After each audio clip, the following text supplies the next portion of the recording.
Just tell me. Ready when you are. All right. I'm Will Hudson, and I'm with Adams Rescue Mission. This is our second annual bench talk right here in downtown Gettysburg. It's the beach forecast is like 18 degrees and sinking quick. It's going to be a You know? cold one. It's Cold gonna be night. a little brisk tonight. I'm sitting here with Mark Worley. Mark, you're with Community Media of South Central PA. Absolutely. Yep. And you partnered with us. You volunteered for it. This is the second time. We were excited. So last year you came to us and said, I got this idea to sit outside for 24 hours and raise awareness about homelessness and talk to people who are doing great things in the community. And we were excited because it's right up our alley of stuff we love to do. We love to celebrate our community. We love to highlight the people that are doing awesome things. And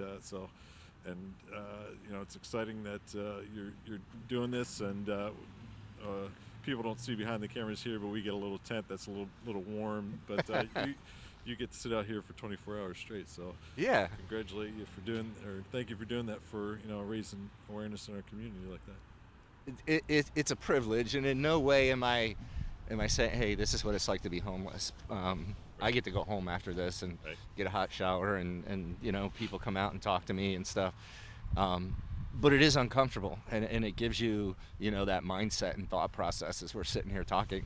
Can you imagine what it would be like if this was your hope, Yeah. and tomorrow night this was your hope, and by the way, a week from now, it's the same thing. It puts you in that survival mode, and you don't always make the best decisions in that area. Our goal at the Adams Rescue Mission is restoration, to reach out to these folks, walk alongside them, get them the tools that they need to lead a life. I don't want to say a normal life. None of us have a normal life, but certainly to lead a life where they can go to work. They can work towards a dream, and what that is. So, and we certainly appreciate you and the partnership to come out here and televise this, so that our little community here in Adams County can get a glimpse of all the different people that jump in here and help and make things happen. And they're behind the scenes doing it, just like you behind that camera. And community media, you guys are at courthouses, you guys are all over at different functions within our community, ensuring that people get to see what's going on. So Yep. I appreciate you guys so much. Thanks. And it's a little cold. I got this scarf up here. Yeah, but I appreciate you so much and your organization. You guys. So thank you. I appreciate it. Anything you want to say? Just Hang like, in there tonight. Yeah. Just like Will said, community media, we try to show everybody the behind the scenes of what's happening in your community, and highlight the people and the organizations that make this place, great.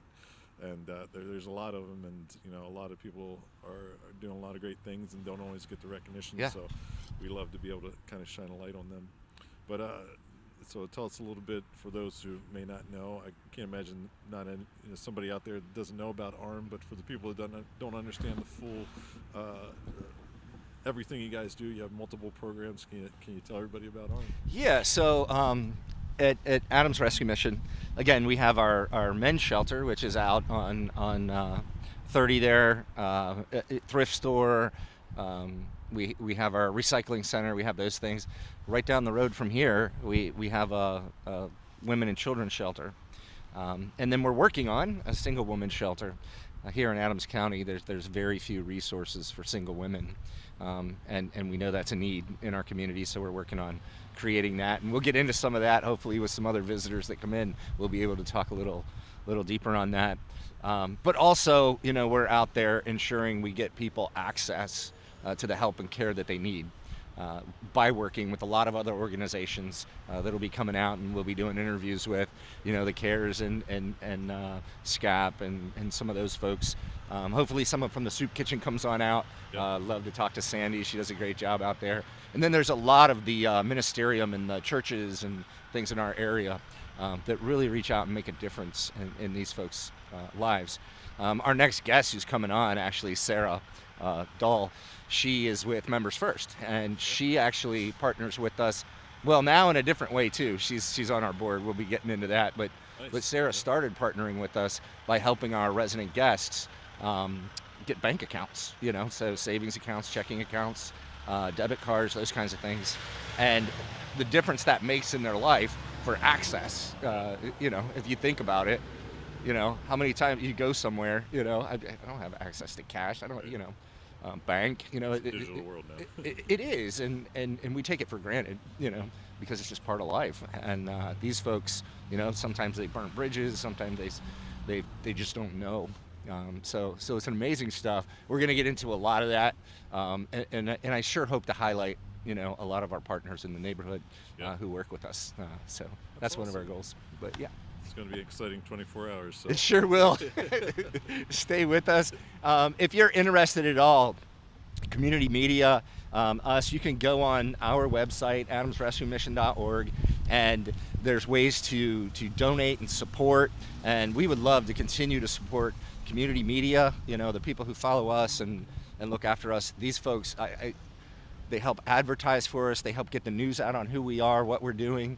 And again, they're a nonprofit. They work off of donations and things like that. So we could always use your help. Yep, absolutely. We're not begging for anything, but Yep. boy, we could really use your help. That's how we operate. If you're able to, that's awesome. But Yeah. if not, that's fine too. Yep. We do what we can with what we got, and happy to do it. And just to follow up on that, it's out here, it's cold. It's going to get probably below 0 tonight. So hopefully, last year we had a great stream, and we didn't have any dropouts or Right. anything. So fingers crossed the same thing happens this year. But if there's a dropout, we'll do what we can to get back online as soon as we can. But everything will be recorded, so be able to watch it after the fact as well if we do have any issues. Yeah. And community media puts a lot of resources into this, and they don't charge the rescue mission anything. So we certainly, my goodness, Yep. that's huge. A lot of equipment, Yep. a lot of man hours put into this. So again, Absolutely. Mark, I just, you and Ray, my gratitude to you guys. Thanks. So, Thanks. No, the community wouldn't be what it is without Adam's Rescue Mission and all the great things you do. So love what you guys do, and fully support you as much as we can. thank you. Appreciate it. Yep. You have a good day. Hang in there. Yep. Please don't leave me. Yeah, right. No, we'll be here. Fingers crossed. Thank you, sir.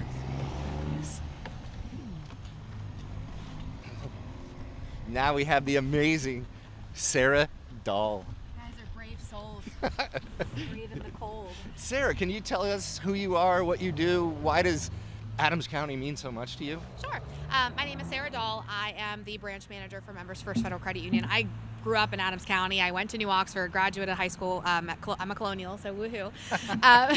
But I've worked in Gettysburg since college. I'm from a hospitality background, but getting to know the community, getting to know everything that's offered here, and just obviously having my roots here. My kids go to school here. My family's here. I've always kind of admired the rescue mission from afar, and I'm really privileged to be able to work with the organization now and help some of the residents and just, make myself available to help in any way that we can.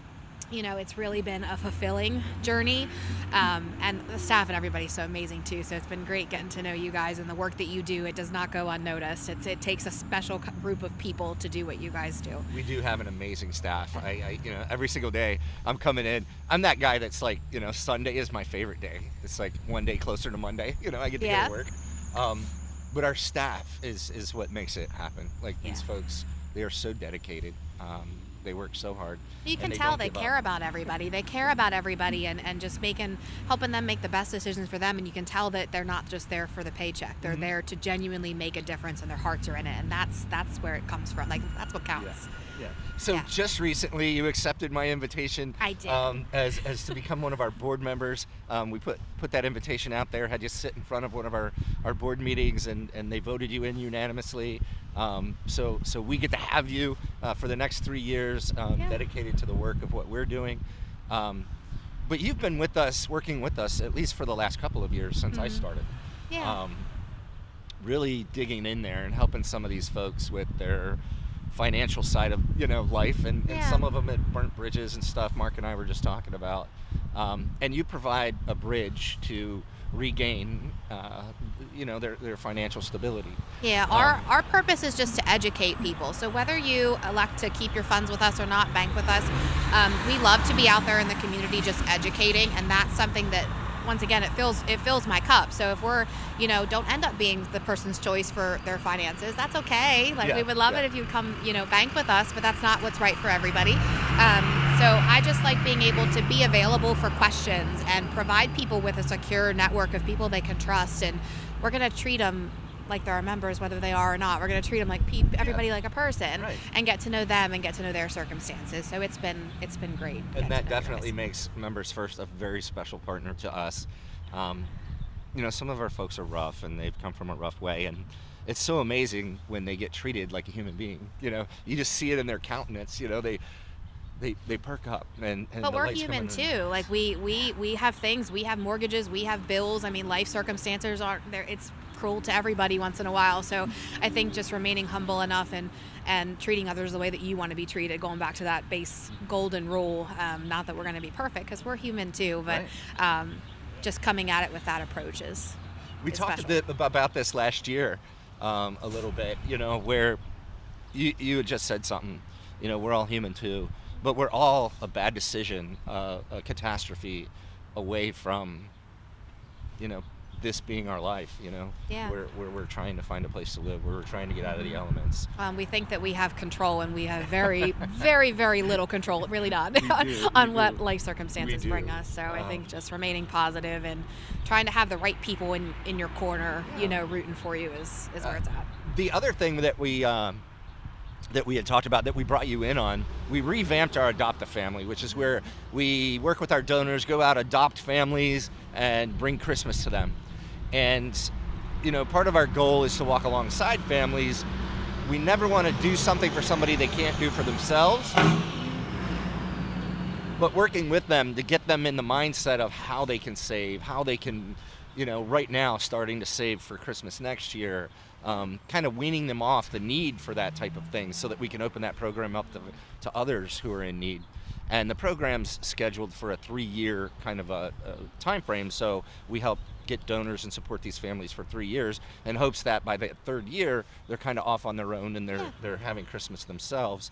So we went into a need, a read, a want, and a where, so that we could dial it down and make it realistic, so that the parents then could keep up with the Christmas once this program stopped for them. But part of that was the Adopt a Plan, where the parents now, in order to qualify for our help, they come in and they get training. They get training in savings, they get training. Can you tell us a little bit about that? Yeah. So we actually created a special, my marketing department, because they're amazing. They created a special presentation for that program. So it was really focused around holiday clubs and trying to give some different inspiration other than traditional gifting. So talking about experiences or things that you can do as a family, things that you have the lasting memory with that isn't a tangible item. And then obviously going into some good, how to budget for the holidays and things of that nature. So we're very much realistic. Costs have gone up on a lot of things. I feel it on a regular. I have kids too. So just trying to think outside the box a little bit. And I love what you said about it being attainable. Like I do it with my kids. Like my kids are still at the age where they believe in Santa, and you never know when they go to school what Santa's going to bring another family. So I always try to be cognizant of what comes from Santa and then what comes from mommy, like that kind of thing. So I love that it's a program that you're setting them up for success, even in that way. Like the forethought on that, like you're thinking years ahead when you're setting it up, which is great.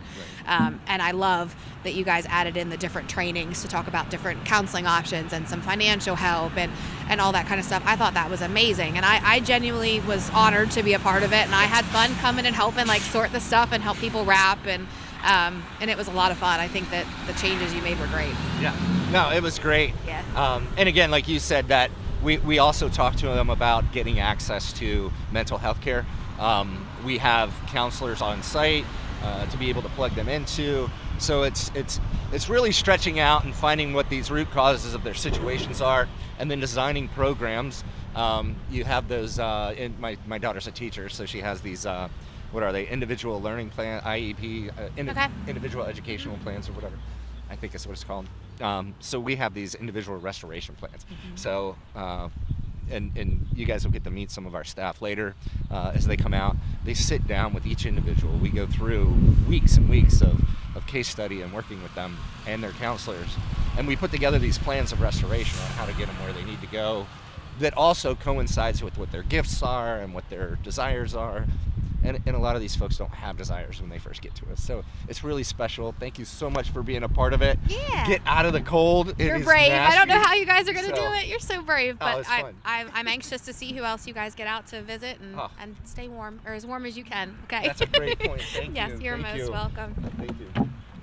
Sarah just made a great point. We have slots available. If you reach out to us, adamsrescuemission.org, we would love to get you filled in a slot, or you can just walk in and step in. We have slots that are open. Love to have you.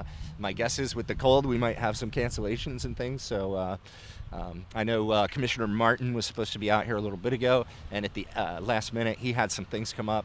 But I can't say enough for our county commissioners and how hard they work. Commissioner Martin, Marty and Randy, they all work so hard for this community to try to get us access to the things that we need that make it better and represent us well, in the state level. So thanks to those guys. Sorry you couldn't make it, Commissioner Martin. We miss you. We love you, sir. Have a good one. And we'll wait for our next guest. Thank you.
Like a big white hot dog in a...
mind just asking who you are and who it's at the county meeting?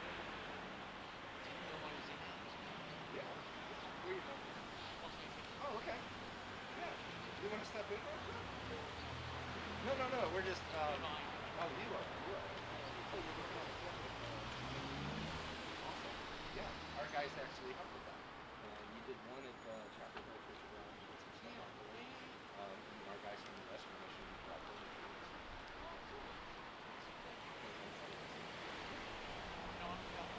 Yeah. Okay.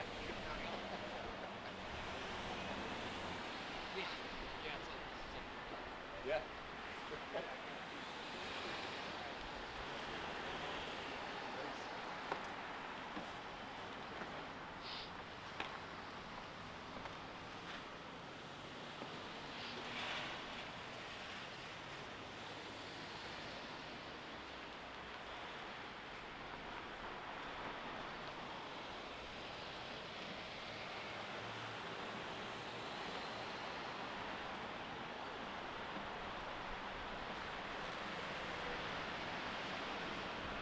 Make it? I think so. I got Sean bringing another battery back. Is that for the heater? Yeah, we ran everything off of one line last year and the heater blew it. We ran 2 lines this year, but the batteries.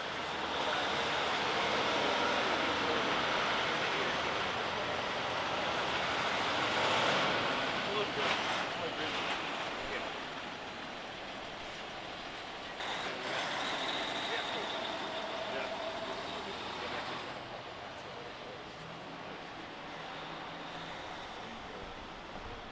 These aren't on yet.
Feel it?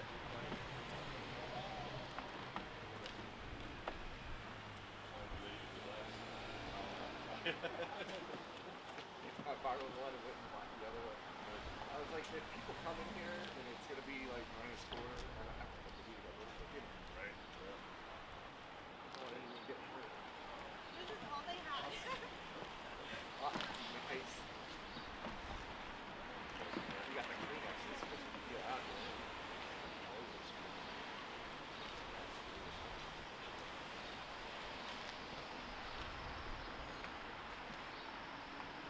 Heather, you want to come out here? What's that? You signed up for tomorrow. Well, we could talk to you today. You get out of tomorrow, though. So who are you and what do you do? My name's Heather Morgan, Yeah. and I am the Director of Promotion and Development. Huh? And you keep me in line mostly. I try to. It's a big job. So what does that mean? What does promotions and development? What are you working on? All fundraising, Yeah. like today, and then I do a lot of grant writing, social media, marketing, all the things. Yeah. When we're a small nonprofit, you wear a lot of different hats, and Heather does a great job. She came to us, oh my, a year and a half ago? Yeah. Yeah. Like, it was August, I think, of 24. Yeah. So, so. And Heather used to work in town. She ran some of the novelty shops and stuff in town. Yes. Right? Is it novelty? Yeah, or souvenirs. T-shirts, Yep. souvenirs, those kinds of things. And what did you go to college for? Human Development and Family Studies. Okay. So human development and family studies, and now here she is, working with humans and helping develop us for sure. Yeah. But no, she does a lot of great work out there, writing grants, keeping us going.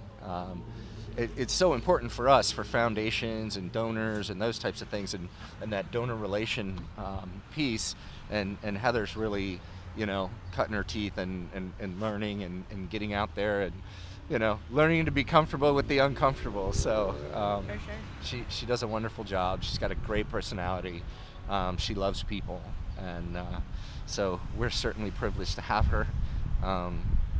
She sits in the office next to me, and so it's constantly back and forth. Heather, what are we doing here? Heather, what do you got there? She's like, Will, look at your calendar. So it's good. She keeps us on track and keeps all those pieces moving, and we're certainly grateful to you for making those things happen. So grant writing is getting a little more difficult right now.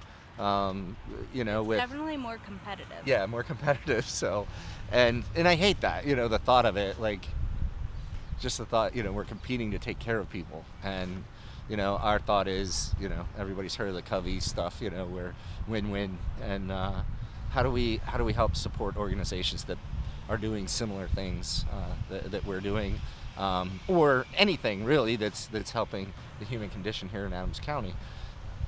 So I never want to look at it like we're competing against those folks. How do we help them? How do we walk alongside them? How do we support them? And then, pick up the pieces where we kind of operate and we handle. So, but it gets a little more difficult when you had, especially a lot of the funding where, people, and again, I'm not getting political, but it's just fact, where there were a lot of organizations that got state funding and those types of things, federal funding, and those things, whether it's programs cut back, however that looks, and we all have to kind of rethink how we go about this.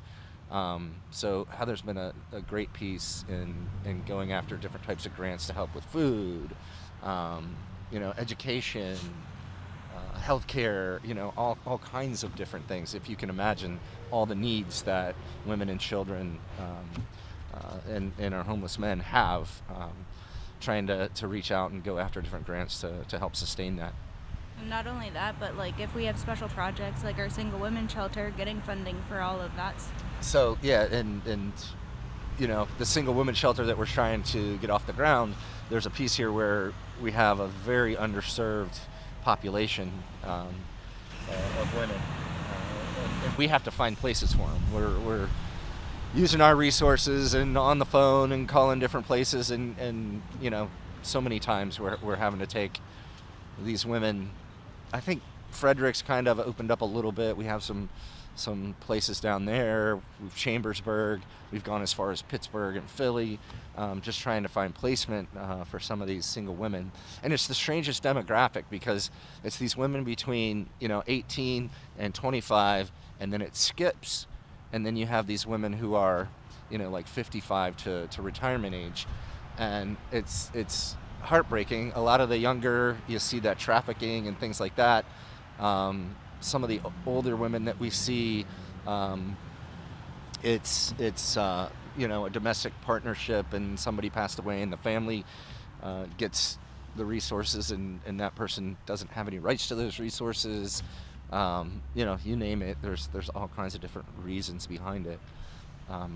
But Heather helps us try to get the funding so that we continue to reach out and grow and meet those needs in the community. The other thing is she pushes us in directions to try to self-sustain as much as we can, and that's through growing our thrift stores, growing our marketing on those thrift stores, that people understand that, look, this is purchasing with a purpose. It's not just you're going out there to do something or whatever. When you buy from us, it's making a difference in people's lives, and sometimes it's even saving people's lives. And I know that sounds maybe dramatic, but it's the absolute truth. So please, as you guys see how they're doing our marketing and stuff like that, she's getting much better at it. She's been reaching out and learning different things, and we have some other folks who are coaching. Again, technology and marketing changes so quickly, and social media is where it's at. And so Heather's kind of navigating that for us, how to get things on there. But the amount of content that you have to squeeze into, like literally a 10-second reel, I mean, it's amazing. So Heather and our crew's been really working on that and peeling that back so that we can grow and do a better job at taking care of our folks and lower the burden on our donors, the burden on taxpayers, the burden on so the community as we take care of these folks. So Yeah, and this year maybe a podcast is in our future. oh yeah, we're looking at a podcast. So this thing here that we do once a year, where we're out here and we do our bench talk, Heather wants to try to figure out, and maybe this is something we can partner with community media on. I don't know. We'll see. But we love those guys, but I don't want to steal all their time. But where we'd come in and do maybe a bi-monthly or something like that podcast, where we come in and we bring a guest and they can sit with me or Heather or whoever. I'm not the talented one, believe me, but we can sit there and talk and what are they doing in the community, what matters to them, the same thing we're doing here, but through the year. And I think that would be amazing. Bring awareness to the human condition here, to Adams County.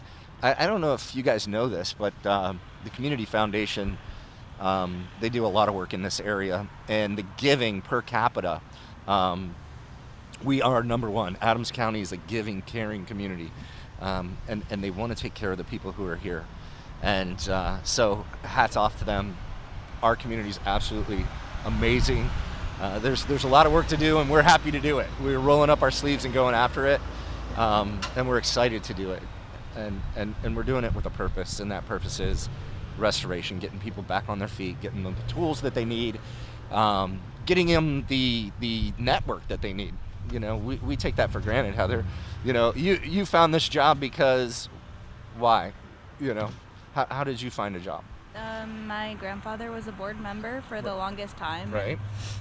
He told me that Heidi was leaving, and that's so you got how an I inside found word it. that Heidi was heading out when Yeah. Heidi Hacker. Now, what's Heidi's new last name? Oh my goodness, I don't she's know. gonna kill me because I can't remember it. But we'll get it. But Heidi, everybody knows Heidi. So, but Heidi was leaving, and Heather's grandfather was on the board for years, and he's since retired. But he gave her a heads up that this job was open, and Heather called me out of nowhere, and she's like, "Look, this is my dream job. I have to have this job." And I'm like, "I don't know. I gotta." So I brought her in, and I don't know if you've ever hired people, but I think that's the biggest part. When you get somebody who's excited, has talent, maybe it's raw, but really excited to come to work. It's a game changer. So I was like, okay, we're gonna figure this out. So And we I got her think on board. I've done okay so far. Yeah, you've done amazing. I mean, I just growing along with us. We're all growing. So, but it's that network, and a lot of the people that we have, they've burnt those networks. They've destroyed those networks, and so it's creating new ones for them as they get healthy, and so we love doing it. So, thank you so much, Heather. I appreciate you. You're Get welcome. warm. Get out of this cold. Yes. Yeah. Anyway, thank you for everything you do. I You're really welcome. I don't know.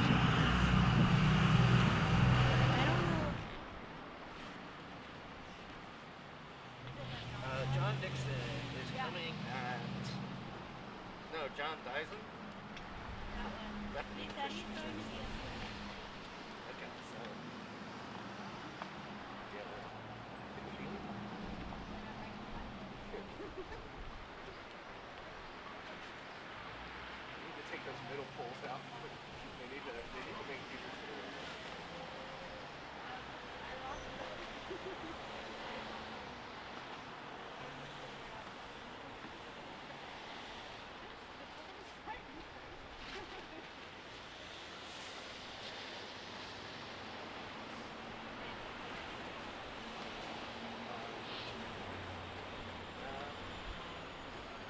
If you text my wife and see if she can find black bulbs, I haven't noticed her. If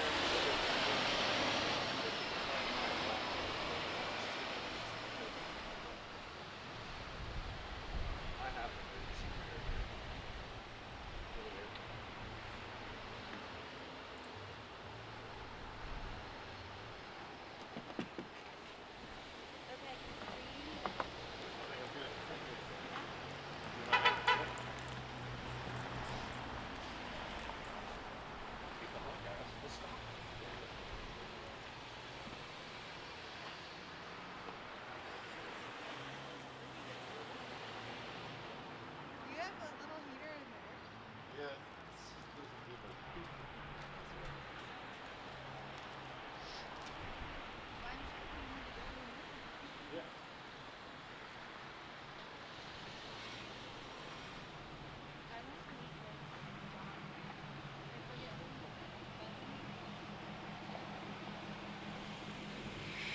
wondering if you guys were with the news, or I'm assuming that's who you're with?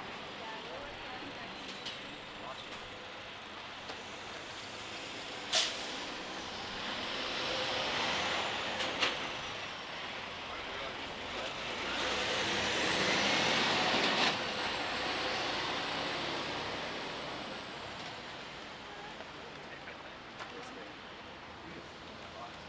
Come on in. What's your name? My name's Nick. Nick. Yeah, Nick. Have a seat. How are you? My name's Will Hudson. I'm with the Adams Rescue Mission. Okay. And we're out here. We're talking about homelessness. We're talking about people in our community that care and want to make a difference. What are they doing? How are they doing it? What do you think about it? The whole question or thought of homelessness, you know, when we bring that subject up.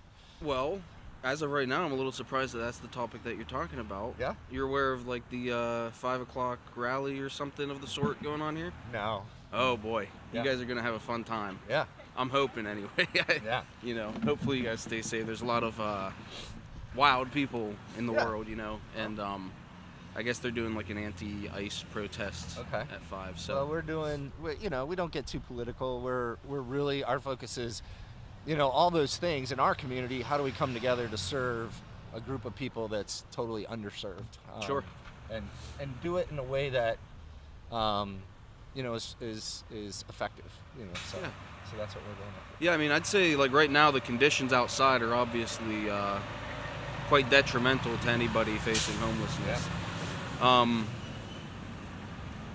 As to how to go about it, charity would probably be the number one way I would think of. Quite frankly, I'd much rather see tax dollars go to like homeless veterans, for example. I think there needs to be a hierarchy of prioritization there.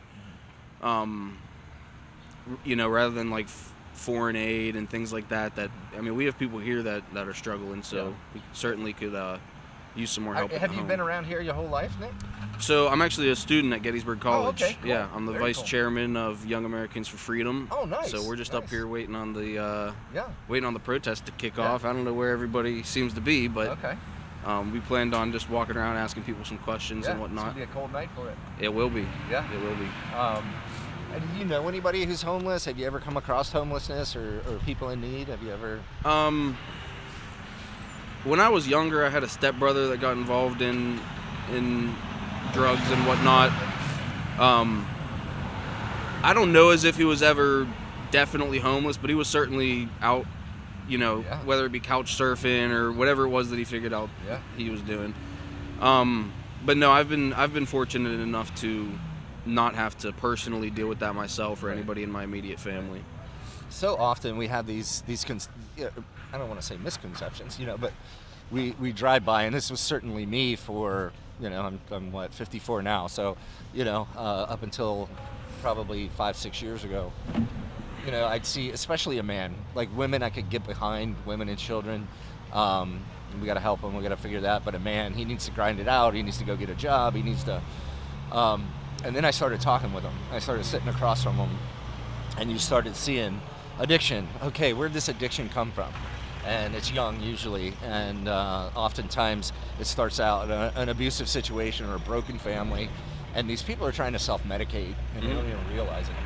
And then they go through this spiral of addiction, and the bad decisions that come out of that, and the broken relationships that come out of it, and they end up in these situations, and they continue to have this survival mode, and for whatever reason, even when they get into a program, they'll go through a program and they might get in there for usually it's about that 6-week mark. You can really tell if it's going to stick with somebody, because then they'll get their confidence back, they'll get their hope back, and then they think they can do it on their own again, and they go out and try and fall on their face.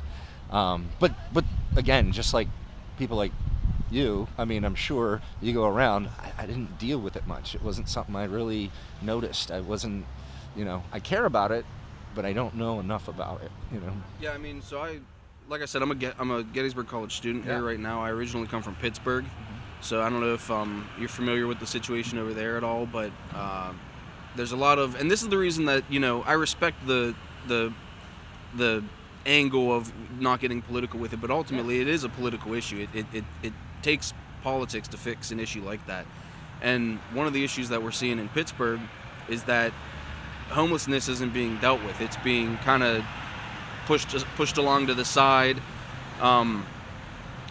Just recently, I believe it was either over the summer or early spring last year, we had a homeless guy that was clearly having some kind of manic episode or something like that. He was out in traffic on a roadway that pedestrians are not allowed to be on, and he was in the middle of 2 lanes just smacking cars as they went by and everything. So it's certainly a difficult situation. As to how to go about it, I mean, that's a question for the ages. Yeah. So we do it one person at a time. We'll agree to disagree on it needing to be a political issue. Sure. I think it's a human issue. I think it's an issue that we can all get involved in, and certainly, the assistance and help that comes along with government and those kinds of things. But I think if we look at it as a personal issue in our communities, I think we can put our heads around it and get after it. Yeah, I didn't mean to. I don't want to minimize the idea that it's a human issue, because I do totally agree there.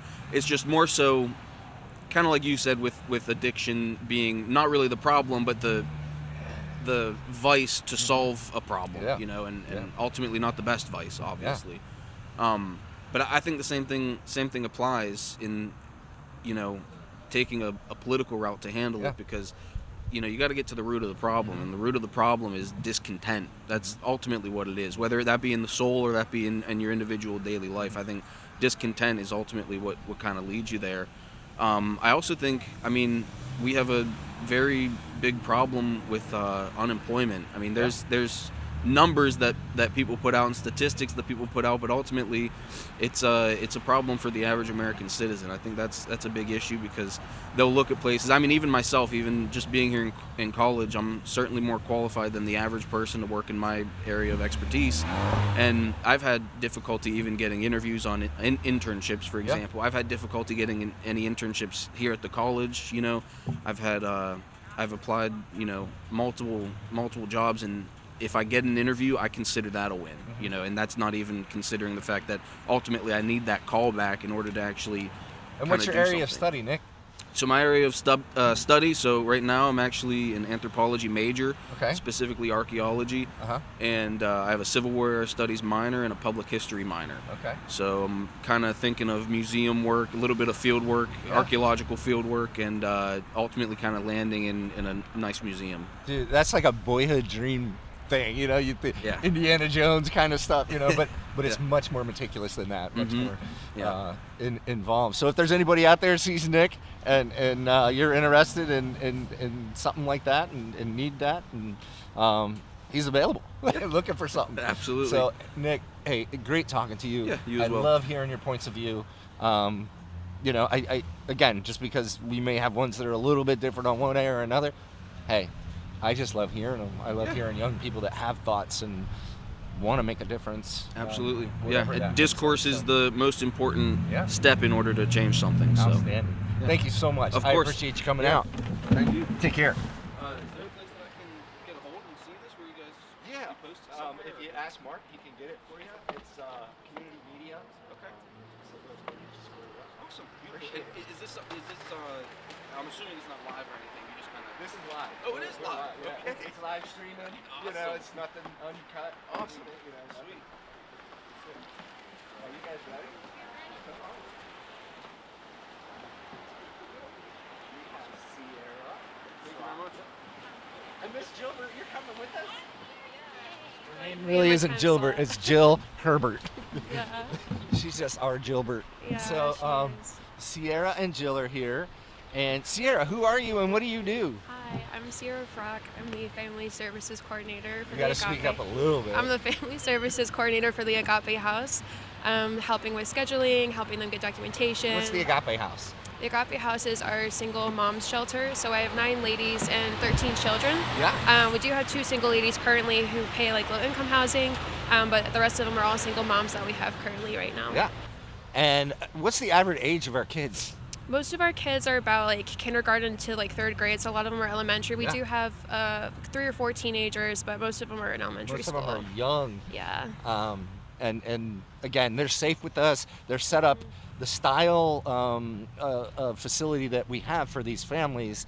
Are individual apartments. Yes. So the kids have as normal a life as they can. They have their own rooms. They have their own beds, cooking facilities, all that stuff. They are definitely units. Absolutely.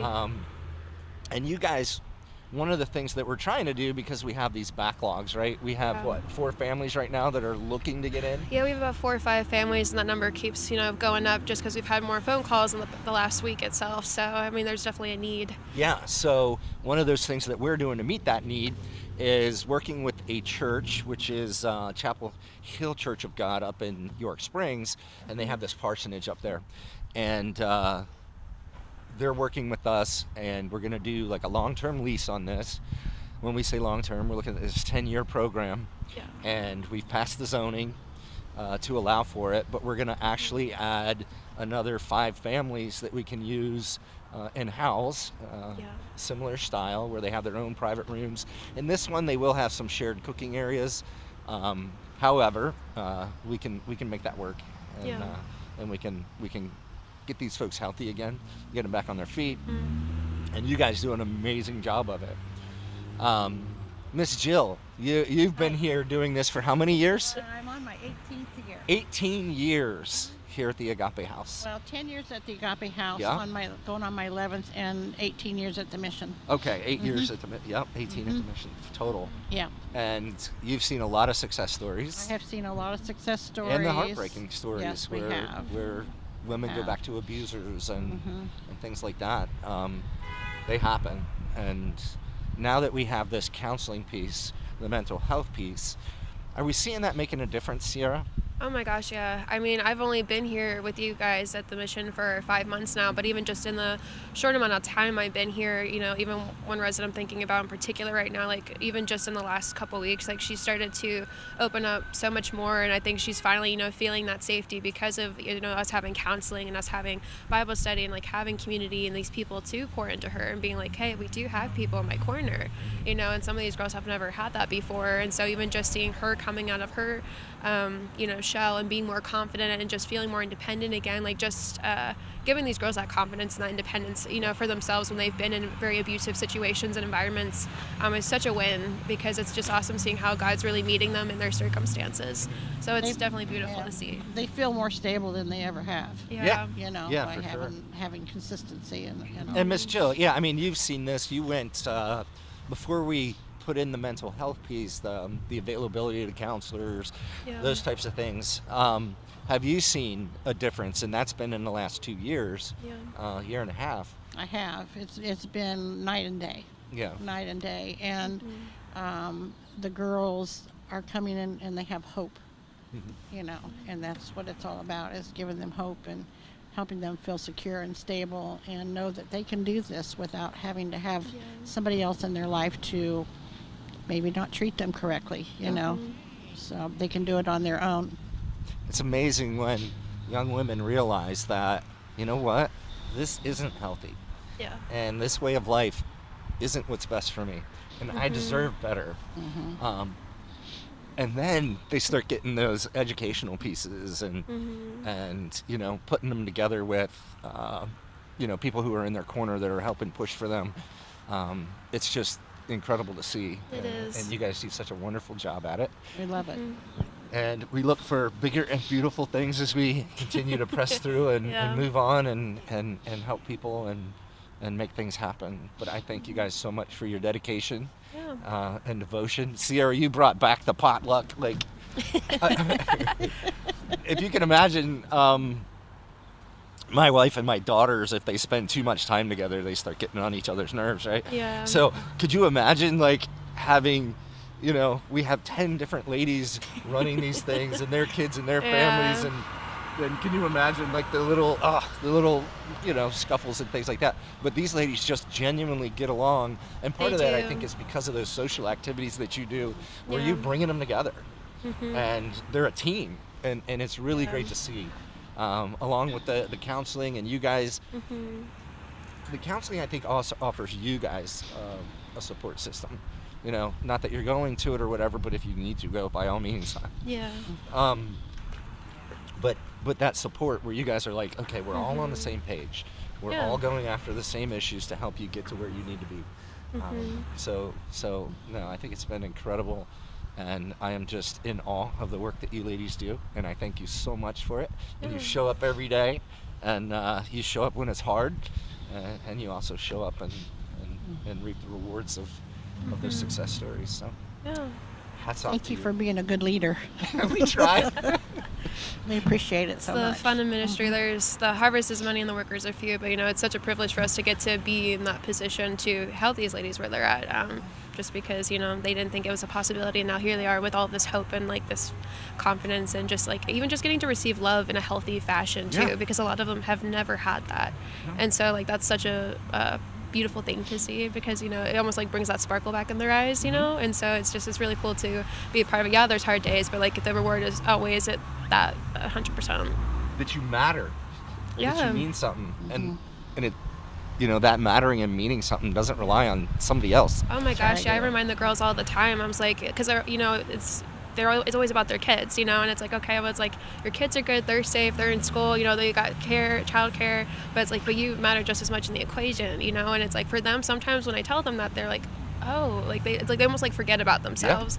And so for them to realize like, hey, I do also matter in this, and so that's really cool too, to give them that awareness. Even now, a lot of them like start to notify that on their own too, like, okay, like my kids are good, but what do I need? And so now they're good about telling me their needs as well as their kids, and so like there's just so much growth in that. Thank you so much, Sierra. Again, thank you, Jill. Yeah. You guys are Our wonderful. pleasure. You guys get in, get warm, Yeah. and Do you need coffee? no, I'm good. I'm good. I like drank so you're much shivering. coffee last year. I think I don't need any more coffee. We get the My jitters. wife said it did something in my brain. I was like Yeah. bouncing off the walls. So, Good stuff. no, I appreciate you, ladies. Yeah. I appreciate you very you. much. You have a great evening. Thank you. You too. Thank you. You can give that mic back to Mike.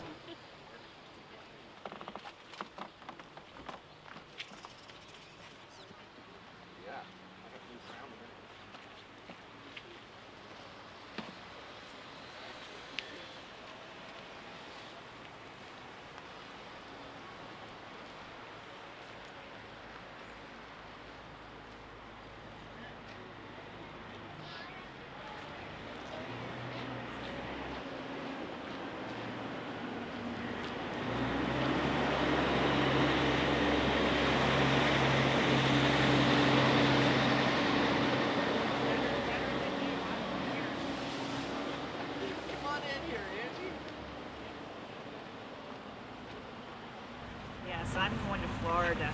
Miss Angie, are you going to Florida next? Oh, shoot.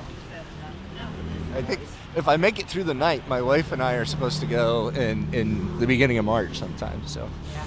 Hold on a second, my phone's ringing. yeah, but we gotta get through the Somebody night. for John's meal, so hold on. Okay.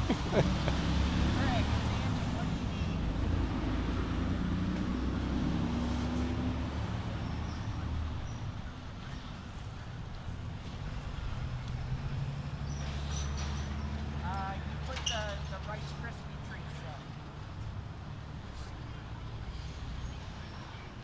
And if it's a week from those peanut butter cups, you put the Nutella in for them. Okay? Okay.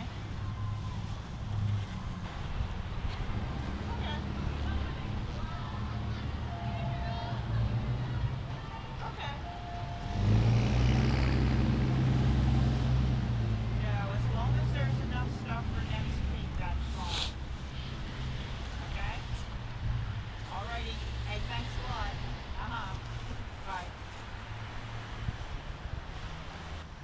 Sorry, got a John's Mills job here, Hey, that's how it works, right? Gotta keep doing it. Yep, the day job never stops. Day job never stops. So Angie Vines, what is John's Meals?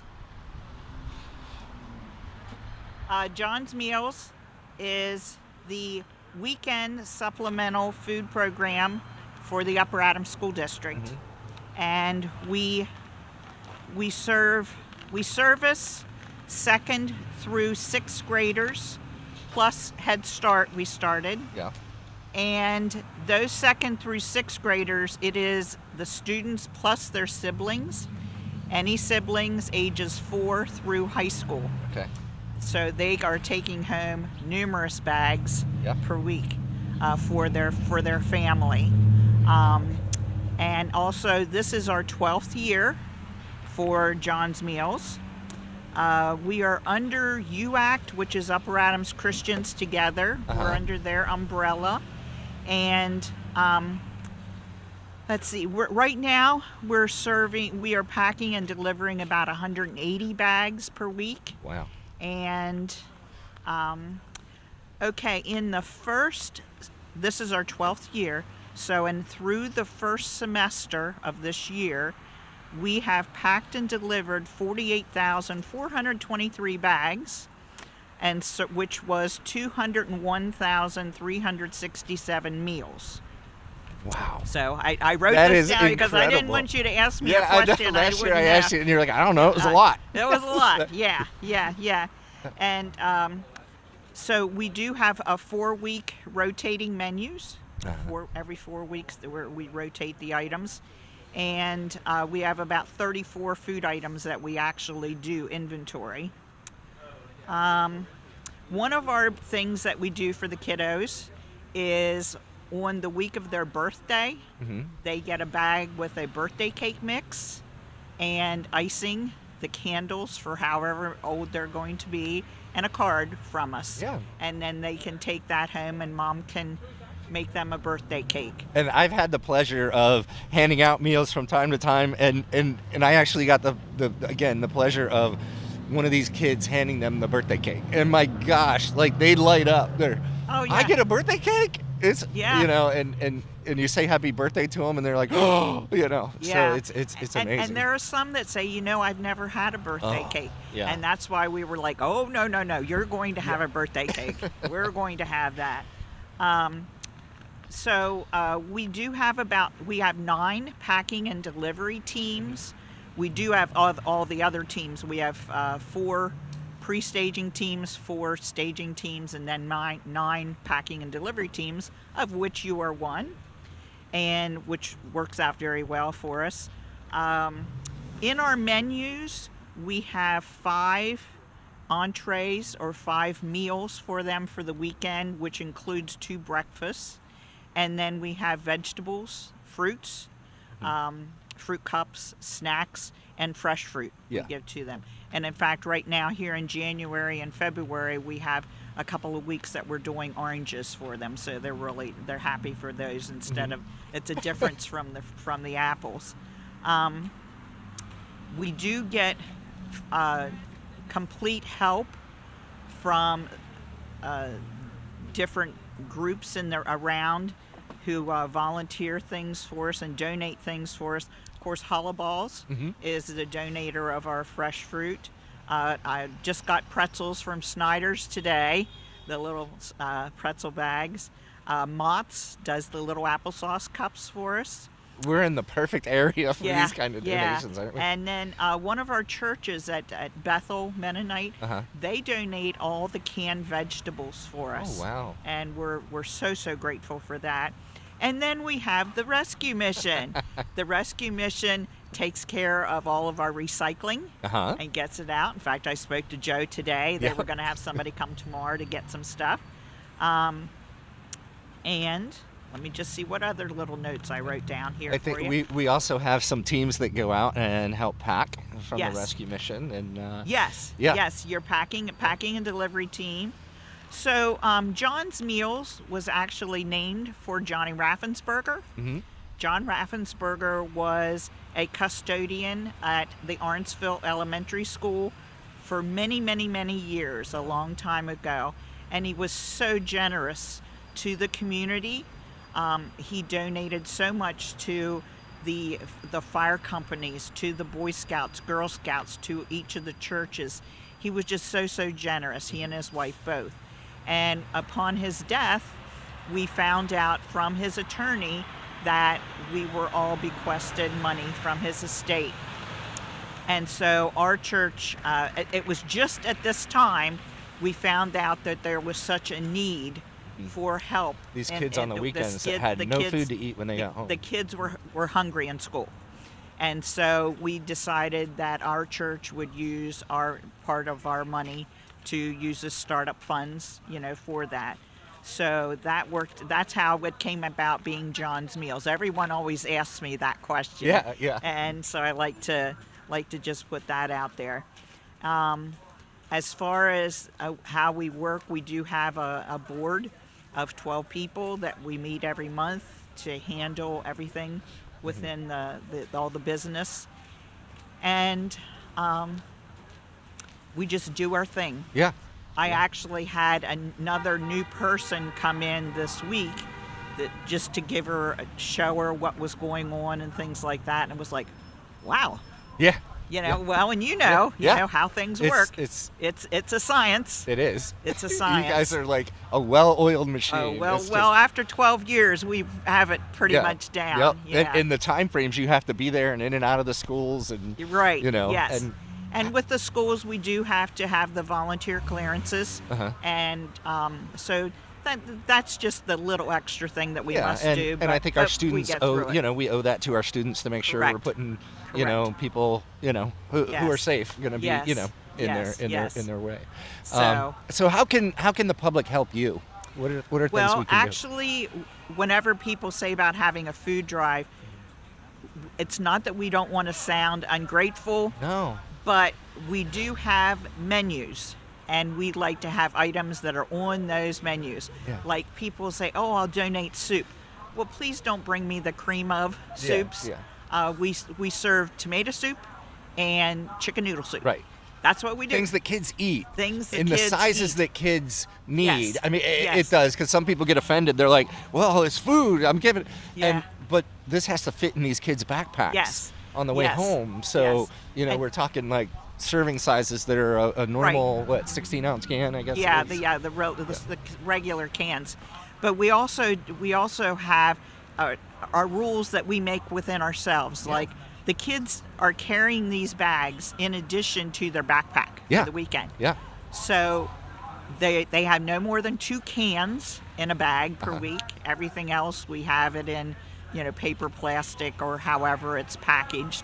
We work around all that kind of stuff so that the bags are not heavy for them. So that works out there. But if anyone is interested in a food drive or anything for them, if they could please just contact me. Yeah. Okay. Yep. How do they do that? Because How do that they way contact we have a list of the food items that we would like to have. Yeah. If we do ever receive items that are not in our menu, they don't go to waste. No. We give those to the Upper Adams Food Pantry. Phil Wagner, Phil right? Wagner, to Phil Wagner. Phil and I, the mayor and the keeper of the food pantry. Yes, Yeah. we trade things back and forth. Yep. He'll give me things that he knows I can use, Right. and vice versa. So that works out well. The other thing that we could just use is financial help. Yeah. That's what we need is the financial it's the help. tool of money, right? Yes, It's because- none of us are like trying to keep it. We want to spend it, and Yeah. we want to put it on kids. We want to put it in families. We want to put it in these individuals who are at risk, to ensure we're doing the right things to get them self-sustainable. Right. We've had our menus looked at by nutrition people and things like that. So yes, things have sodium in them and things like that. But we do have items that we think the kids would like to eat. Right. And if they'll eat it, that's the best part of it. Right. These are kids who are hungry. Their And kids are hungry. we need to get them through this. It may be a few months, it may be a year, a season in life where they're struggling. And no, you guys just do an amazing job up there. So you said people can contact you, or they can contact. How do they contact you? Contact me, please. How do they do that? Angie Vines. Angie Vines. Okay, 717-253-8624. Okay. Or 4vines752@comcast.net. Okay, perfect. We're gonna get Heather to put that on there, so Yes. Mark will have it on some kind of ticker tape or something on his thing here at Okay, Community yes. Media. But again, that's John's Meals, Upper Adams. You guys do just a fabulous job, and I think Ruth Harvest is similar. Does that kind of Yes. work down here? Yes. Roos Harvest does Gettysburg. There's a Roos Harvest for Littlestown. There's one for Fairfield. I'm not sure about the other school districts. So I mean, these are our children, and making sure that I can't imagine trying to learn and your stomach's grumbling and you're hungry and that was how I actually learned about this, about how hungry the kids were, because I had stopped in at the high school to see the nurse to drop off some other gifts that we had from our church for her, and a student comes running in between class and says, "I'm so hungry. Can I please have a granola bar?" Yeah. And I just kind of looked, and the nurse says, "Yes, you know where they are. Go ahead." And she took it and left. And I looked at the nurse and I said, "What?" And she says, "Oh, these kids are hungry. They're hungry." Yeah. Now, we do for the high school, we offer breakfast bars for them, because a lot of times they don't get there in time for their the breakfast in the morning. And there are some other programs that are ongoing for the high school students as well, too, that we help out with. So, but we're busy, and you guys do a great job helping We're us. happy to help you. We love having you as our partner. Yes. In Upper Great Adams, partners. and we're reaching out into Upper Adams. We have a thrift store up there. We do vouchers, where we give away clothes and furniture and things for folks in need. And we take your donations up there from furniture and clothes and use them all through the county. So it's just we have this vision of continuing to grow through there. Yes. Even maybe some child care centers as we continue to push through that. So Yes, I saw that. Yeah. Good luck to you with all Thank that you. stuff. Because God bless you. We and need all that too. everything you do. We appreciate it. Yeah. And your husband, who's always he's always around as well. But we do have like about 70 volunteer positions. Now that doesn't mean we have 70 volunteers, but because some of us do 5 different positions we can do. Yeah. But we do have a lot of volunteers, and then we even show an appreciation for them. Mm-hmm. I think you guys may have come. Yeah, we did. You You did had a, come in the summer in August. cookout, We have an appreciation night for our volunteers, where I think we had root beer floats and snacks, but then we give you the numbers for how we did and what's going on and what's going to be new, what's the same and all that kind of stuff. It's just a thank you to everybody, because we couldn't do it without all of our volunteers.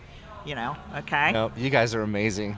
Yeah. Thank you for your big heart Yeah. and caring about these kiddos. Yeah. We appreciate it. Like I said, we really appreciate everything you guys are doing too. We'll keep at it if you do. Yeah. Thank you so much. You have a good Alrighty, night. Go thanks. get warm. Yeah. What are you gonna do? We'll be fine. We'll have fun.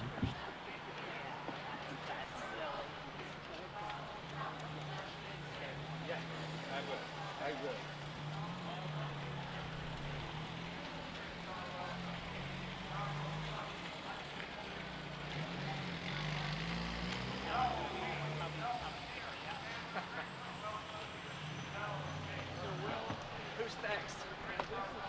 Your job. Yes, yes.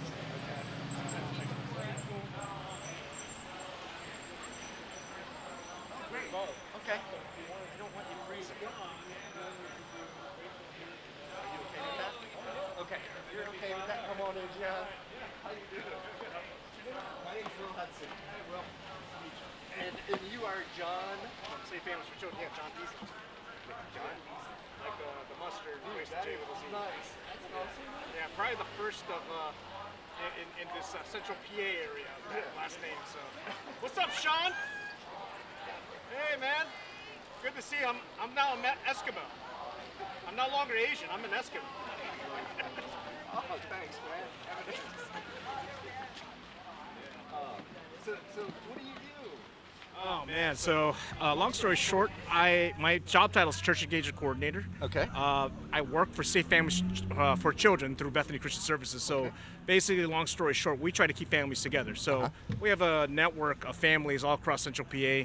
Over here in Adams County and York Line area, We have about 8 volunteers or 7 that can host the children Okay. while mom and dad are facing a crisis. Ah. So it's really a beautiful ministry. It's faith-based. It's just we're trying to grow out here. We have a grant, and so we just wanted to raise that awareness, and then shared like some of our struggles with our volunteers' needs. Like, for example, we were able to we had an opportunity to host school-age children, but the problem was transportation. Yeah. Because our host family was like 45 minutes away from the school district. School district can only offer 30-minute transportation. So maybe if we do this and have those talks to make the solution, that we are part of the solution, but we need more help to further do that. Okay, the so solution. what can we do to get more volunteers? I mean, you need to make sure we have clearances, all those things. Yeah, And so- these are families that will take children in, so that the mom and dads don't have to let the kids go through the foster care system and Correct. things like We're that. Right? preventative Okay. to the foster So care it actually system. helps the foster care system. Correct. It helps CYS and those folks. Yeah. As long as we have people who can pass those. Yes, because like right now, if we really want to go with that data, Yeah. we're seeing about 3,000 to 5,000 children who are displaced in the system. Now, a lot of people don't know that. That's eye-opening. Yeah.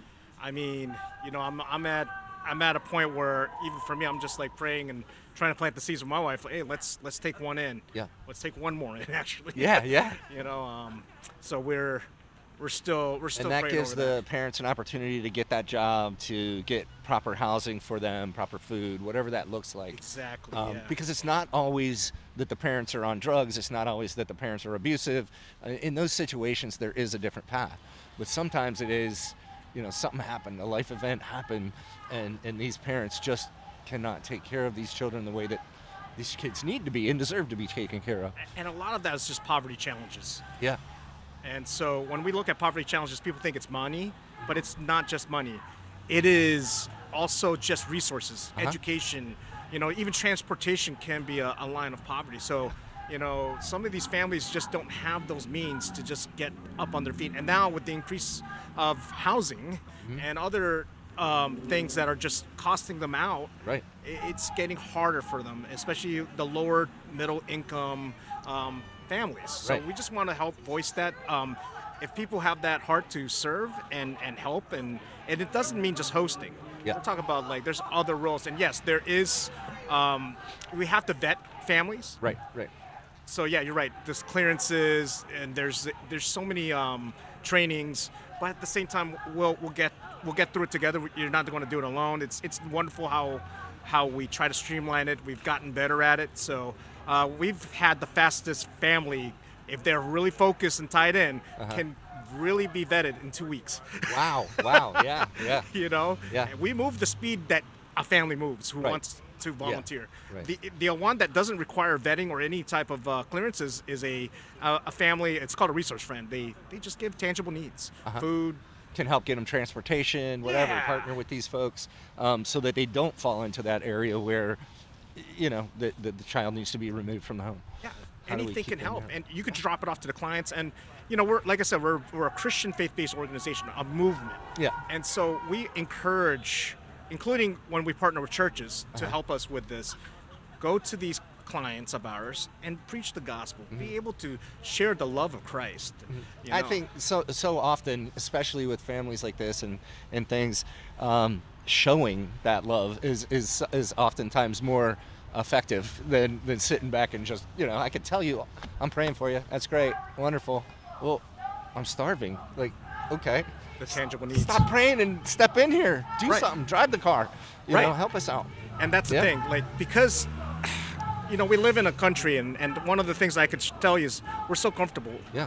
And one of the things I say is we have houses for our cars, Yeah.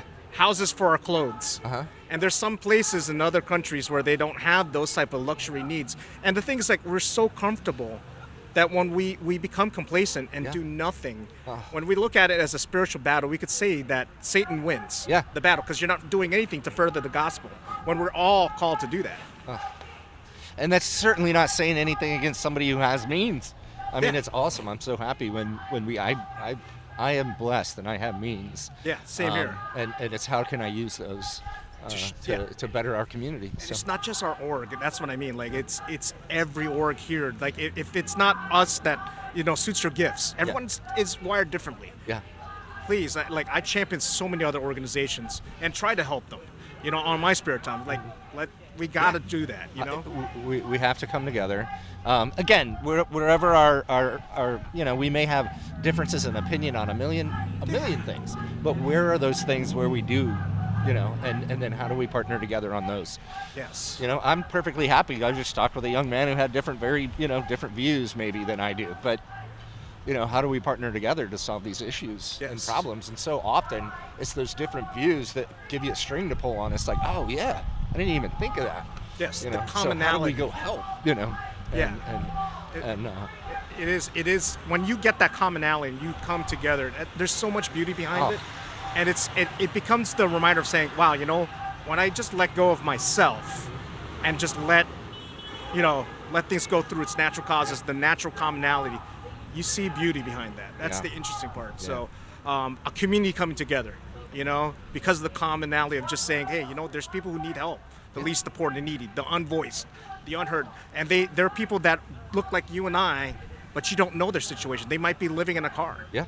No, we see it quite often, especially in this rural area. Everybody thinks that homelessness is this, tent city or whatever that you see on TV. Oh, yes. And here in Adams County and parts of York County and things, it's not. It's somebody's staying in somebody's, shed or, out at the park in a car overnight. Yes. And so it's a little bit different and it's subtle. Especially in rural areas, but it's there. We're looking at probably about 600 homeless in Adams County right now. Correct. Everyone's always asking, what is that? The number's between 500 and 600, and that's the ones that it's. What are we looking at? Our couch surfers, our young people who are now out of a home. They're aged out and they're trying to find places to stay and those kinds of things. So it's all different levels. Mm-hmm. We have some great coalitions here in Adams County. At Home is through SCAP, and there's a young lady named Alana, and she does great work. Her and Megan do great work pulling people together and getting a lot of these different folks in specialty areas around the table for discussions and thought. I know we would love to have you there, when we do that. Please so invite me. I'll give you my card. Yeah. Leave me your card. How can people help you? How can people help you and your organization? Yes. So the way you can help is just call us. Let's connect first. I believe that this is a ministry that we could do together. We are going to disciple you. We're going to train you and equip you. So it's not a right away, hey, let's go boots on the ground running. Mm-hmm. Let's build this relationship first, because the first thing is Jesus is a relational God. God is a relational God. And so we want to get to know you. Jesus got to know his apostles by teaching them to be fishers of men. Yeah. And hey, let alone women too. Yeah. And so we need to connect first. So the best way to do that is, if you want to learn about us, it's bethany.org/safefamilies, all one word. Okay, so bethany.org/safefamilies, and there's a place on the button that says volunteer now. That doesn't mean that you're going to volunteer. It just means that you're going to connect with John or my partner in crime, Steve. Funny fact, we're both bald-headed with beards. We both drive the same car, and we have the same position and job. Nice. Yeah. It's the funniest thing. Just to put some laughter into this, Uh-huh. You might as well. We're freezing to death here. Oh my goodness. You'll get the best truths out of people. It's almost like the hot ones, right? From that YouTube channel. You get a little delirious when we after freeze a while, you. yeah. At least we get to freeze and suffer together, right? And John Dijon, you are amazing. Thank you for your energy and your passion for what you're doing. yes, it's my pleasure. It's good stuff. I remember when we were kids and my mom was really struggling. My parents had just, they had gotten divorced and things, and there were three of us, and we had to get split up a little bit for a little while. It's folks and families like yours that make a difference. So I appreciate you. It does. Thank you. I don't want to take too much of your time, but I'm a first-generation Filipino American. Yep. And it wasn't for families helping me, I wouldn't be in the position I'm in now.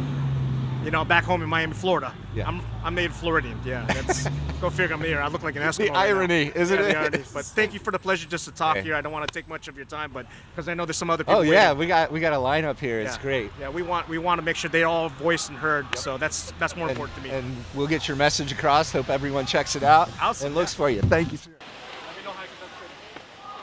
Take care.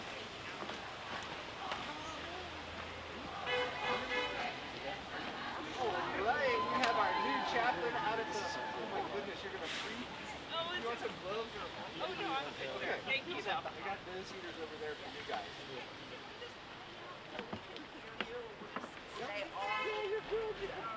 Yeah, I don't want you freezing.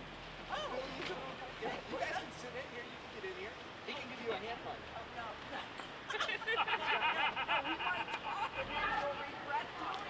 Okay. Hey, John. I just gotta get my 2 minutes. Good to meet you. Yeah, it was absolutely pleasure. Oh, do you mind? Will you get in with us? Oh, all right. Stand behind us. Thank you. I'm not trying to take a selfie myself. But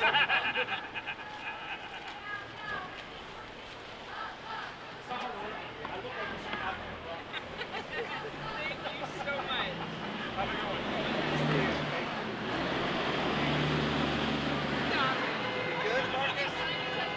back up. Okay. Put it on our All right, we are back. We're live. We're streaming, having fun out here in sunny Gettysburg. Big old truck running by. We got the trucks running by on one side, and a little demonstration going on the other side. So, yeah. So, anyway, so please don't let that be a distraction. We'd like to welcome you. Tell us who you are. So I am Chaplain Rachel DeFilly, the Director of Christian Prison Ministries for our Adams Christian Prison Ministries. Okay. And who's with you? This is Dr. Macbeth. Yes. He is our board chair. Okay. Yes. So Rachel, Dr. Macbeth, Billy, back there in the corner. She wants to stay quiet. And who are you, ma'am? I know we've met. Yes, we have. I am Mac's wife, Arla. Oh, okay. I know we've met. Thank you. Thank you. So, Rachel, welcome to Gettysburg. Have you always been around here? Have you? Originally from Maryland, left for the Army, and then as soon as I returned, lived in Hanover. Okay. So I've been in Hanover for the past 20 years. Okay. Have not lived in Gettysburg yet. Were you an Army chaplain? No, sir. Okay, No, what'd you actually, do? I was a veterinarian technician in the Army. Oh, nice. So the canines and things Yes. like that and Yes. stuff that we have going Yes, on there. I loved it. Outstanding. So tell us what your passion is. What do you got? My passion is to see that spark of hope restored. And the population that I get to serve is just truly exactly like that. It's a place where it's really dark. And so I have the opportunity to just support them where they're at, meet them where they're at, and show them the love of Christ. Oh my gosh. And it's just amazing. And I mean, we think about this like folks who are incarcerated. The purpose is to restore them, to get them back into society, and you walk alongside them in all aspects of that. How amazing that job must be to get to do that. What can we do to help you? What can we do to help serve you guys, to get word out? What are your needs? I would say our greatest need right now is always prayer support, first and foremost. Yeah. But I would say after that is even Bibles, volunteers. We need Bibles for the folks who are in jail. We need Yes. physical Bibles. And, Yes, sir. Because every individual that requests a Bible, they get to take that home with them. Okay. So we encourage them, write in your Bible, learn, and that goes with them when they leave. Okay. So Bibles are always a resource that is needed. Yeah. I'm trying to think. Those are probably your primary Volunteers. volunteers You for already sure. mentioned. And this is, how is this funded? Do you get grants? Is it Prison Ministries is self-funded. self-funded? There's nothing from the government, nothing from the town. So you guys are a 501c3. You're a Correct. nonprofit. You get donors that pour into you and help with your salary to keep you moving. Usually from the church and the yeah. businesses in the community. Okay. So where can people go to support you? what's the email address or whatever that your website where they can go to support financially? It's adamschristianprisonministries.org. Okay. Honestly, and there's multiple ways to donate on the site at this point. Yeah. And Rachel, what support we can give you in the community, being fairly new here? You're a great resource, and I love the idea of you hosting the housing events. Oh, yeah. And I was able to attend that when I first started. I think that's incredible, and just being available. I know even that support for the mentorship and the re-entry support, having that as a resource for the reacclimation piece of it. So I was a CRS prior to being a chaplain, which is a certified recovery specialist. So that part of that re-entering and making sure that they have all the resources to bridge the gap is another passion of mine. And your organization really helps with that. We actually have a couple of our folks who are certified recovery specialists. And again, it's that, home plan. Somebody could literally, and again, this is a big burden off of taxpayers. How much does it cost for one person to be incarcerated, for a year? What does that cost? And if we can get them out and stable with a housing plan, and we've actually been able to be that housing plan for several. And as soon as we get this single women's shelter open, we're going to get that going for that as well. Giving these folks an opportunity and path towards restoration. If we were held accountable for the stupidest thing we've ever done in life forever, what would that would be horrible, So yes, some of these folks, they served their time, they've done the things, but how do we get them back on their feet? How do we continue to work with them and change their heart? And I think that's where you come in. They've like, oops, I've been caught, it's over, I have a fresh start. And I think, Chaplain, you can come in and work with them on that side of things. And you work with all sorts of people, right? It's not like they could be Hindu or Muslim or whatever their belief systems are. You're walking alongside them and helping them spiritually and physically get back in shape and get back to where they need to. Absolutely. And that's the beautiful thing too, is just meeting them where they're at.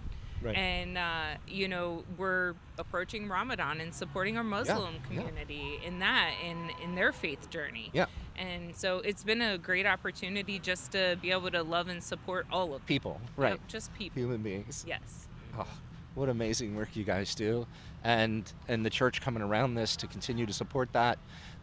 We would love to get, and I don't know what that looks like, but get you involved more, especially when we get this single woman shelter off the ground. Getting that piece more for those housing. What do you call them when you get people out if they have a housing plan or something like that? The home plan. Is that what it is? Yes, home sir. Plan.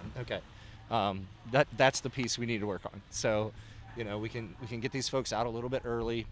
They can come and stay with us, and they get the counseling. It's on site. They'd still get visits from you, popping in and checking on them. I'm sure you'd be happy to do that, and bringing the church community and whatever community around them to help support growth in a positive and healthy way.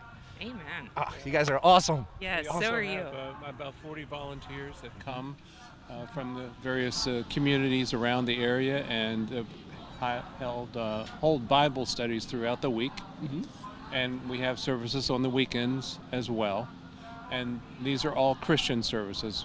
We don't do the other faith.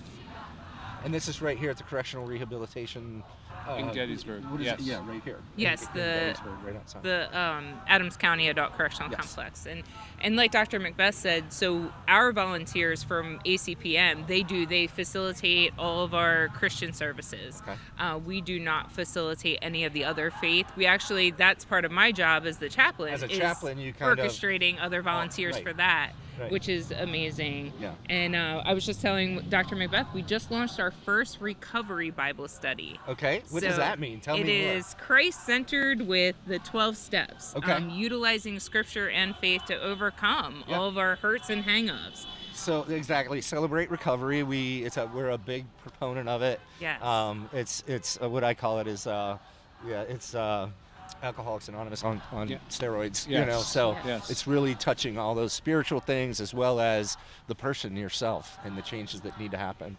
And we almost have to set aside who we were and picture ourselves as somebody totally different. Because if we're constantly thinking of ourselves as that person with a drink, with a needle, with a, you know, issue or habit, we're always going to kind of fall back into it. So you guys really do an amazing job, along with counselors and tons of people, helping these folks really picture themselves as somebody totally different than who they used to be. So God bless you for all you do. We thank you. I want you guys to get warm and out of the cold. Is there anything else you want to say? No, thank you. Thank you for this opportunity. Oh, definitely. This is why we do it. We started this last year. This organization called Citygate. There was a CEO of the San Francisco Mission and one down here in Winchester. And they told me, I was at the CEO conference, about this bench talk that they do. And they do it to raise funds. We don't really do that, but we raise funds, but that's not the purpose of this. It's really to bring the organizations and community around to see, you know, what are you guys doing? How can we partner together? How can we build coalitions? Because if we're together in this fight, I think we can make a real difference. Amen. You know, we've tried a million different ways. Let's try this, you know, and you know, I think we're all after the same thing with our own little niches. So. And I know that you would say we're primarily thankful for all the volunteers, but thankful for the donors as well. There are many individuals who donate to the ministry. Yeah. And I believe with Chaplain Rachel on board, we're going to have more donations. No, we were so happy. She's a go-getter. You know, and you know, as we're hearing, when's the new chaplain coming? Chaplain Angel was there for a year, and he was a great guy. You know, very embedded in the community. And to hear that Rachel came and stuff, we were just like excited. Yeah, let's go. You know, so. We grateful to be here. Yep, and you're always welcome. Stop over and see us. Join us at one of our staff meetings. You can meet our whole staff. And we do have a work release program, so they could help you possibly. Well, actually, we're doing some workforce stuff to where we're creating opportunities for that very thing within our service to the community through the recycling programs, you know, our stores and those things, creating job opportunities. It's a temporary one to get you back on your feet. To get you reacclimated, soft skills, those kinds of things. So if that works within the prison ministry work release program, those jobs are being certified and we'll plug them into those programs. We're getting off our feet into it with our residents, and then it'll soon be open to the public as well. So yeah, we're just kind of getting the hang of it. It's a lot of paperwork. It's a lot of administrative type things as we're dialing that in, but it's creating a lot of opportunities for folks. So super. That's wonderful. No, thank you guys so much. Thank you. You stay warm. Those things keeping you guys warm over there? Oh, yeah, Okay. I can feel it. Okay, good. Yeah. Thank you. I'm like dying over here. It actually is warm. Yes, thank you. Well, bless you. You stay warm. Thank you.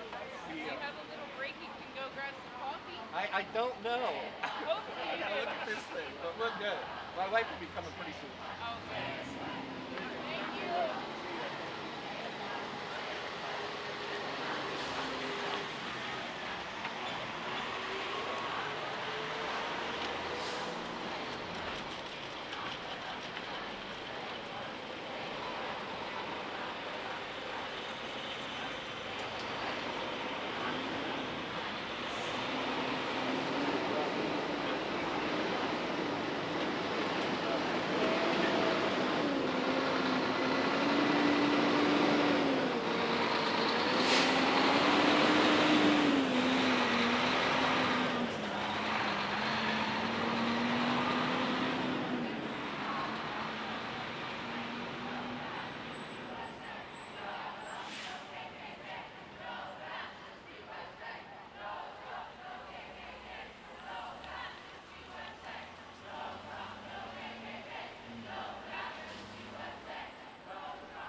keep tripping again?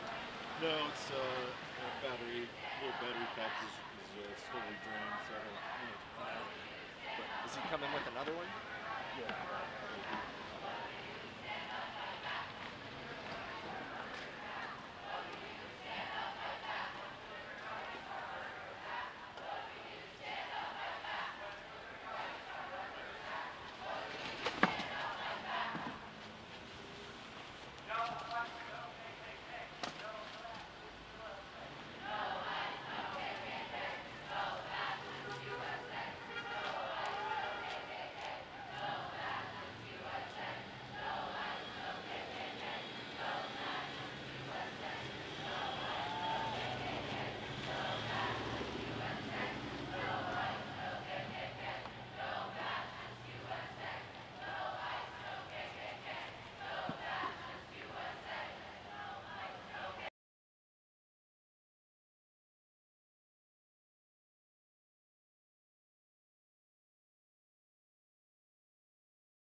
gonna deliver them. Oh, nuts. I'm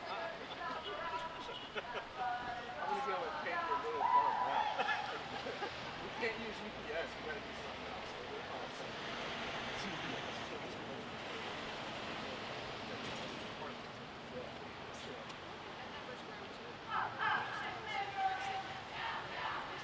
Yes.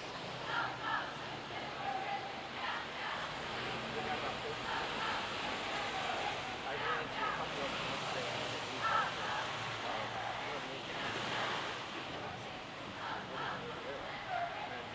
Two of the guys that were from here were walking. They were former residents anyways. You know, the program side of it. We're a program, we're a recreation program, so there's a lot of stuff. It didn't kind of fit with their needs. But they were like, "Whoa, how you doing? We're the carriers now." You know, so they're getting the help that they need, but it just wasn't in our niche of what that is. So are we good? Yeah. Did we cut out or something? No, I was just rearranging some things. Oh, okay. So we're good now. Okay. But yeah, I can't say enough about it, and all the churches that support that and keep it moving. Yeah. I would love to figure out whether us or somebody, or you know, us partnering with somebody, at least women and children, how to do something like that all year round. Right. You know, that it's not necessarily a program, but again, where people can go and get shelter and get some food and get a shower and move on. And again, as we're first focus is getting this women's shelter, single And women's when is shelter off the that? When ground. are they And thinking? When are you thinking it might open? So We're hoping. we're hoping at least no later than September. Oh, great. Yeah, it's. I don't want to get above that in front of that story yet until one of the guys who comes gets here, and I talk with him because Sure. you know it's kind of their story to tell. But basically, we had a church that was decommissioning, and they came to us and were like, "Is there something you guys could possibly do with this property?" And I'm like, "We've been sitting around here praying and talking about and meeting because we get these women dropped off at the mission, and we can't do anything. There's no place for them around here, so we have to call around and find places and get them to them." And I'm like, you know, this is what we do: engage in the community, find out what the needs are. Those are the needs we want to meet, and this is one that's kind of going maybe a little unmet. And again, I don't worry about who dropped the ball. It's my job to pick the ball up. I'm not really worried about that. It's just, okay, here's the ball. We got to pick it up. How are we gonna do this? So these folks walked in and we're like, what would you do with this? And we pitched, a version of what we would like to do with it. And the church members fell in love with it. The community, I think, is falling in love with it. So, yeah, we're moving forward on that. So Great. You guys are doing a lot of great things. Absolutely. we're trying. You know. are. The big thing is, we put all our efforts into ensuring people have the tools they need to get better, to carry on, and to get out of whatever rut they're in. So we continue to help them with that, whether it's drug and alcohol rehabilitation, trauma abuse, trafficking, those types of things. And it's not just us. There's a lot of organizations in our community that are helping with this and taking on this. And I don't want to call it a burden. It's just part of life. We're humans, and we're all broken. It's amazing the need in Adams County. Yeah. But we have a wonderful community with folks like yourselves. When I asked him to come, he's like, "Well, what do I do?" I'm like, "My gosh, Heather works at the church. She works there. You guys are helping people." Tim, when you were a UPS driver, you would make sure your customers, you'd put their packages on the porch. You'd find what's dry. You created these relationships with them. You brought their dogs, bones. It's treats and things. You volunteer to help anybody who asks. When you talk about that person that would literally give the shirt off their back, that's you, and you wonder what it is that you do that makes a difference. And it's being you in that circle of influence that you have is what makes a difference. And if we all, do a little bit of that, my goodness. That's why Adams County is so amazing. We have so many people like that. We're all family. It's so many different, levels of income, so many different levels of means and time and all that. But we have so many people here in Adams County that just care. And, whether it's, stopping and helping somebody that's on the side of the road or, whatever, taking somebody in. And please, that's not what I'm saying.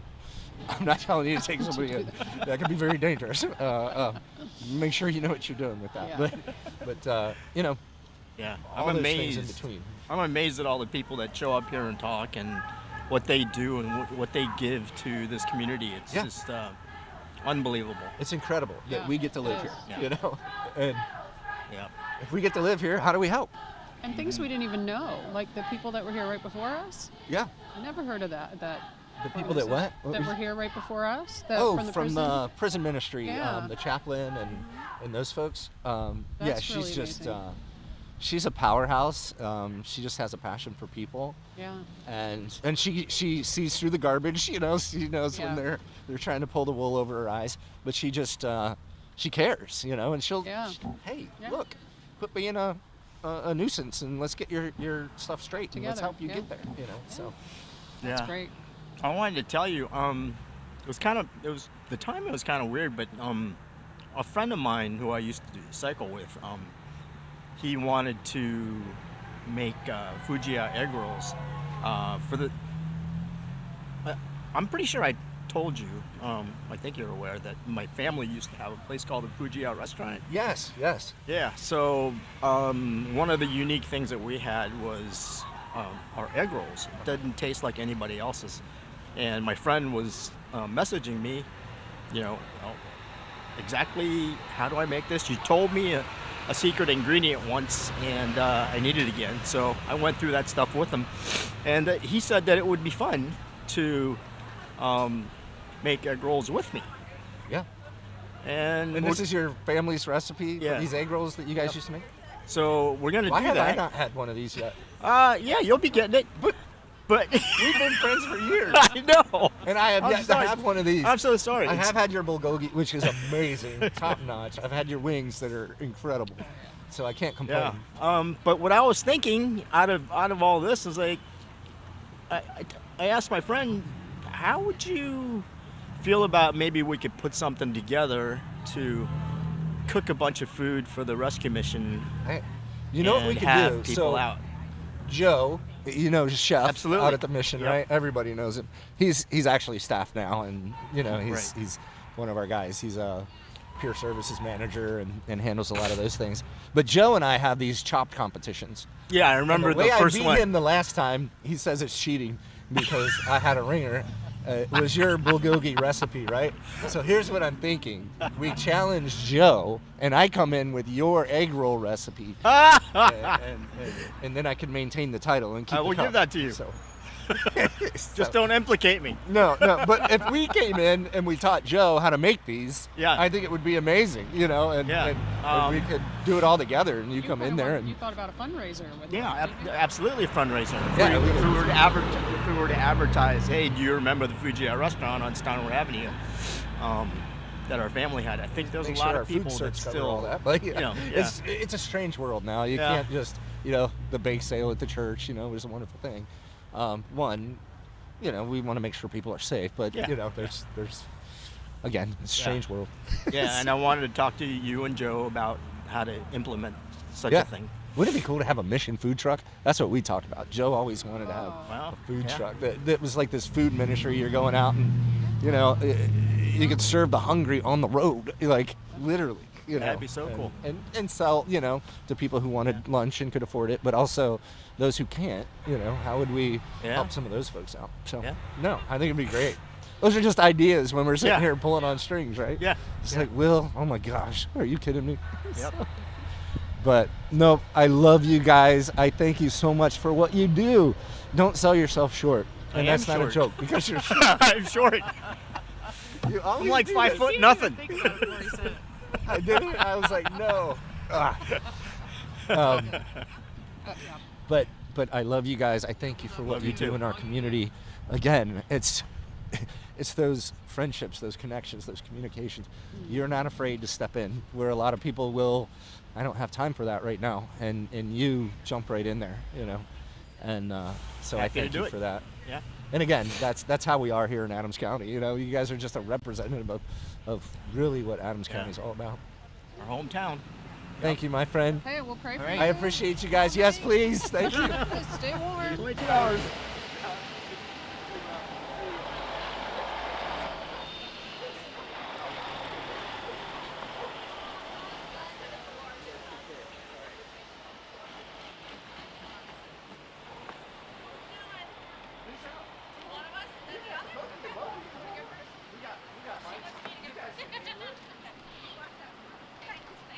Are all three of you together? Well, yeah, that's her husband. We're all going to eat. Here's Humbert too, but he went to get a seat. Yes. You're staying over there, Cassie? Yeah. She's gonna do her own little spiel. Ooh, you're gonna freeze tonight, dude. Are you gonna be sitting in there with like heat or what? There's a little bit in here. That much. What do you got? Pull the mic a little bit closer. Oh, there you go. Why we getting some complaints people aren't hearing? Okay. So, my goodness, we have Juliet Sharrow. Juliet, she served at the board, on our board for 6 years. Yep. She was our board chair for 2 of those. You're off now, so Yes. you have every third Once Tuesday. a month for free. You I have can't the believe night it. off, I so. feel like something's wrong. So, what are you up to now? Well, I'm still doing Thrive, you know. What is Thrive? So Thrive, we founded Thrive, oh my gosh, like 13 years ago now, hard to believe. But we're located in Hanover, but we serve the York, Adams, Franklin County, stuff like that, and we help victims of domestic violence. Yep. We call it domestic violence aftercare. So basically, when they've left the abuse, we provide support groups, mentoring, Bible study.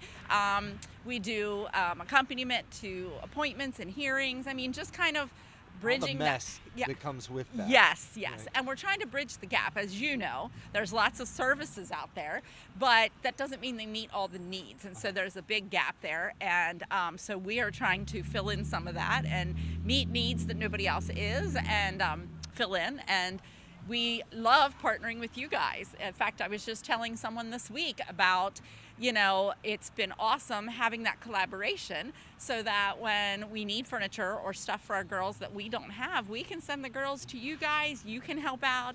You have your men help move and deliver furniture, pick up furniture. It's wonderful. It's a great collaboration. Yeah, but you guys also, you know, you'll have people that want to give you a whole house full of Yes, furniture. yes, and and you have like I have 3 ladies right now. I can't.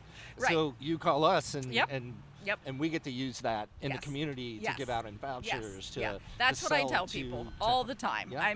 I'm constantly telling people, a lot of times when people donate, as you know, they don't want their stuff being sold because they think you're just making money from Right. it. And I'm like, you don't understand. At the Mission, they have a men's shelter, a family shelter, getting ready to have a women's shelter. And I said, so the stuff is used, plus that doesn't even count the vouchers in the community, all the people that are helped. Right. And so I'm like, it's a great collaboration, and we at Thrive do not believe in wasting anything. So if somebody donates it and another organization needs it, they can have it. I'm not gonna just leave it sit there to leave it sit there. Like, I'd rather spread things. We actually have a group of people that we partner with at Open Arms that are going to Kensington. What's Open Arms? What's that? Open Arms is in Hanover. They're a drug and alcohol treatment facility, and we go in there and do support groups with their clients Okay. that have experienced domestic So you're violence. very much into collaborating in your Yes. neighborhood as well. Yes. And so Open Arms, they're taking a group to Kensington out by Philly to help with, you know, the huge need there, and they needed this whole list of things that we had, and I'm like, here you go. Be blessed, right? And take it and go. But yeah, with our collaboration, we are trying to go into as many other programs and organizations as possible to share what we do. And really our heart is to just love on these victims, these survivors, and really help them, and to know that they're not alone, to know that people care and want to help them. So we recently, in the last year, got partnered with the York County Prison. Okay. And we go into the York County Prison and do support groups there. And the really cool part is they have asked us to be the official service provider for domestic violence at the York County Prison. Wow. So That there we is are. incredible. I was going to ask you what's new. Yeah, that's incredible. That's new, and we're actually loving it. And the next person that's coming up to talk, Cassie, she goes with me for that, so that she can cover more of the trafficking, and I cover more of the domestic violence, and we can partner together in that way. But it is something that we love. If you've never gotten to work in the prison, anybody that ever gets a chance to volunteer, it is an amazing opportunity to really get to work with some of those people who feel like the world hates them. Yeah. You know, they Yeah, feel like I mean, outcasts, and it carries such a stigma. yeah. Yeah. You know, and again, it's that thing. Okay, you've done your time.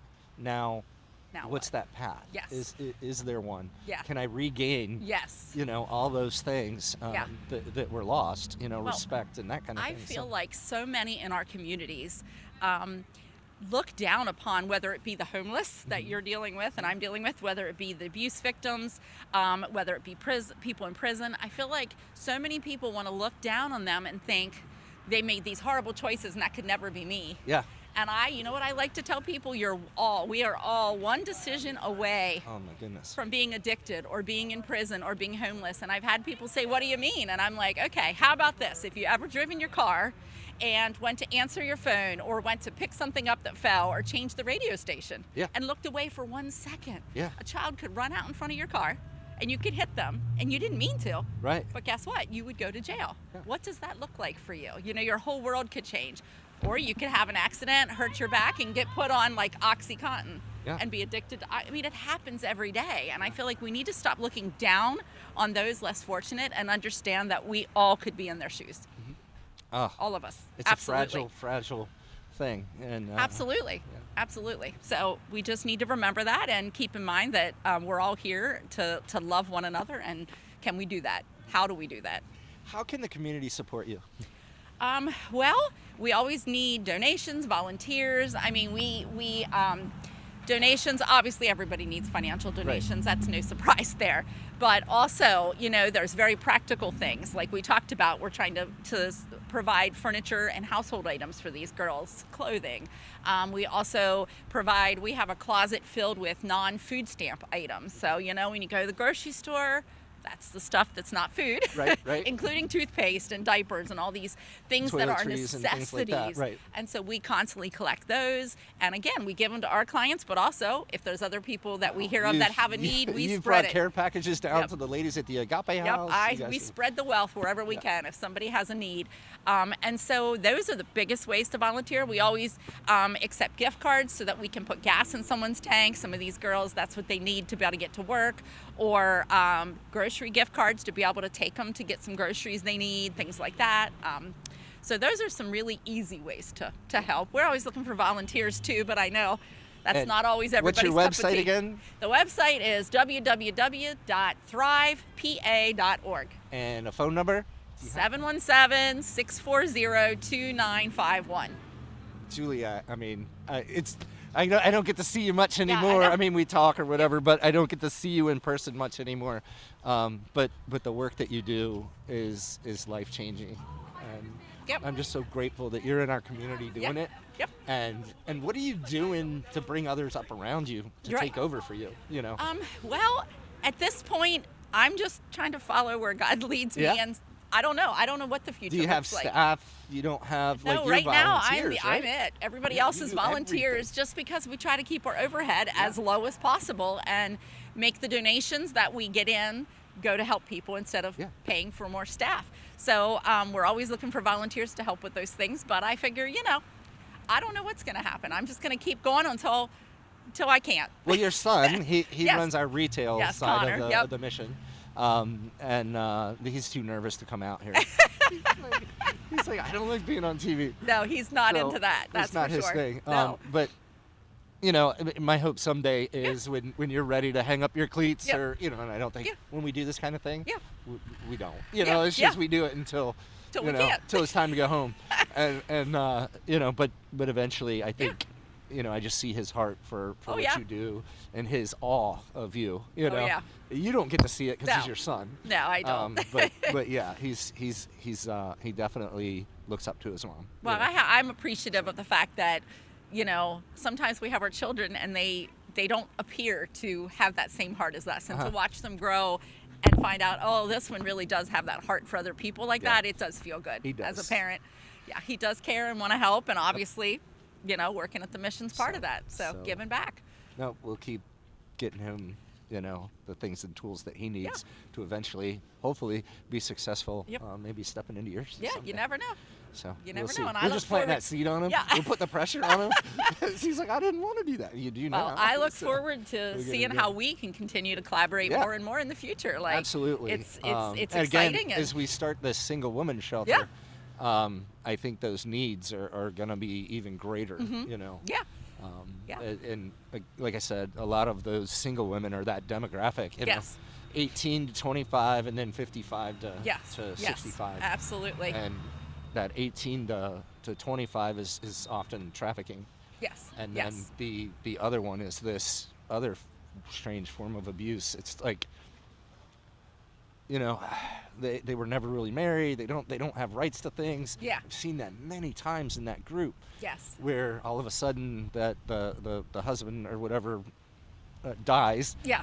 And the family takes over the estate, and so long. Yes. You know, Yes. you're Yeah. never had any rights to anything. So it's sad. We've had a couple. You know. Oh so, yeah. so Yeah. it's, Absolutely. Absolutely. And unfortunately, today's young adults that are growing up, a lot of them don't have the care and concern for their older family members like maybe we were raised. They were just raised different, and so a lot of them just don't want the burden of taking care of older family members, and they don't want their house and their stuff, and so it just kind of all gets left up in the air or sold off, and and these people are left. Yes, we see a lot of that too. It's elderly very sad. care and those kinds of things are going to be in our future, I'm sure. Yes. I just see that. Yes. And- well, in the daycare, I'm excited to see that and the openings there and trying to make that accessible, because you and I both know that is a huge need for people in the community, especially low income, finding affordable childcare so they can work, get a decent job, but still afford childcare. I mean, a lot of daycares are $250 a week, $200 a week. I mean, who can afford that? That's that's how much it costs. I mean, it's just the cost. It is. It's involved crazy. if you're looking at a rent and all those things and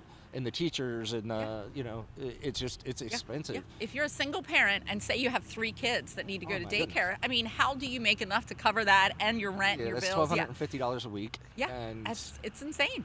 you know, It's insane. so- I don't know how some people are surviving in the world today. It is definitely not easy. So we'll keep on Yeah, we'll keep on doing those. We're partnering with churches to set up child care centers. We have our first one that's open out in that's York so Springs. awesome. And there are these micro centers in our communities.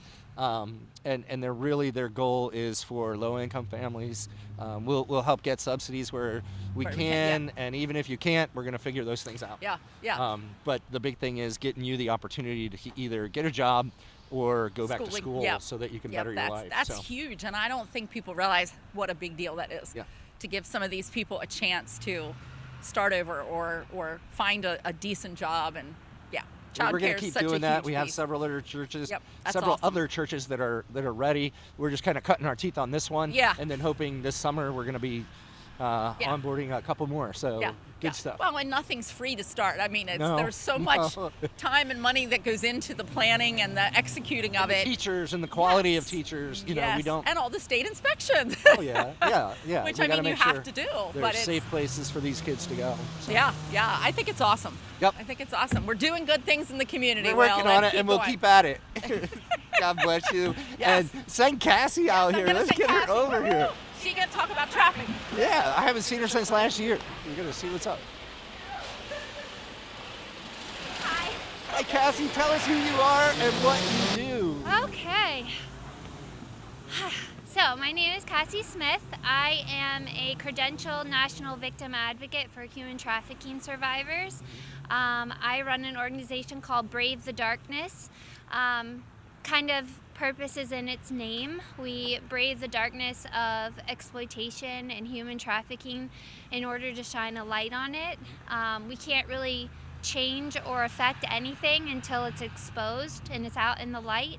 And so that's what I do. And then I also come along other survivors and get them resources that they need, be another survivor to talk to. to understand and relate to. And then I just started a skincare line. Okay. It's called Brave.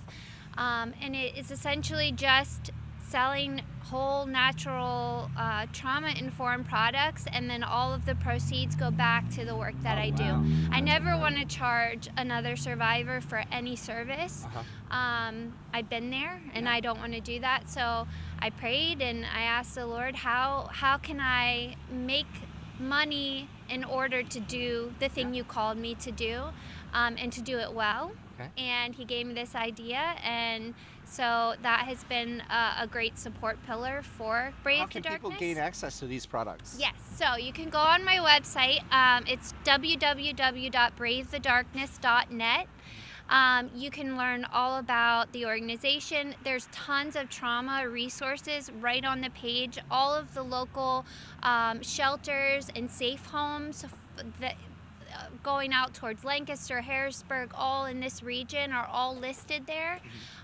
So any survivor can find a safe place to go, and they can reach out to me, and I can help them with that process. So you'll find that. You'll find just the Brave Skincare brand is in there. You can go and order the products right off the website, and then I'll ship those out to you and share them with people. And it's just my way of being able to offer as much support as possible in asking as little of the survivor. So Cassie, in your story, you're also a survivor. Yes. And I don't want to get into detail. I mean, it's just, so you know what that darkness is like. Yes. To see you rise above it and actually turn around and fight it for other people, it's just incredible.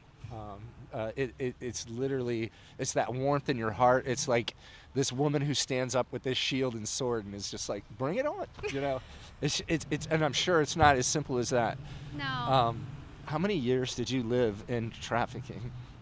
My entire childhood, to some degree, off and on, but it was familial trafficking. Yeah. So that's a little bit different than I think what most people understand about it. You Most know, people think like Taken, the movie yes, Taken or something like that, even right? Sound of Freedom, you know, where a child is kidnapped and taken away from their family, and that does happen.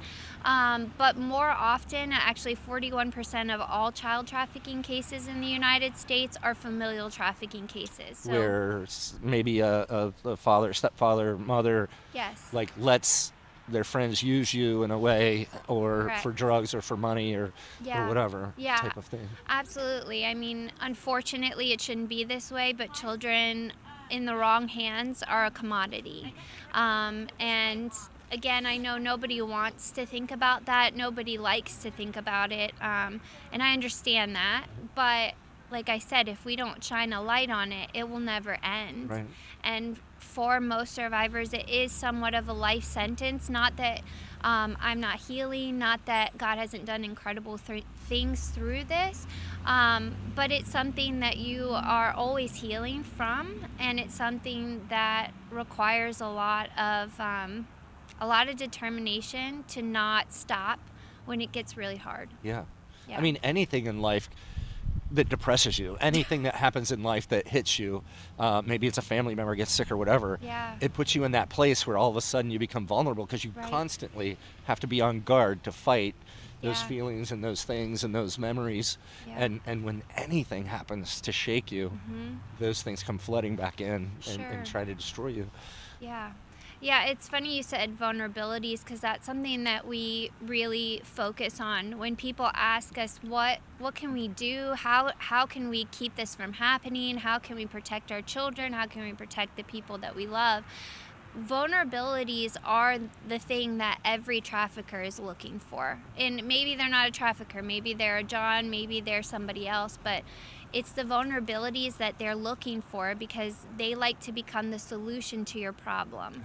And typically that's one of the biggest red flags I tell people. If somebody comes into your life quickly, has no boundaries and says, I can fix this, I can help you, I can get you to this career, I can, get you to this location that you want to get to. They try to be the solution to the problem. They don't typically traffic that person right away. They build a bond with them. And I think when people ask me, why don't they leave? Why didn't I leave? Well, it's my family. I couldn't have left.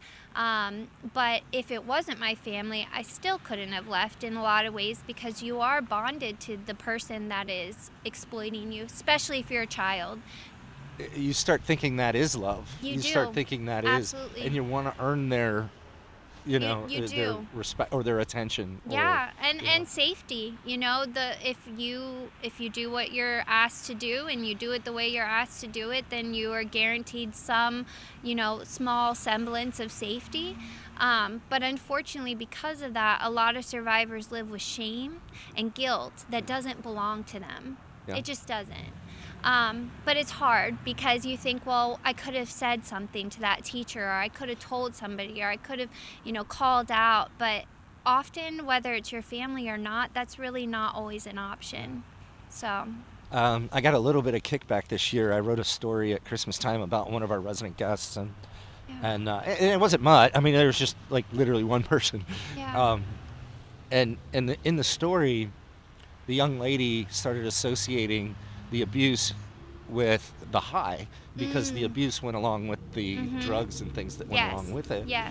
And she started associating with that, and actually, found herself, she'd get clear of it and then start longing for those things. And it's like, that takes intensive care. It does. It takes an army of people around these folks. Yes.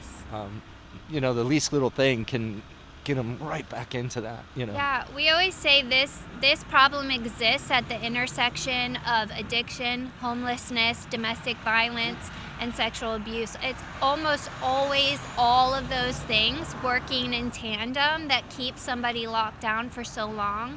If you think about it, just with substance abuse alone, if you weren't a substance abuse user before you started being trafficked, you very likely will be one afterwards, whether they use that to control you or whether you use it to numb, right? To medicate. And so then once you're addicted and you're chemically bonded, now that person is the holder of the one thing that gives you relief. Yeah. And so you'll do anything for that relief, even if what you're doing is actually perpetuating your own exploitation. And I want to say that too, because there's a lot of survivors out here that say, I wasn't a trafficking victim. I put myself in that position. I understand what they're saying, and to some degree it is important to take some responsibility of where we put ourselves and our vulnerabilities. But honestly, I just think that anybody is capable of being lied to, being extorted, being exploited. There really isn't a person that I think is completely safe from that. Yeah. And that's hard to hear, but it also keeps people vigilant. It keeps their eyes open. It keeps them paying attention, and hopefully paying attention to their children. Who they're talking to, what vulnerabilities their children are putting out there in the public, whether that's on social media or even in their conversations with friends. We don't want people to hide what they're going through, but there's a way to be intentional about what you do and do not share. Because like I said, these people, they're experts at finding the thing that you need and becoming that thing for a time. And they're very, very good at it, and they'll take their time in learning you and your system, because to them it's a long game. Yeah. You are not a short game. You're a long-term source of income, unfortunately. How did you one escape this? That's a good point. I like that you use the word escape, because people ask that a lot, and I want to kind of challenge it in the sense that escaping very rarely happens in the way people think. Like somebody comes and rescues you in the middle of the situation and takes you out, and you never have to see those people again. In the movies, that's typically what happens, but in reality, escaping can look like so many different things. It can look like somebody helping you. It can look like your trafficker being in prison. It can look like, you going to a safe house, so an actual escape. But often, for me especially, because there's a familial factor, I didn't really escape. I sort of married out of it. Unfortunately, I married somebody who was not necessarily any safer. And I did that at a very young age. I got engaged when I was 17. I got married right away. Yep. I was still in high school. Had my first 2 babies right away. This is very common. It's with incredibly young ladies common. going through this. Yes. They're looking for love. They're looking Yes. for a savior. Desperately. And, And I thought it was a good protection. Yeah, I thought it was a good way out. Yeah. I don't regret it because I have 2 incredible children. I just have to say this, my son just got accepted to Cornell University. Are you kidding me? He did. Oh, wow. So I say that to say, And it's a beautiful area up there. I mean, it's and like, he I worked love so it. hard, and I say that to say that what I came from and what I've overcome, to have a son that's about to go off and do something like that, that's a miracle. Yeah. It's a miracle. My children are miracles. And so even though there was exploitation, even though it wasn't right, I still believe that God used it, and He's used my children to save my life every single day since they came, because they are the reason I do what I do. I never want to see another child hurt like this. Oh. I'll do whatever I have to keep that from happening. Thank you. How can we support you in doing this? This is it's incredible, and it's real, and it's the brokenness of humanity. It is. It's the darkest corners of humanity. And I don't blame people for having a hard time looking in those corners, but I will encourage them that there are people like me, there are more than people like me out here doing this work that really care about this issue. They give their lives to it. I know lots of them. Juliet is just one of my partners. I partner with a lot of other organizations, Unstoppable You Ministries. We go to the brokenness. We don't wait for them to come to us. We go to them, because I would have never gone to somebody.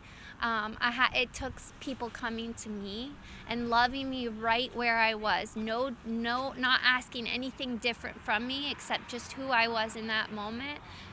If you're asking me how I escaped, I would say that's how I escaped in here, was that people loved me well for the first time in my life, and without asking for something in return. And I want to do that for as many people as I can.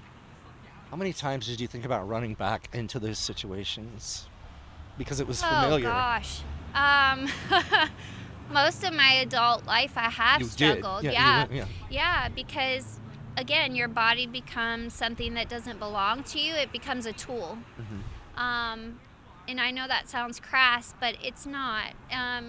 It's a survival mechanism. It's a coping mechanism. It separates you and the emotion and the soul, really, Absolutely. from what's going on. From what's happening. Yeah, and as children, when we are put in unsurvivable things that a child's mind cannot comprehend or live with, especially at the hands of the people they love the most, it causes something called dissociation, which I like to talk about, because I like people to understand that sometimes when you're asking a survivor, they may genuinely not have that information in that moment because they've blocked it out. Yeah. So it's taken me a long time to put those pieces to get back together to see the whole picture. It's also set me free from a lot of shame, though, because I now understand why I made those decisions and what kind of led me to that place. And it helps me to never ever judge another person based on their behavior or what they might be experiencing at that moment, because I was not a lost cause. Yeah. I mean, I'm sitting here today. If I was not a lost cause, then none of them are either. That's my opinion. What can we do to walk alongside you? What can we do to help you? Prayers, Yeah. obviously, but also if you skincare. It's all natural. It's amazing. I'm super passionate about it because I put a lot of heart and soul into it. So buying those products, like I said, that helps me do what I do. Isn't it cool how your passions get mixed with what your other passions are? It's so it's like exciting how God has been able to do that, because that's the light side of what I do. Yeah. Everything else is so heavy. Yeah. But when I'm in the kitchen and I'm like infusing oils with Yeah. herbs, it's like, this is so nice. And then I believe that the products actually help heal people. And I believe that too. So when you purchase them, you're not just purchasing your own healing, you're actually purchasing someone else's healing as well. So that's just a really simple and practical way that people can help. And then please go on my website and read. I have articles about exploitation and trafficking, what that actually looks like here. And like I said, so many resources. And can you give us that website one more time? Absolutely. It's www.bravethedarkness.net. Yes. And you can email me and contact me through that as well. You are amazing. Thank you so much for coming back. Yes, thank Come you. visit us at the mission. I'm going to. I would love for you to get down to the Agape House and with the ladies down here and talk with some of these ladies. And when I get this single woman shelter going, I mean, I think it would be incredible to get you plugged in with these folks. You tell me when and where, I'll be there. Awesome. Okay? Thank you so much. I appreciate you. Thank you so much.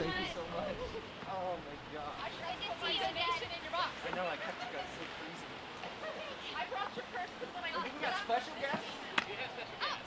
Special surprise guests. Come on. Bring Sarah out here. Okay. See you guys. I am excited. Some seats still. Yeah, have a seat. We'll get you a microphone, Sarah. We'll get you mic'd up on the side over this one. Yes, sir. Miss Sarah's good. I'm gonna go grab you a microphone, Sarah, and then. Oh. No. Stay in there.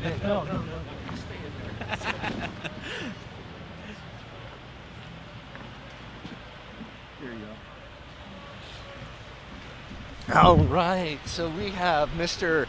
Tell us who you are. Hi, I'm Tommy Chastain, and I actually run the Agape Boutique for us down over at the Rescue Mission. Right down the road here at 112, or is it 114? 114 Chambersburg there Street. You are, 114 Chambersburg Street. Yeah. We have a little shop there. We call it the bougie shop because we get these donations, and some of these are like glasswares and things like that. It's amazing. A little fancier type stuff, and we put it down here in town, just as kind of a destination spot. Absolutely. And people get to meet Tommy. If you know him, you know him. He is quite the character. The personality hire, if you will. That is him. So, yep. Tommy, what is it about this community that you love? I've honestly fallen in love with the area. I always try and mention this every so often, but I moved up here about 6 years ago from just south of Las Vegas, of all places. Yeah. And the community that we have out here is amazing. Yeah. It feels like everybody knows everybody. Everybody's real kind and generous with one another. The folks that we have that come up to the rescue mission all the time, I've got so many regulars that I know by name. Yeah. Shout out to Sheila and Brenda if you guys are listening. But yeah, the fact that the mission itself being open for 50 plus years and having this much goodwill built up with the community, I think is absolutely amazing considering what we're doing and the programs that we have in place. Like, we've expanded so much since you've started up with us, Will. If anybody hasn't said it, thank you. But that community and goodwill that we've had built up, I think is a direct translation as to how people feel comfortable donating such beautiful items that we get in down over at the boutique. And I think it's kind of one of those things that's just going to continue to I'm missing the word here, spiral. Maybe not spiral, that'll work. Yeah, but no, I think people understanding that. We talked about it a little bit before. You're purchasing with purpose. Yes, absolutely. And you're having a good time. You get to meet Tommy and hang out with him. But yeah, every purchase you make from us goes right back into the operations of what we're doing. Exactly. and that's as like you just heard Sierra and Jill talk maybe earlier. We have 9 women. We have 10. One of those is Jill, who is the house mother. She's there, so we have round the clock care.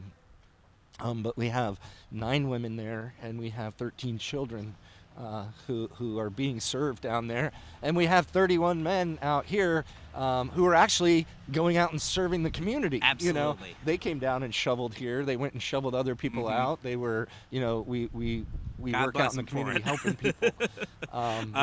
We don't just take. Right. It's one of the things that I was really grateful for was whenever I was running late the other day because I was stuck in my own driveway, and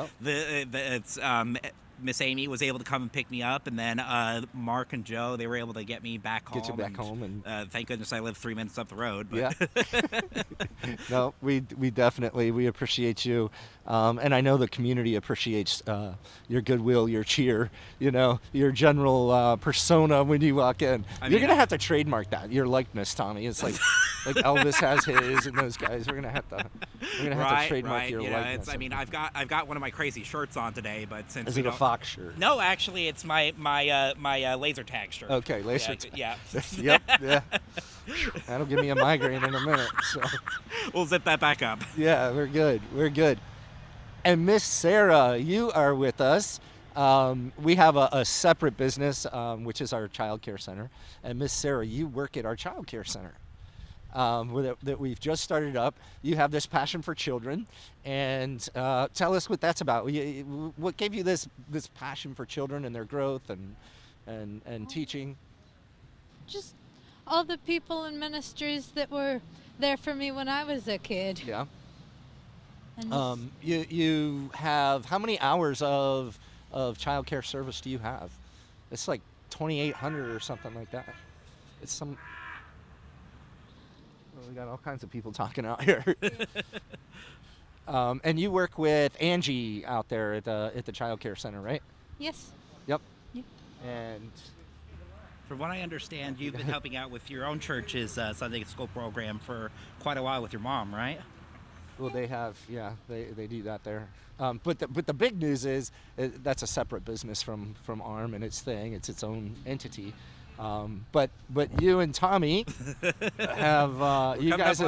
have started dating probably your anniversary here how in long? April. A year anniversary. Are you going to put a ring on it? What's going on, Tommy? What's going on? She technically already has a ring. She does? Okay. Yeah, well, the thing is, it was a cute little promise ring that I got her when I formally asked her to be my girlfriend up over at the chocolate shop up the road here. Okay. And she told me in text that she was going to accept regardless. But. Okay. So I mean, I'm picturing a Vegas wedding here in Gettysburg with the limo from the '90s with the pool in the back of it and stuff. Well, see, one of my friends back home, her dad is actually an Elvis impersonator, but no, I think that we're probably going to want something a little simpler there, You hail from Vegas, right? Yes, You're sir, from Las born Vegas, and raised. Nevada. Yep. Well, I mean, I say Vegas to people, but any locals that might be listening in, Henderson is kind of where the locals live, and then we just work in Vegas and wait high at the strip on the way to work.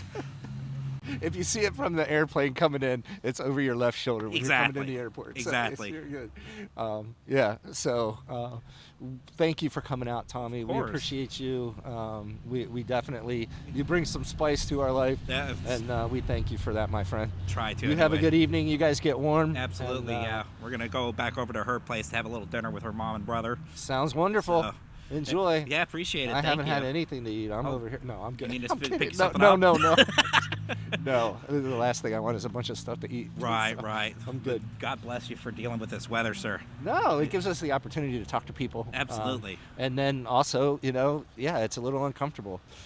Reminding people of what it's like to really be homeless. It's absolutely, yeah. It's survival. Yeah, for sure. Well, you take care of yourself out you here bet, tonight. my friend.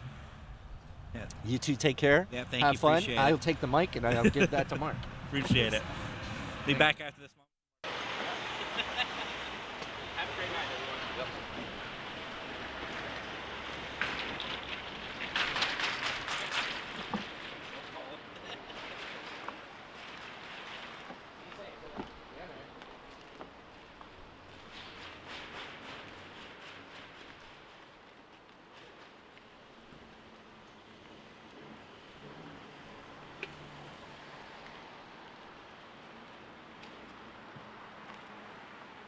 This thing's too going up a little bit. Yeah.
Doing all right, man? Yeah. Is your heat in there working? Yeah. Helps. Want me to slide one of these over there? No. I don't want to melt them. No, that's okay. It's creeping in from the bottom. It's seeping in? Yeah. You need duct tape. Yeah.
First relief's coming in about 20 minutes. His name's Caleb.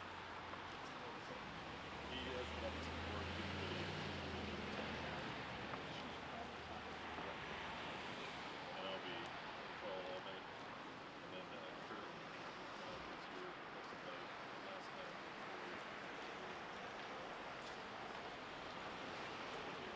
Hey, that's cheap. You guys can't do that. Still cold.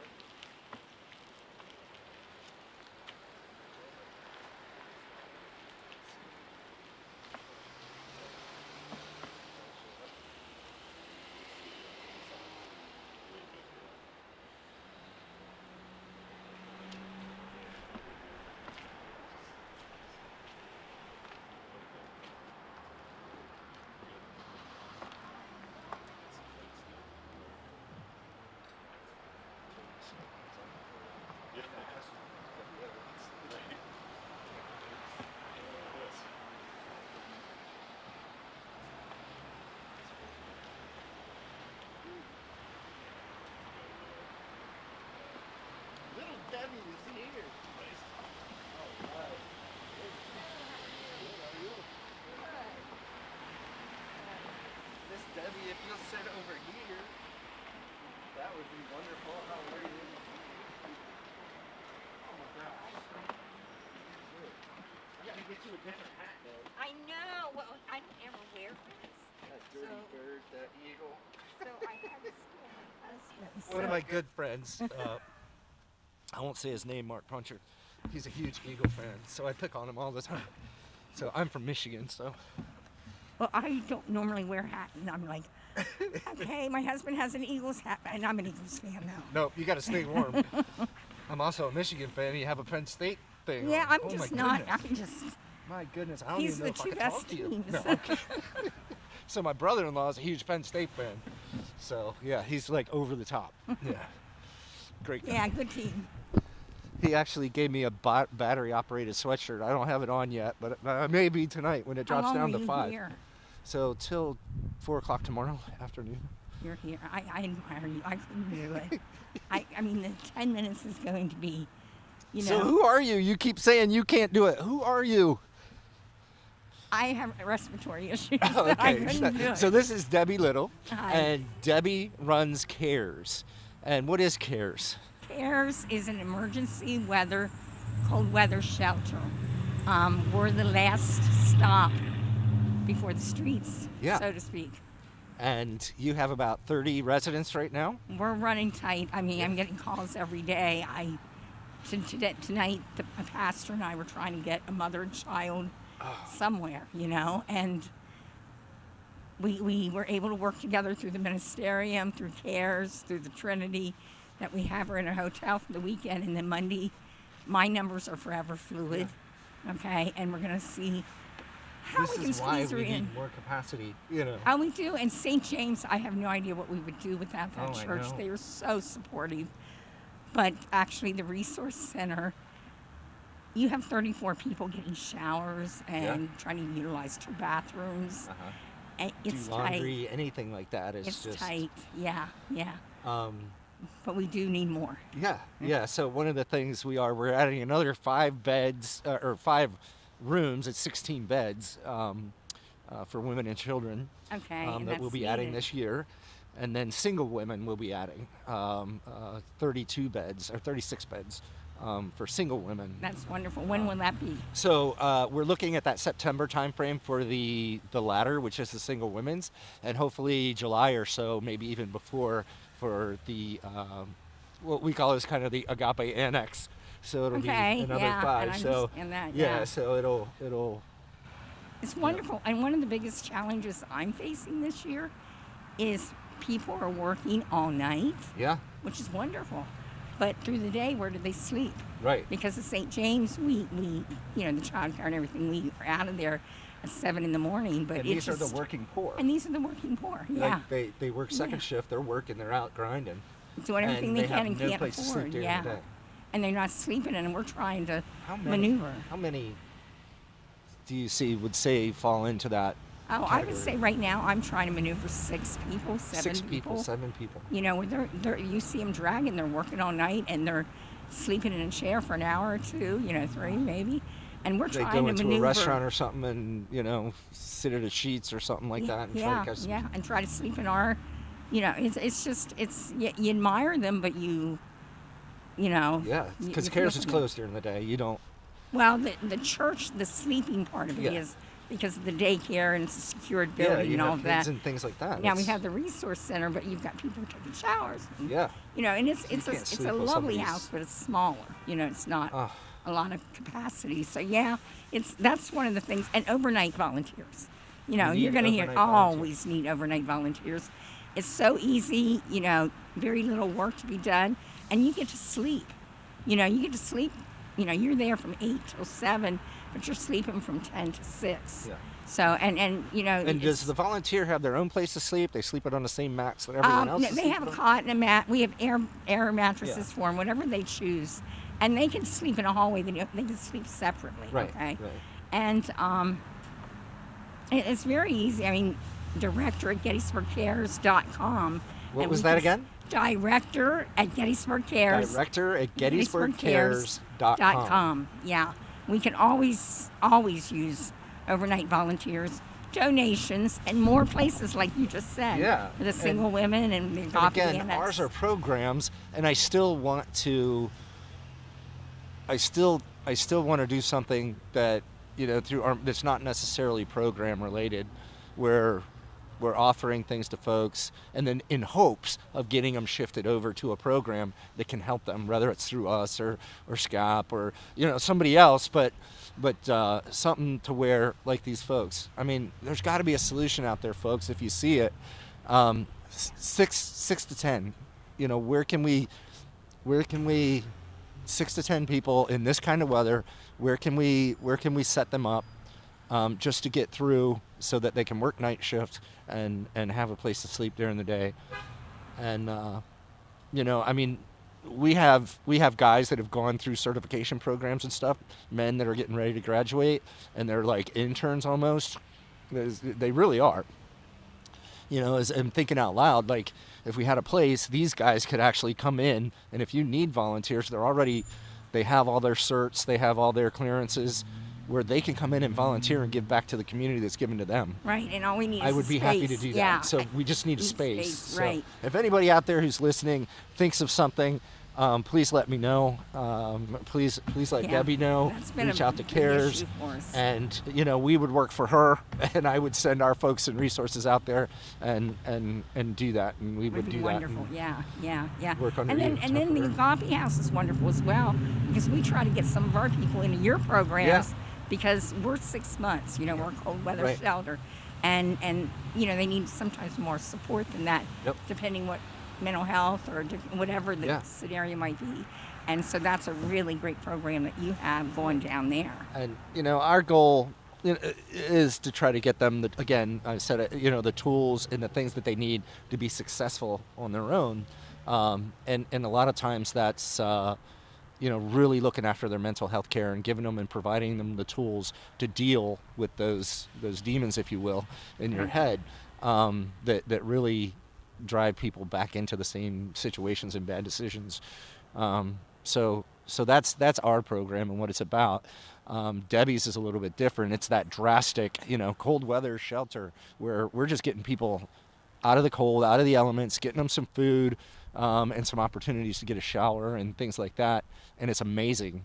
And I mean, you're sitting here right now and it's cold. It is. It's I think we're down to about 13 degrees or so. 9? 9 when I came in. Okay, so 9 degrees outside. Imagine sleeping in this. No. And I've heard the stories where you're between two buildings and you're trying to angle your body so the wind doesn't hit you, Yep. And I just can't imagine, but it's out there. It's in our community, and we do have a very generous community. We do. I must take my hats off to the community and the donations, because I can't tell you how much toilet paper and paper towels and all the necessities in garbage, life. that we go through on a daily basis. Laundry detergent, yeah. shower soaps, all that stuff. Yeah. And my job every day is keeping you from freezing to death that night. Yep. Okay. You literally are hour by hour, day by day. That is your job. Now, of course, we want to do other things for them and help move forward, but my job is how do we keep you from freezing to death that night? And like I said, more shelters. St. James is very gracious, and actually at St. James, I think the church does have more room.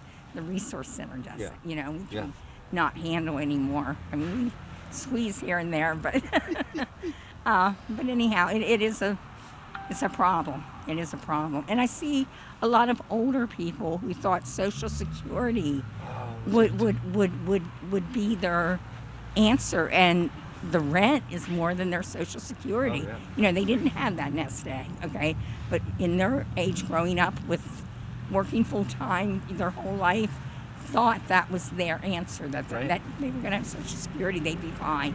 And the cost of living, rent is just phenomenal. I was just talking to Juliet Sharrow, and one of the demographics we're going to see, and hopefully not, but one of them we're going to start seeing grow is the elderly, as those things are happening. There's actually some really great folks here in town. One of them is working with us. We're trying to find the right place to invest in, and we got to figure out options, because there's a reason like colleges use dorm style housing, right, where somebody has their own room but they have shared facilities like kitchens and restrooms and showers, because it's affordable. The issues we face are more so finding the right municipalities and places that allow for those, because the ordinances need changed and that kind of thing to allow for it. And can we do it in a way that also serves the community, maintains the the quaintness of the community and those types of things, which I understand. We want to partner with them, and it's an affordable way to do it. And it's kind of like, well, boarding house, I get it. It doesn't sound like fun, but it's a lot less fun is sitting out here. Right? At Or even 9 degrees. Even the shelter that I have, there is no privacy. Right. The men are all in one large room. The women are in one large what we're room. proposing are like kind of, very, very usable, finer, not high end, but certainly finer, like kitchens and bathrooms and showers and things, like very usable, very, but not garbage, Right. and then their own individual rooms. And if we could get, a rent for that's like, okay, $700 to $800 a month, everything included, for that demographic of folks that are, maybe aging or, Right. Younger, getting out of college and getting ready to get a new job, those types of things, to keep them from becoming homeless, and there's nothing like that out here right now. So No, there is it's trying not. to find those things and opportunities for it and change the mindsets of whether it's the borough councils or the municipalities and things like that. How can we provide ordinances and things that allow for something like that with some guidelines and regulations? I understand what we don't want. Right, we don't right. want an area where it's just going to be nothing but drug abuse and crime and problems. Slum and all But that, right. if it's managed properly and people are involved in it, There's that's guidance. very rarely. You can be part of the community. Yeah, You exactly. know, part of the Exactly. community, not an embarrassment. to Not the an community. embarrassment, right? Yeah. Exactly. So those are things we want to work on. Tiny house, all those fun things, Oh, right? I know. But one right day now at a we're in the time, middle of the fight. We got our hip waders on, and we're dealing in the going proverbial forward every day the best we can. poop pond, right? Yeah, yeah. Grateful for the support, that we can get. And yes, that's what we do. I thank you so much for everything you do, Debbie. We are Your passion so- and your heart is. But we incredible. really receive in the end. At the end of each day, you know as well as I do who benefited. Oh you know? yeah, there's nothing I would rather do in life, Right, and I didn't right, even know right. I wanted to do it. Right, yeah. I'm not used to wearing a hat. It's fighting me here today. Well, but you stay warm. I will. I am, and I hats off to you for being able to do this all night. But it's wonderful. It's what a lot of people face all the time. All the time. All the Yeah, time. or sleeping in a car and deciding if you can even afford to run the gas. Can I run the gas for and a you're half not hour even to laying warm it down. up? You're sitting because all your stuff's in the car. It's just. Yeah, and it's dangerous. I say my prayers a lot. Is all I can I'm say. thankful. Very thankful for what I have and where I'm Yeah, at. yeah. And for you keep them. representing those Nittany Lions and the Well, it was Philadelphia what Eagles I and had all that good stuff. to be out in the cold tonight. So, okay, thank you. We love you, and our community is better for having you. Thank you. Well, the world is better with you in it. Too. I have a sign on in our in the resource center is the world is better with you in it, because it People truly need to is. hear that sometimes, They don't do. they? They need the good stuff too. Yeah. Okay. Well, you have a great evening. God bless you.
Yeah, you're done, but yeah, it's still running. Everything's still running. Oh, I cannot. But yeah, you're realize- good. Well, We'll he's get gonna together cut on that. part, right?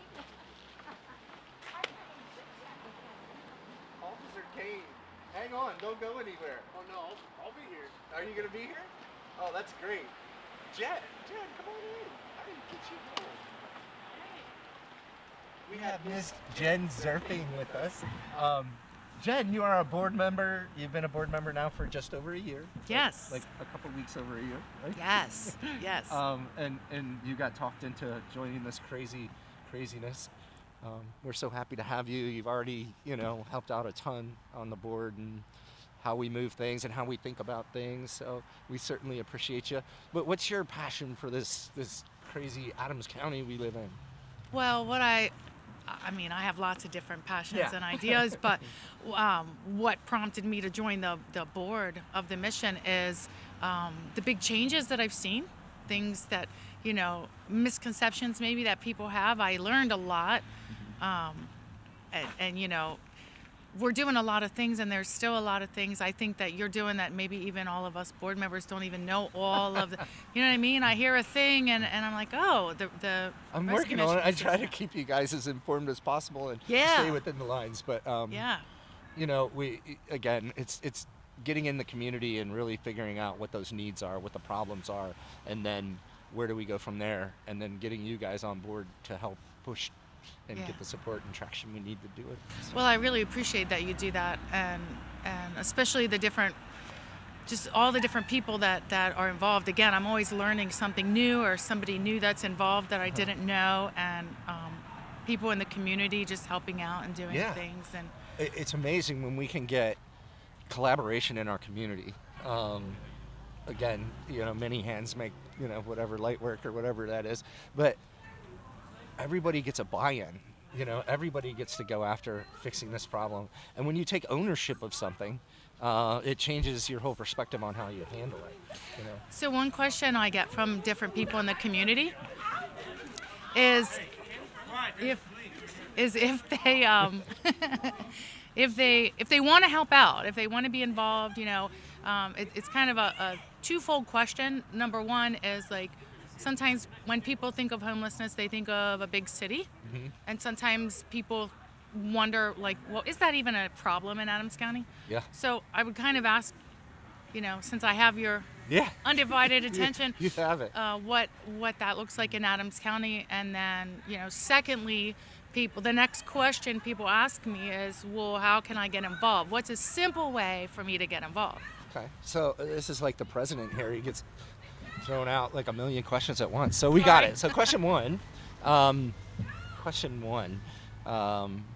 still stuck on question two because I'm ADD, but Let's do them in reverse. yeah. So What how can do? people help? What are simple ways people can help? Volunteering, and I know I have a lot of folks who want to volunteer in our stores and things like that. So we have to get them through some clearances because we do have children come in our stores and things like that. But certainly volunteering in our stores is a big help as we go through that. And we have a store in Biglerville now, We have a right? store in Biglerville. Okay. And we have one right down the road here. Okay. And we'd love to get a store down in Littlestown. I think it would be amazing. I think it would help that community. I think we could be a help to that community down there, the folks in it. But that's on the horizon. We'll get there. Okay. Other ways that people can help, I think getting the word out. We're more than just a thrift store. We're more than a recycling center. We definitely are those things. But we're a restoration center that really focuses on, getting people the tools that they need to survive and thrive in this community, which makes a better community for all of us. So if you could get that word out, it's as simple as that. Get the word out, the support. When people start believing in a product, they start supporting that product. And what do I need to do on our end to get people to believe in this product? Yep. I'll be here all night. So, to get people involved in that community, it's just a big win all the way around. Now, other ways that people can help, certainly financially. Like, these are the decisions, and we post them, we show them the decisions we're going after. Single women's shelter. It costs money. It costs money to run, to operate. It costs money to rehab it and get it fixed up to where we need to get it done. Are there any other single women's shelters around? There's nothing anywhere. here. What's the closest? SCAP has a few people that they can house, and they don't, differentiate between men and women in there that I know of. I don't know how that works there. I'd have to. We get Megan out here. We'll work on that, but none. There was one and it shut down. This is really focused on single women and their needs, and they may have a child, but they don't have custody of that child yet. So our job would be helping getting them to a point where possibly they could some form of custody. You know, maybe the child is in, children and youth, or in the foster care program. Can we help them get to a place where they can get that child back? That would be amazing.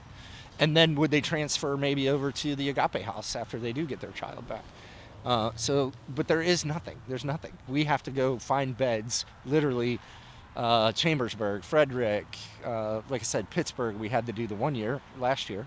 We couldn't find anything. Nothing was open. York, and I think they're full right now.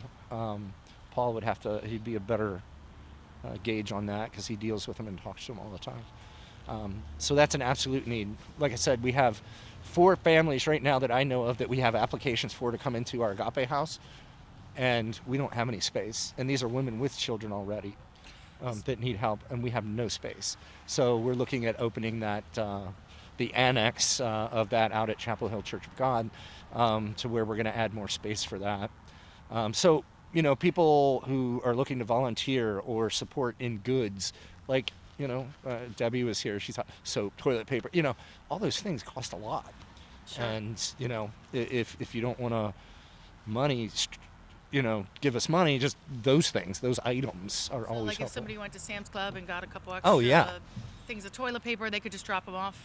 Drop them off at the Mission, right through the drop box. You don't even have to get out of your car. You pull in the Mission there on Granite Station, and the guys will come to the car, and they've been trained, customer service, and they're really getting better. I hope we hear some remarks on that from somebody. But they'll come right out to your car, get it from you. They put it in bins, and those bins go inside every single night. They get shifted around and sorted and then resold or recycled. Let's see. What was the other question? The first one. Well, I just want to go back to what you had said before I started on the board. I had actually never heard of the Agape House. Can you just explain what that is? Okay, so the Agape House is a family shelter.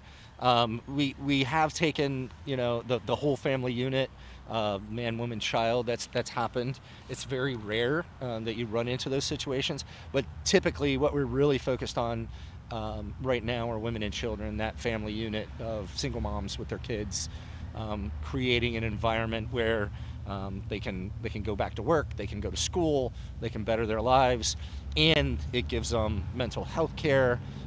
We get child care, you know, those kinds of things to ensure that the entire family gets back on their feet and gets moving. We are starting the counselors that we talk to. We have an embedded counseling program, and they're getting child counselors so that we can start offering counseling to these kids. Wow. A lot of times these kids you see, you know, 7, 8, 9 years old, and these behavioral problems and things like that because they've been witnessed, you know, to abuse, and they've been witnessed to those things that are not pleasant, that we don't like to talk about. So, you know, as we continue to evolve, we're seeing what these needs are, and we're trying to put those around them. And their individual apartments, again, they have their own spaces, their own rooms. They have living rooms, dining rooms, you know, that kind of thing. So that is an amazing way to live and get back on your feet, but it's not always affordable. So the other options we're looking at are boarding house type style, where people have their own rooms and the family unit has their own spaces. However, like the common areas, the kitchen and things like that, you would share. So that's what we're looking at in York Springs. So, you know, again, it's not ideal, but it's certainly better than this, you know. So it's more than just giving somebody a roof and 4 walls. It's really building the scaffolding that they can... Absolutely. And look, if I were to give somebody a house, if I could afford it, and just here's a house, go get better. Okay, you don't have a job. How are you going to continue to pay for that house? How are you going to do those things? Okay, you have you know, an abusive relationship that you're still in, and addiction that you're still fighting, and all those things. So as much as I want to say housing first is great, in the situation and the demographic of people that we work with, it's not. And it's because we have to overcome a lot of those things first and get them the tools that they need so that they can be successful in the housing. So when we get these folks in here, we start then, after we get about 3-4 months in, we start working with them on their housing vouchers through the Housing Authority to get them their own place. Okay. And then what we have now, which is kind of new since you've been on the board, is our post and preventative care program, which is as people graduate, we have a caseworker that literally goes around and checks in on them once a week. How you doing? Where you're at? What do you need? How's your bills look? What can I help you with? To continue to help them make the right decisions, to stay in their life, to ensure that they're not backsliding. And that has been huge.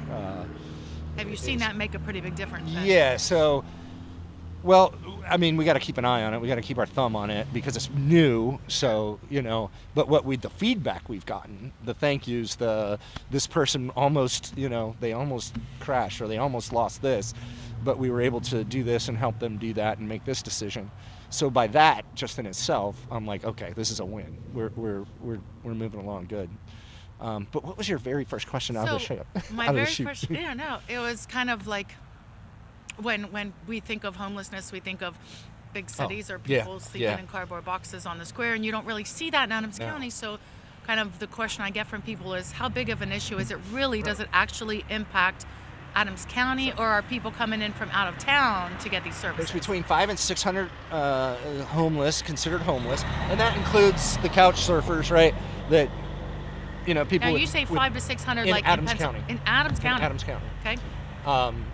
It's hidden here. One, it's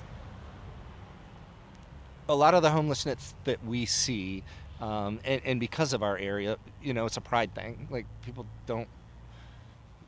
These are very industrious people here. They work hard. They do that, and some of them get sidetracked and get on drugs and those things to self-medicate. But a lot of the ones that we see, something happened. Something happened in life, whether it was an abuse or those types of things, and then they started medicating and got off track and got onto heroin and started a rap sheet or something.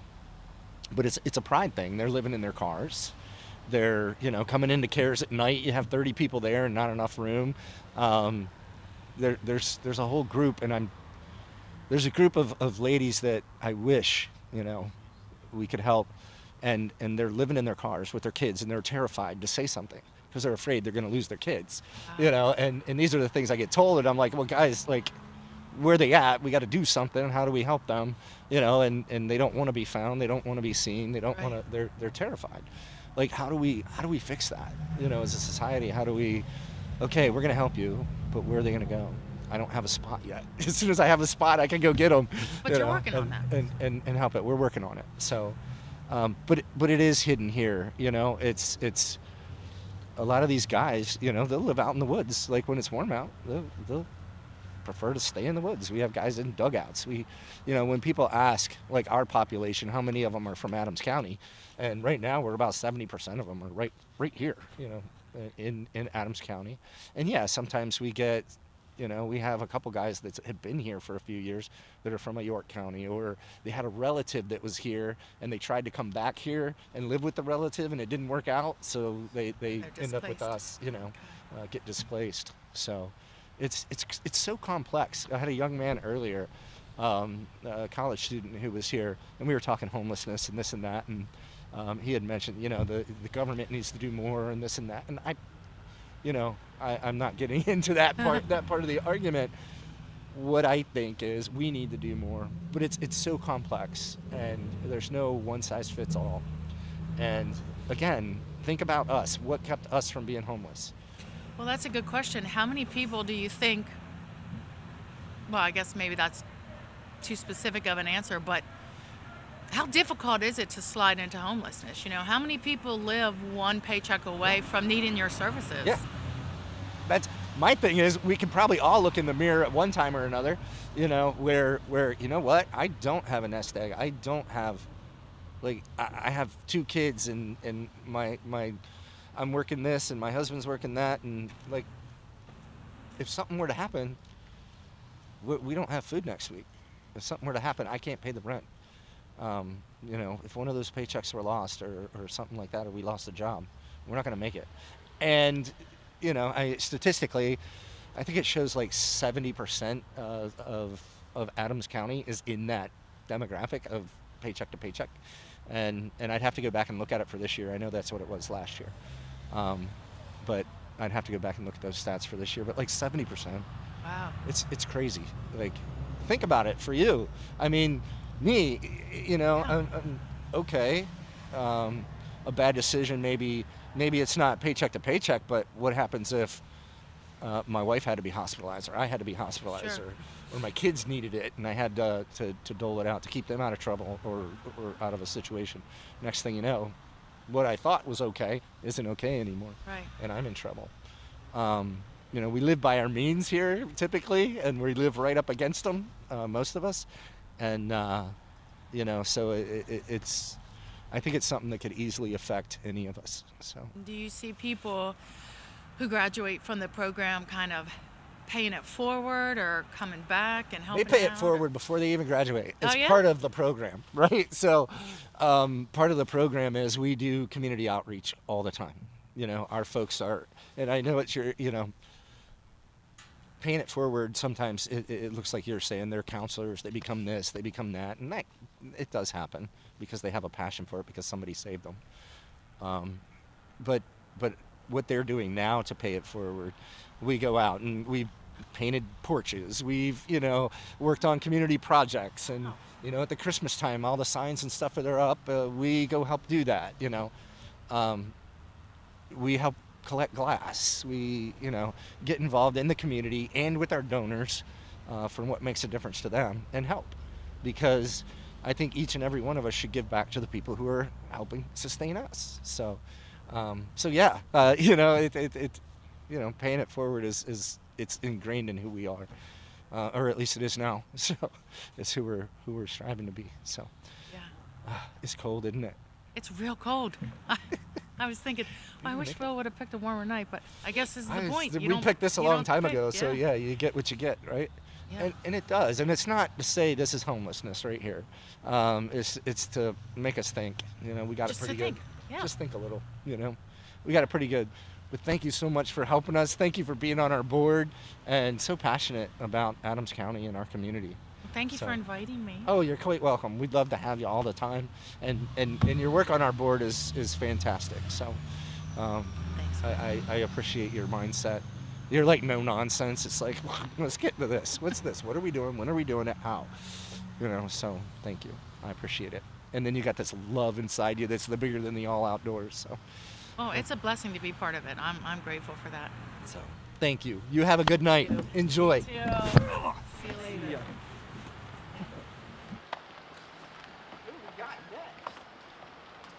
Vic, are you up? Come on in here. What do you got? 5 minutes? Okay, we're good. We got 5 minutes. Okay. We got 5 minutes. Dude, Stanley? You're amazing. I'm just gonna tell you. Yeah, you gonna stick around and talk to me? Look, we gotta wait 5 minutes, so I can't sit there. I gotta move. I was gonna bring you a new suit. I can't find my wide now.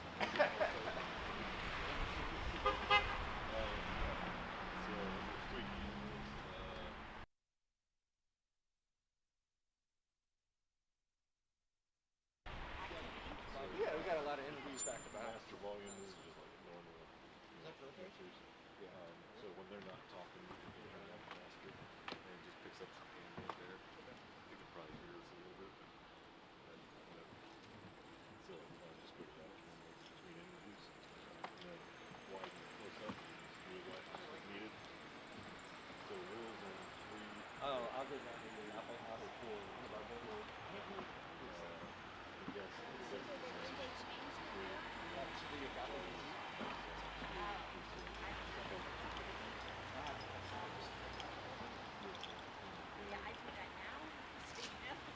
What's that? Yeah.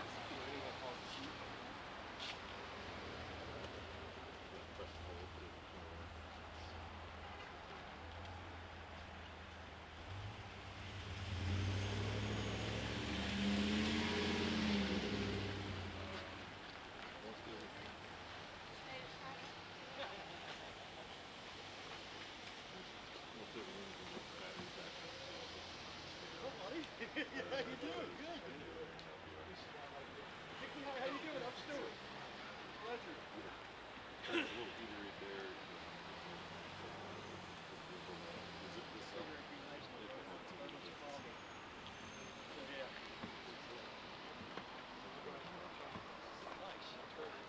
Oh, yeah. Something else for you. Oh, nice. This is from back in Japan. Oh.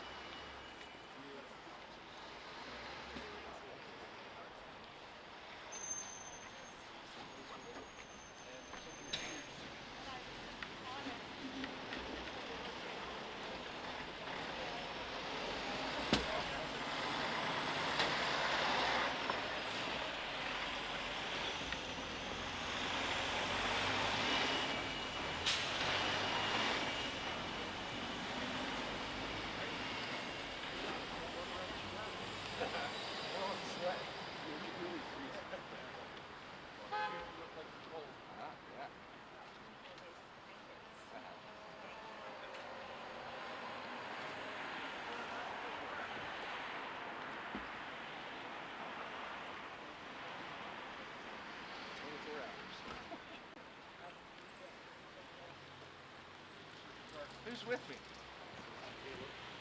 How you doing? Nice to meet you. This is Carson. Oh, no. So after that, this cools out. That's when you start sitting there for a little bit, get warm. Do you have electric bus? I got bids, and then I got an electric one I can put on. Okay. I've just been doing videos so I can sit down. It's when you shop, yeah. It's cool. I did. Start feeling Rest warm. and layer somewhere too. That thing's good. This start is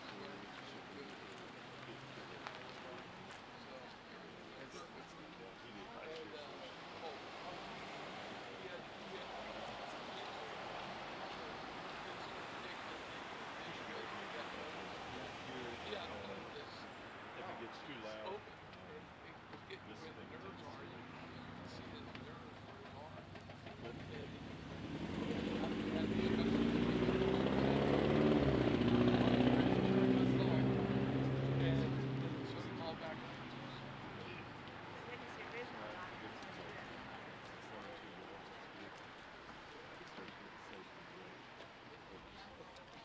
picked a night to do this, man. Nope. Yeah, we picked it a long time ago. Cool. Your choice. Good spots. July just doesn't have the same effect. July just doesn't have the same effect. Or, cool. Appreciate it. Yeah. The one kid wanted to get into it, and I was like, yeah, it was all lined up. It was like,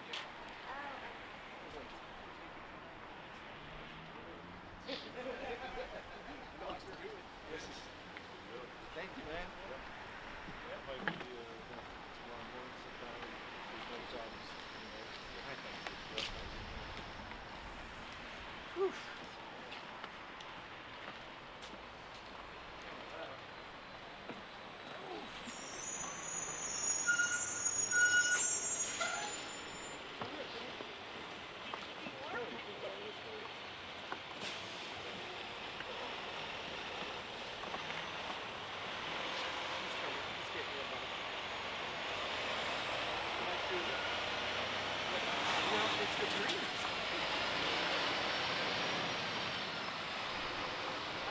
Dry heat isn't so bad, right? Everyone's like, oh no, California is dry heat. Dry cold is nasty.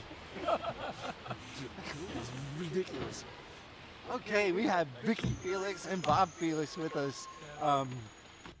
Vicky is our Vicky.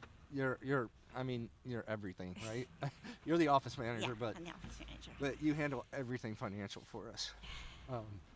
Whether it's running reports, it's checking to see where we're at, how we're doing, but you handle the office, how we answer calls, who's answering calls, how we treat customers.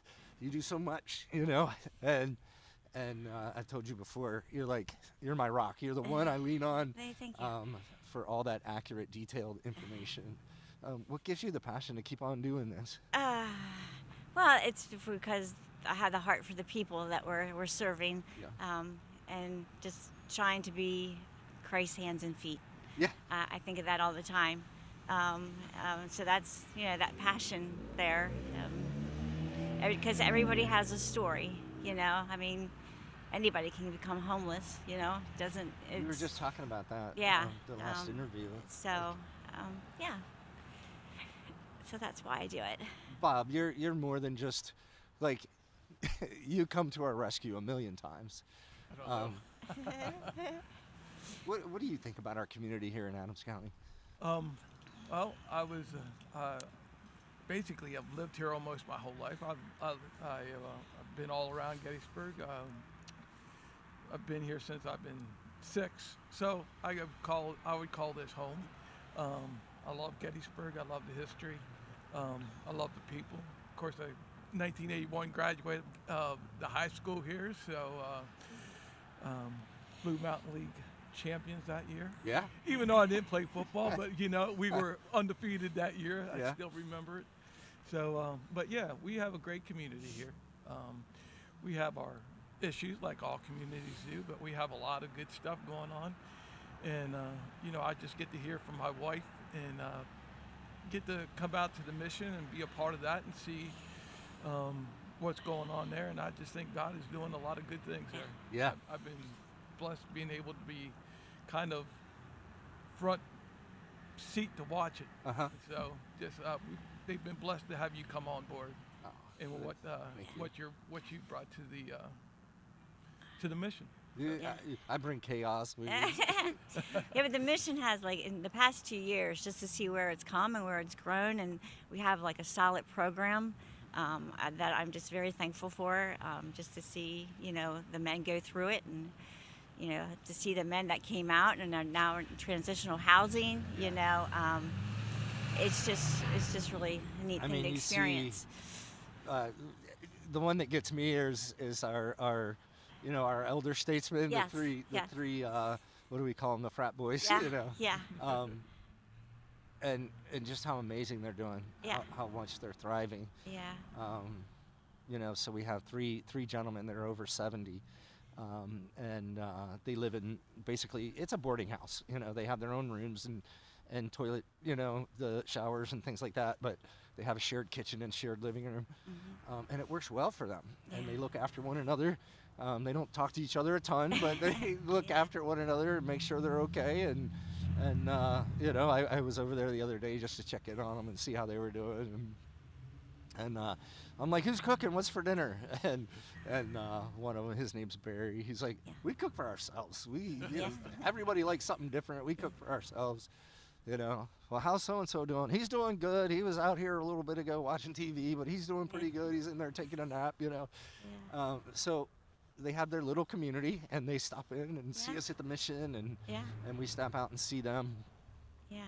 But it's things like that when, when I walked in and you're like, I'm like, uh-oh, what did I do? These guys are sitting here, and the blank looks on their face, and very sad.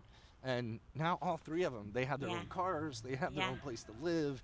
That you'll see them at the Gettysburg restaurant. You're sitting there eating, and oh my gosh, what are you doing in here, Dave? How are you doing? Yeah.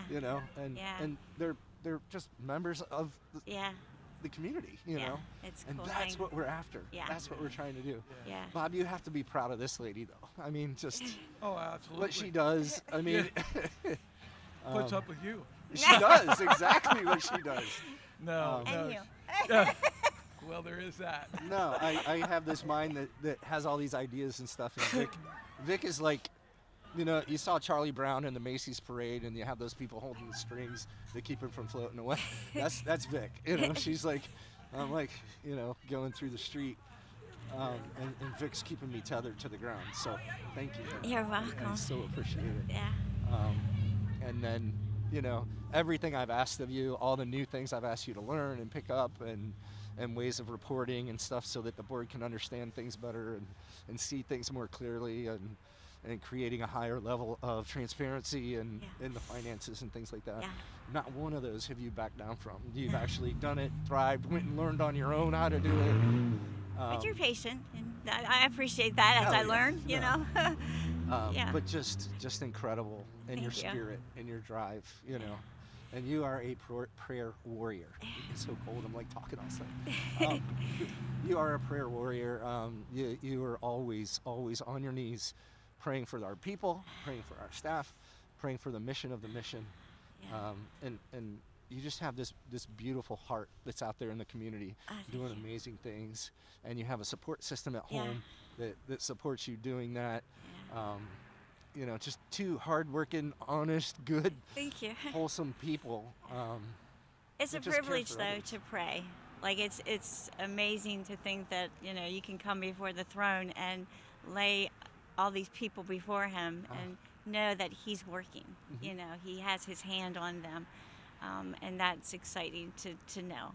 You And know. what's exciting is to see God come through and people Change it hearts happen, and yes, minds and yes. thoughts, and we may have disagreements on, you know, again, we're a faith-based organization. You know, we believe in Jesus, we believe in those things, and we believe that in that we should come around you regardless of what your beliefs are and respect you and love you and care for you. Yeah. You know, so you know, it's something very special. Yeah.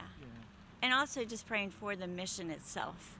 You know, it's amazing to me just within this past year to see how God has answered prayers financially. Like, you know, when we had a lot of big expenses this year, we you know, had some with huge expenses this year. Yeah. Where we had to redo our heating and air system, conditioning system. a lot of different things, and you know, you're watching those numbers and getting concerned, and then, you know, we get this check in the mail from somebody passed away and made us a beneficiary, and it was like, you know, just those little things. It's amazing. It's the community support that drives us, carries us, and allows us to do the things we do. And at the same time, please know we're doing everything on our end to sustain as much as we can ourselves by adding stores, by, you know, we want to increase our ability to recycle. Yeah. And there's you know, we have a piece for that. It's this piece of equipment. It's an automatic baler, and it makes these bales of recyclables that are roughly about 1,500 pounds or so. And you know, when I started, the one we had was broke. You know, I come in, it was literally like day 2, baler's down. Oh great, now what are we gonna do? You know, if I have to shut, you know, recycling down, the community's gonna, you know, they'll come after me with pitchforks and stuff. So, so we figured that out, you know, but we're not able to really gain any money from it. We're just kind of bringing it in and sending it out and breaking even. So we have a path towards that, but it is going to take an investment. We have about $280,000 of a $500,000, $600,000 bill to make that happen. So we're continuing to work on that. But it takes community support to make that happen. And then in that, we supply revenue that helps us feed people. And I mean, we feed, I think it's over 21,000 meals, you know, that we do. People don't realize like, what, that. 30 men now? Yeah. Yeah, We have a 30 lot. men. We have, you know, right now we have, you know, nine women, 13 kids, and we're looking at adding, you know, another 16 for the family shelter, and then another 36 beds. So we go through a lot of food. We do a lot of cooking. We do a lot of servicing and those types of things. So, it takes the community support. It takes those donations. We have a great community here. We do. Yeah. And you know, community media of South Central PA, those guys coming out here and filming this the whole time, consider supporting them as well. Those guys are amazing in what they do, and it's not just what they do for us. Go on their site, see what they do, see the news that they bring, and see the stories that they tell and how they get involved in the community. They're pretty awesome. So. But Bob and Vic, like, what can I do in your guys' lives to, you know, if you guys are sitting back, Will, you know what? Here's what we'd like to see this year as a family. Vicki and I would love to see this happen or that happen. Personally, Will, just being, you know, I just love what you're doing. I mean, I've been so excited just to see the changes that I've seen happen. You know, a lot of the guys that I've known for some time, we get together for breakfast. I mean, I'm just like, this is exciting. You should see what's going on at the mission. You know, it's to me, again, I have a different seat than some people because of my wife. And it's exciting. It's exciting to see She gets what's to come happening. home and pulling her hair out. Well, she Do you does. know what Will wants to do? But you know, at the same time, we just get to see, we get to rejoice with you, just seeing what God is doing with the people and with the men, with the ladies. You know, again, just seeing the things that's happening. So, what I want you to do, keep doing. You know, just keep doing, Will, because you know God has raised you up for such a time as this, and right now I think that you're doing what He wants you to do, and we're blessed to be a part of the ride. It is my heart, but my heart's also you guys as my staff, and empowering you and watching you guys like. And you do that. Become You a really- professional, like Yeah. give you, and not that you weren't, but literally like you have to feel better about yourself. You know, I am so proud of you and what you Thank do. you. I would. It's humbling that any you can team I've ask ever him. run in my I'm life, just- I would love to go back in time and put you on it. You know, that's the quality of servant you are, and proficient, and you know all those things that somebody you know who's looking for team members has. So I thank you so much. By the way, I was thinking, Bob, if we put a lazy river in, what do you think of this? We'll put a lazy river in on the property, right? Yeah. And we'll fill it with Mr. Bubbles. That way we guarantee everyone gets a bath. Yeah. So we get out there and stuff. So I think we could do that. I don't know That may what be a that's gonna cost. possibility. I don't But know. These are the ideas we kick around our conference table when we're having our discussions. And Vicky's got to be like, okay, come on, guys. So, but no, we Pull love that you. string down. Will's kicking them around, and Vicky's like pulling the plug. No lazy river. Okay. Yeah. But Yeah. thank you guys so much. I appreciate welcome. your Thank support. you. I need it every day, you know, and I'm a very needy person, so. it's like- Well, no, we but- thank you. We thank you for you, Will, and you know for you and Allie. It's just been a pleasure to know you guys and just being a part of your lives. Thank you. I appreciate it. You guys have a good night and get Yeah, warm. thank you. Get Thank blessings. you, guys. Yep, keep warm. Stu, you doing okay? What time is it? I gotta get my wife in here. Oh yes, I have to get. She's here at 7:30. I have to get her in here. I said nice things about her, and I didn't know she was. Stu, you want a blanket? No, I'm good. No, man, I don't want I to. see you, brother. Keep warm. I've got my car right there. I'm moving my car up, Will. If I get too cold, I just knock my car. Okay. Is that your wife? Yes. I get to meet your wife. Tissues. Yeah. Stuff like that. Yeah. I don't know, public, how the the interview earlier went. We had some people out here, you know, peacefully protesting and stuff like that, which is great. You know, see people exercise their rights. But if it did interfere in some of those interviews, I do apologize. But I think they came across pretty good. I haven't gone back to look at them. No. No, they were great kids and stuff. You know, just what's on their mind, like talking about what's bothering them. Those are helpful things. So, anyway, I'm gonna introduce you guys to my wife here in a minute. She's saying goodbye to me. And then we're gonna have my friend Steve who came down here and brought me some coffee before I. It is cold. Stu, I'd let you jump in front of my wife, but last year I did that and she got mad at me and wasn't gonna come. So, so I don't want that happening. Yes, you can. My beautiful Allie, Allison, this is Stu. Stu.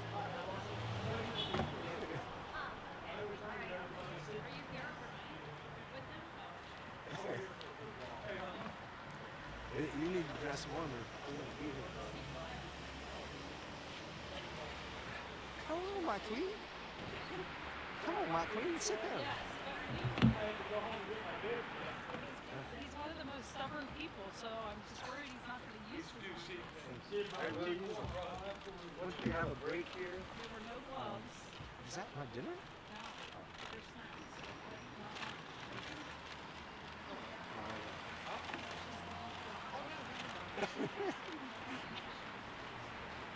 Thank you. Did you see on TV that I need tissues? Is everybody seeing that I need tissues on TV? How do they watch this?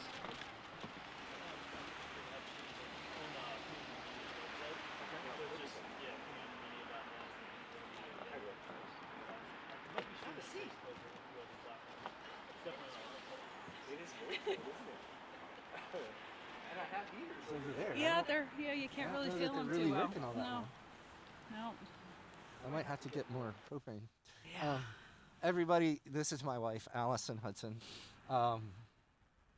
Man, everybody asks me, okay, what's the word? What's the catchphrase everyone throws out nowadays? Like, she doesn't have somebody to keep him accountable in life. Yeah, how do you get your accountability? Where's that come from? Because you don't answer to Your anybody. accountability partner.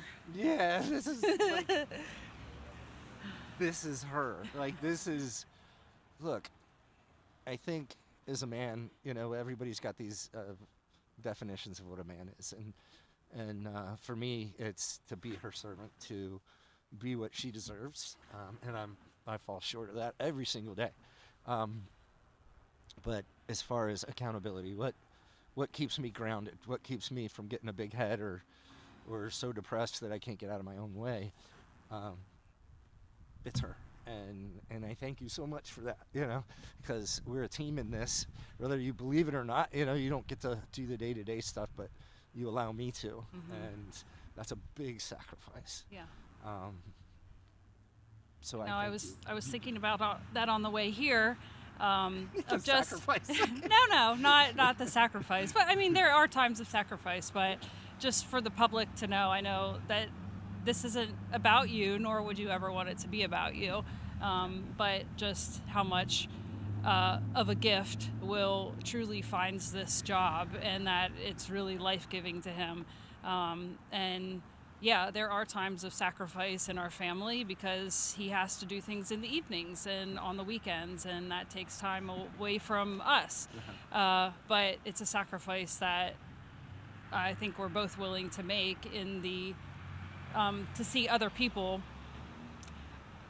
being able to grow as a result of that. And so yeah, he truly considers this a privilege, what he does every day, and he inspires people. He inspires his family just to even be kinder and more gracious to the people that we come across every day, and just to, when we see someone in need, even if it's something small, a coworker who is struggling, even to just give them like, hey, here's $20 for gas, or just a helping hand to people that we see on a regular basis. So things don't have to be grand gestures, but they can just be small tokens sometimes, just to show support of one another. And I think you hit that. It's like everyone out there is wondering, like, well, what can I do? Well, what difference can I make? And it's those things.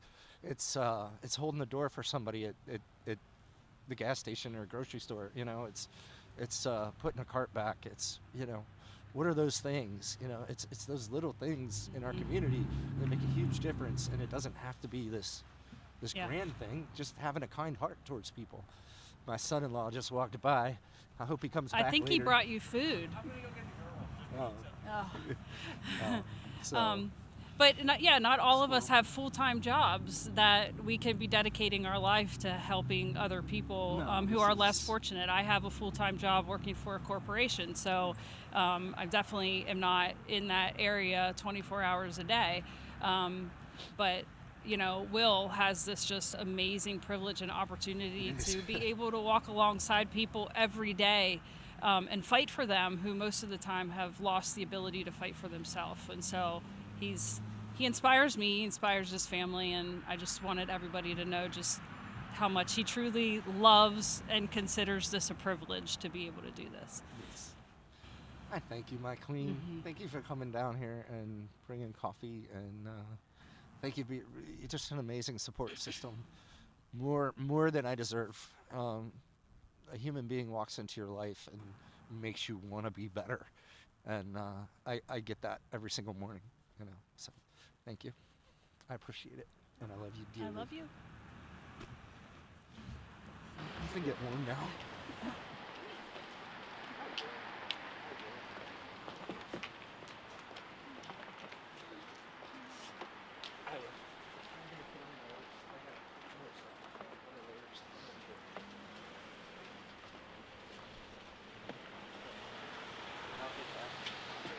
Steve's got me enough for later. Got this. I'm gonna get Stu in here before he uses for that. Good. Like, as I said, brother, my car is right there. I'll hop in my car and get warm, no problem. Thank you for coming out. Take care of yourself. I will. I'll be good. If this doesn't keep you accountable and keep you grounded, nothing will. So, come on over here, Stu. Are they heated? Yeah. Good. How you doing? Thank you for coming out here and bringing me some coffee. Absolutely. This is Stu Cornelius, and Stu, he's an incredible friend. I met him like 3 months ago. I don't even know if it's been 3 months. It was just before Thanksgiving, right? Yes, yes. So a few weeks before Thanksgiving, yeah. Yeah, so met Stu. I do a men's group, men's, it's a Bible study and men's group out of my garage at my house. And Stu popped in one day, and just a great guy, down to earth. He loves this community. You drive Uber, right? I do. You I drive do. Uber around here just to I hang do. out and talk to people. You have this need to communicate with people. I do. And be around them and help them. I truly believe that is, if I could say this on TV, it was God's calling. Yeah. You know, and you know my story. Yeah. You know what I went through, what I came from. Yeah. And something put in my heart that I needed to start Ubering. Yeah. And so I initially thought, well, okay, I'll do this, especially down in York. I did a lot of it down in York. Stop people from drunk driving. Yeah. I'd rather you pay $20 than 20 grand. Yeah. And but then I realized it became something different. It became something completely different. That I was actually helping people. And I'll give you an example of this. I was going to pick people up who I believe needed God. Like I was going to pick people up where I was taking them to their final destination. Meaning that I was taking them to commit suicide. Oh, yeah. And I have never been the type of evangelist or anything like that would stand out on a corner, wave a Bible in the air. I don't believe in that. I don't find that to be too effective. Exactly, exactly. Guys, I'm not here to throw something down your throat. Let me show you. So I just started off with conversation, and just got to open up to people. It came down to this is what God loves you. This is all about love. God's about love. It's not about bells and whistles. It's about love. It's about faith and love. And that person's still alive to this day. Yeah. No, you told me that story a while ago. It gives you goosebumps. And so many of us, we don't even realize it. I mean, I think of that Jimmy Stewart movie, right? It was It's a Wonderful Life, right? Way back then, and you go back and if you were to get to see your life and take you out of it and see what would happen, and what little nuances would have changed, how would it have been different. And that's each and every one of you out there, Yeah. You think about it, really sit back and think about it. If I wasn't here, if I wasn't in this, if I wasn't put in that situation to make a difference somewhere, and then I personally can say, what about those times that I could have made a difference and I chose not to? Right. And I don't want to do that anymore. No, So could I have done this? Could I have done that? So it's just putting yourself out there. What can I do without causing problems? Because sometimes, we want to help, and we end up enabling people to kind of live, they get by on us, or get by on life, and that's not our purpose either. It's It's being able to discern that and jump in and help. In my mind, though, it's like, you know what? I'd rather err on the side of I made a mistake and gave somebody too much money and they went and used it for something they shouldn't have. But Right. I'd rather, that's me. You know, I'd rather, well, we'll do that. But creating, you know, what we do at the mission is kind of, we create our programs and systems and things like that, again, around, empowering instead of enabling, ensuring where are you at? Okay, now you're at this point. We don't need to do this for you anymore. You need to do it for yourself. Where's the and we're next going to step? check up on it and make sure and help you. And yeah, you might slide back and you might do those kinds of things. You sure you don't want this blanket, man? You're sure? Yeah, I'm sure. It's my diabetes. Okay. It's my No, it's diabetes cold. and the cold, and yeah, it affects my It's, muscles. Yep. So, yeah. It's cold out here. I don't know what the temperature is. Cold. Is our cameraman got a good one on us? What are we It's down just, to? 8 degrees. Nice. Nice. It's almost beach weather. This is the night we're going to set record lows. Yeah, we get down to that -5 point, and then it's time to go in the water. So Yeah. we'll go. But yeah, man. I mean, this is, I love Gettysburg. You know, and you love them Ravens too. I see that I little do. beak underneath It's cold, there. brother. It's cold. That's why. That little It's beak cold. under your hood. I'll probably that be back up Ravens here hat. later on tonight, but I'm going to wear a full face thing then. Yeah. I got to get you a Detroit Lions hat. Or That'll work. That would I work. like the Just not a Jets. Jet. I'm a Just Jets not a fan, Jets. So like, I'm there's like sorry. 2 of us left in the world. I'm sorry. so. Yeah, exactly. but yeah, it's I love this community. I'm very big on the Civil War history. Yeah, you are a history buff. You And love I had a lot of family that fought here. Uh-huh. So you used to do a lot of ghost tour stuff, didn't you? I did. I was a paranormal investigator yeah. for 40 years. Yeah. That's just interesting. I find it You know, interesting. and well, it was until I realized what I was investigating. You I know, don't want to mess with that stuff. exactly. You know? So now I just rebuke it. you Yeah, know? yeah. But yeah, So I mean, I love this. I love this town. I love the people in this town. I know you were talking earlier about the protesters and something else. And I'm going to come up here with a sign because I had this in a dream the other night of just standing up here with a sign that said, "Protesting brings hate." I don't think it does. I have a totally different opinion on that. And I know, and I'm not trying to hurt your feelings or No, anything. not at all. But it's the same thing I would say to the young man that said, this way. I was a former Marine. And I would literally die for our right to do that. Literally. Sure. I mean, I was military too, and I would too. But I believe there's a limit. There should be a. Yeah.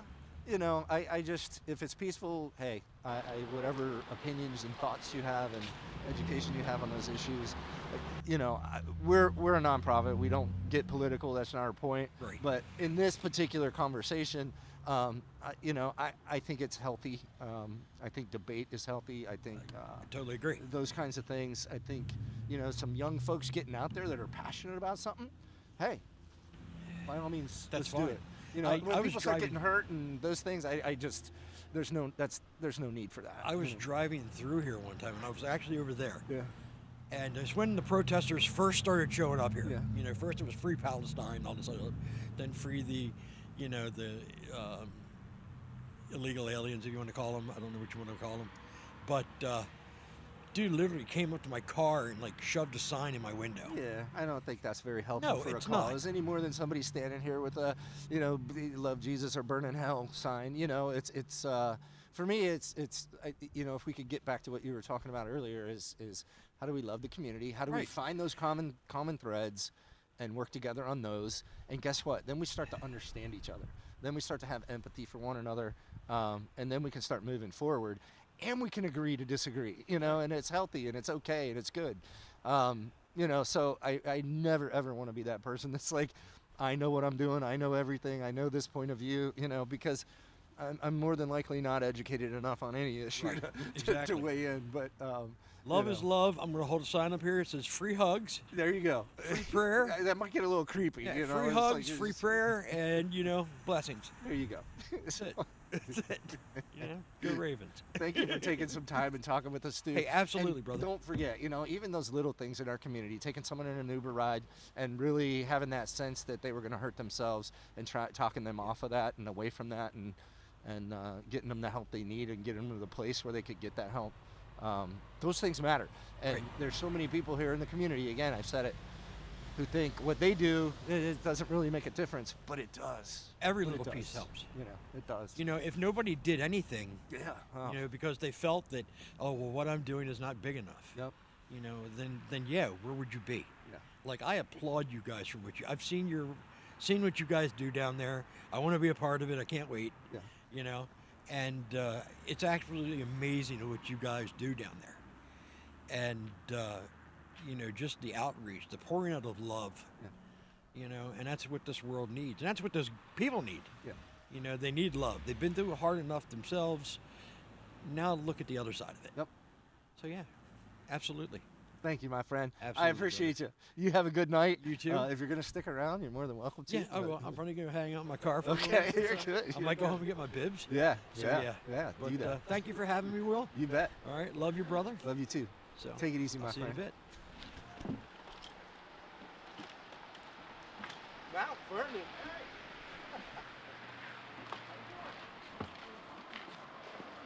So this is Paul Vernon Henderson. We call him Mount Vernon. Because he is a rock, and his beautiful bride, Miss Christie, she is the librarian at the middle school. I've got to give her a hug. Elementary school, not the middle school. I take my granddaughter there. I don't even know what school it is.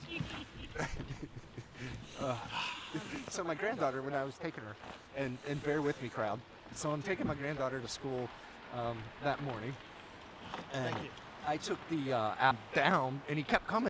What the freak is this guy doing? Part of this year, and just with just a huge support, and you know, she loves, you know, what we do, and in many ways it's you know, as my wife and bride. I mean, she is part of the ministry. Yeah, like, right. She's there. Her heart, her prayers, and all that, and she's her sacrifices in time. I was just talking to my wife about that. You know, she's so incredible and supportive, and I have to be mindful on ensuring that I put back into, you know, what I'm taking out of that bank, right? You know, it's like I got to be very intentional, because I could get wrapped up in this and overlook, you know, what needs to be done. But you've had some new things. So Paul is our director of ministries, and he oversees all of our ministries, and then he's got coordinators that are in there helping as boots on the ground. But Paul oversees a cohesiveness in the programming that we've upgraded to ensure that, you know, we're giving, again, these people the tools they need to move on. But you've also taken over as the senior pastor of a church, so that's even more pressure, you know, where your wife is. But you guys tie into this is just going after this together, you know. We are, and I think there was an opportunity. I mean, it was always a blessing to serve and to be called as a pastor. But Christine, she can certainly speak for herself. There was an opportunity for her to, and I think as a pastor's wife, coming into a church, kind of finding your way. And because we're stepping into or standing on the shoulders of someone who's been there 43 years. So how do we how do we separate ourselves? Because we're not Pastor Randy, we're not Pastor Susan. How do we get that connection with the congregation that were Paul and Christy? And there was an opportunity for her to step in as the church administrator, and she was all in, you know, for that. And well, you can say, you know. So, but what does a church administrator do? It's kind of like the secretary. She keeps the pastor in line. We do like a bulletin every week, and like his backgrounds for his church slides, and taking reservations and things for the church hall and that kind of stuff. And you know, connecting those dots when somebody calls in and I need help, I need this, something's happened, you know, somebody's, you know, all those things you can imagine that happen in a church. You know, somebody passed away, somebody's hurt, somebody's in a wreck. Kind of putting those pieces together and ensuring that, you know, the right people get the information. And she's being humble and modest because her skills, you know, she's going to take, you know, there's other roles she'll play with the social media and the websites and some of that technical stuff that she's really, really loves and is a lot better than I am. Yeah, those things. I can't sit still long enough to sit there and no. I know what I want, you know, and I'll walk away and I'm like, okay, we need 3 things in the background. It looks blank back there. That looks terrible. Let's make this happen and that. And then, but I can't do it. I have no clue how to do it. because I don't sit down and take the time to put the puzzle pieces together. So, but you guys, like, one of the things that I find so intriguing about you is you guys love SeaWorld. I do. Okay, He well, goes for I don't me. know. I've seen him hug a dolphin. Like, he literally is in a life vest and he's holding on to a dolphin. Oh, that infamous picture. I wish that thing would just go away forever. But I saw the whitest legs I've ever seen in my life, and he's standing there holding the dolphin to make sure everything's okay. I don't know. But yeah, you guys, I love the adventures you guys go on. Out of the middle of nowhere, it's like, oh, we're going here, we're going there, we're doing that. And then oftentimes, literally, you'll drive out west to drop off your animals to your in-laws, and then you'll come back and head east and south. You know, so it's like, what are you doing? We You're just going can't like sit still. 5 hours, and I'm like, do you ever get sleep? Do you two ever rest? You know. Yeah. So, in ministry, what has been like? This is brand new, right? As far as like taking over the church in itself, but you've been working up towards it for the way that they do it in your denomination. It's like a 3-year process, right? Right. Yeah. So it's been a gradual kind of handoff of I don't want to say power, but of really Sure. responsibility, right? Yeah. How has that been? You know, God is so good. Yeah. That's all I can say, because we sat down and wrote the plan 3 years ago. We prayed about it, wrote it 3 years ago, and literally the start was the same and the end was the same, but everything in between, God just took our plan. He says, no, we're gonna do something a little differently here. But I think for both of us, she has a much bigger heart than I do, and I think for both of us that heart, we just love people. Yeah.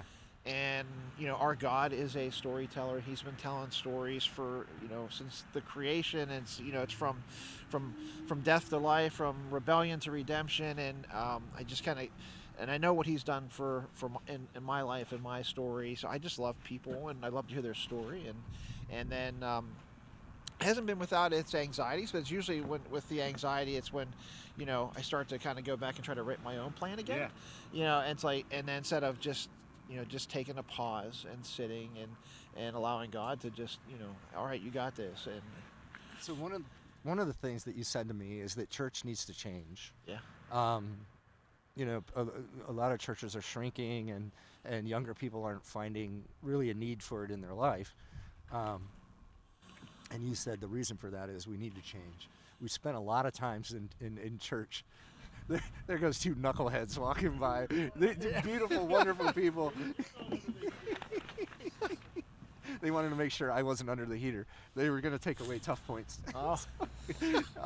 But anyway, where was I?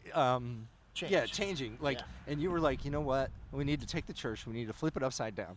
Yeah. And shake everyone out of the pews, and let's get out Yeah. into the community. Yeah. Because what the church really is a group of people that are really dedicated to caring for the community and getting out there in it. And again, it's nothing against, we need a place to worship, we need a place to headquarters, we need that. But that's not the only place, Yeah. We need to get out and make a difference for these people. Like, why would anybody want this? There's comfort and warmth. And the comfort's debatable, depending on the seating you purchased. But Yeah. So you have that. But what would even have people interested? And what it does is the heart of the church, getting it out into the community. And for me, that hit home, because I think what we do at the mission is very much ties right into it. Yeah. We're out in the community. Yeah. Even our resident guests, the people that we're helping, are out in the community helping the community. Right. And giving back to that. And you've been a huge part of that, making sure that happens. All the behind the scenes stuff that has to go into, Sure. Trusting people and making leaders and building leaders to go do those things, and teaching some very gruff and rough people that didn't have manners, didn't have a customer service mind, to have a customer service mind to where they can go and talk to the community. And a lot of that is, again, survival. If you feel like you're dirt, you'll act like dirt. Sure. And we don't let them feel that way. This is, you're a human being, and you're special, and you matter, and you've been absolutely instrumental in that transition. and I can't thank you enough. And I know, Christy, you have this thing for kids. My granddaughter, so am I allowed to say that you work at the school? Oh yeah. Okay. Fine. So she's the librarian over at the elementary school where I drop my granddaughter off, and she's just, my granddaughter sees her and she's just beaming. It's like, oh, Mrs. Henderson, there she is. We're gonna see her. And these kids, they get the opportunity to know that there's somebody there and I think we have some amazing teachers in our schools. We do. That just really pour into these kids. We go do John's Meals in Upper Adams, so we hit those schools up there, Biglerville and out there in Aspers, or not Aspers, Arnsville. Arnsville, yeah. Out there. We get to see the kids down here in Gettysburg that we're involved with, their families and stuff. And we just have some outstanding teachers that are pouring into these kids' lives. And you being one of them, just dedicated day in, day out. And teaching has changed so much, I give teachers a big, my hat's off, because, when I was a kid, you didn't get away with anything in school, and now you can have your phone and you can talk mean, things like that, and it's not very nice sometimes. But I think that's a rarity, not the commonplace, but that's me not being in the school, so I don't know, I know my granddaughter really thrives, and both of my granddaughters. The 4-year-old, her name's Willow, and Amelia, she's gonna be 7. Willow can't wait to get into school. She's all excited about getting to school, so she can have the stories that Amelia has and go through there. So, yeah, it's incredible what you guys do. What can we do? What can we do to help you guys, to help your church, to help your ministry at the mission? What can we do differently? Are we doing okay in giving him time? Yeah. Are you been okay? Yeah, so far, yeah. If not, she'll hide my keys. Yeah. When it gets to be too much, we talk a little bit about it. Yeah. But, because otherwise he'd be out there all the time. Yeah. Yeah. No, it's just, you're running and gunning, and you forget the things that really matter, that you were given first. Yeah. So. When you care, it's what you do, though. Yeah, it is. Yeah. You can't help it. Like, it's just, you peel one layer of the onion off, and you're like, there's 5 more layers we got to get here. Yeah. Let's go. Oh, shoot. I missed that appointment. I missed that. So.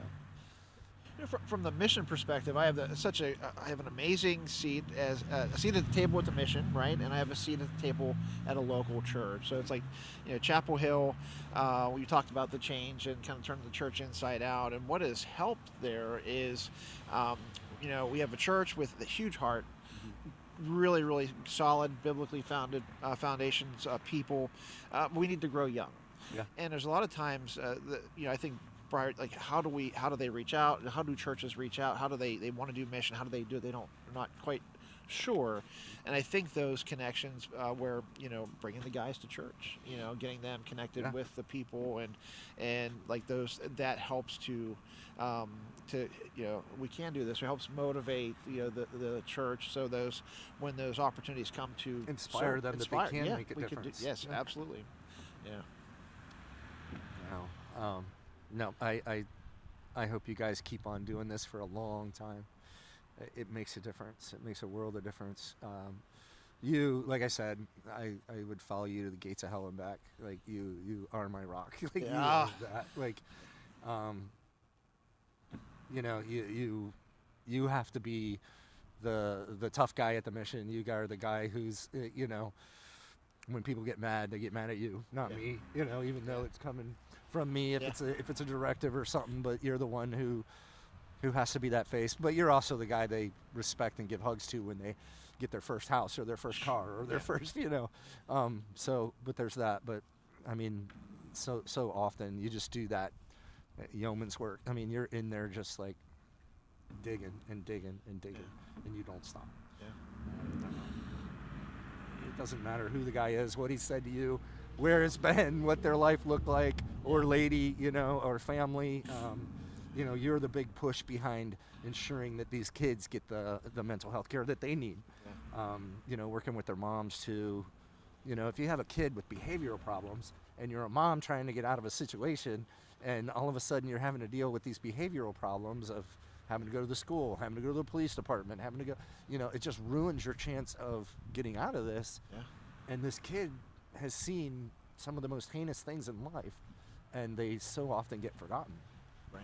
And you've been behind it. You're like, well, this is something we have to get done.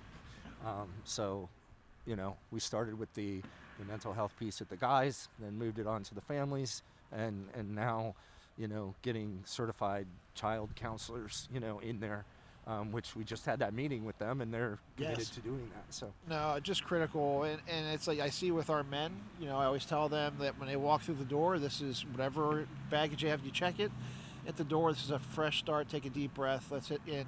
And you're right. For moms, they're just so used to, you know, just kind of reacting and caring for their little ones, and they don't you know, we're working towards those pieces of the puzzle where they can, like the whole family can come in and just take a deep breath, and you know, because you start to get that spark of hope, right? And then something like that happens where the kid's not quite catching, you know, doesn't have the resources and support. So really looking forward to getting them connected.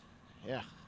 And you see some of those, and I know it breaks your heart, you know, to see these kids with, they're good kids and their heart is beautiful, and they have some of those issues and they hit these triggers, and that's not the kid that walked in the door.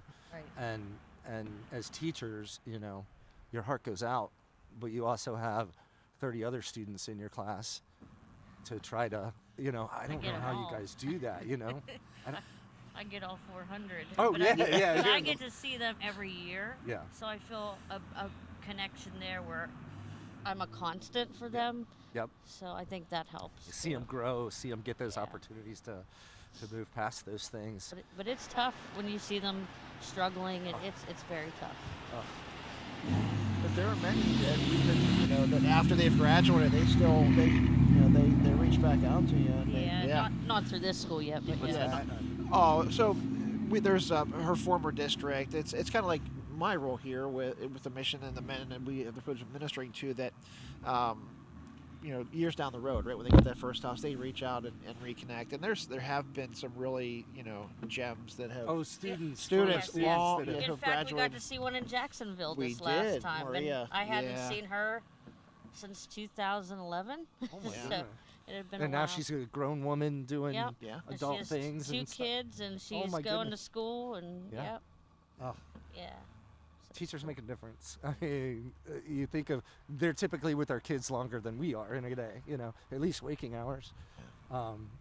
So thank you so much for what you do. You're welcome. And, Thank you. And Vernon, like, you're not allowed to go anywhere, so. I'll sit here all night with you, brother. No, you can go You have home. the keys. It's freezing. She's gonna go home. I'll hang out with you. Okay.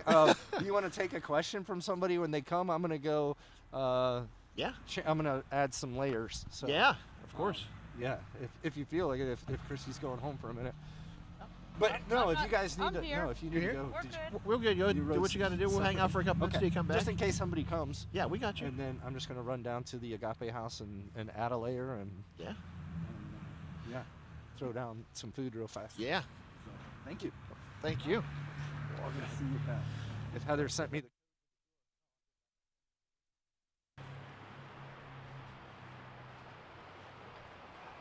I don't know how you're sitting out here all night,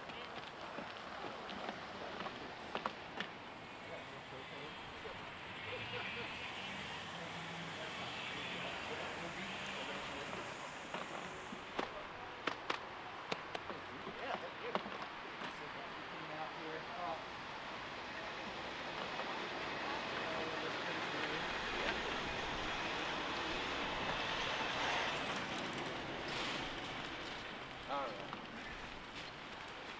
Yeah, if anybody pops up, feel free to interview. Yep. Did you get something? Did he leave 2 plates or just 1? He left 2. I ate some dinner already. If Yeah? you'd like You this. want it? I don't know what they made. It's pizza. Oh, okay. Sweet. You didn't want any? I'll be honest, I did put a slice. Oh, you're good. Thank you.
Okay, cool.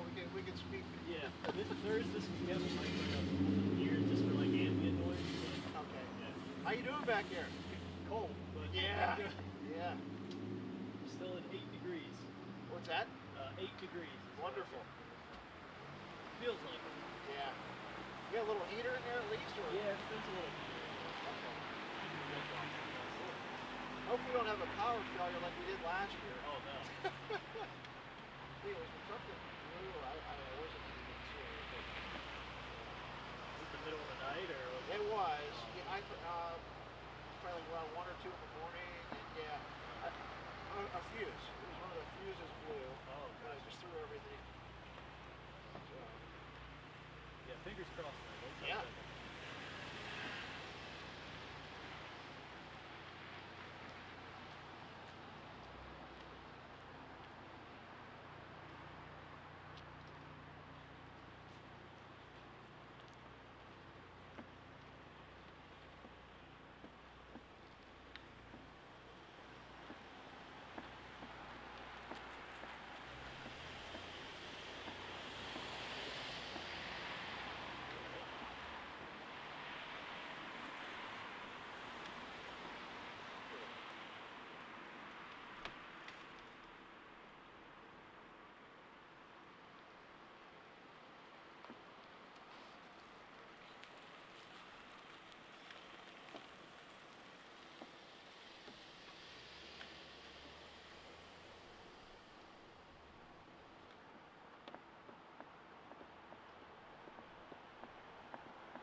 Hi, how are you? Good, how are you guys? Good, no complaints? Woo. Are you warm enough? Yes, I actually brought donuts for you. Oh. Let me go back and get them really quick. Oh, that's okay. Yeah. Okay. Awesome. All right, I'll be right back.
Oh my goodness.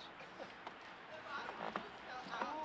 They're not completely full, but there's some of the leftovers we had. Oh, wow. I worked for them, so Okay. some of the leftovers we had. I will. You are a good Yeah. Okay. Nice to meet you. You too. I'm Paul. Nice to meet you. Right. Come on in. We'll be back very soon.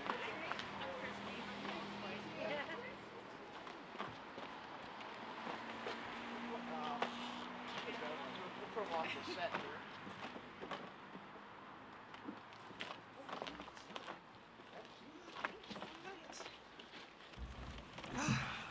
I talked to Heather and found out about the building that you guys are, the St. Luke's that you have in Littlestown. Yeah. And they're going to let us use it for a meeting that we're having. Oh, that's amazing. Yeah, in just like a couple weeks. So super excited about that. Oh, that whole that's a whole God story there. Yeah. With St. Luke's, and I'm glad that you're able to use it as well. Me too. My husband was an addict and he went through recovery. There's Life Discovery Church. It was Freedom Valley that had it, but they had the men's home, and my husband went through it. Ended up graduating and then went to ministry school, and then I married him after that. So, yeah, but I'm really grateful for resources like that in the community. So it's wonderful. And your husband, what's his name? His name's Ed Funk. Ed Funk. Okay. Yeah. Awesome. So Life Discovery, Pastor Jerry. Yeah. Just a wonderful church there. And, I love that church so much. We go over to Bethel. And with Pastor Josh. Okay. But we've become well acquainted with quite a few pastors in the area, so I'm really grateful. My husband and I, we started a nonprofit. It's called Proffer Ministries. Okay, yeah. And we are a gospel sharing nonprofit, so that's what we do. But we do it internationally, and we train other people to do it as well. We do. We focus a lot on going into schools and sharing the gospel in schools. So we've been training people to do that this last year, mostly in Malawi and Peru. So. Oh my goodness. Yeah. So you're traveling the world then with carrying the gospel with you. Yeah. My husband goes more than I do. We have 6 children, so okay. It's kind of expensive to take all of us all the time. But we've gone to Peru together. Okay. But Malawi, it's usually about $2,000, sometimes a little bit more for plane tickets. Okay, so sure. That's a lot for. So Proffer Ministries, like, right, so how? Tell me more. Where did it begin? Tell me a little bit more about that. So proffer means to hold something out for acceptance or rejection, which is what we do with the gospel. And my husband and I have felt a call to missions for a long time, and. My goodness, it's almost 6 years ago, I guess. We went down to Florida, to Orlando, and we trained with Christ for All Nations on Reinhard Monkey's ministry. My husband was ordained through them. I did the training, but I didn't get to go on the final trip because I was pregnant and couldn't go. But we did that, and then we're just praying about what we should do, and we felt like we should start a ministry, even though my husband was like, I don't really want to do this, but I feel like we're supposed to. So that's what we did, and our goal is to share the gospel internationally and to help other people do that, to help the church, the whole church be the whole church.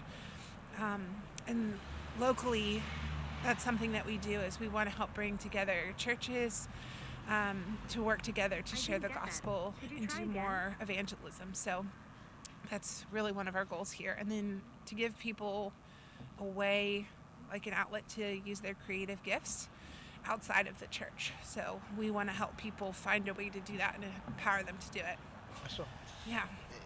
So I'm going to step back to your husband said that, like, back at the beginning of the ministry, he's like, I really don't want to do this. It's usually how it works. You tell God you don't want to do something, what happens? And then, so it's like once we get kind of through our own, you get past our own little walls and fears and things, and then we just step into what he has, and he blesses that. And absolutely. Yeah. So you're the ministry, like, so tell me, so you're in like ages, like, so school age children. Yep. You're going in there.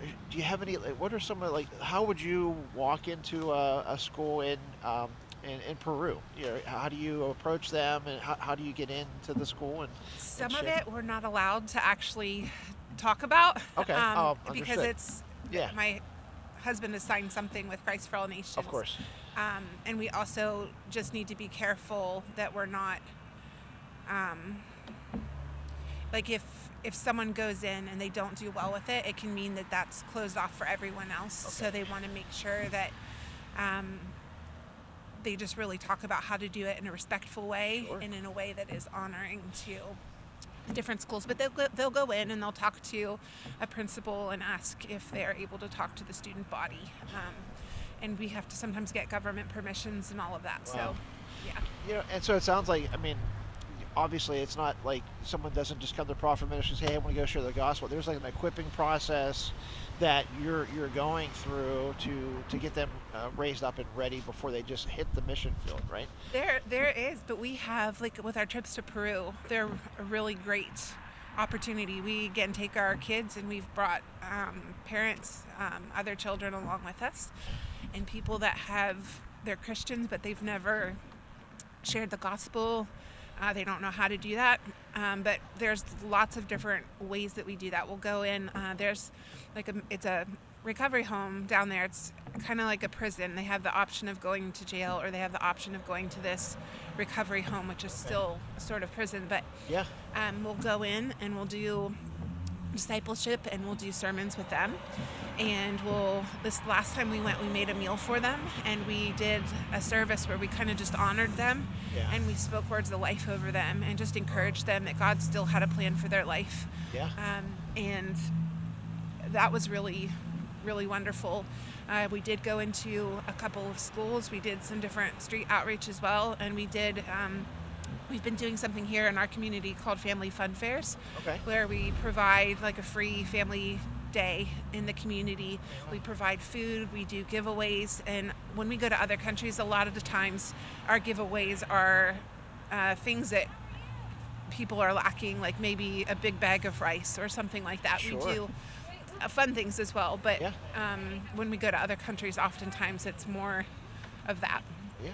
Hey, isn't that amazing? Like, so we talk about, I mean, it's sharing the gospel is more than just opening up our Bible, right? And reading John 3:16 or going through Romans. Like, we are Christians by our love. It's like we just, when you walk into a situation, we carry the presence of God with us, right? Absolutely. So that's how we love, or how we smile at folks, or that helps to, they know there's something different. Yeah. So how we, as the Adams Rescue Mission, right? How can we serve and support and come alongside a ministry like Proffer Ministries? Well, I would say come along and join us for an event. Come and volunteer. Yeah. We absolutely want to.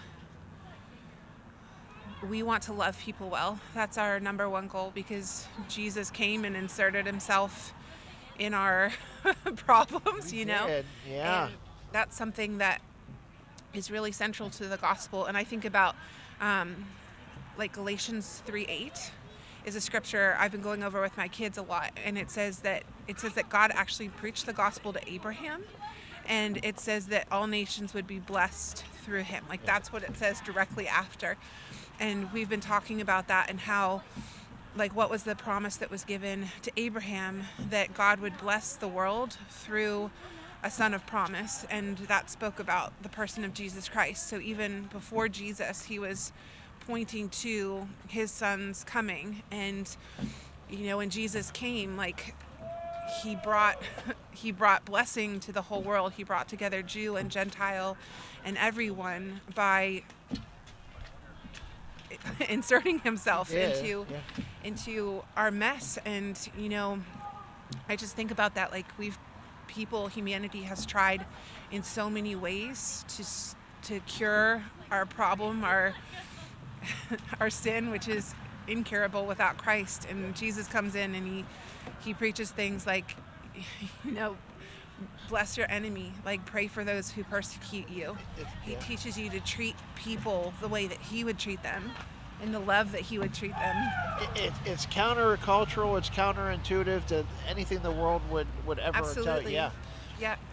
And it's like my background, my testimony, probably very similar to your husband. So I spent 25 years in just active addiction, just running from God, and he does. He when he inserts himself into your life, and I would use the phrase, like, I've tried every man-made way. Yeah. And every time every man-made, it always left me at the end of myself. And it's like, once you get to the end of yourself, he's right there. Yeah. Yeah. I actually made a decision myself because of the Columbine shooting. The one girl, Rachel Scott, her family came to my school and did an assembly, and they talked about how she gave her life to Christ and how she ended up treating people because of that relationship with him. Yeah. And I just understood what she I needed. Yeah. And it was when I was in high school, I was really having a rough time, and I was awful. And I had some people that showed me love that was just not natural. Sure. And it just gave me this understanding of this is who Jesus is. Like, he loves us because he's made a decision to, and not because we deserve it. And that love comes in and it heals us. It cures those wounds that nothing else can cure. And he lifts us up, and I could say it in a churchy way, he cleanses us and like makes Right. us redemption, but like to experience that and really feel the weight lifted out of like the pit of yourself, and it's just life. Like, it feels like life has been breathed into you, and I'm so grateful for that. Amen. And I'm grateful for what you guys do in this community and how you bring that. So, yeah.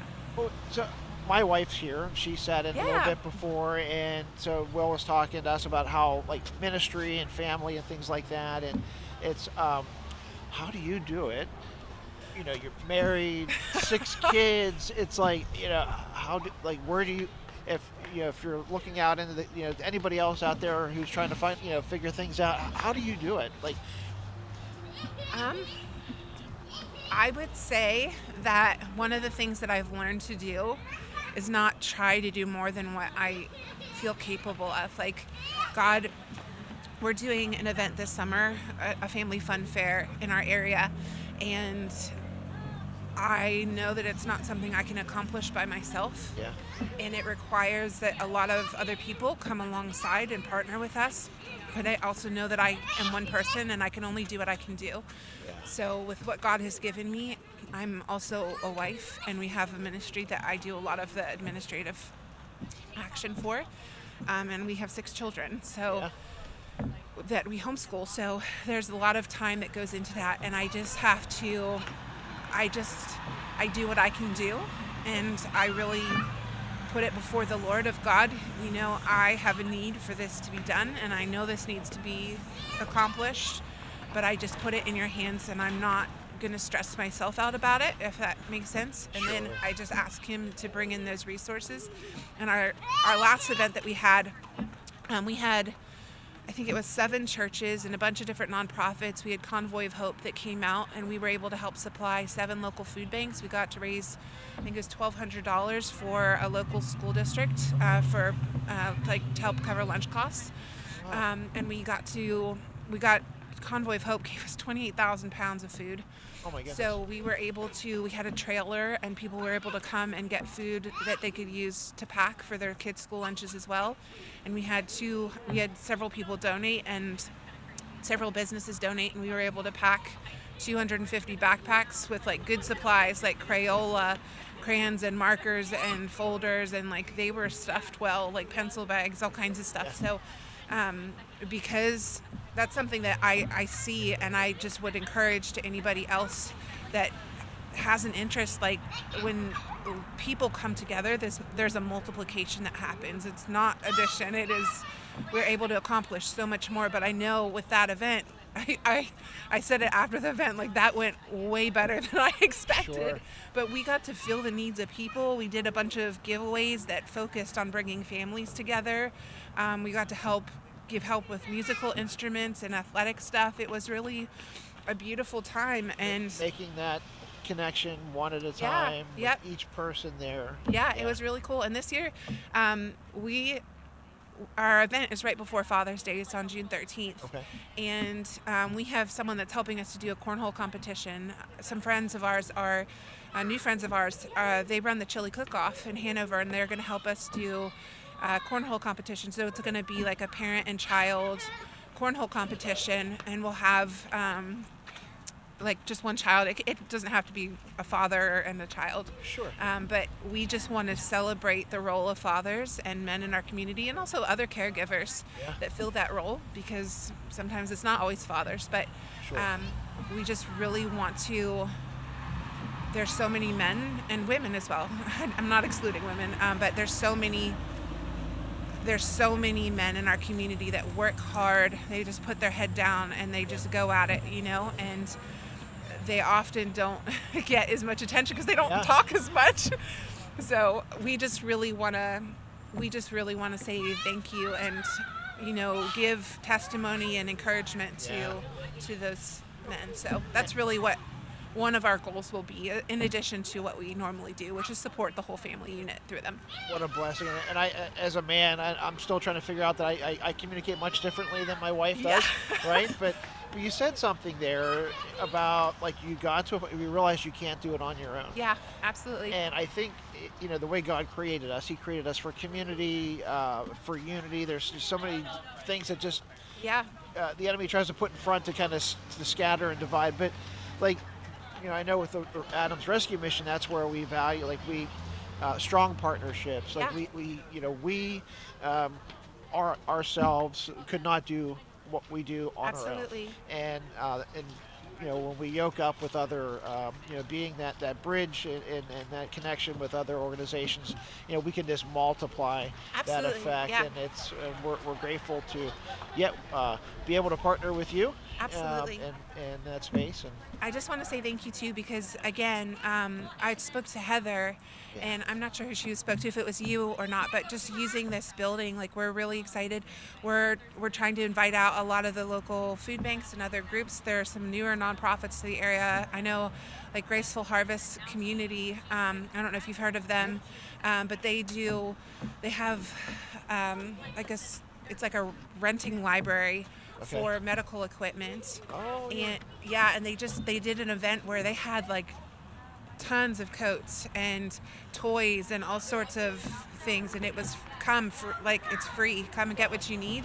Have some hot chocolate, have some fellowship, and next month on the 9th, when we have that meeting, like, that's our goal, is we want to invite out other community partners and nonprofits, and we want to see how we can kind of be a connection point and a place of bringing in more resource and support, and also more, like, community recognition of the different groups and what they do, so that they can maybe be supported better, and also so more people that need those resources can receive from them. So that is our goal. Like, we create, like, the Facebook stuff, but our goal is not to promote our ministry. It's to promote these other groups that are here locally in the community and could be benefited, or that others could benefit from them. So that's a really important part of these events. So we're excited to see who will come out and how we can serve you guys, and how we can help bring more awareness of what you're doing, because there's so many people that are hungry to give and to sow as well, and we'd really love to see that. We'd love to see your mission fully funded and have all of your needs met. So what a blessing. So nice to meet you. Yes, I'm sorry, I don't mean to take up so much time. No, you're fine. Can I ask you a question? Of course like, you can. what would be the most beneficial thing that we could do to support you and your cause? Like, what do you need more than anything? More than anything? Wow. When you look at the world, they run on currency and resources and budgets and things like that, which is that's what keeps the wheels of the ministry moving. But more than anything, I believe that it's just to spread the word that the Adams Rescue Mission, that we're here to serve the least of these. And I know over the last I've had the privilege of serving for the last 2 years, and you walk in, the folks who are coming to us, that we know that we're probably the last stop. Yeah. That they're not, the day is not going well if you're reaching out to us, and that we're the last stop, and we may not be equipped for the person, but we will figure out a way to serve them, because we know what would happen if we said, no, we can't help you, and we would never do that. So I think is just continue to pray for us, and more than anything, that's just and that networking, that just being open to sit around the table with folks, because we have one common goal of serving that person, no matter where we are. So I think thank you for asking that. Absolutely. I think it's really important, and I think asking that question kind of opens the door for creative ideas too. Like maybe there's someone, I don't know if you're recording it. I talked to Kirkland earlier and he said you were, so. But like maybe there's someone that likes to write encouraging words, that would write stuff to people that you have coming to your ministry, or that has can teach skills like sewing or other things that would be willing to invest there. There's so many different ways to serve. I think we've never, where we've evolved over these last 2 years is by, getting equipped for those who are walking through the door, which is, each individual is unique and there's different needs, and then every time there's that unique need has come up, then we reaching out, trying to network and find someone. But reach out to us if there's, you have a passion or a heart for something. Reach out to us because, the next phase we're looking at mentorship programs because the men and women and the children are with us for a season, and but then at some point, then the goal is obviously to launch them. In the community. Would it be helpful for other churches to maybe have adoption type programs where it's a mentorship type thing, and there's a partnership with churches to do that with these individuals? I think any and all of the above, to have those, because when they leave, when they graduate, if you will, that community that they've had for the last 10 to 12 months or 18 months, that has to be translated somewhere else, because if those fellowships and connections that we can make, and that's the end. Really, if what we need more than anything is folks to just come around, because they have Will, they have myself, they've got Sierra, they have the staff pouring into them, but then to know that there are people in the community that believe in them. Yeah, absolutely. Yeah.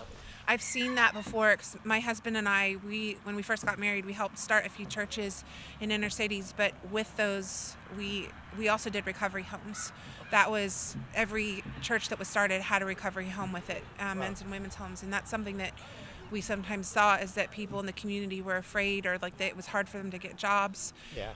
And it's not really a fair stigma sometimes. Sometimes people have just really fallen on a difficult situation or circumstance, or they've been hurt, and they're just down and out. We never know what it is, and putting judgment aside and loving people well. But I will keep my eyes out, and if I have all kinds of, I feel like that's one of the ways that the Lord uses me is just creative ideas and connecting. And I would love to be involved in that. My husband and I really have a heart for that, so we would love to support that, or if we can help bring together any community members who can teach skills, cooking or sewing or any of those things, how to balance a checkbook and all of the taxes, all of that. There's so many ways that yeah. Awesome. Well, thank you so much. Thank you so much. It was really nice talking to you, and I'm so excited to hear more. God's really pleasure. Bless you guys. Bless you too. I hope you have a great night. Yeah, you too. Here, step on. Hi, how are you? Very nice to meet you. Thank you for coming. And thank you, Paul. Isn't he? I'm not. I'm just I'm haphazard. Thank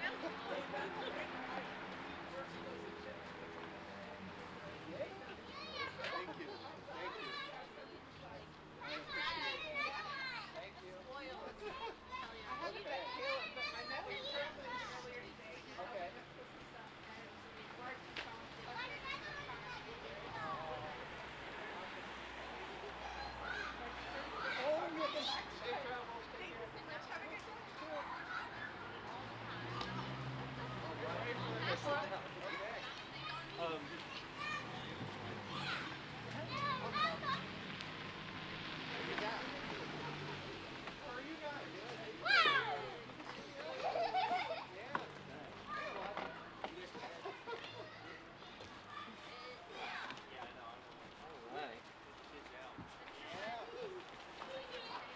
Everybody knows there's also a surrounding mic that catches things too, so when you have these sidebar conversations, they're live, so I don't know if it catches them over there, but certainly around here it does, so you're never not streaming. So. All right, welcome. Could you tell us who you are and what brings you here? Yes, thank you. I'm so happy to be here. I love this platform. This is awesome, so organic. My name is Melissa Snyder. I'm a nurse, and I just have a passion for healing and helping, specifically in women's health arena.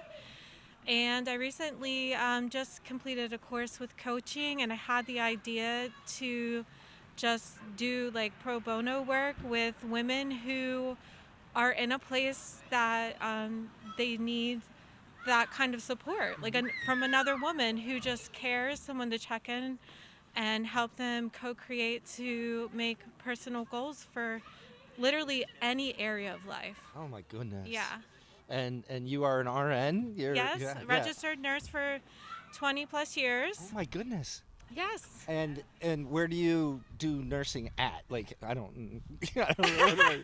Well, currently I am working at Gettysburg Montessori Okay. School as a nurse there. As a school nurse. As a school nurse, yeah. So. Oh my goodness. Yeah, but I've done. I've been in a lot of different fields with nursing in the hospital, mother-baby, hospice, home health. I also have worked at Hoffman Homes at the residential psychiatric for youth. Okay. So yeah, that kind of sums it up. Oh my goodness. So we have 9 women and their amazing 13 children in our family shelter, Wow. in our family units. And we're looking to start up a 36-bed single woman shelter. Oh my So gosh, these things are that's huge, exciting. huge need. Yes. Absolutely. And somebody who can focus on women's health and those types of things. Some of these women have gone through several years without any care, when we get them. And we all know how dangerous that can be. My mother died of ovarian cancer at the age of 42, Oh. and Ouch, yikes. yeah, and That's and, horrible. So sorry. it's like these are things that are just so important, Yeah. normal Yeah. women's health care, those kinds of things. It's Yeah, so to touch on that, like just to start off with cancer. Yeah. I believe in an approach that's mind, body, spirit, talking to someone as a whole. Yeah. When I talk to them, I don't see them as a broken person. I look at them as a whole person. And I feel like you can prevent cancer from happening and also cure cancer with your energy. Like getting your mental space right, your heart space right, forgiveness, gratitude, working with positive self-talk, moving energy in your body, like either yoga, dance, walking, whatever, speaks to you, whatever feels good to you. There's so many different ways to do it, but I truly feel like we don't need to be in hospitals. We need to start with conversation and people who care. Yeah. Yeah, but you're not against medical health care, right? I mean, like No. medical health care. Okay. I'm not I against. just wanted to make sure. I'm not everyone's very against clear. that. Yeah. But there's more to it than just going in and taking some medicine and coming home. There's much more to it. Absolutely. There's so many avenues of healing. I just think what I said, I guess I'm passionate about getting the word out there because I feel like the scales are tipped towards, what we have been fed. Take a pill, go home, get better. By people who are trying to make money. Yeah. And I feel like there are so many people in that business that have a heart for healing, and there's no doubt about that. And I've been healed in that way, and I've worked in the hospital. I'm just really passionate about bringing light to the other areas of healing. Yeah, we actually, in one of our transitional houses, we have a lady. She's ornery as the day is long. She's amazing. And she stage 4 breast cancer 2 years ago, living in her friend's basement because her house had burnt down, and she's been living with us, and she's doing really, really well, and her positivity, her attitude, a lot of those things, I certainly believe feed into it. Feed into that healthy person, right? Yeah, that just we're going having for. a space that's loving, like people who care. Yeah. Like that in itself is healing. So yeah, as we're looking on, with bringing more women into the, opening up our services for more women, we work a lot with Family First and those folks who are amazing. They just do wonderful work. I'd love it if one of them come out here. I'm not sure if they're scheduled for tomorrow or not, but But they do great, Yes. partnering with these folks. Absolutely. And again, like I said, Yeah, a big lot of shout these. out to Family First Yeah. because they actually did the dental program Yes, for yes. our school, Mhm. and I was just blown away with how amazing they were with the How kids. caring, how Yeah. involved they are. They take the time. They're slow. It's not a rush kind of feel to No, it. not at all. No, I have a niece who's a nurse, and she's amazing. She cut her teeth in nursing through COVID, so she was working hundreds of hours, and all that stress, and she was brand new at that, and now she's Talk just about amazing. baptism by fire. My daughter-in-law, a nurse, just incredible, and my son-in-law's a nurse as well. So Wow. yeah, so we got a lot of this in You're the covered. family, doing amazing Awesome. things, making sure people are taken care of and helping them. And I love to see also people recognizing those added so approaches of really working with a person and talking to them, and how when we work on the spirit, how that healing can come into place Amen. through that. So You get it. It's certainly a big component of Absolutely. a healthy person. Yeah. So, nope, that's amazing. And you just popped in. You saw us. I know you and your boyfriend kind of. That's my husband. Your husband. I'm sorry. Michael Snyder. How long you guys been married? February 14th will be our 1-year anniversary. Oh, nice. February Valentine's 14th. Day. Yeah, So you got married on Valentine's Day. we did. The 14th is Valentine's. I will get clobbered if it's like the 16th is Valentine's Day.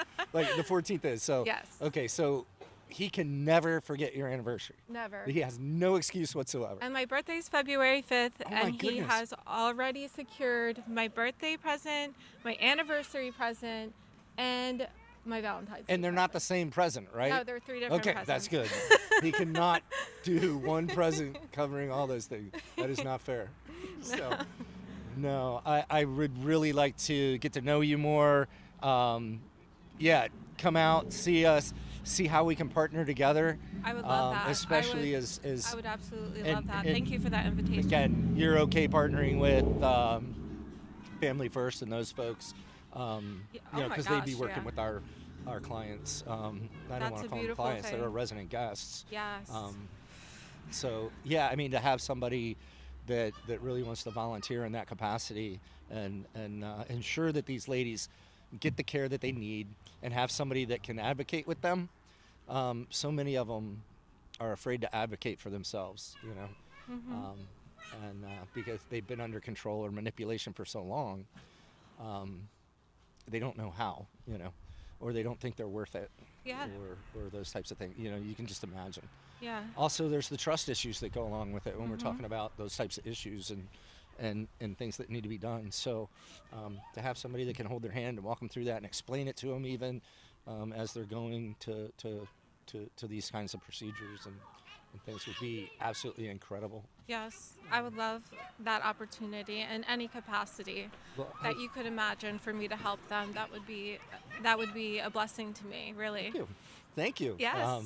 So next week, let's get together. Okay. Pop in the office. Wednesdays are usually a great day. Awesome. If you pop in the office, if you pop in on a Monday or a Thursday at 9:30, we have our staff meetings, Mhm. and you could meet the whole staff. So Oh wow. you're Okay. more than welcome to do that. Okay. And we That can talk sounds about great. those things and pull on that string. Yeah, I just wanted to make sure that you are okay with regular medical treatment as well, because Yeah, I don't. absolutely. I'm not that person either. I don't think.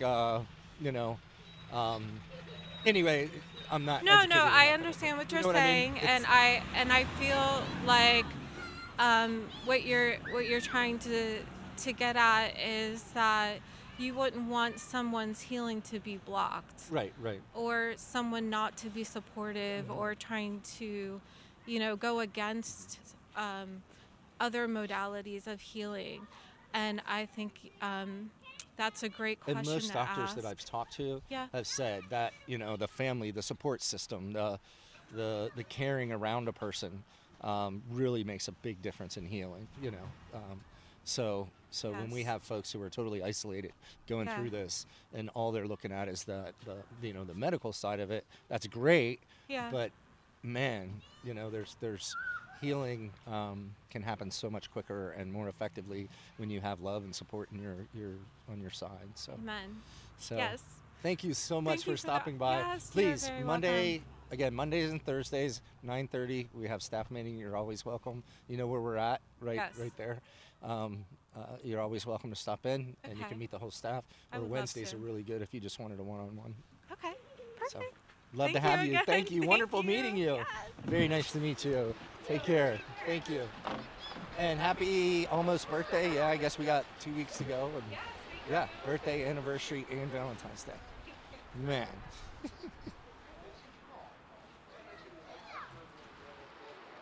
So, folks, we have community media sitting here with us for 24 hours on a bench. These guys are just so amazing, so supportive. They don't charge us a thing, and we are showcasing the people in our community that are making a difference. So thank you, community media, South Central PA. We appreciate you.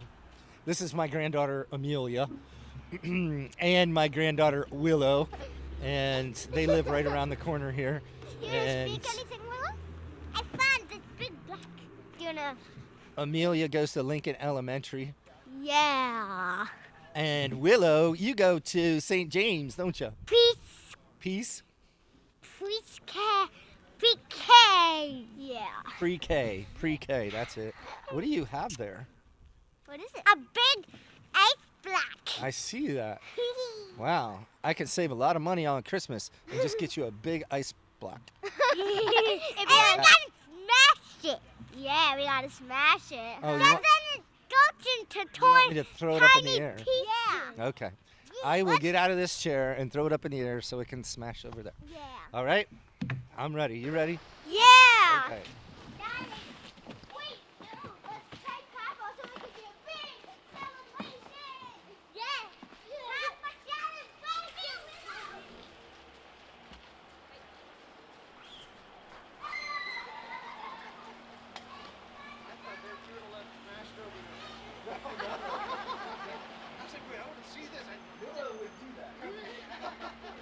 She wouldn't think twice. Amelia's much more conscientious. What's that?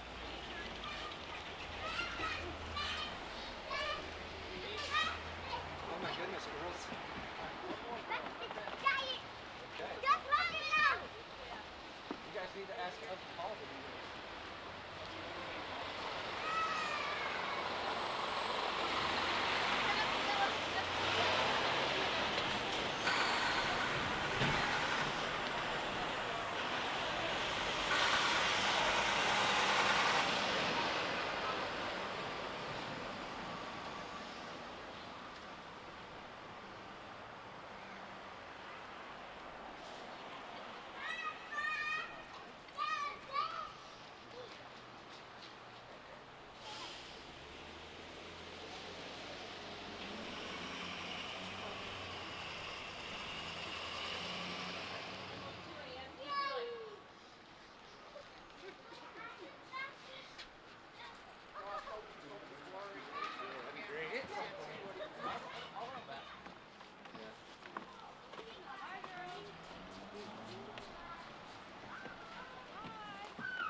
How you doing?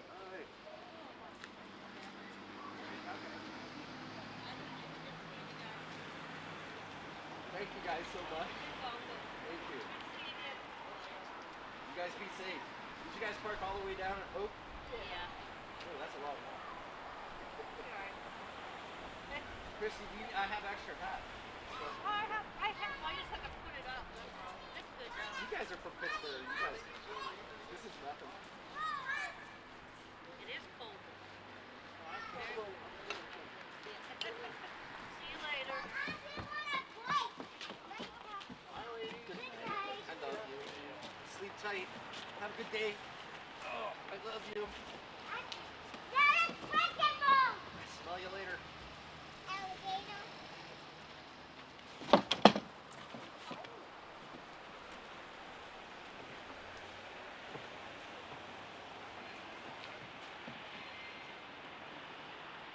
Mark just saw that. He's probably panicking right now. Where's me? Is it still working good? Can you still hear it? Yeah. Okay. They're pretty tough. Yeah, I think like rock and roll guys. Hey Josh, you want to do me a big favor? Yeah. My fingers aren't working so good. Can you change that out? Like those out? I have two new. Propane tanks? Yeah. Yeah. Where are they? I don't know why it's so low. Like right, do you see them? The tanks? Yeah. I don't even feel anything. I know. It's like on high and it's only really but it's still got gas, so I don't get it. Yeah, people sign up. I just don't want like people coming to talk like free. Is that okay?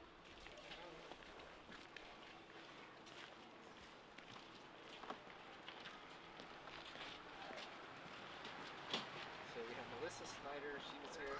Paul talked with Catherine. I have my friend Drew Frank coming.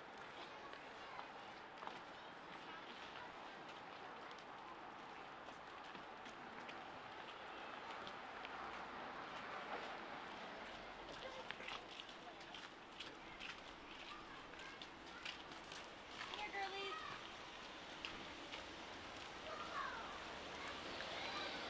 Girls, come here.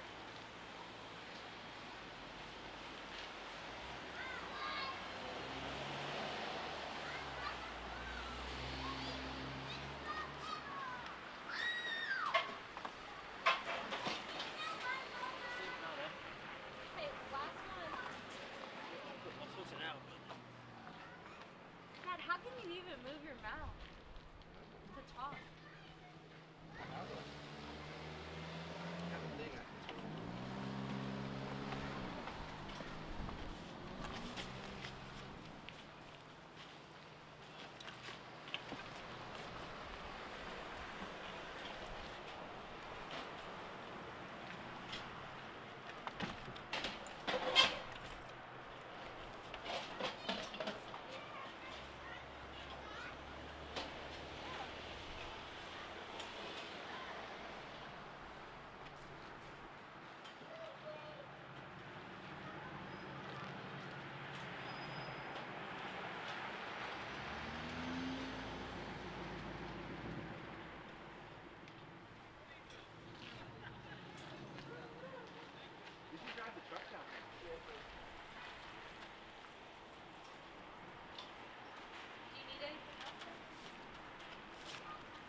What's your name? Are they on? Don't put your face on. My name is Willow Foster.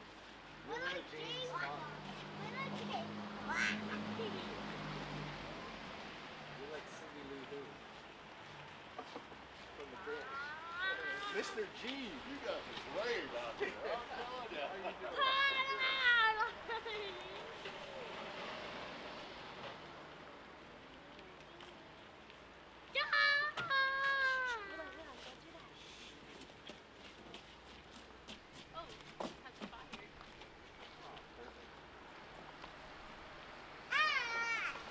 Oh yeah, that one got hot. Yeah, that's good. Do you need more propane tank? There's not enough on the ODD. Oh yeah, you're not gonna. I think they're just cold. You need this one over this. Alright, Dad. I don't know what I'm supposed to do with their piece of snow. If you want her to keep.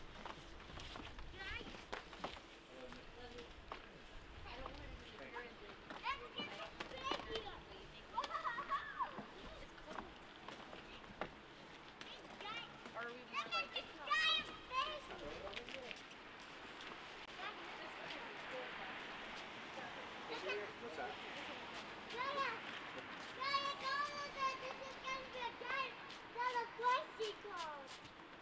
I'm just wondering if I want to put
You hanging in there, man?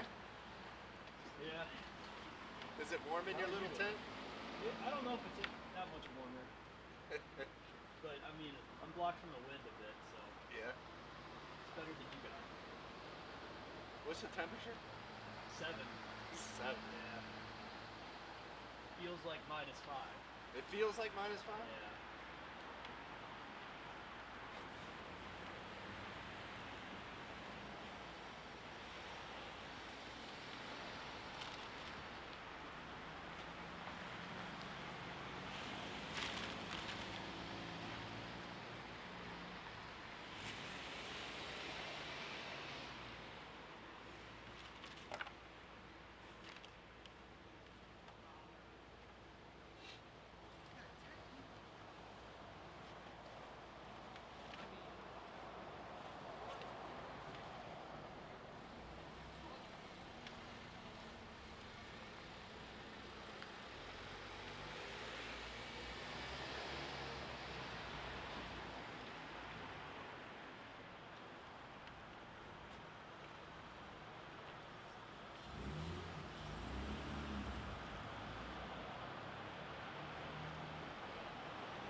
What's going on, Brandon? Get in here. Have a seat. Have a seat. You know you're on live stream. Yeah. We're live streaming you right now. What's going on, boss? How you doing? Who are you? Huh? What's your name? My name is Brandon Golden. Okay, what do you do here? What are you known for? I'm a barber in the area. Yeah. Yeah. Cut hair down at town and campus. Yeah. Yeah. And you actually help out a lot. So we're here with the rescue mission. Okay. And community media, South Central PA. These guys are. Let me get this scarf out of the way. Hey, you're all good, boss. They're doing this live stream for us 24 hours. Yeah. And it's just like bench talk is what we call Yeah. it. These conversations on a bench with people in the community that make a difference, people that care, people that love Adams County. Yeah, no, 100%. Love Gettysburg. Yeah. And you've actually done a lot of pro bono work for the mission. Yes. Getting the guys' haircuts and stuff like that. Yeah, of course, of course, So, of course.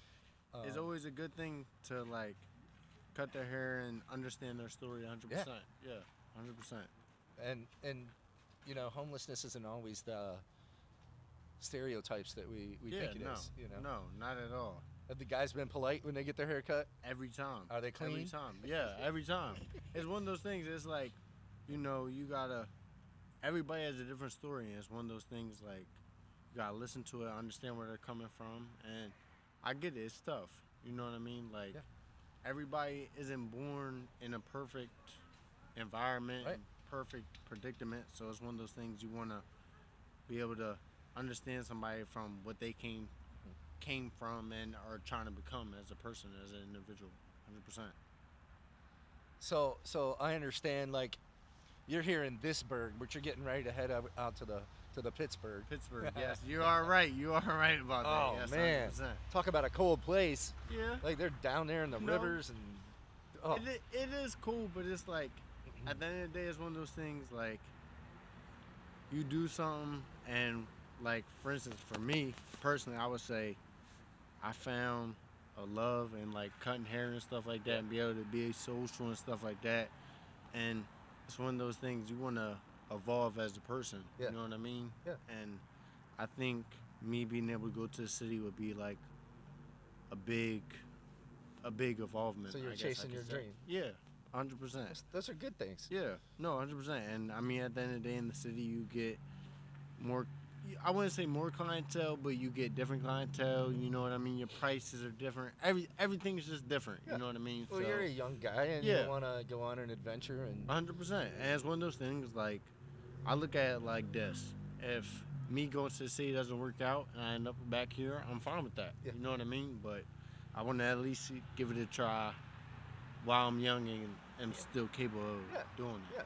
100%. And your fiance, she lives out there and goes to school there, right? Is she graduating this year? Yes, from she Pitt? does. What's it called? No. She Where she goes to? She does go to Pitt, but she does have 2 more years. 2 more years, so she's I wouldn't in say South- fiance quite yet. You didn't say that. Oh, I was making it official. No, We just made it official. Yeah. Does she know this yet?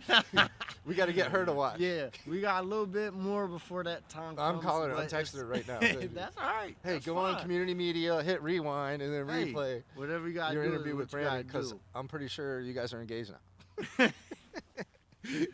But yeah, we got a little bit more time before Okay. that. Yeah, But I got you. what's it called? Once that time comes, though, I'll be happy with it, 100%. Hey, I just want to thank you for your heart for here, for Gettysburg, for Adams County. Oh, yeah, of course. You know, your work. You always treated the guys like they're men. Oh, you yeah, know, 100%. and I know you haven't cut any of the ladies' hair yet, have you? Oh, no. You're a barber, so I know they've gone in there a couple times. They have, but that's- you're a barber. Yeah. And they don't okay. No, 100%. So, but you've always treated the guys just like they're Oh, yeah. Just like as they're not. Every other client, every other person that client, comes in that door. regardless of the situation of, I don't even look at that. And you as- chew the fat with them. You talk about, like, Joe comes in there and Yeah. then he misses his appointments half the time. He's always late. The guy's a mess. He's got a giant dome. We all know that. It probably costs like 5 times as much just to cut his hair. 'Cause But it's what's it so called? It's big. one of those things though. Joe, he really is a good dude though. I will say that though. He is a good dude. Like it's like sometimes I have talks with Joe. And it's like I would never have known. It's heart to heart yeah, things, He and is, he's bro. just, he really is heart to heart. It's like good he's guy. like a good guy. He makes sure his son's okay. Like every Yep. time we talk about, I make sure to ask him like, "How your son doing this?" Yep. You're like, man, I'm trying to make sure this. Didn't is you good." cut his son's hair? Yeah, I Yeah, have. you cut Yeah, JoJo's hair. yeah. Yeah. So it's one of those things. It's like, you know what I mean? You really get to connect with people that you would never even think that you would connect with on like just walking through and stuff like that. So it's nice. Folks, this is another prime example of a human being in their everyday life that just makes a difference in our community. Reaching out, doing some haircuts pro bono, and what does that mean to the person that just received a haircut? We had the one picture of the guy and did a story on him. When he came to us, he was in such bad shape, like he had a knot. It was a ball of knotted hair. Yeah. It had been years. He had a stroke and barely knew who he was. Didn't go through any therapy. Ended up here, and after he got his haircut and stuff, he's a different person. Yeah. He actually lives on his own now. He's got a car. He's one of the gents I was talking about earlier that they live in basically an Airbnb, and they live together. We call them the frat boys. They're all over 70 and all thriving, and he's one of them. And he just does really well. And it was funny because I kept saying, when would you like to get that taken care of and get you a haircut? And he wouldn't. And in one of the conversations, he was sitting down with Paul. He brought up that he had a brother in North Carolina. And he was from here and ended up back here. But he had a brother in North Carolina. So Joe, chef, he gets on his phone and he's like searching for this guy. He's like, I'll find him, and he's all over social media, however. And Joe's like, is this him? And shows him a picture, after about 10 minutes. And he's like, yep, that's my brother. So we call him and he gets on the phone and he talks to his brother. He gets out of the meeting with Paul and his brother. And he comes out, and I was standing there. I knew he was in there, and I knew they found his brother, but it was just in passing. And he goes, Will, can you give me that haircut? And I called Kathy, who's one of the owners down here. 100%. And literally, she came out to the mission. And I was like, look, before he changes his mind, can you please come out here? Yeah. And I was like, it's really, really bad. Like, you don't understand. it's the size of, you know, like a half a bowling ball. Yeah. And it was this knot in his head, and it was close to the scalp. And like she made him look like $1 million. Yeah. And it changed the way he looked at himself. 100%. Yeah. And part of that was, you know, certainly the hope that he found by being able to connect with his brother and talk to him and Yeah. realize that he wasn't dead. You know, his Yeah. brother didn't even know what happened to him. Yeah. No. What's it called? I definitely. But that's the difference. I'll be honest. I got work in the morning, so I do gotta be on my way. But I will say this before I say anything else. Out of everybody in the community, Kathy Smith, she's one person like. Well, she's got a new last name now. Yeah, I guess you are right. But she still claims her other last name though. Kathy she Smith does. Reeves, yes. But I will say this though, Kathy Smith, she's one person like. No matter who you are, she sees the good in you, 100%, and that is one thing, I could never deny. Like, I call her Meanwhile personally, but it's always been love, and ever since the day like she changed my life, like doing my apprenticeship and stuff like that, I would say like she never looked at me different. She always has had love, and that's one person that. In this community, that definitely is making an impact for sure, 100%. And if y'all were to interview anybody, I would say interview her because she makes a difference. Well, if we could get her out here, I'd love to. Yeah, I told her. You got to. We'll see. Because what's it called? She makes a difference. I think her or Kayla's coming out, one of the two. But we'll get them. We'll get them. Take it easy, Brandon. Thank you for everything. Have a good one, man. Good luck in all your endeavors. All right. Man, dude, Grizzly Adams literally just climbed off the mountain and he's here. I don't know where his bear's at.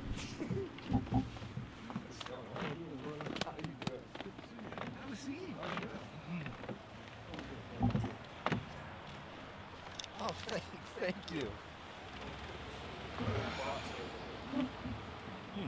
Thank you so much. You're welcome. So, tell us who you are. I'm Drew Frank. I'm with Radical Son Ministry. Yeah.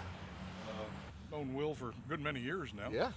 So, very proud of what you're doing and what you're helping the community with. So, You love? Did you ride your Harley tonight? I did not. I did not. It's not unlike you though to ride in It would weather not like be, this. no. Yeah. So. Well, the battery's dead in the dresser, so. Okay. Yeah. So I got to ask: is things improving with the homeless, or is it the same as last year, worse than last year? No, it's a very good question. It seems to be more prevalent.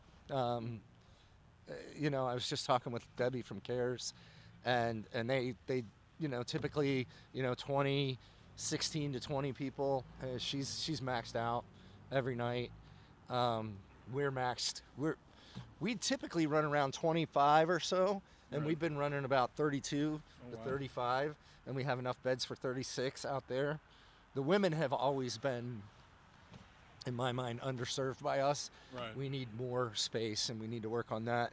But our women and children is maxed out right now, and we have four on the waiting list, 4 applications, and that's without getting the word out. That's just applications.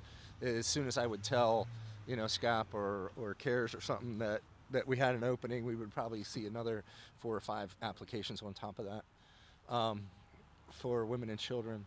And then single women, there's literally nothing, here. So we get we're around 5 or 6, a month or so that get dropped off at the mission or show up at the mission out there where the men are.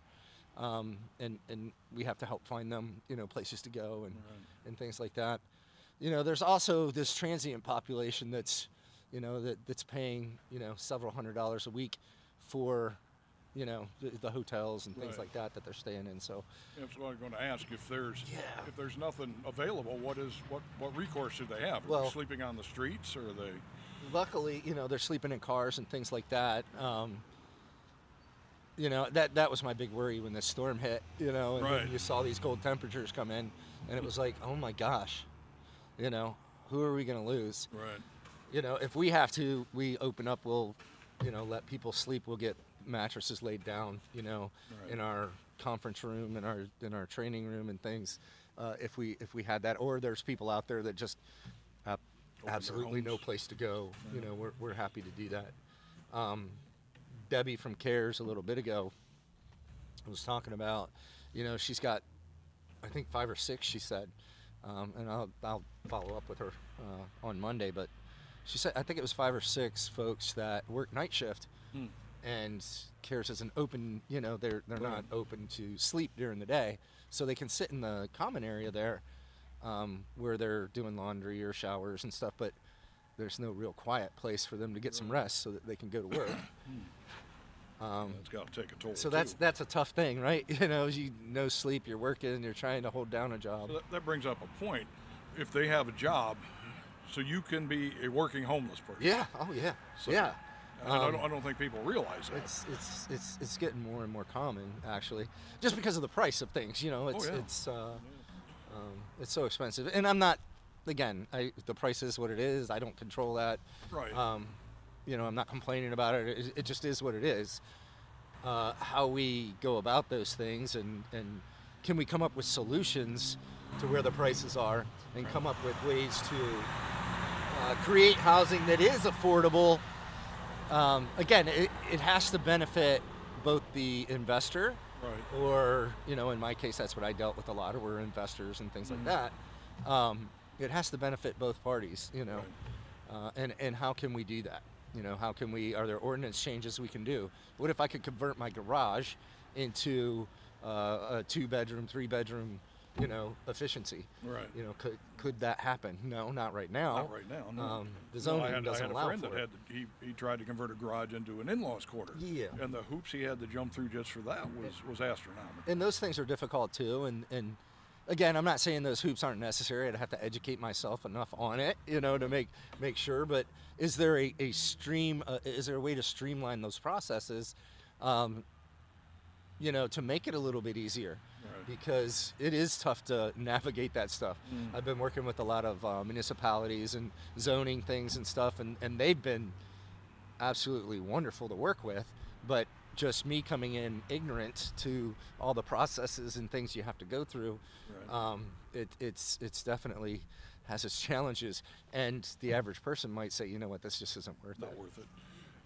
Is there a glimmer of hope on the horizon? Are you looking at expanding? I know you talked about getting like almost a hotel kind of deal where you could get a property. We're working on that. We're trying to find the right place. There's an amazing business owner. Hopefully he shows up either tonight or tomorrow. If he's listening, I won't say his name until he gives me a thumbs up that I can. He can text me or whatever. But he really wants to. He believes in what we're trying to do. He's trying to find a place that we can do this, and the right place, the right area, the right ordinances that would allow us to do that, on a scale, again, that would benefit both parties, where we don't have to make money, the mission doesn't. I'm just looking to create housing options for people, and the landlord could do that, but we take on, the mission, take on the responsibilities of making sure the place is taken care of, making sure that people are paying their rent, making sure they're treating the place properly, those types of things, with the inspections and the care. And again, with those populations, we could have mixed populations in there. We could have the young group who needs to find a home and is just starting out in the world, and we could have those who are older and elderly who are priced out of the markets and can't afford that we're thinking Social Security would get them by and stuff. So you have this mixed group of society that can really learn from one another. And it doesn't have to be, like the quote slums that that people are worried about. In Carlisle you have Safe Harbor, which is right downtown. And people had a fit when they were going to build in there for that very reason. They thought, you're going to bring in the undesirables. Right. And I think as a society, that's one of the things that we tend to do is label people and have fear. Yeah. And most of it boils to me, it boils down to fear of the unknown, right? Right. I don't know enough about your culture, you as a person, so I'm afraid. And what if this happens? What if that happens? So we just start building these walls. Which is unfortunate. Because it is. Anybody can wind up on the street. I don't think people realize that. Yeah. My daddy always used to say, you're one paycheck away from living on the street. And sometimes that's very, very true. So. No, it's a tricky one.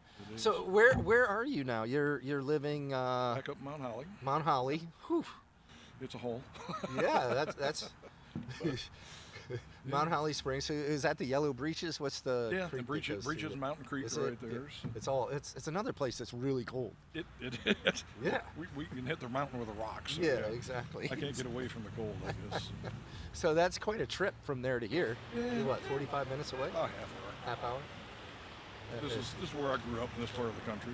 So. And there's no straight direct route there. It's just Right down over, 34. That's it. That's But it. The There's way no- 34 no is other like way to do it. over the river and through the woods. Yeah. Amen. Dodging the deer on the way. Actually, to my mother's house, I can go because she lives outside of town here. Okay. So, yeah. And how's your bride doing? She's doing well. She's sitting in the car. Okay. She decided to stay warm. She's down across the street there. I don't blame her. She said, I sat out last year. I'm not doing it this year. And how's your ministry going? It needs some exposure. Yeah. I don't think a lot of people know what we What do you do. do? What are you about? Well, what we're trying to do is help either prisoners coming out of prison to get established, monetarily. Of course, through that, teach them the love of Jesus Christ, or to help their families. Yeah. Having been incarcerated myself, I understand what my wife went through. Yeah. And it was not good. I mean, only by the grace of God do we still have a house and a car. Yeah. And she could have lost all that. And she literally went one winter without heat because she couldn't afford the heat. And unfortunately, some of the,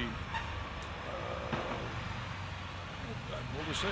The church she was going to was unwilling to help as much as she needed. They made her go through a financial aid class. And they're looking at her checkbook going, well, dear, you're supposed to put down on what you have. She goes, $30 is what I have. So, again, like the homeless, I don't think people understand the challenges to people left on the street when their spouse or their breadwinner goes to jail. Yeah. And as a society in America especially, we're very lax in that. You look at like Great Britain and Germany and some of these, they take care of those families when their partner's incarcerated to make sure that they're taken care of. Yeah. They don't want them on the welfare rolls. They don't want them that. They make them work and such. But yeah. It's a shame. It really is. So, but I don't think a lot of people know we exist or that we're available. Okay.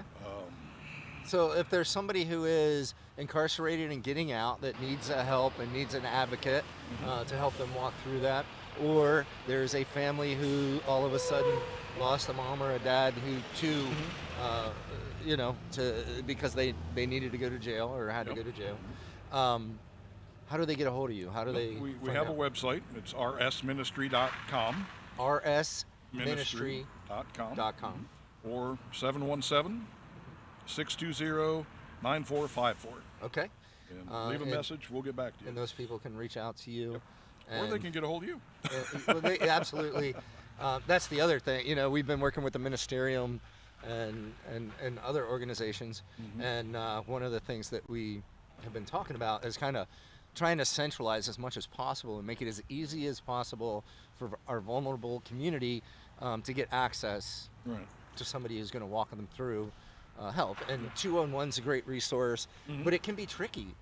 And when you're in a stressful situation, it's very tricky. And when you're in a stressful situation and have mental health issues, it's very tricky. It's incredibly tricky. It's almost impossible.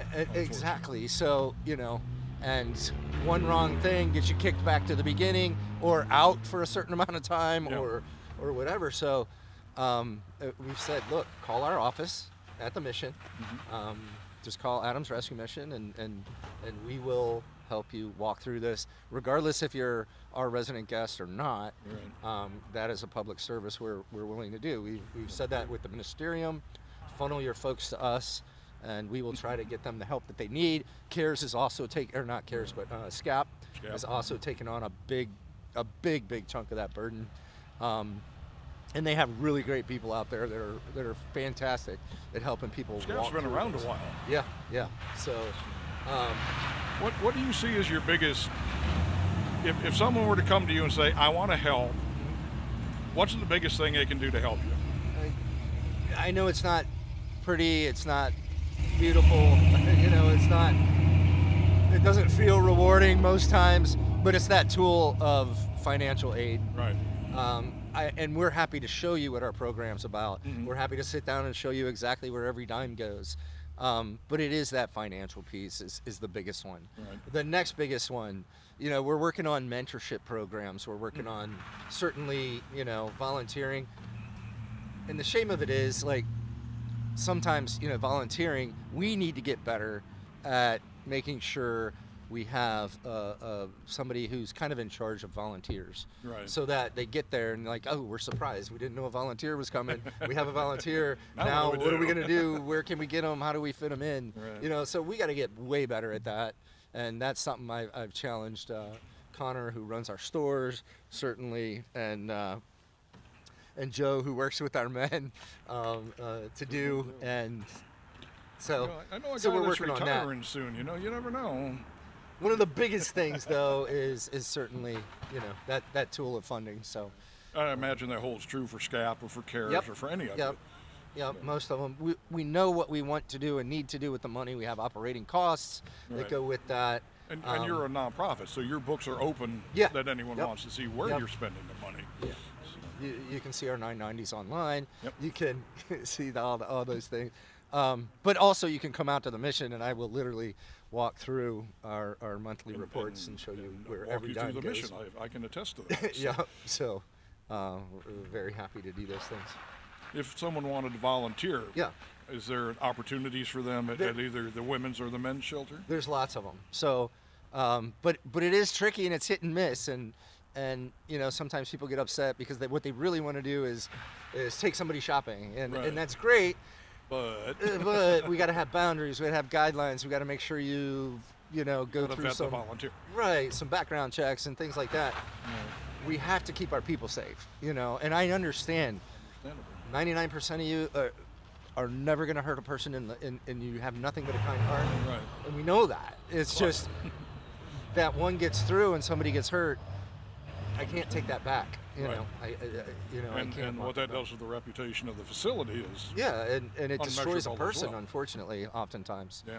You know, it destroys the person we're trying to help. So, and then even the most well-intentioned sometimes, if there aren't boundaries and guidelines to things, Yeah. you know, we could disagree on a case of treatment, and you could have somebody who's volunteering that's telling you, you should take this course of treatment, and yeah, a job's going to fix a lot, but guess what?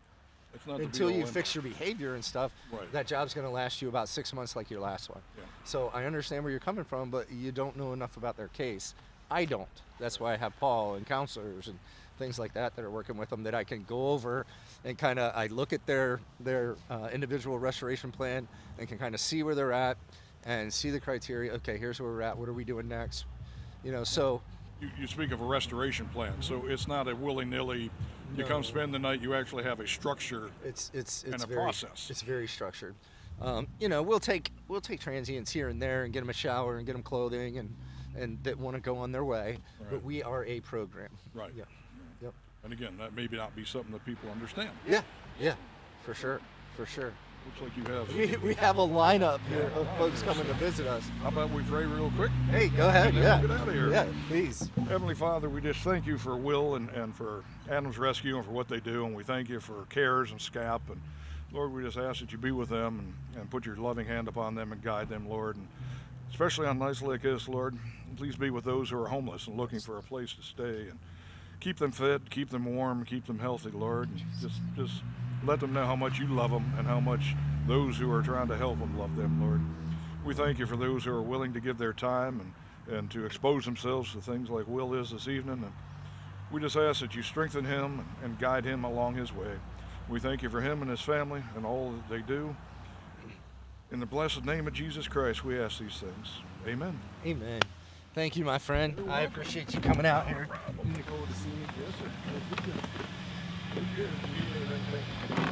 I'm golden. I'm golden. All right, man. Take care. My brother. Have a seat. Thank you. Oh my goodness, these guys are. He said he's getting relieved here in a few minutes. He is, yeah. They got. Oh my gosh. Look at you. Man, everybody's coming. Here you go. Yeah, you guys are good. Thank you. But these are way older. keep that line around. Have a seat. Tell us who you are. Oh, okay. You guys are coming back. You guys.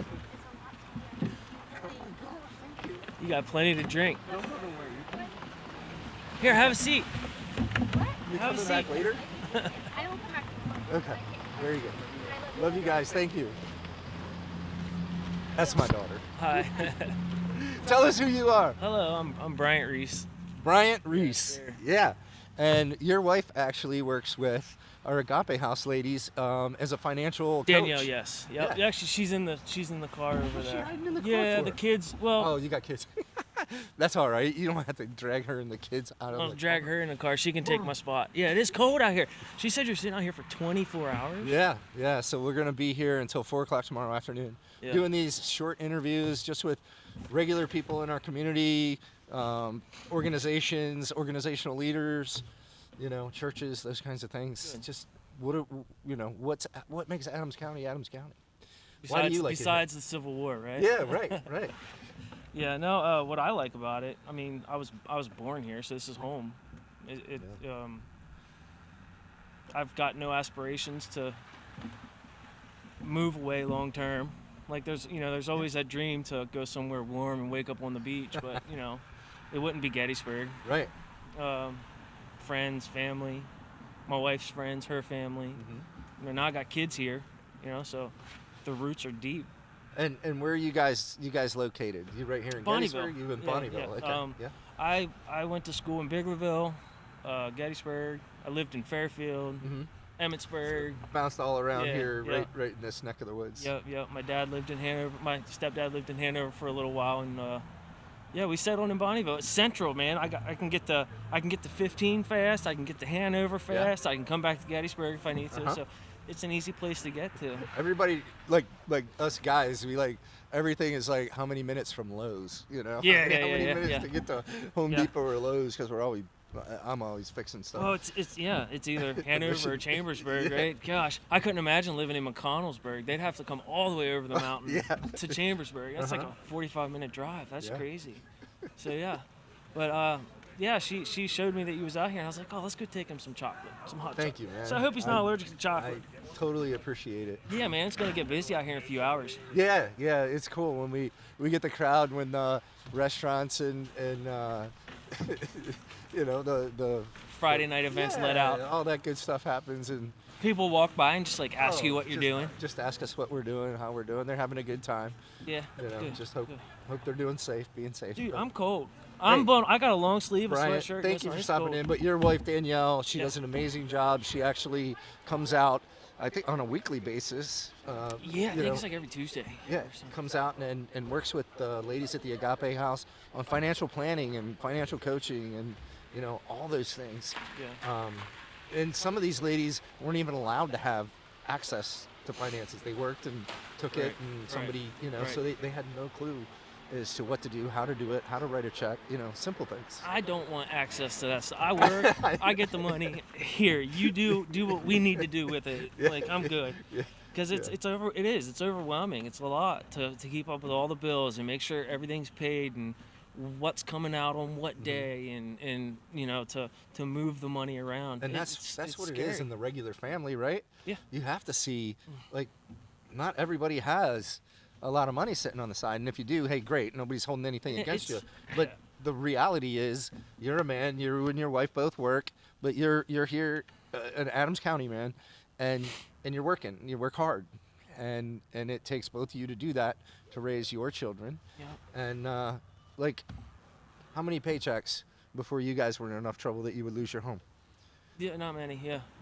You know what I mean? So that's the reality. And I work at SCAP, so it's I'm not a high earner. Right. I'm out here crawling under trailers or getting in attics and trying to weatherize houses. Yeah, you're helping people weatherize their homes to save money. Yep.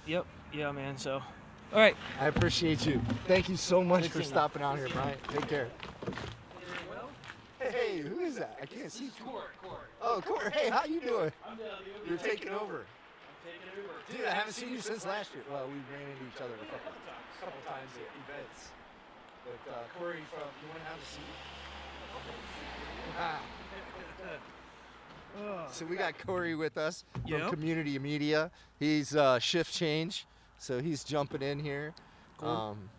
the great Mark Worley was here earlier. And, I was watching some of that. And this new young man, what is his name? Oh, that's Caleb right Caleb. there. Yeah. I met him quickly, and I'm terrible with names. I need to write it down.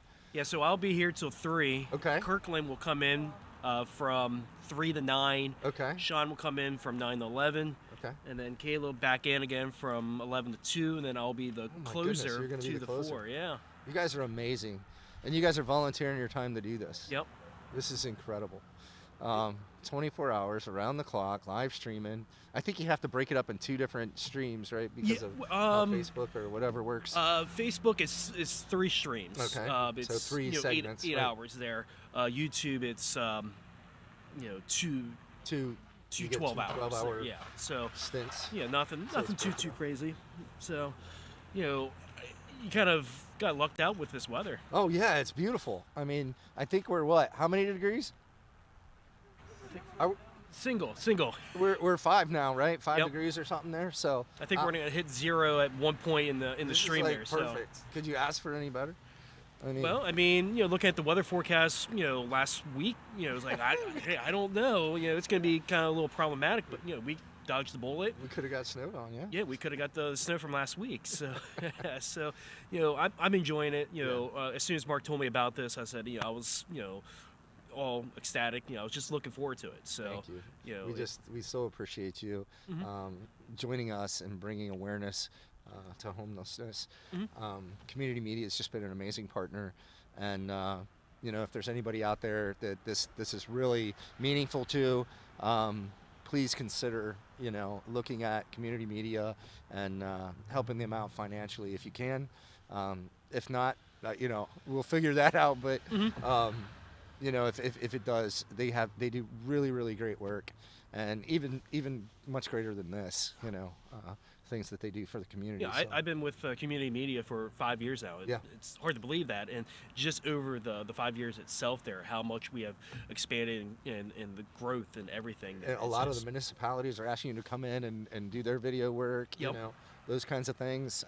Get their meetings on film and film. I don't know, camera, or whatever. stream or Yeah, something yeah, like that yeah. there. So, My crux of with community media is the football parades, spur meetings, and all that there. So, it's the person that lives in North Carolina or someone that's not able to go out and be able to watch their grandson or granddaughter.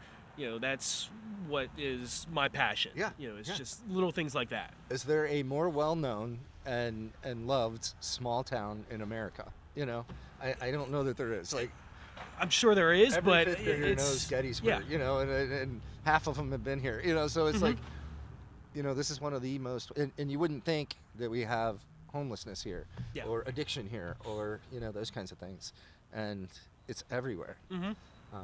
So thank you for helping us bring awareness to it, and help kind of maneuver people through what's really going on, and inform them. So yeah, and this is what I'm looking forward, during the next, handful of hours, just listen to the stories. Making sure I stay alive and don't die. Fluids and all that there, yes, but it's just a matter of just listening to the people's stories and such like that there. So that's why I signed up as soon as Mark said it. I couldn't pass it up. Well, Corey, we're going to get you on the other side of the camera, Yes. get Caleb out of here and let him get warmed up. Thank you so much, my friend. Not a problem.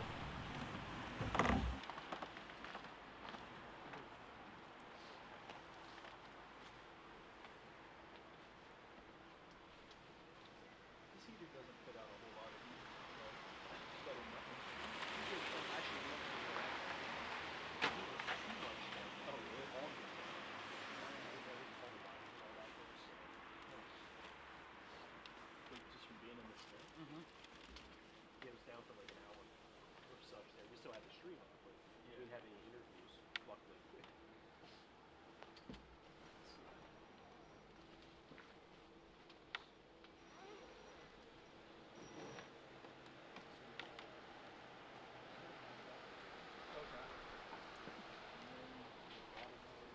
I got a couple of Powerades there, yeah. How's the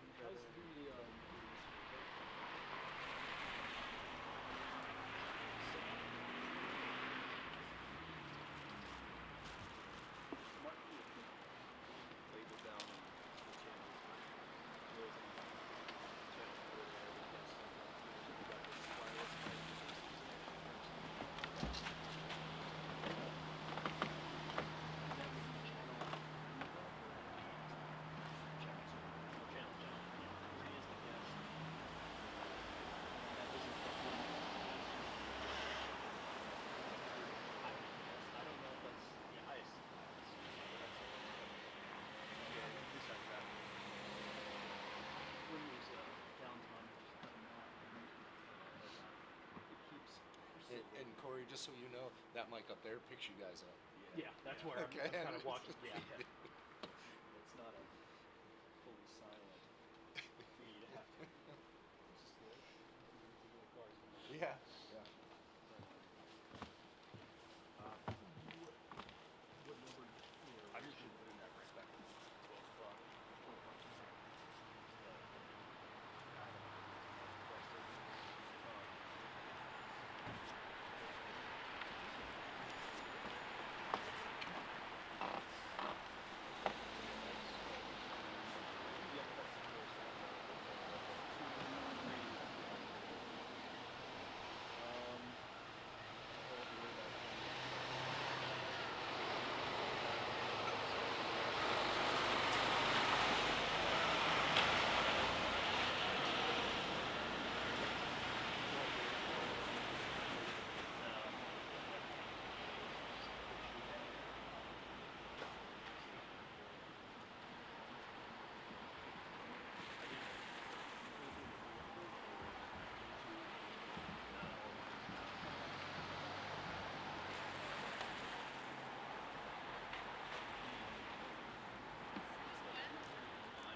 This one has like an audio curve, but it's not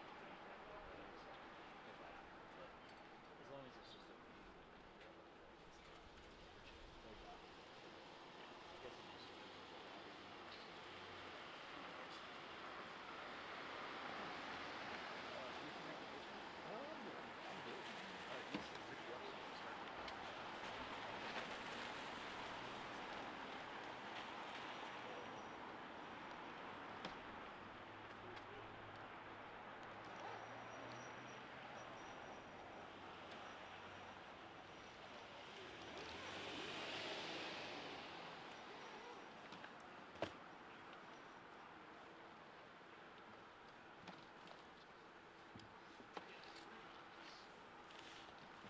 stay warm. I'm not worried about myself now. You stay warm. Yeah.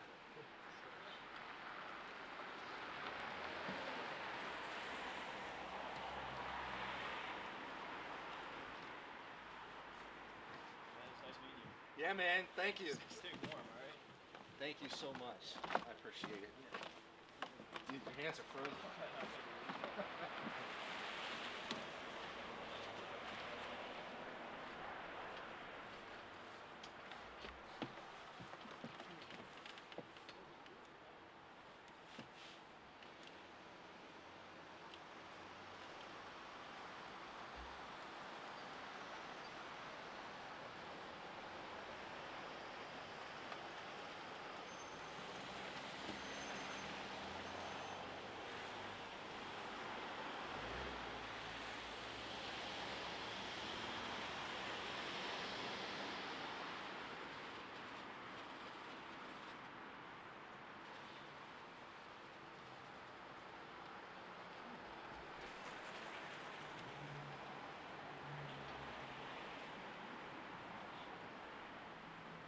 The thing was, I didn't want to wear too many layers because once you're like closed in, you're kind of warm.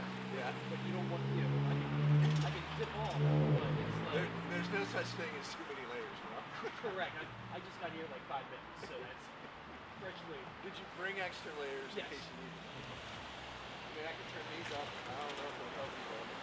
I got a couple of hand warmers in my bag here, so.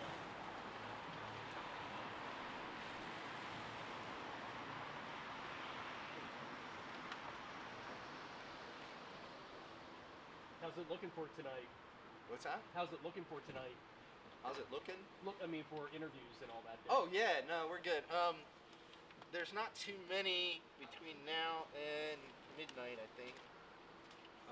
We'll get some, like we did last year where, we got some passersby. Mm-hmm.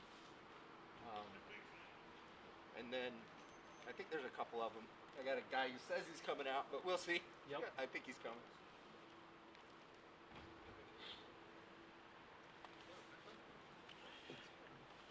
the meantime, my daughters are picking on me. They're sending me texts in this group text about me being Rose from the Titanic. If Rose can do it, I can do it. So I'm thinking, like, what did Rose do to Jack? She, like, broke his fingers so he could sink off that door. What's up, brother? How are you? This is live stream, so if you can't be on camera, Yeah, unfortunately. I can come over there. But you're also picks up your video, your sound right now. Oh, it does? So, Okay. Just want to pop in and say hi. Yeah. At Gettysburg by us, stopping by to say hello to you.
Yeah, man.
homelessness in Adams County. And Lots of deep talk, brother.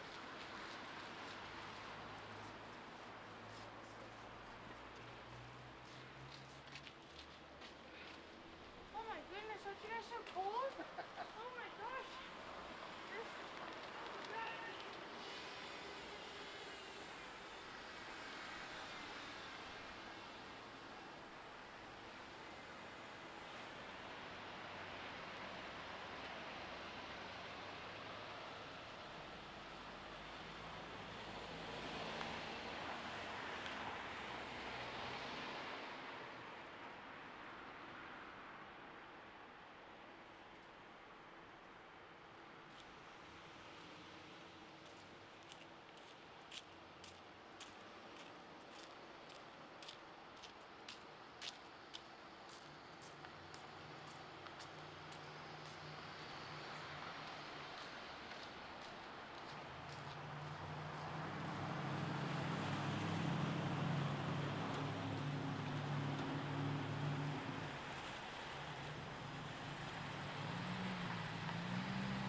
in there, Corey? All good. All right.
Yeah, we're staying there. Okay. Oh, you guys too.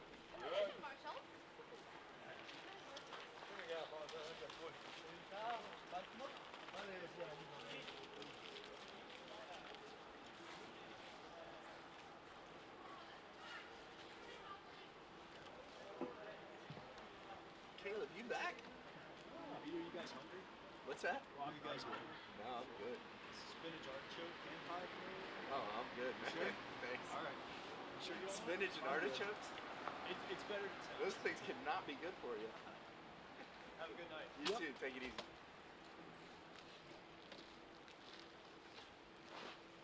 Good luck. Thanks. Have a good night.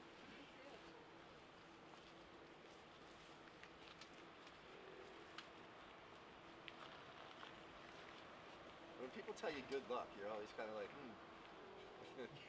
I never know how to answer that too. Is this the brightest thing in the world to be?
too.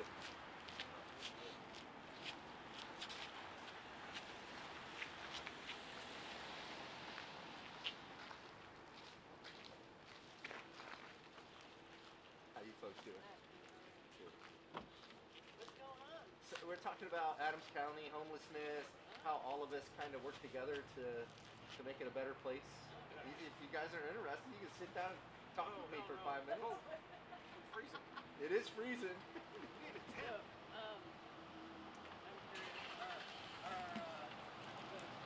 Do you feel like being on camera? Are you? No, I don't know how I can. It's live stream. It's just you don't even have to say your name, but yeah, have a seat. Yeah, have a seat. Again, you don't have to say your name. If you want to, you can. We will.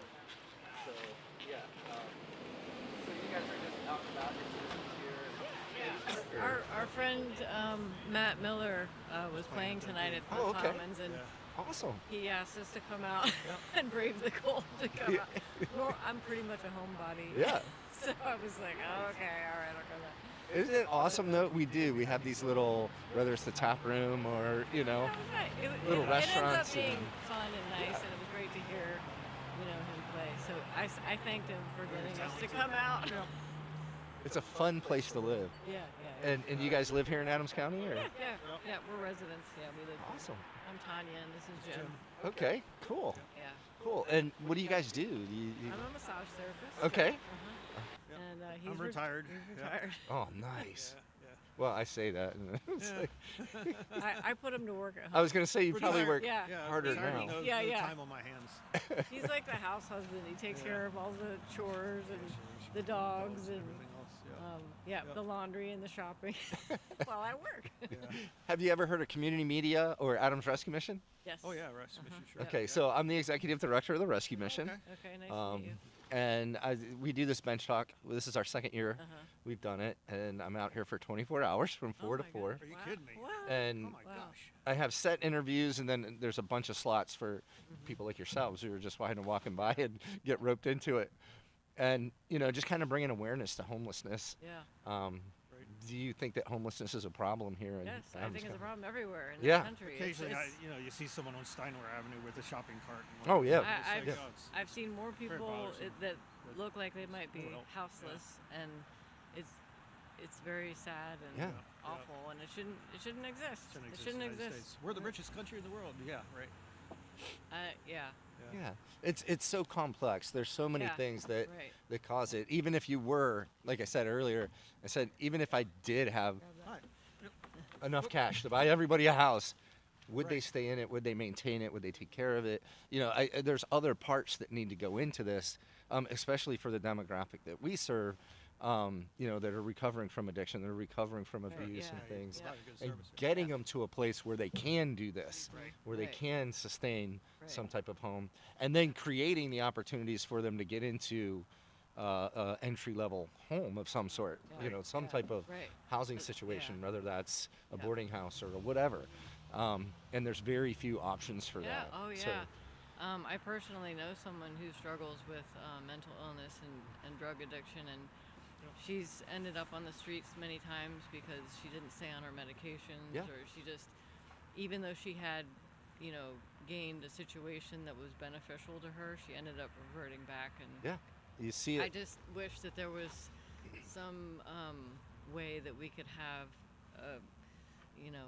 a place where people can live in a safe environment with, like if you just had endless supplies of money, it'd be nice if people could be safe and live in an environment where they have therapy and where they have activities to do, where they have people to feed them, and they can engage with, projects and things and have like a safe place for them. But so that's what we're creating at the Rescue Mission, SCAP, a lot of these places. Sure. So it's for men though, right? So where do women go? We have a men's shelter there. We have a women and children's shelter right down the street here. Right. Okay. And then we're working on getting funds and things like that to open a single woman shelter because there really isn't one. Right. There used to be. There did. The Survivors, I think is what it was called. And that closed down, and there's this big void, and we have to do something about it. We're going to talk a little bit about that. So if you turn into community media tomorrow, there's going to be a gentleman on here, and we're going to talk a little bit more about that. So it's going to be pretty amazing. But we're hoping to have something open by September for single women. How do you raise your funds? What is the biggest? So donors, we do a lot of grant stuff, grant writing and stuff like that. And then we have thrift stores that we operate and open to help.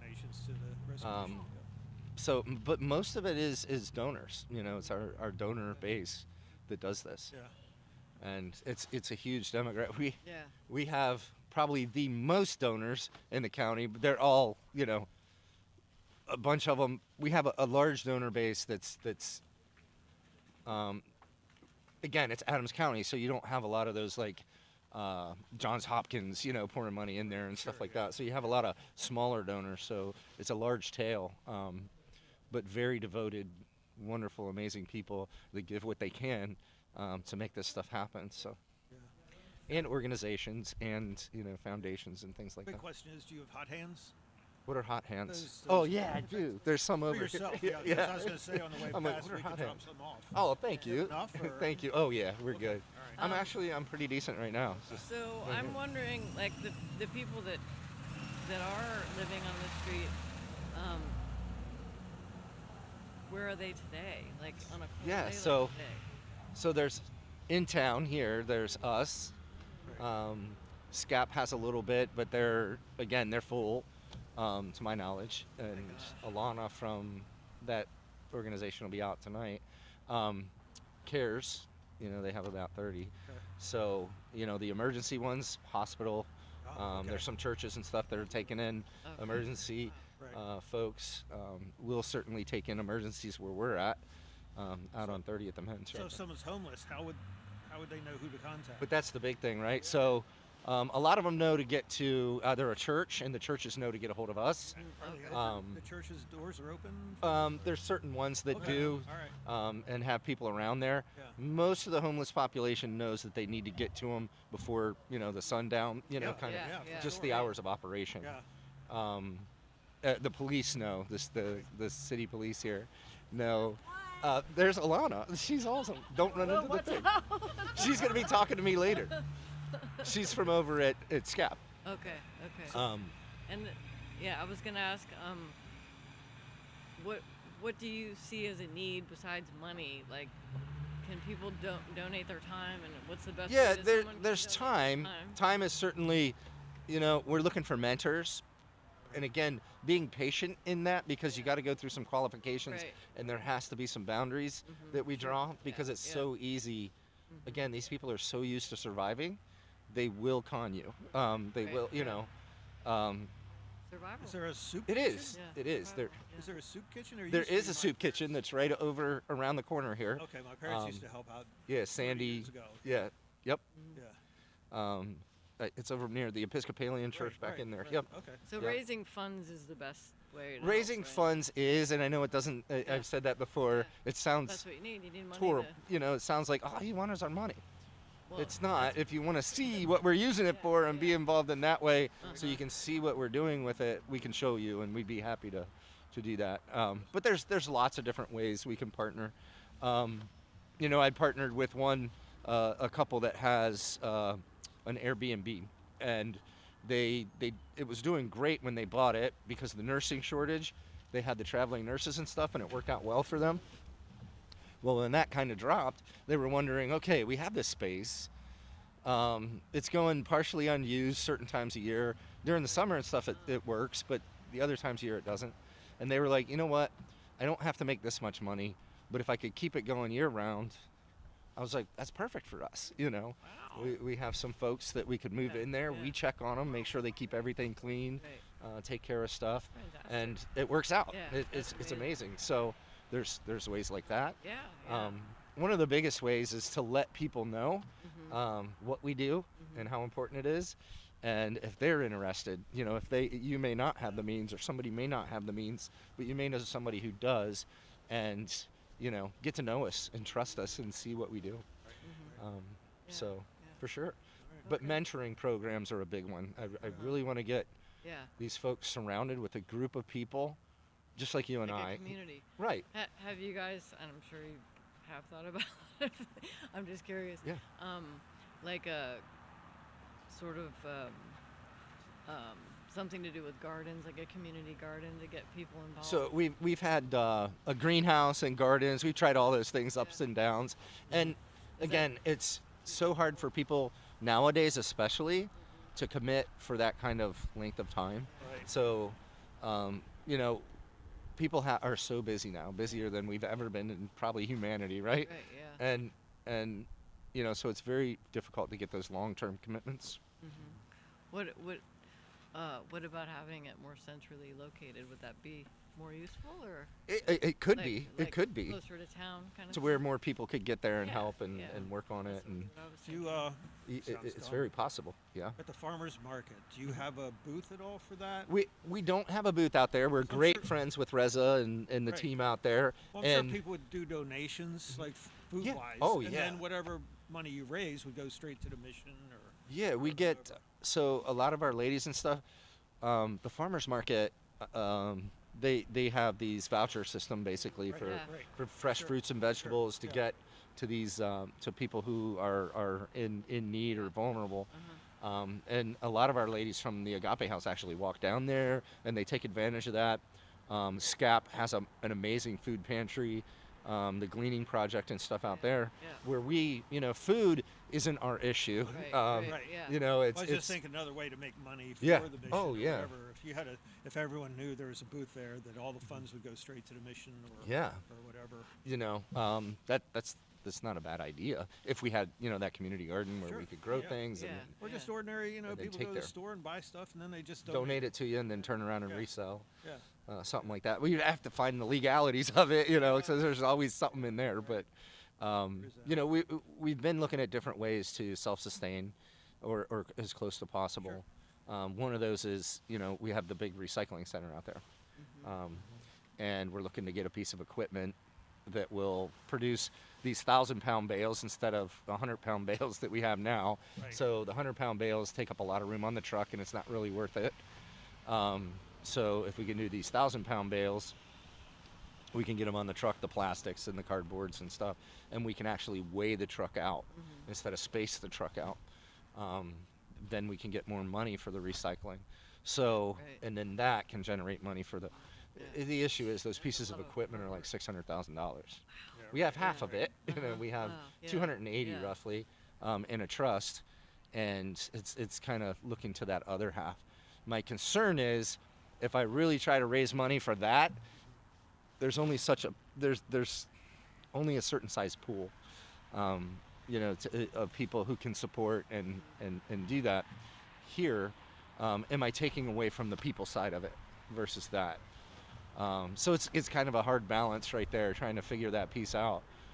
However, the workforce board, those folks are working with us to kind of certify all of our little job functions that we have for return to work programs, those types of things. So it can actually be used by the whole community to get job training, soft skills, those types of things.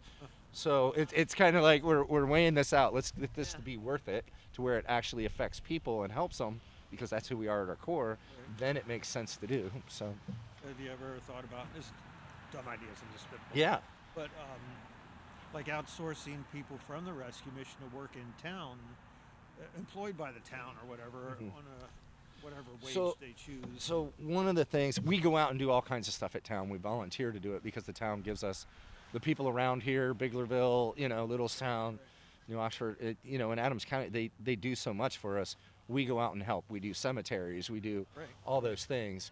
I have a big problem taking money from the work that our people are doing. I would really struggle with that. If they're doing work and they're getting paid for it, I would want them to get it, Or maybe set up an account that they would have. That they have an account that they can set it in and put it in there. When they choose to leave.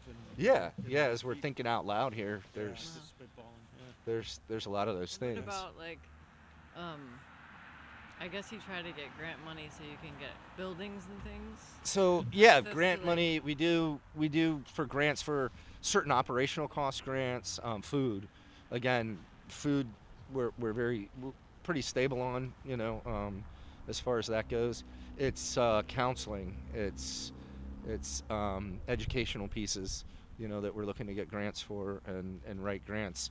And Heather Morgan, she's our development and promotions director. She does a lot of our grant writing. And she just started, so she's like not even 2 years in. And grant writing is a science. It's an art form. So she took some classes specifically, out at Hack, specifically focused on grant writing. It's not, something you use in the everyday, average job that you're doing. So, and so as we get better at that, we're hoping to see, a little more support in those areas. But one of the things that's going on, as some of the bigger organizations that were funded, through the state, through the feds, that got that kind of money, which we don't take because we're faith-based, those folks are turning to foundational grants because some of that funding is drying up and changing and things like that. And again, it's just the nature of what it is. I'm not complaining one way or the other. I'm not taking a stance one way or another. It's just that's what it is. So we have to figure out, okay, I don't, I never want to be that person that is so competitive that we're crushing someone else to make ourselves. It's like, how do we lift us? Because they're all of them are needed. We don't have enough resources. How do we work together, split resources, share resources, become more efficient together? So we're working on those things. And then, it's just, I think, education to the community on what we do. And if that's something in your heart that you're like, you know what, this year at Christmas time, I spend whatever, a couple $1,000, maybe I'll spend, $500 less and I'll send this to the mission. That's a huge help, So it's just being aware, and if there is some way to help and you have the funds to do it or means to do it, let's see if we can partner. And where does one make a donation? So if you went on to adamsrescuemission.org, and there's right there on our webpage, it'll say donations, or there's a little QR code. You can hit on that, and so you can do it online? And take you right to it. You can do it online. It makes it pretty easy, so it's not overly difficult. And again, I never want to put somebody in a position where they're awkward or feel like, if you like us and you do, wonderful. And if we're not your cup of tea, or you just don't have it, hey, that's great too. Just get the word out on what we do. Have you ever thought about getting like 20 people together and just coming up with ideas? So yes, because sometimes 1 and 1 makes 4. Yep. Believe it or not, our whole staff, we meet staff meetings twice a week, and they're an hour long, and literally, or maybe an outside. That's what we're doing, and we get outside consultants and things like that in, and things at different times, and church groups that'll come in, and we'll do that. That's a good idea. And again. What about could you put it out there into the universe that you'd like some ideas and see what people send you? Yeah, these are things right here. I get them. Yeah, we get them quite a few, and that's how partnerships are made. We have a gentleman here that owns a restaurant, a couple of restaurants in the area, and he really wants to help us. He wants to figure out, how we can partner together to create some housing, that's affordable for transition or new house. I don't want to say new, but like people who are new to the housing market type,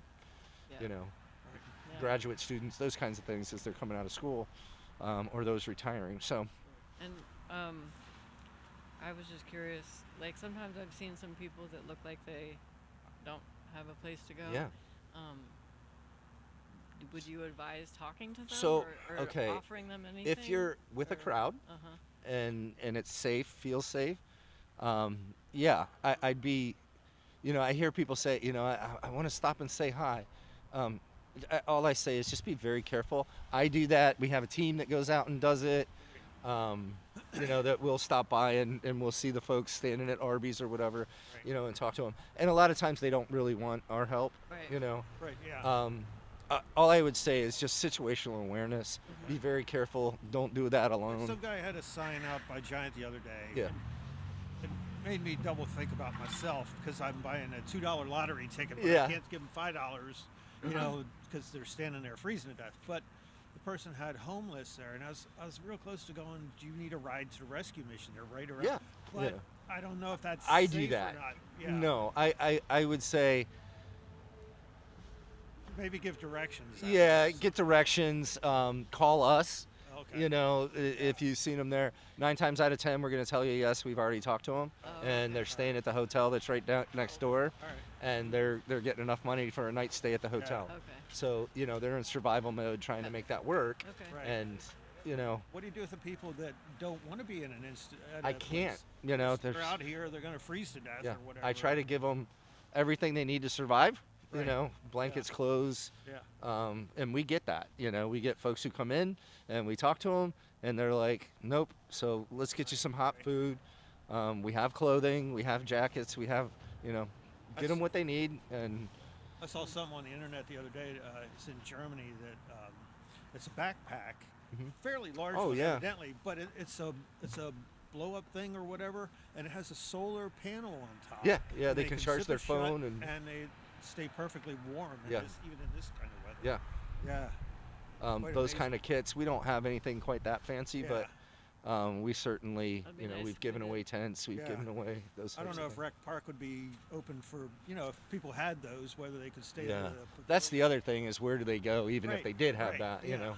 know. And the thing is, Adams County homelessness, you don't see a ton of that. There are a few, and you'll see every once in a while under bridges, you know, those kinds of things. Oh, outside of D.C., we Oh, went into D.C. the one day, and it was like, holy moly, we couldn't believe all the homeless had popped Yeah. up all of a sudden. It seems like it's exploding. Yeah. That especially in San Francisco, you have teachers and professors, great jobs, but they can't afford housing there, so they're living in their cars. Yeah. You know, it's like, wow, this is unbelievable what's happening with our country. And it is so complex. We need all the cogs of our community Yeah. getting together in one place. You know, we went down to one in Hagerstown, and they had passed an ordinance that said the homeless had to move from this particular park, right? Yeah. And at first I cringed, and then the police, they were there in the meeting, and they were like, "Look, it was very difficult for us to do that too, because it is like, where are they going to go?" Sure. And he said, lo and behold, there was a certain part of that population. They were transient. They were coming through from elsewhere. They were, you know, choosing that place to stay because it was kind of friendly for them. Available. Yeah. Right, or available. And those were gone. And what we were left with, the ones we had to get, Right. the ones who were now breaking the ordinance, those were the ones that really needed the resources that they had. So, you know, as we sat and listened to it, I got this other perspective, you know, of Yeah, what that looks yeah. like. And I think for us as a community to be open to all these different perspectives, and then see which one is this particular person falling into so that we can give them the best sources of care and give them those types of There's resources. this guy on the internet, Keith McHenry. He started Food Not Bombs. Uh-huh. If you know that organization. I've heard of it. Oh my gosh, they've spread from his organization, one place in Santa Monica, I think it is, or one of the Santa places out Yeah. there in California. They have over 70 Food Not Bombs around the whole world now. Wow. Baltimore, you name it. Yeah. And, you know, I don't know what relevance that has on this. But, Yeah. But No, it's I mean- an amazing one person, you know, or 2 or 3 guys just started spreading it, and it went everywhere then. Food insecurity is a very real Yeah, I thing think here so. in Adams Yeah. County. Yeah. And unfortunately it affects children. So, you know, we yeah, see terrible. that. Yeah, yeah. Pretty cool. And oftentimes because of the school lunch program and stuff, that's the only meals those kids Oh, are getting. Yeah, and then they're cutting those, and it's And like, oh my it- gosh, what is going on here? So it's trying to find what that balance is, right? How do we figure out what that is? How do we step up as a community? And then how do we work on, I don't want to say this, but you know, walking alongside people to help them help themselves, Right, you know, right, to sure, continue to sure. do that. So Yeah. Better get going, 'cause- yeah, you guys are gonna Yeah. freeze. I Yeah, thank you wasn't so ready for much. this. I was like, I just walking by and yeah. How are no, you no, not that's freezing? great conversation. How yeah. do you not have hypothermia? Oh yeah, I'm dressed. Like Are you okay? yeah, I'm dressed. I have polypros on and Turn Do you that want up a us little bit and get yeah, underneath it doesn't. Yeah, I will. Get in the tent. Do you want any hot tea or anything? Oh, I have some. Are You you don't good? want any hot hands. Do you Oh need? my goodness, do you need no, anything? I have like 5 packs. Okay. Are you good? What about Need this hot guy? hands? Are you You okay? good? He's got some. Okay. Is this person okay? No, I'm good right now. Okay. Thank you so All right, much. yeah. You guys have been amazing. Thank you. Yes. Oh, I appreciate you taking time to talk with us. All right. Well, thanks for joining me. Yeah. All right. Don't freeze. Oh, yeah, we'll be good. Have a good one. Stay warm.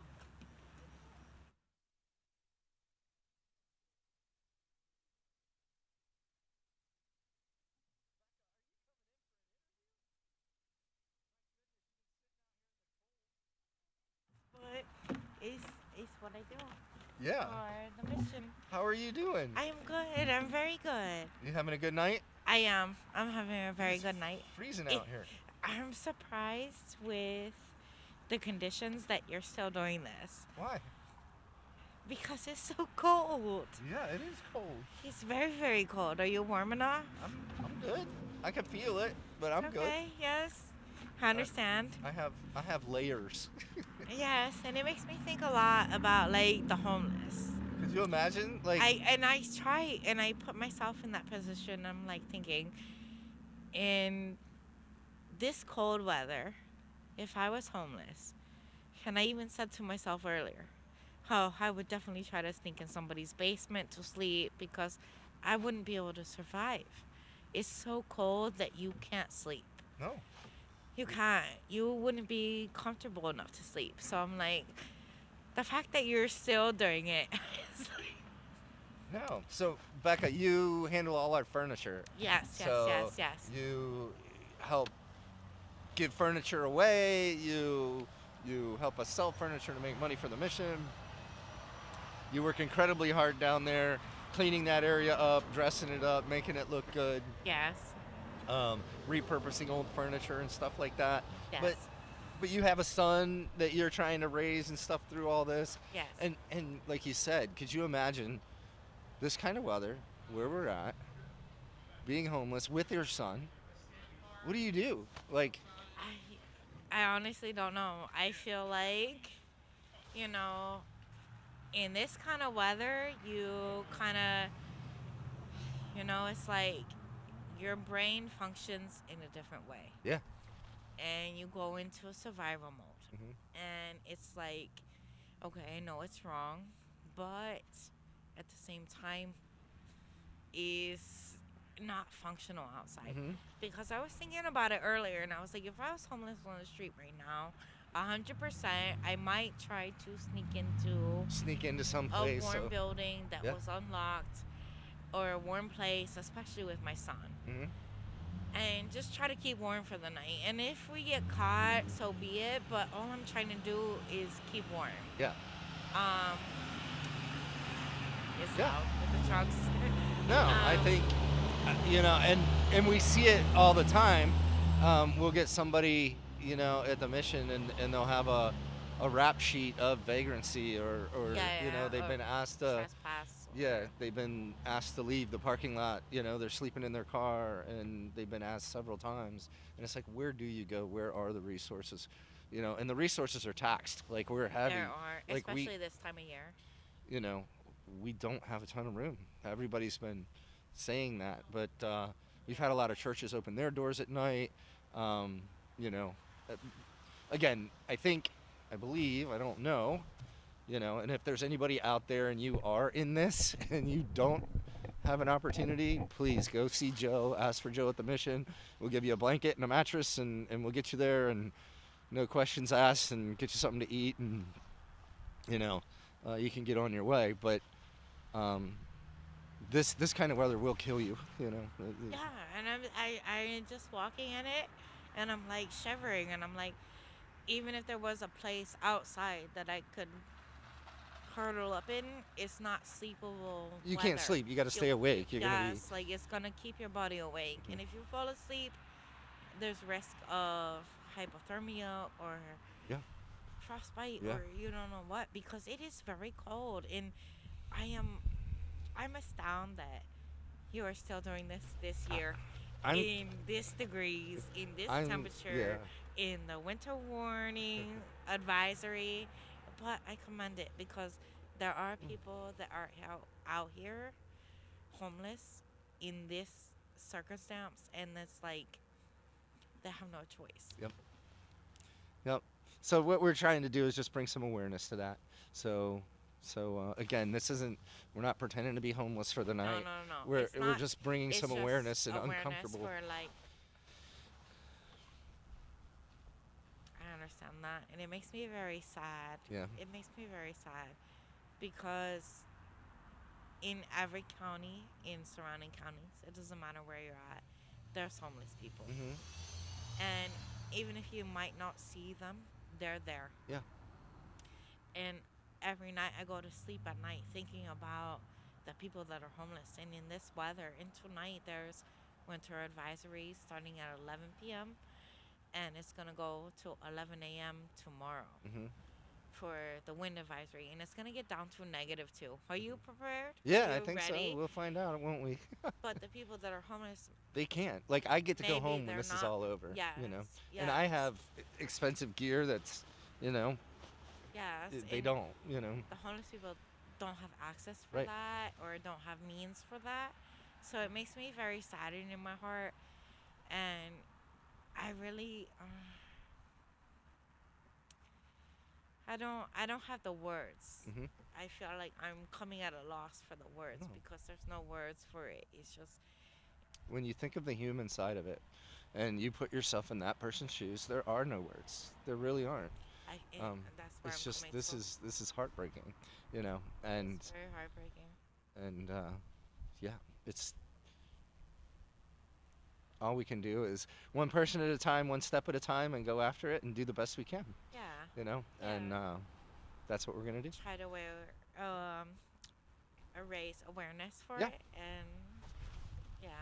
We'll get some help. We'll get some more support, and we'll keep expanding. That's the and goal. That's the and goal. until it's not needed anymore. And my hope is we work ourselves out of a job, and everybody gets to go do something else for a living because, not, there's no homeless people left in Yes, but Adams County. I hope so, but I do not hope not. But I do hope so. I really hope so because this is a job that I love. Yeah. I very much love. You know, And whether homeless or not, you don't have to be homeless to need help. No, that's true. How many? You- What if we could switch our resources to preventing people from becoming homeless? You know, yes. because we've taken care of that problem, right? Yes, So 100%. no, we'll figure that out. Yes. No, thank you so much. God I'm so bless you, and proud. thank I'm you so for what proud we that do. You're sitting out here. Thank you. I am. Thank you. And I Yep. am happy to work for the mission. Thank you. It's the best job I feel like I've ever had. Just it's heartwarming, and I love what I do.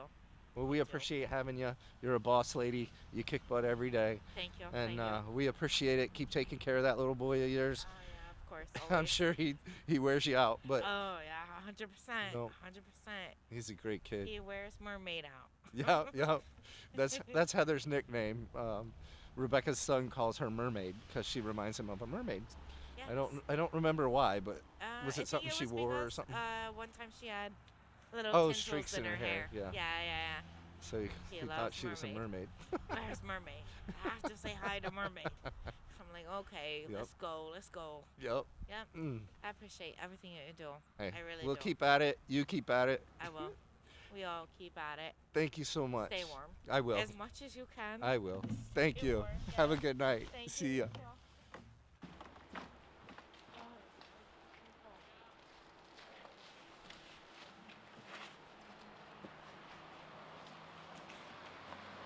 Hanging in there, Corey? Doing good.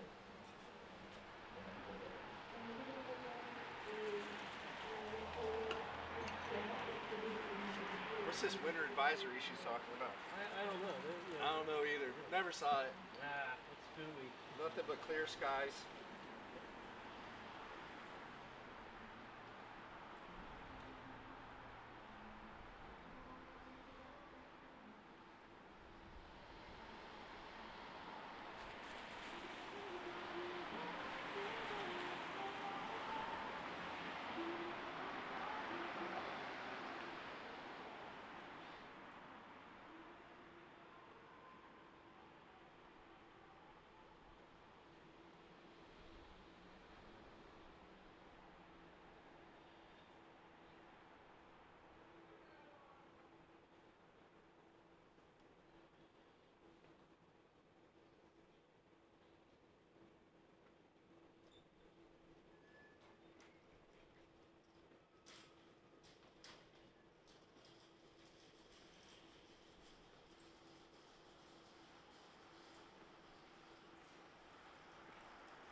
I was going to be able to get that guy the mic. What's Once that? You know, the live mic. Yeah. Once he got to start talking, I'm like, I'm not going to do the nonverbal, so I'm like, oh, I'm just going to. Oh, if you'd have I can. That's all good. I need to pay attention better. That was my the first interview. Dude, you want to hear this?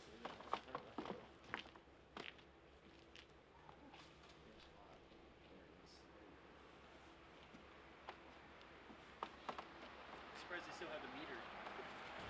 Yes, They yeah. have the platform. I mean, Do we need meters? We can put some people. we can retire those meters. This station's been here for about 5 years. Is it really? It's not 11 o'clock. Is it? Yeah, it's 11 o'clock. Oh, wow. So 7 hours. Nice. We're not even halfway yet. No, not even a quarter. Thanks for reminding me. Midnight will be on. Okay.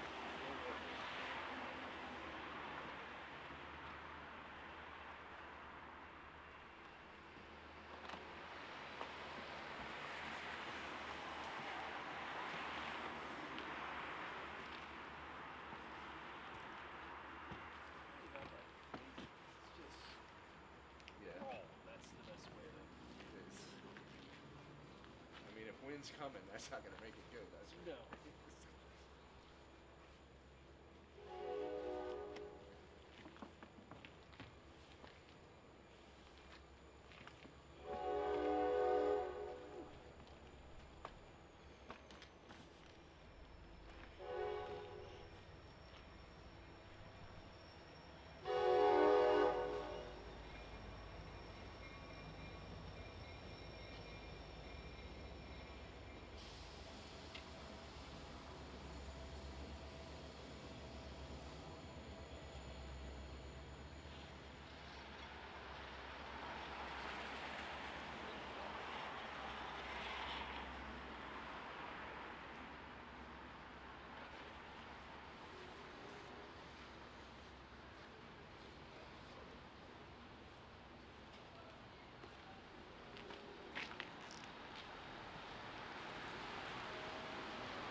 Nice amount of traffic going by. Yeah. Sure is really good.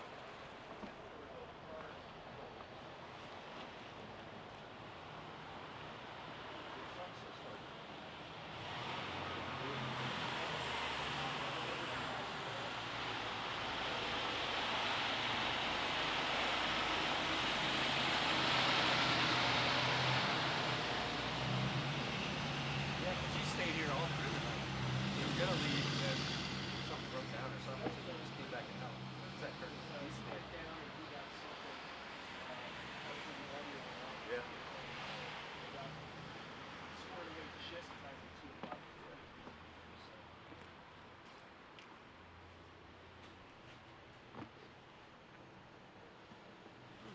Well, with the cleaner tent this year, last year was like blue. I gotta get you guys like a fortress.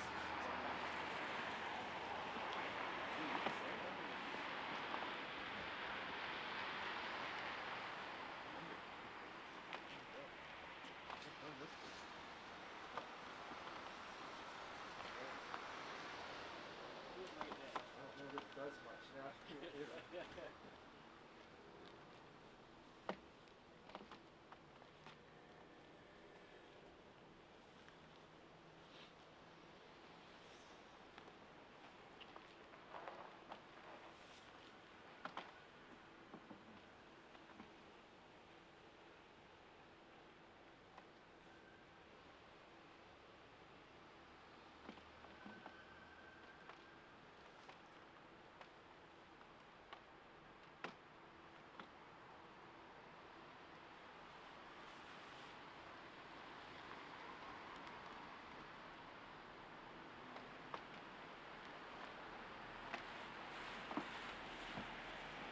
I don't think it hits the coldest until like 3. And then it's in its. Then it's at the Now, cold. he says it feels like winter time.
No. Really, it isn't. This part is the organic part, the stuff that Heather has to do. You know, getting The more the interviews. That's yeah, what I was getting getting. putting the list out there, getting people together, getting names together, those kinds of things that's Some time. the most, you know. But it doesn't. It whips together pretty easily. Out of all the things we do, it's not. You guys make it. You guys are doing all the work, you know, the heavy lift. So. Which kind of showing up. So.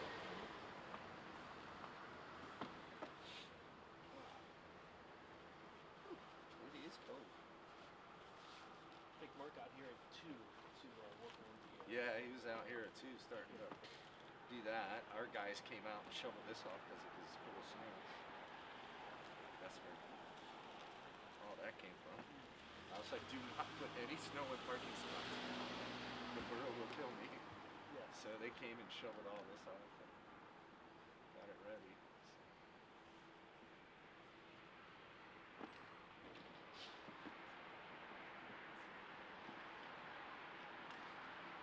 Dude, my face is gonna be dry for like 5 days. It's gonna be all red.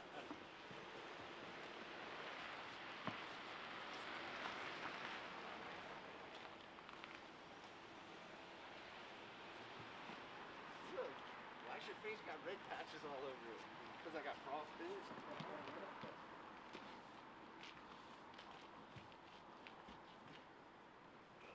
Now, how did you feel last year after? Because I think you said that you didn't sleep prior to. Yeah, so 24-hour day. I woke up at like 6 o'clock that morning. So, you know, and then you come out and you go to work and then come out and do this. This year, I slept till about 9 Okay. o'clock this morning, so. A little improvement there. Yeah, so we're good.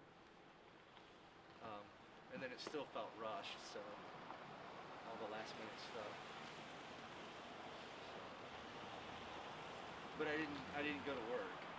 I went into work like about 2 o'clock for a minute, signed some papers, and then continued to get stuff ready. So it's a little bit different. Yeah, yep. Got that, everybody in place. Thank you guys for helping out, getting everything ready. So.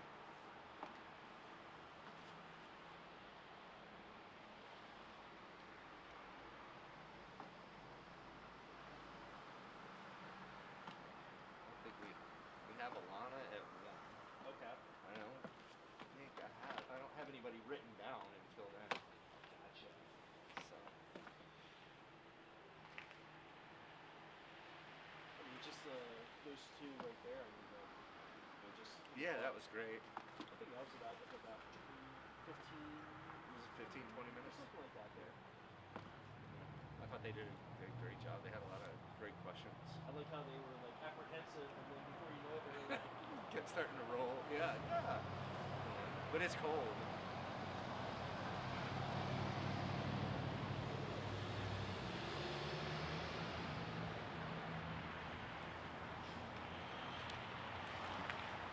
This doesn't do that actually. Like, out here. It's quite low.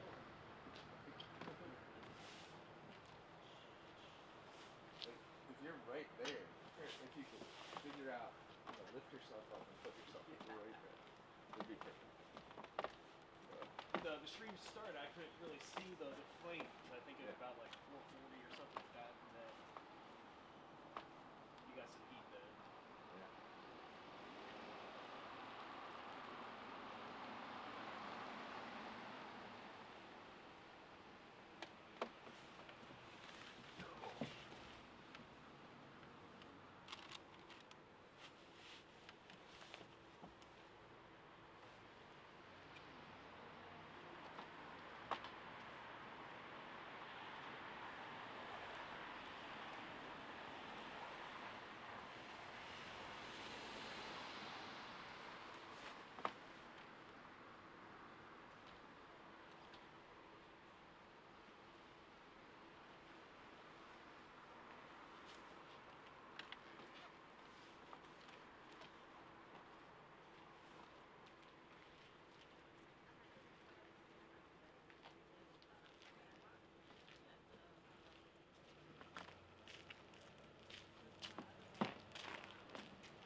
drive by the square, like, you know, the summertime or, you know, when it's pouring rain, and you're like, hey, you know, that day in January when I was out there in the freezing cold. You get to tell stories.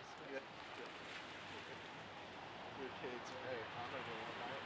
3 o'clock in the morning, it's, you know, you can walk around the snow, there's no traffic. Dude, those are our donuts over there. You want them?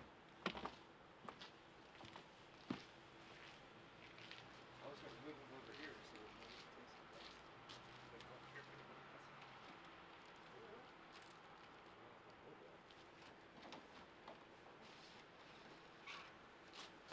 These are greedy donuts.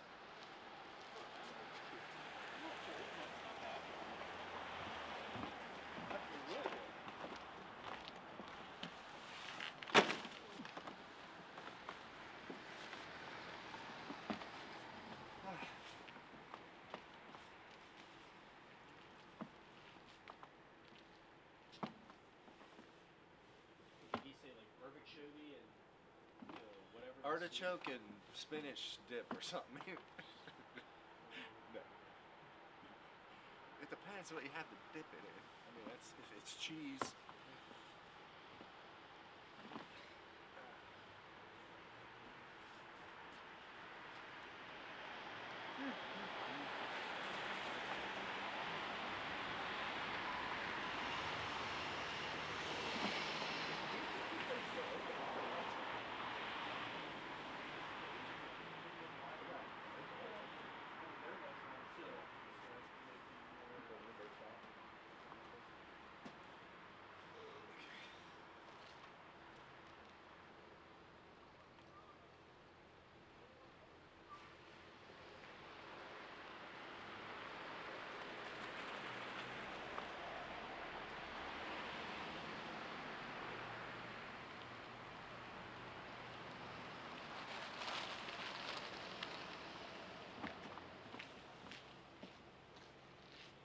Who's coming? Is that friends of yours? Oh yeah, that's my uncle. Oh, nice.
any snacks, man? I'm good with snacks there. I had a little more left there, so. Yeah.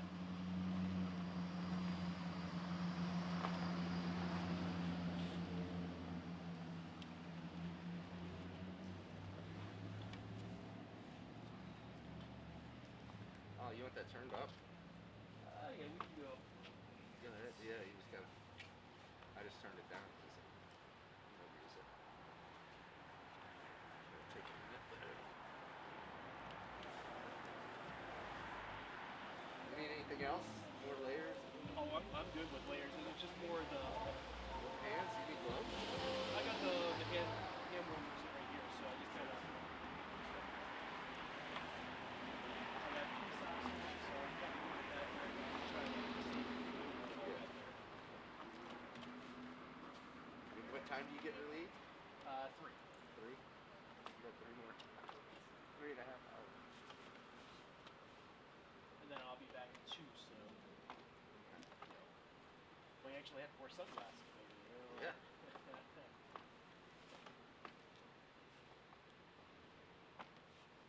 Yeah, we got quite a few in the morning interviews.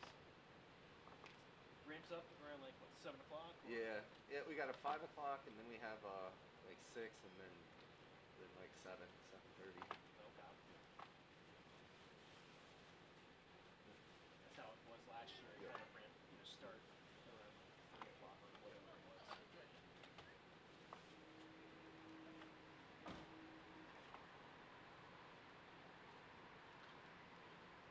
Now, was there a backup date if there was like, no emergency or?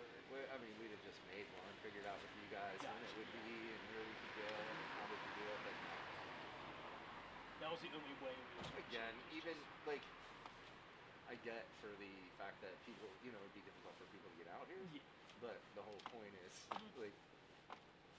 The crux of the matter is. Could you imagine? Like, this is the reality of someone else's reality for just a few hours. More so just with the borough and all that. Oh, yeah. Yeah. It just was. Yep.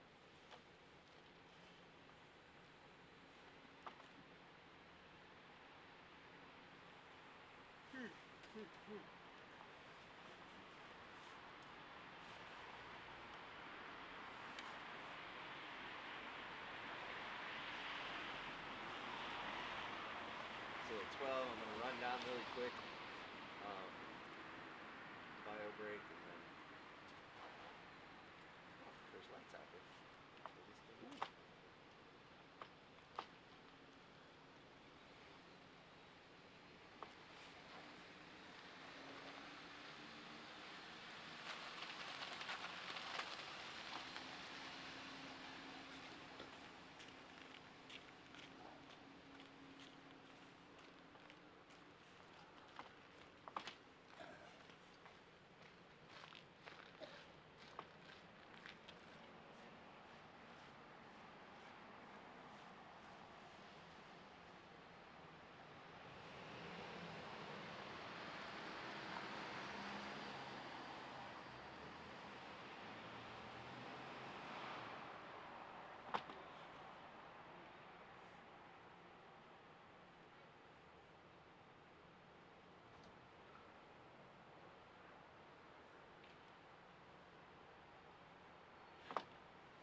This 2 weeks later than what it was last year?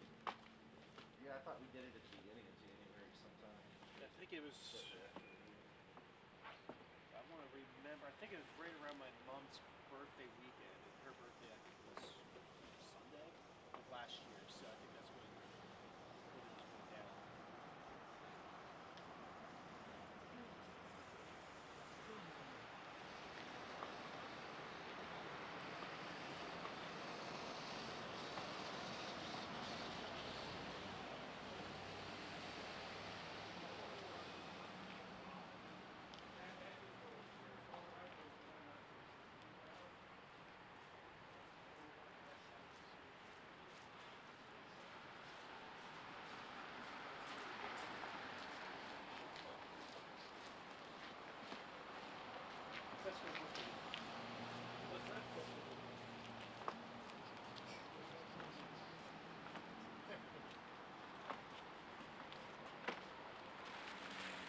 Punish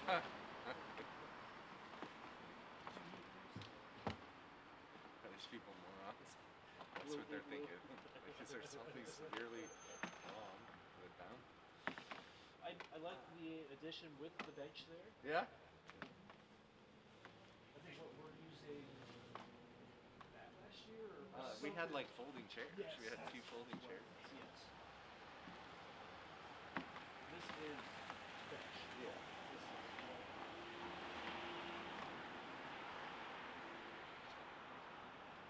People sign up for it.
How you men doing? What you guys got going on here? We're just talking about homelessness in Adams County and our neighborhood. Yeah. I actually used to be homeless when I first moved here. Dude, come on, have a seat. Yeah. What about these guys right here? We're live streaming. All right. Come on. Oh, they're live streaming. Yeah. Yeah. What's your name? My name's Alan. Alan? Yes, sir. And you live here in Gettysburg? Or? Yes. Come on in, guys. You get to sit in here. You guys can get in here. I lived in I can turn that heat now. up, man. You can warm up. This is good, man. You good? Oh, yeah. Right on. Yeah, so your name's Alan? Yes, sir. All right. Yeah. And you live here in Gettysburg? Yes, I actually live right down the street by the Taco Narcos restaurant. Oh, nice. Nice. You like it here? Oh yeah, I love. I've always liked the Civil War history. Yeah. So it was a nice place nice town to move to. You young men out enjoying the evening, having a few, yeah, enjoying we yourself? we just got off work. We work Yeah. right across the street there. Okay. Yeah. You guys work where? The Blue and Gray. Oh, nice. Nice. We all have at one point, yes. we worked there tonight too, and he did work there before. Okay. General manager at Arby's right now. Oh, cool. Yeah. All right. You guys got like the best wings over there. They're my favorite. I know some people say 3 Pines. Some people, I don't know. 3 Pines way out in Carl. Blue and Gray's wings are better. You guys is. I'm not saying that because I'm wearing the shirt. I like the. They're dog Parmesan to die for, dude. I like the Floridas and the peach orchard. Or the, yeah. Oh man, those things are I good. like that peach orchard. Yeah, they're good. They're good. So you were telling us you used to be homeless before. You were homeless. Yeah, when I first moved to Gettysburg about, maybe it was like 7 years ago. Yeah. I actually used to stay at the Gettysburg Cares. Yeah. Shelter. Debbie was just here a little bit ago. She was talking to me. And before they even open, because they don't open until like after Thanksgiving or something like that, Yeah. or right there in the fall time. But I was actually like sleeping around in the woods. Yeah. And stuff because I had nowhere else to go. Nowhere else to go. Yeah. Could you imagine if it were this time of year? Oh yeah, I'm so thankful that I was able to get into there. Yeah. This time, because it would have been miserable. Dude, what do you It's do? So bad. You know, I it's- mean, it's hard because You guys are awesome, by the way. it's so hard, especially it's hard to get jobs in small towns because everybody has them already. Yeah. So it's slim pickings. Some people are just good at it, Uh-huh. and other people are just good at surviving, I guess. Yeah. So you've done a little of both, surviving. Done a little and, bit of both. Yeah. Yeah. Had to. But right now things are going pretty decent. You're. Yeah, I've lived in the same place now for about 6 years with my roommate. Congratulations. It was a long journey though. I worked at the Gettysburg Hotel, worked at the Starbucks there during COVID, Yeah. and had to go work at 7-Eleven. Yep. But it was a journey and a process, and Mhm. I can thrive and actually live now. Man, But that is. yeah, it was a tough road, man. That is what it's all about. And how'd you get out of it? How'd you get out of the situations you were in? Well, a lot of good people helped me actually. Yeah. Yeah. A lot of It's good having people. that network, right? Yeah, exactly. It's and, about having a network of good people around you. and when you were homeless, you were around some other people who were homeless probably for a long time, right? Yeah, you knew- for almost that entire winter season. Yeah. Yeah, so you got to see some of those people that were really, really in need. Like they had nobody. They burnt a lot of bridges, right? Yeah. There's some people who literally just there by themselves. Yep. And they don't have any kind of network friendships with anyone. You know, they've ruined those.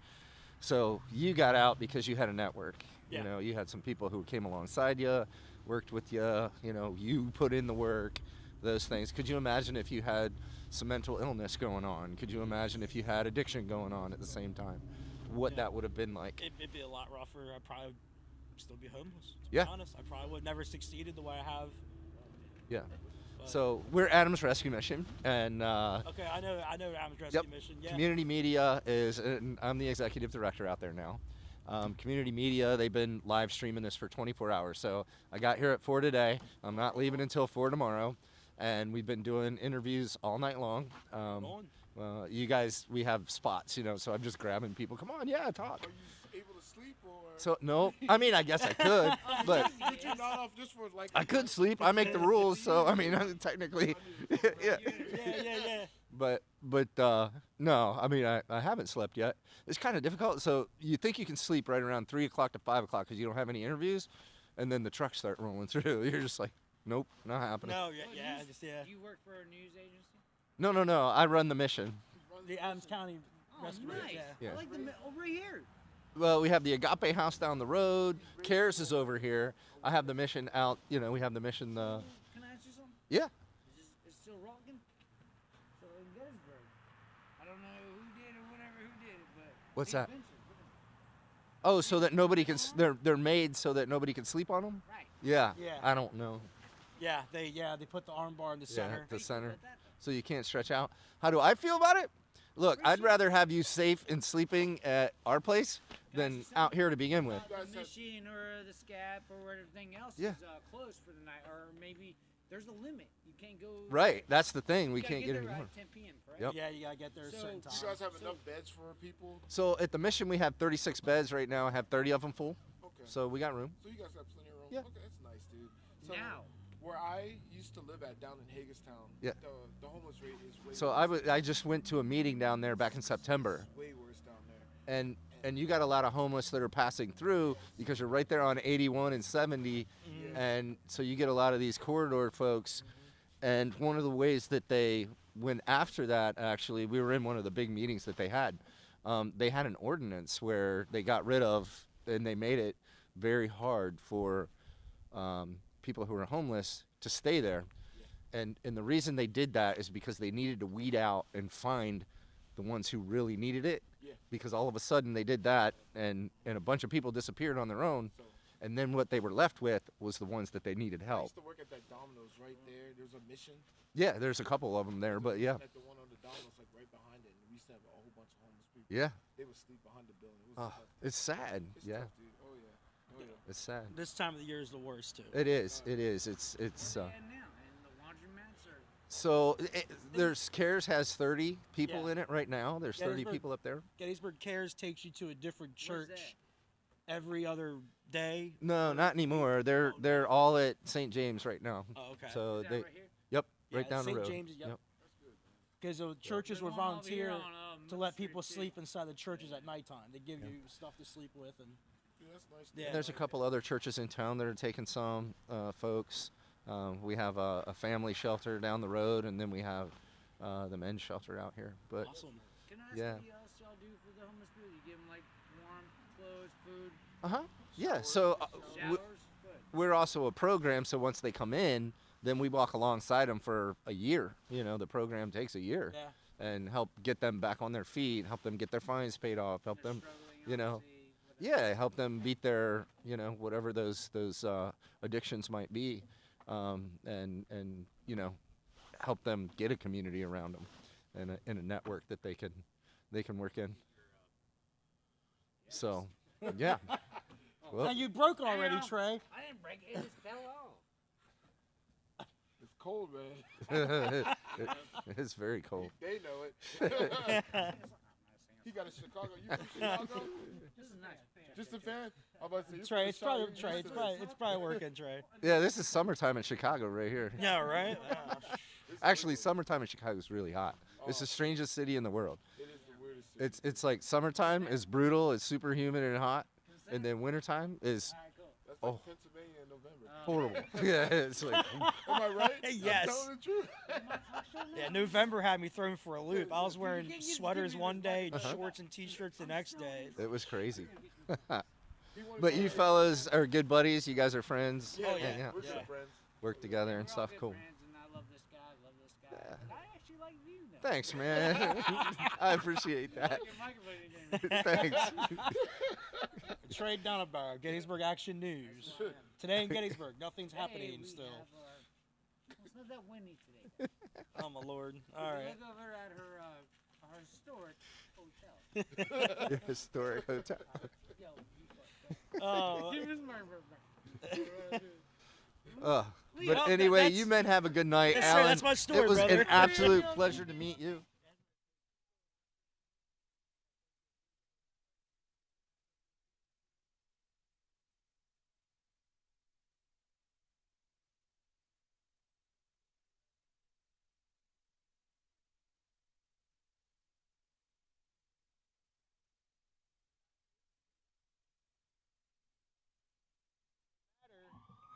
how bad things seem, the harder you work, and the more people that are good people you place yourself around you, you can succeed and get out of the situation you're in. I did it. Anyone can do it. Good job. Thank you, man. Hey, thank I you appreciate guys. it, Have a brother. good night. Take care. Stay warm out here. Take it easy. I give you consent to use that. So, I want to see it on the internet. All right, see ya. Good night, y'all. See ya.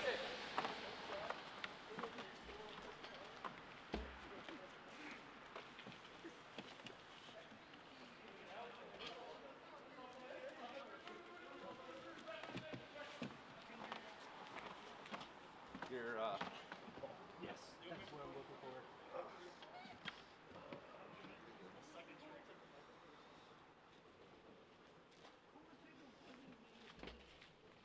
two of the guys were in good shape. The one guy might have had a few too many. Yeah. Good group of young fellas. Mm-hmm.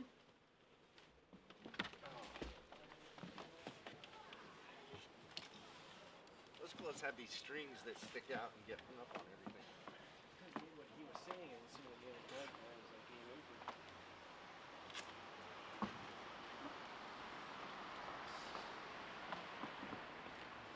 Yeah, these are terrible. What he's saying, yeah, the park benches have those things in the middle so you can't sprawl out on them. So I was like, I'd rather people not have to sleep on benches. How about that?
Are you playing? Are you playing music? Are you talking shit? What you doing? What No, you doing? we're actually talking about homelessness and those things. I'm with the Adams Rescue Mission. You're live streaming right now, by the way. That's all that's in my pocket. Dude, thank you. Wow, thank you. I appreciate that. That's awesome. I can't even tell you my home. Yeah, if you guys... No, because I don't want to be on the internet. Oh, okay. I work in this shit. Yeah. I He commend does. you for sitting out here. Yeah, man. And I am Captain Save a Hoe for whoever needs to be the hoe that needs saved. Every time. That person needs fed. Yeah. That person. I was homeless for 3 years. Oh my goodness. And with a little kid. Yeah. And a baby. Okay. And we ended up out here. We had an opportunity. And in 3rd grade, my oldest daughter, she's almost 20, she looked at me and she said, "Hey, we can just stay. We can just stay in Gettysburg." I said, "Cool, we can just stay in Gettysburg." Here we are. And here we are. And you guys are a couple? Yeah. Now we are, yeah. And you help raise the kids, and are you the dad? or- No. Oh, My oh. 3 are mine, Yeah. and his 2 are his. Oh, We so do you guys are raise- like the Brady Bunch. Yeah. Awesome. The Brady Bunch of medicine, all together. Gettysburg is Gettysburg, right? But my daughter, she was like, we're from New York City. Yeah. Bars in the windows, Princess Street, people cringe. It's what it is. I grew up there. I don't care. But my daughter, when I was like, hey, we're stable, we can go home, she's like, we can just stay. She likes Gettysburg. She is 20 years old almost, and she goes to Messiah. Full scholarships. Oh, to Messiah. Messiah. Nice. She goes to Jesus College, private Jesus College. It's so expensive. And I don't know if you've ever seen the campus. And there's so many resources to make sure your community stays your community. So you're not just like, I'm depressed and crazy and in college. Yeah. College is rough. College is rough. The mid 20s. Yeah. You know, no sketch. So she's got a community around her, sticking tight to her. And she's not too far from us. So if she's ever like, Mom, I need granola bars. You can run up there. Here's your granola bars. Love you. Here's your mini fridge. Love you. But so I am very. I think everybody should be fed. Everybody should be housed. We're working at it. Same. So if there's ever Thank you. Ever an initiative to make this better. That's all I was Thank you guys for telling your story and stopping out. Like I said, Oh, yeah. Thank you. Please listen. Yeah, it's cool. Yeah, you're doing all outside construction work. Everybody's like, what does he do? I'm like, yes. Elements were meant to break me and Yes. I broke them. But sometimes it be like Hey, you folks have a good night. You too. Enjoy Be it. Be safe. safe. You as well, man. See Yep. you tomorrow.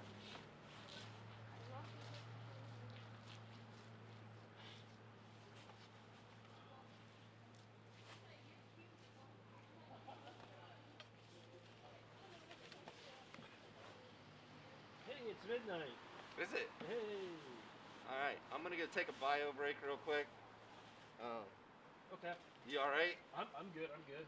You're safe. Nobody's gonna steal you. I You're hope on not. camera if they do. Yeah, it's all on film. All right, I will be right back. Okay. I gotta walk about a block and a half down. Okay.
this up and stand under it.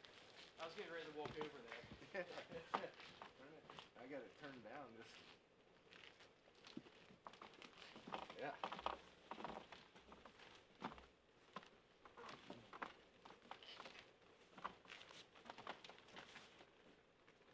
You hanging in there? I'm doing good. Just keep on walking. You know, Yeah? just pacing myself. You need anything? Oh, I'm good. I'm good.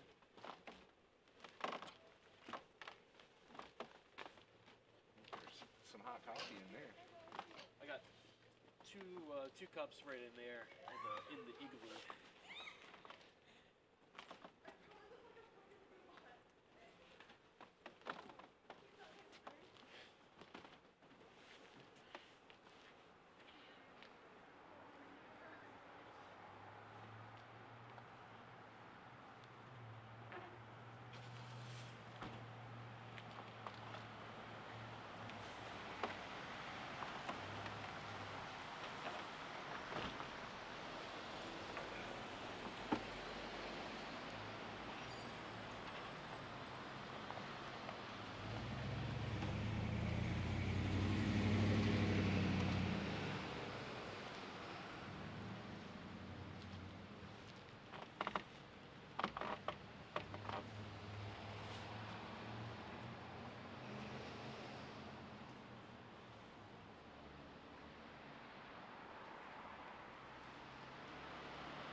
Especially if you have your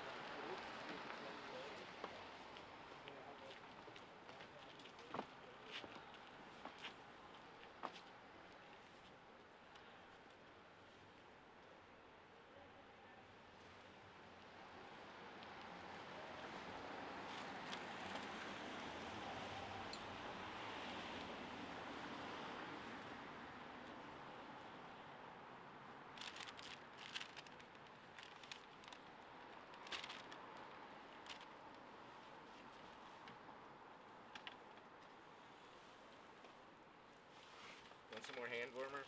I got like a whole bunch.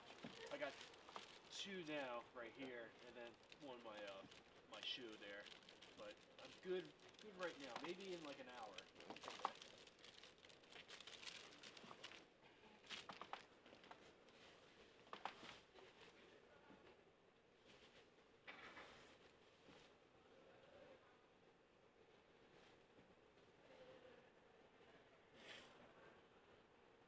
How's your guys' battery packs doing? Pretty good.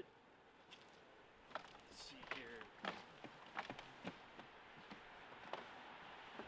Fully good. Audio good. Maybe the charging all throughout the breakers. So I'm rocking and rolling.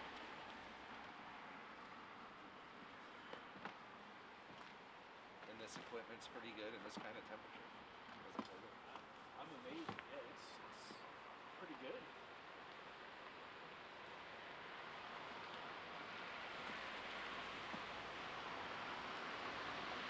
About 4 inches. Yeah. It's crazy.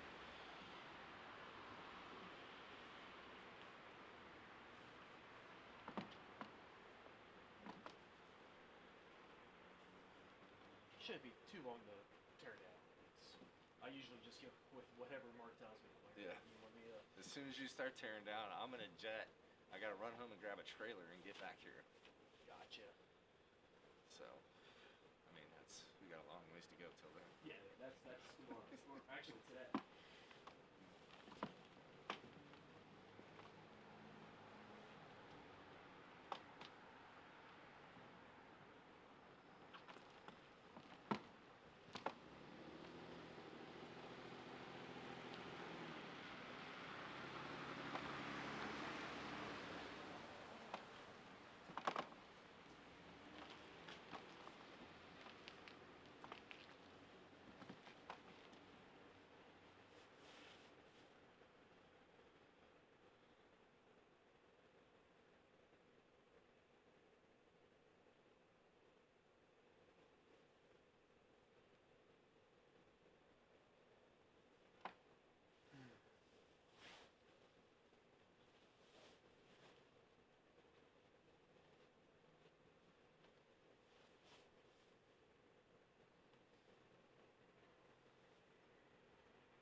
When did Blue and Gray start closing at midnight? I thought they were open later than that. Well, it's not too often I'm down at the square at midnight. Yeah, I can't remember when. I thought it was like 10 o'clock. Yeah, that's right. Interesting.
Temps go up to 34 next week. I'm not sure how to react. We're gonna have to.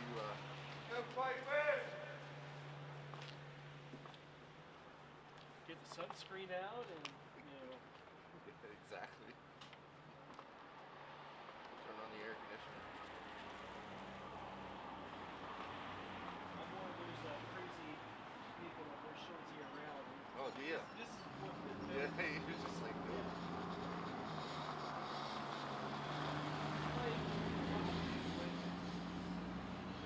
If I'm not going to be outside long, and I'm going to be inside, I feel more comfortable wearing shorts and a t-shirt or shorts and a hoodie.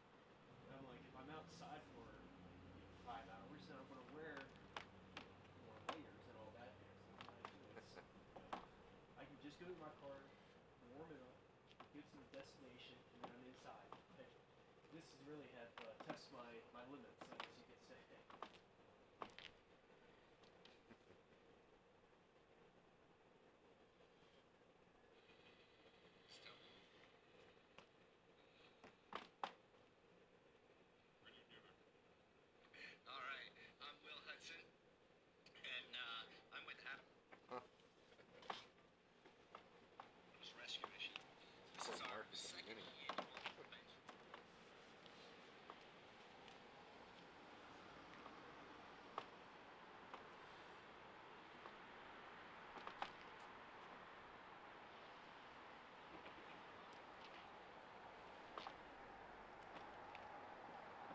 when I looked at this like a month ago, I'm like, wow, you know, at the end of the month, AccuWeather is projecting, you know, 43 degrees. So I'm like, man, this is gonna be a takeoff, and now it's from 43 to 3.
Doesn't do bad.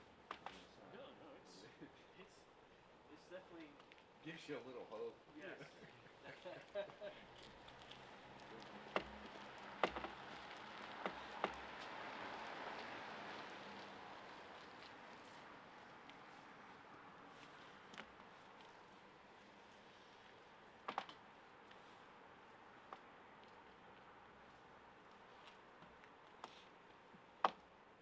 The square is pretty with all the snow on the ground and the Oh yeah. hotel and pub and things in the back.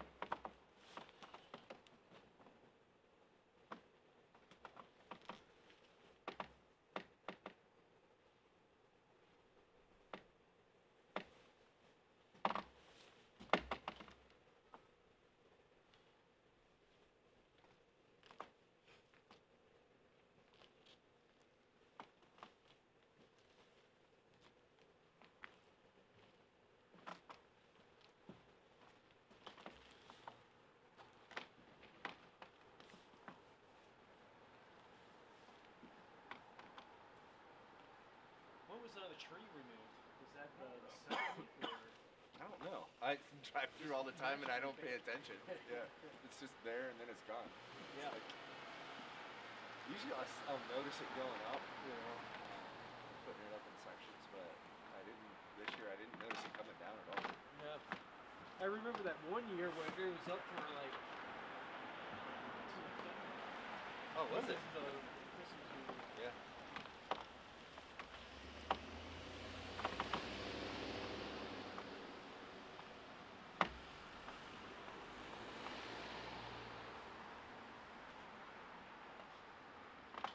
My guess is probably the first week after Christmas, maybe like the second week or something like that. Yeah.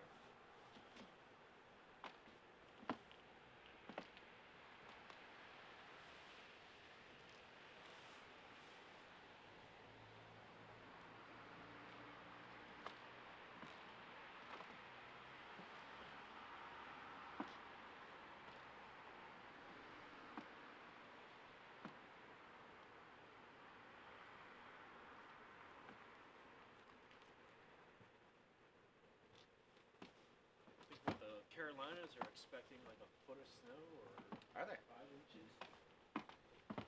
Is that where? No, we had a nor'easter we were supposed to get, and that They kind of. went offshore. Yeah, that's the one. So, all the years I was down there, we had a little bit of snow on Camp Lejeune one year. I mean, it was chilly, but it was never brutal. I mean, when it snows down there, it's going in. Yeah, you get in the 30s and stuff like that. Not like this. Right. It just lingers and lingers. And they don't have any equipment to deal with it when it does happen. Yes. You know, so. I think the ice storm in Texas and the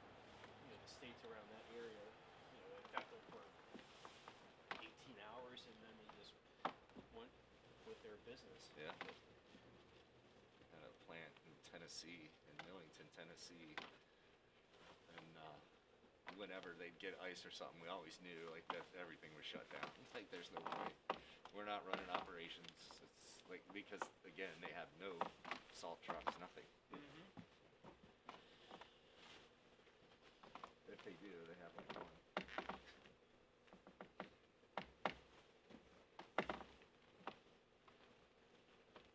Alana's come in at 1 o'clock. Oh, So. right.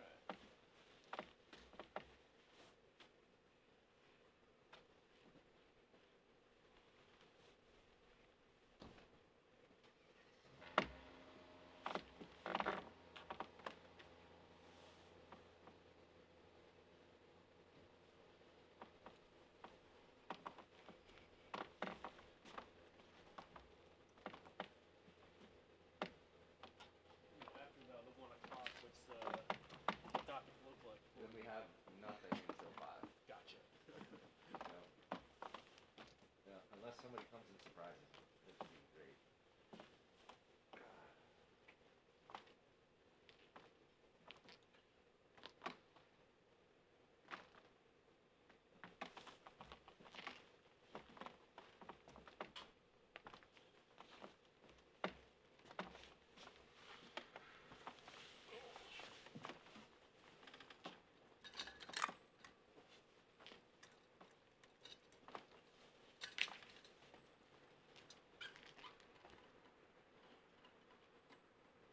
Tell you what, Stu, if you're watching, thank you for bringing this coffee.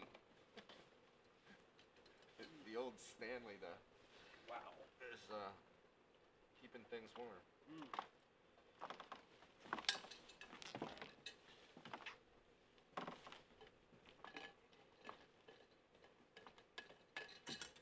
I don't know where he went. He said he was coming back. But it was pretty cold. I don't know if he's dressed for all that. He looked like he was cold. I think everybody that walked by is cold, so.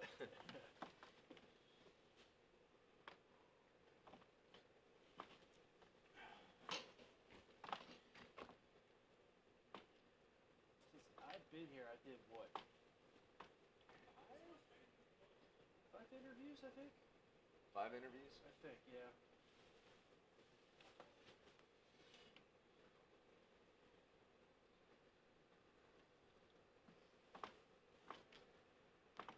I mean, I guess I can cut myself. I don't know. Yeah, exactly. You get to. I mean, I had a bunch when Mark was here. Yeah. Every time I went on, I was doing some other errands and such, and then, I had a quick power nap, and, let me fire up the YouTube, let me see who's on. Yeah. There's always, someone Wonder- getting interviewed on all that. I wonder if Ray's stopping by. I think, last year he was on for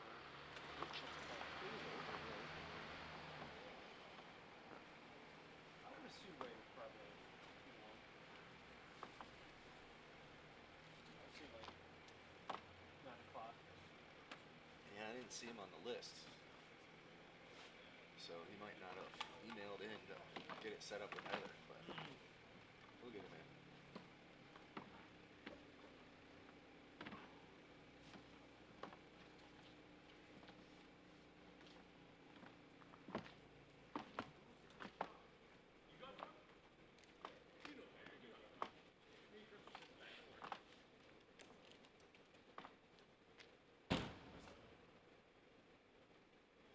Everything echoes through here.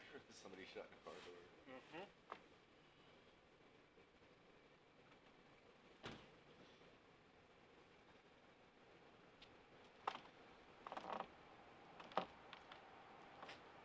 I think I turned that back down on you. You can turn it up when you come in, but I don't know.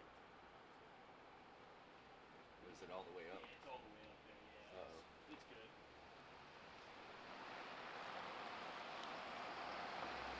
She might be running out of juice.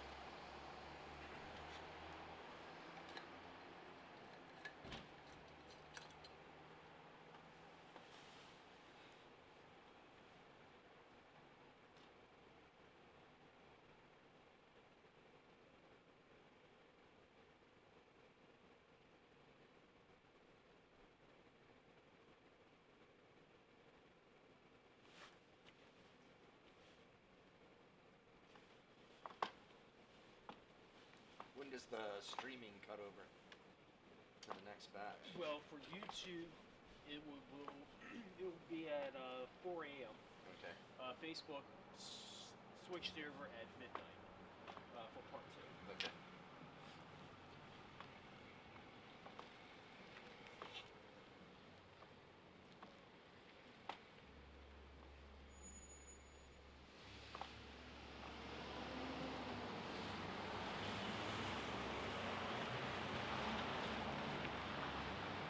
And then part 3 will be at 8 o'clock.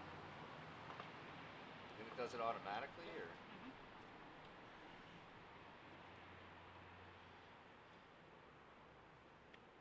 I think part 2 was starting when you were walking down the block.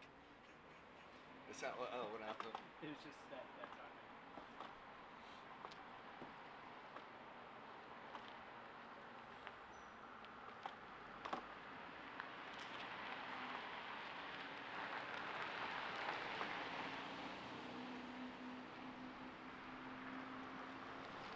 So luckily it wasn't like in the middle of the interview. Oh, what happened? And then, let me go to part 2. Yeah.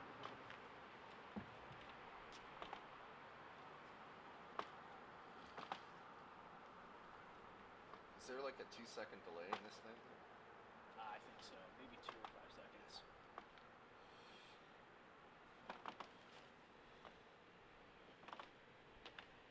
When I go to YouTube, I try to find like a certain time frame, but since it's over 8 hours, try to get like a minute. Oh, you guys gotta have the weather on here. Yep. What it feels like, the wind. Yeah.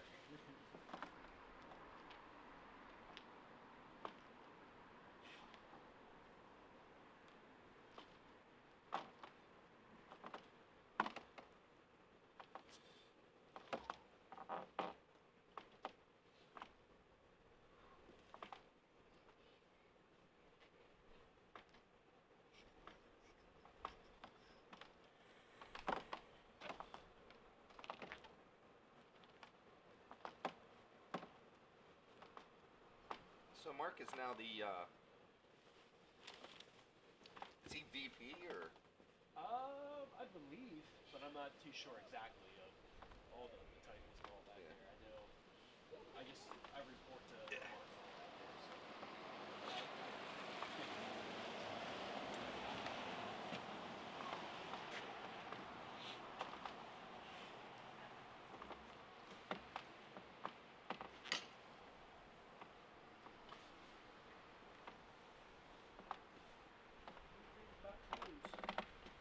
What's that? Everything looks closed. Yeah. You know, I think so.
about like 5 months, people will be complaining, oh, that heat wave, Yeah, I oh know. my gosh, oh. Yeah. That's how we work. You know? Even if it's 70 degrees, oh, it's so that wind, it's a cold wind, it's you can't please people.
I'm gonna run over to the hotel Hey, to you're the restroom quick.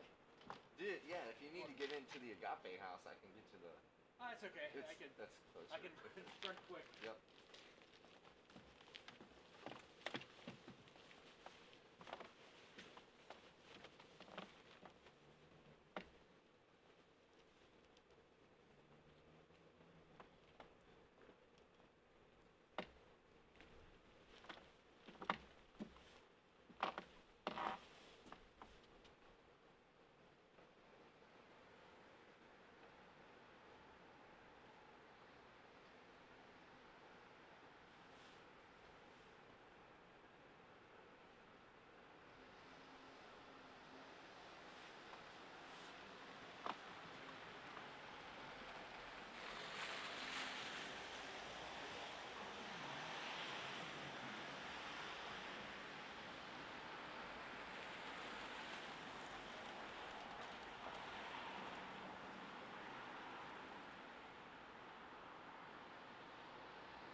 That's doing pretty good.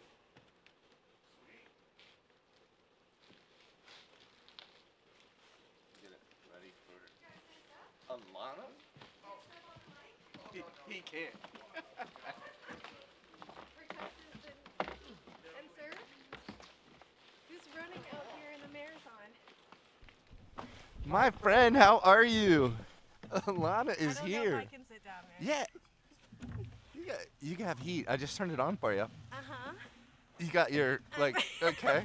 One I'm size Ralphie. too small? I'm Ralphie Okay. in that Christmas Bunny story suit movie. or whatever it was. Yes. Yes, I am borrowing a cousin's suit, and I am feeling that. Thank you so much for coming out here. Thank you for letting me join you. So who are you and what do you do? Yes, my name is Alana Anderson, and I work for At Home in Adams County, which is a community initiative with SCAP, and we are focusing on three main things, which are attainable housing, alternative transportation, which just means providing greater ease and access to modes of moving that are not just car-based, so pedestrian, bicycling, everything else, and workforce development, just meaning how can we drive more value to our folks who want to live and work here. So, yeah. And you are a powerhouse behind Oh, goodness. a lot of these. Lab 2, get at it. Dude, get it, man. Dude. The choices. Yeah, yeah, Choices. well. Go for it. So yeah, you're a driving force behind a lot of these collaborations that we get together and work with, and you know, pulling the ministerium into the housing coalition, I think, was huge. It was just, you know, it extends the reach and the awareness of what we're trying to do to create out of the box, you know, new ideas for affordable, attainable, you know, housing. What's your passion? Why do you keep? What makes you drive to do this? Great question. I mean, quite simply for me, it comes down to faith-based living. While my organization, SCAP, is not rooted in faith, we are doing the people's work. Right. We are serving our community. I was raised in a household based in faith, and very much identify with, like, Christ gave us a very simple directive of how we show up for each other, show up for our neighbors. And while it took me a while to get to this place in my life, it makes a lot of sense to me. You know, we want to make sure that we partner with others who want to serve their communities, who have a servant's leadership type of model, and who are looking at the most basic needs and trying to figure out how to be adapting to solve them. Right. So obviously in most communities, we see our faith partners who are doing that work, right? So it makes sense to just connect and build stronger bridges. And as someone who grew up in my teens through my early 20s at St. James Lutheran, I have a pleasure of, like, literally being next door to the home church. And so their partnership with CARES really raised up a lot of awareness for me when I came back to the community, and I was like, oh, this is something that I didn't necessarily think was happening in our community. Yeah, I mean, you were out. You were in California, I was right? out in California. I mean, so you're LA area. LA, well, Bay Area first, and then Okay, down in so LA. but equally, what homelessness and those types of things is a totally different look than what it is here. Yes. But yes. equally deadly. You know. Yes, the sheer mass of people, first of all, Yeah. like, in perspective. But I mean, I grew up in this area, and we had a few people who were in various stages of homelessness or choosing to operate in a different model. But everyone looked out for them, you know? So I grew up in a space of you take care of your own. So just expanding that, and, like, literally being in California and being like, when you have a situation that is outside of the opportunity of traditional caring, and thus you have to create different systems to provide care, and you're catching up to it, like, you're seeing that in, like, major crisis, right? And it was so much so that I was like, I don't want to wake up and see this every day. It was devastating, right? And I was thinking about, what can I actually do that creates impact? What can I actually choose to participate in? And I knew I wanted to come back to Adams County. I knew I wanted to be close to my family, be close to my cousins, be close to the people I loved. And then coming home and seeing the housing crisis, like, seeing it. Well, you experienced it because now you have to go buy a home, get a home, rent a home. Yes. And I you're mean, like, truly, like, coming back from California and seeing the housing prices there and being like, nothing can be as extreme as that. Well, let me tell you, coming back home and being like, this is not the housing situation that I left, was jarring, like exceptionally jarring. I'm still in this state of being like, I can't believe that I'm at X point in my life and I'm still seeing these massive concerns. And then you have to take a step back and be like, I, in my own state, in my own privilege of being at this point, like, I can't imagine what it would look like for the people who are in different places, Right. you know? So then it became a situation of when the opportunity opened at SCAP, I wanted to plug in. And when the opportunity came up that it's like, reach out and bring in the people that we already know are doing the work Yep. with a faith community, it was like, great, let's Yep. link up.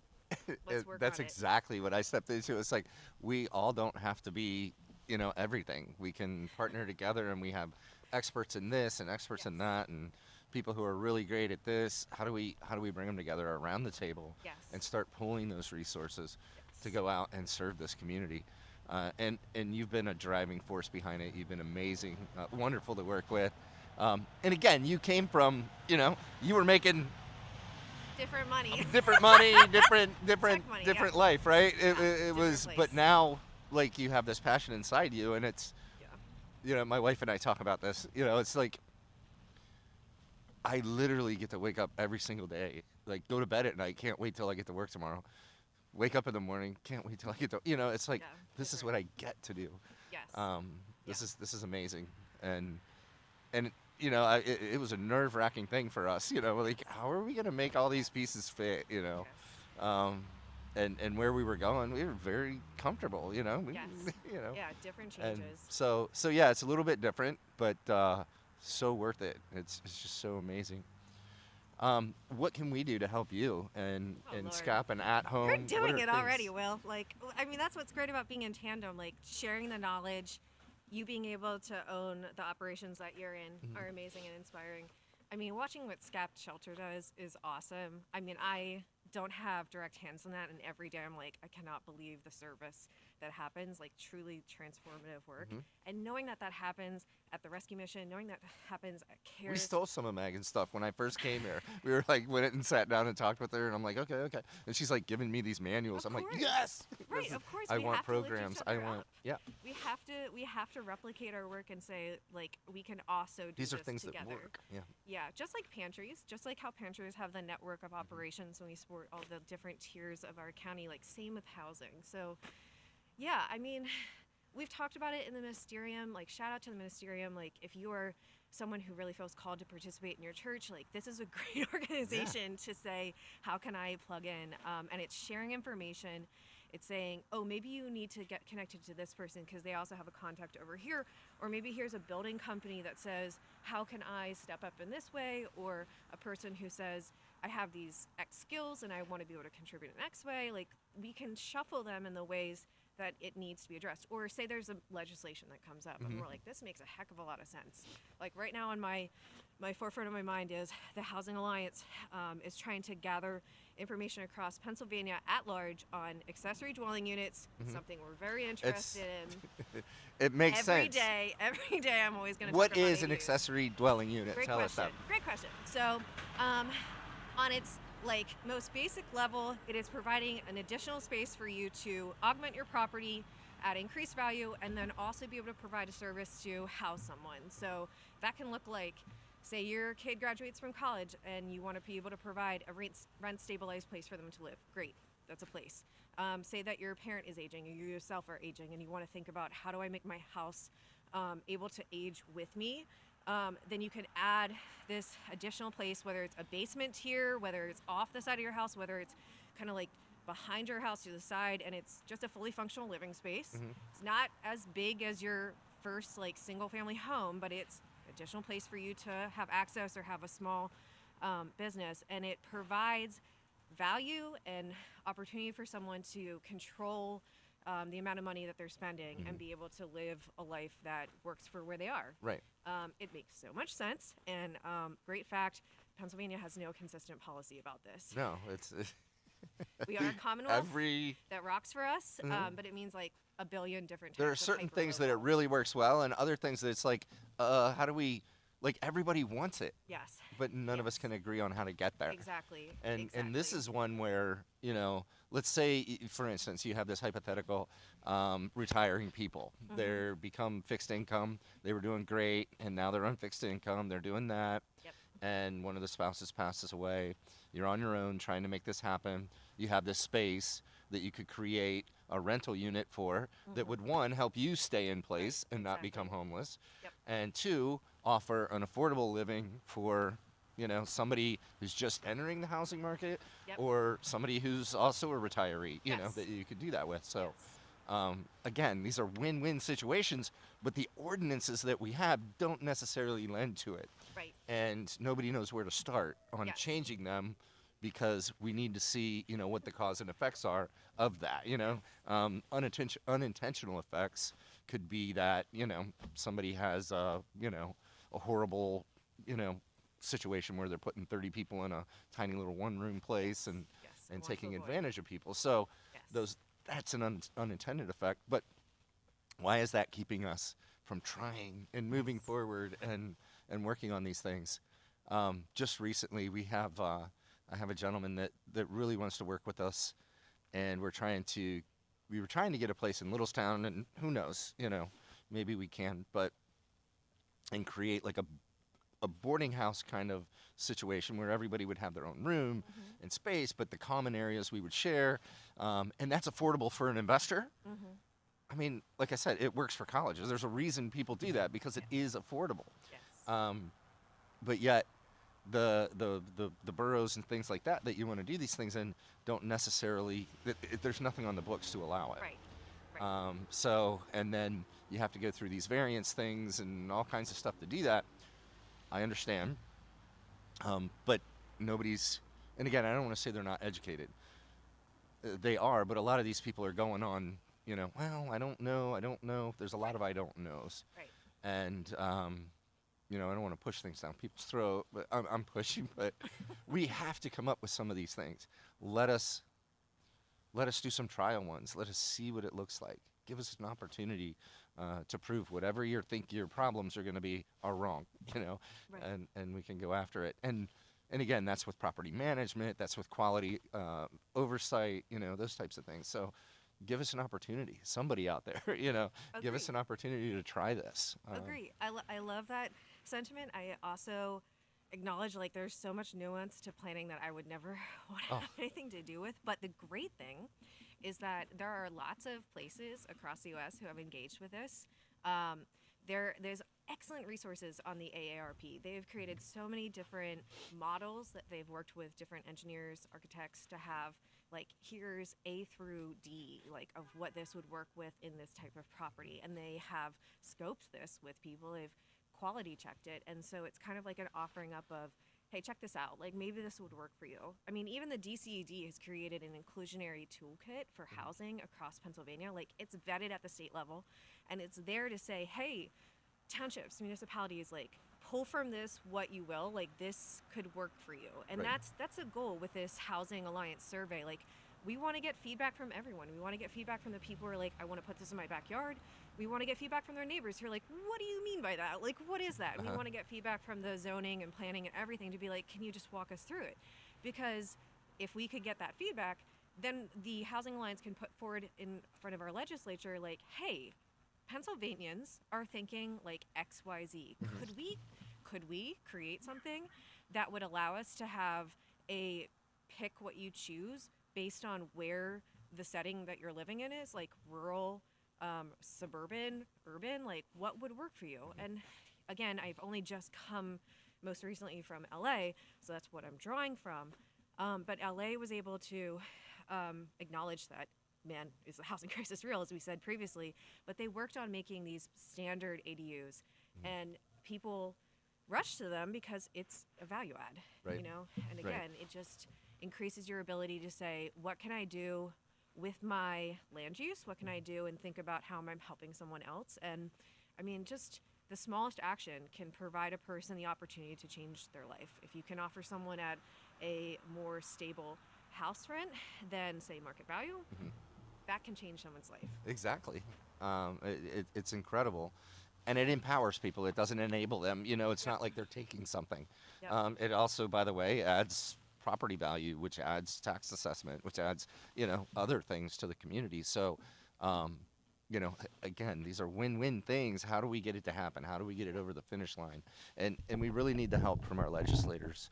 Quick plug for that. Love that tie-in. So ADUs. Which are accessory dwelling units. Yes. Thank you. Living in the acronym. Yep. So we touched on them briefly. Yeah, it is. It's the time to talk about housing. So ADUs, which we touched upon in the June 21st, 2025 deliberative forum on housing here in Adams County, it was posited as a solution. And just one of several solutions that can help alleviate housing crisis here in Adams County. Well, fun fact, we're going to do a municipal workshop, and we're going to tailor it to our amazing leaders here across our Commonwealth, specific to Adams County. When is this workshop, and who's allowed to come? Thursday, March 19th is by invitation. We are going to send out a letter to all the different offices across our individual offices in Adams County. The first 60 people who sign up are the people who get to attend the first one. Okay. So, you know, go for it. The next set are going to be in the second one, which will be planned at a later stage. But Thursday, March 19th, we're really excited. It's going to be here at Gettysburg. Yep. We have an incredible keynote speaker who I will not share with you because that is going to be a big tease, but like pretty excited. And we're going to have some great subject matter experts who are going to talk about, you know, what are the considerations we have to consider with attainable housing, and what are potential solutions? Like, how can we talk about this, and what can we draw down and apply to our different communities? Because that's what matters. Right. So ADUs will be a big part of that. And these are solutions and situations that they cross political lines. They cross, like, these are things that are a win for everyone. And how do we get rid of the stigmas and the worries and the concerns? Great question. And part of that, I think, is also, you know, as we're working with the boroughs and municipalities, having them help us with it. But, you know, they get to buy in, they get to understand, they get to help drive it. And believe me, we don't want to take your job. We would love to have you guys come out and support us and help us and learn, and maybe show us things that we're not seeing, you know, that you are. Like you said, you know, planning, city planning, that is a pain. You know, we know, you know. It's a puzzle, yeah. Yeah, we have all these pieces missing, and you know, we need this to be able to handle that, and so it is difficult. And you and I are not, you know, the doctors in that, but we are compassionate about the people here, and people that may have to, you know, sit down in something like this, and live in something like this, and not know where to go. We were talking with a gentleman earlier, and he was homeless in Gettysburg for a few years, and he said, you know, I was homeless because I had a job, but it wasn't enough to pay the bills, so he was working at a bunch of different places, but he finally got around a group of people that he could pair up with, and they could go and become roommates and figure out how to live that way. But then I asked him the question, what if you had an addiction problem? What if you had a mental health issue? Or both of those? How hard would that have been? And he's like, I couldn't, there's no way. What if you're just working a minimum wage to just slightly above minimum wage job? Like, there's no way that you're going to be able to get ahead. Right. And, you know, and I don't know that those jobs were intended to be that, but how do we get those people the opportunities like we had so that they can take advantage of them to get higher employment, to move up through the system, and those types of things. And it takes a village. I love working with you. It's an absolute honor. I love what you guys do out there at SCOP.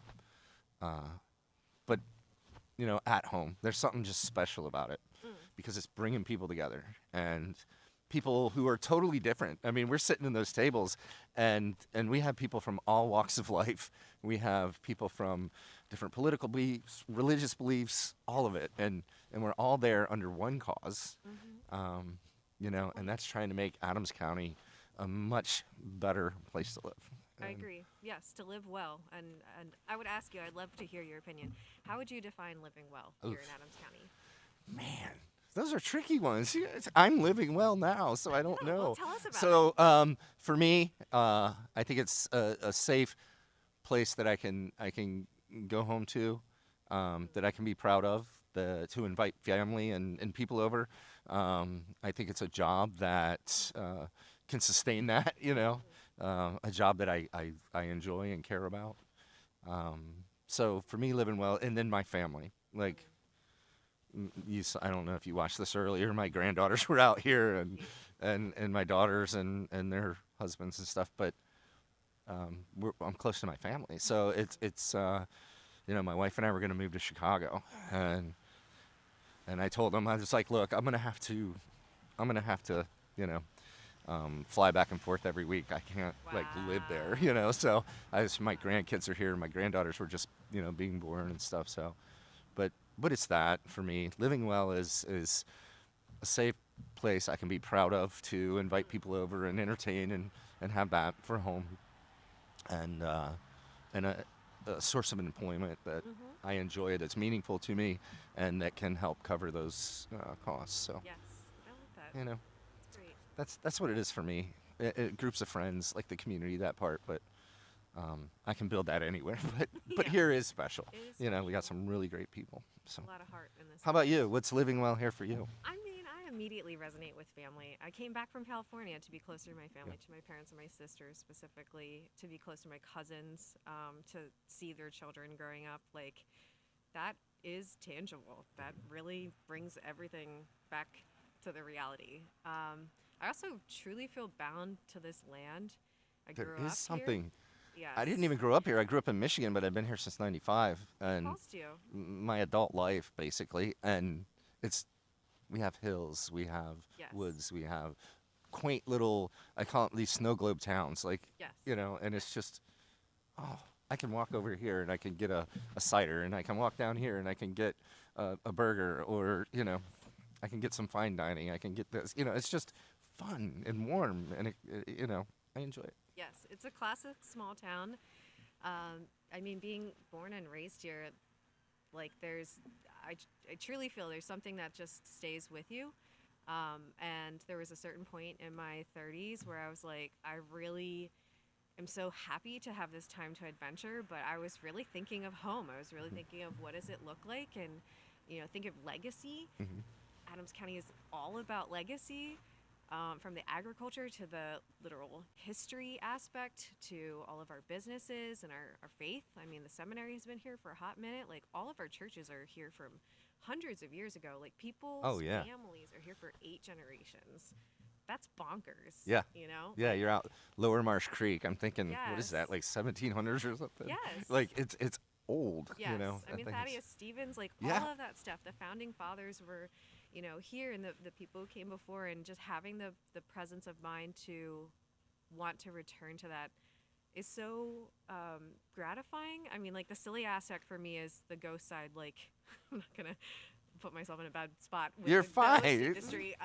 Yeah. But, like, even just for me growing up, I've never seen no ghosts. Uh-huh. But I definitely feel a presence in this area, and I feel a spirit, and I genuinely believe that not only is coming from where we are and the land that we have, but the people who have invested and continue to live here. Like, we grow that spirit, and it draws you back.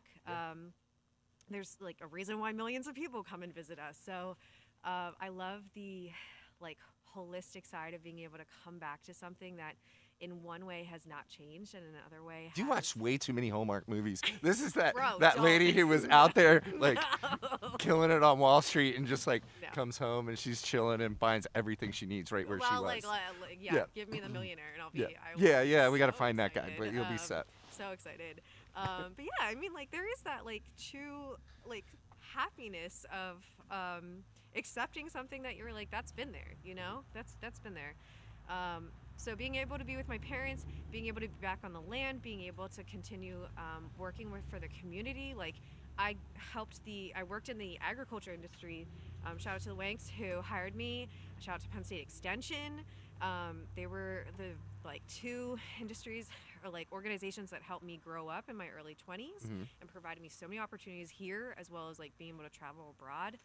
And that set me up to be able to go to California. Like, I got into the tech industry because I had real farm experience, hands-on experience, and then I had higher education practical application. Like, that made me so appealing to the tech company. Yeah, you're well-rounded. You have those abilities, and yeah. I cannot tell you, shout out to all the kids who are like in school or looking at school, like you working for a farm, you working for our organizations here in Adams County, make you an appealing candidate for other organizations, because if they don't grow in or they don't grow up in farms, like you look really cool to them. Just like how we look at like city kids, we're like, whoa, they grew up in the city. Yeah. It's a mutual admiration. So you have marketable opportunities here. Like the more that you learn and contribute in your community, the more that you look interesting if you want to have an experience outside of your community.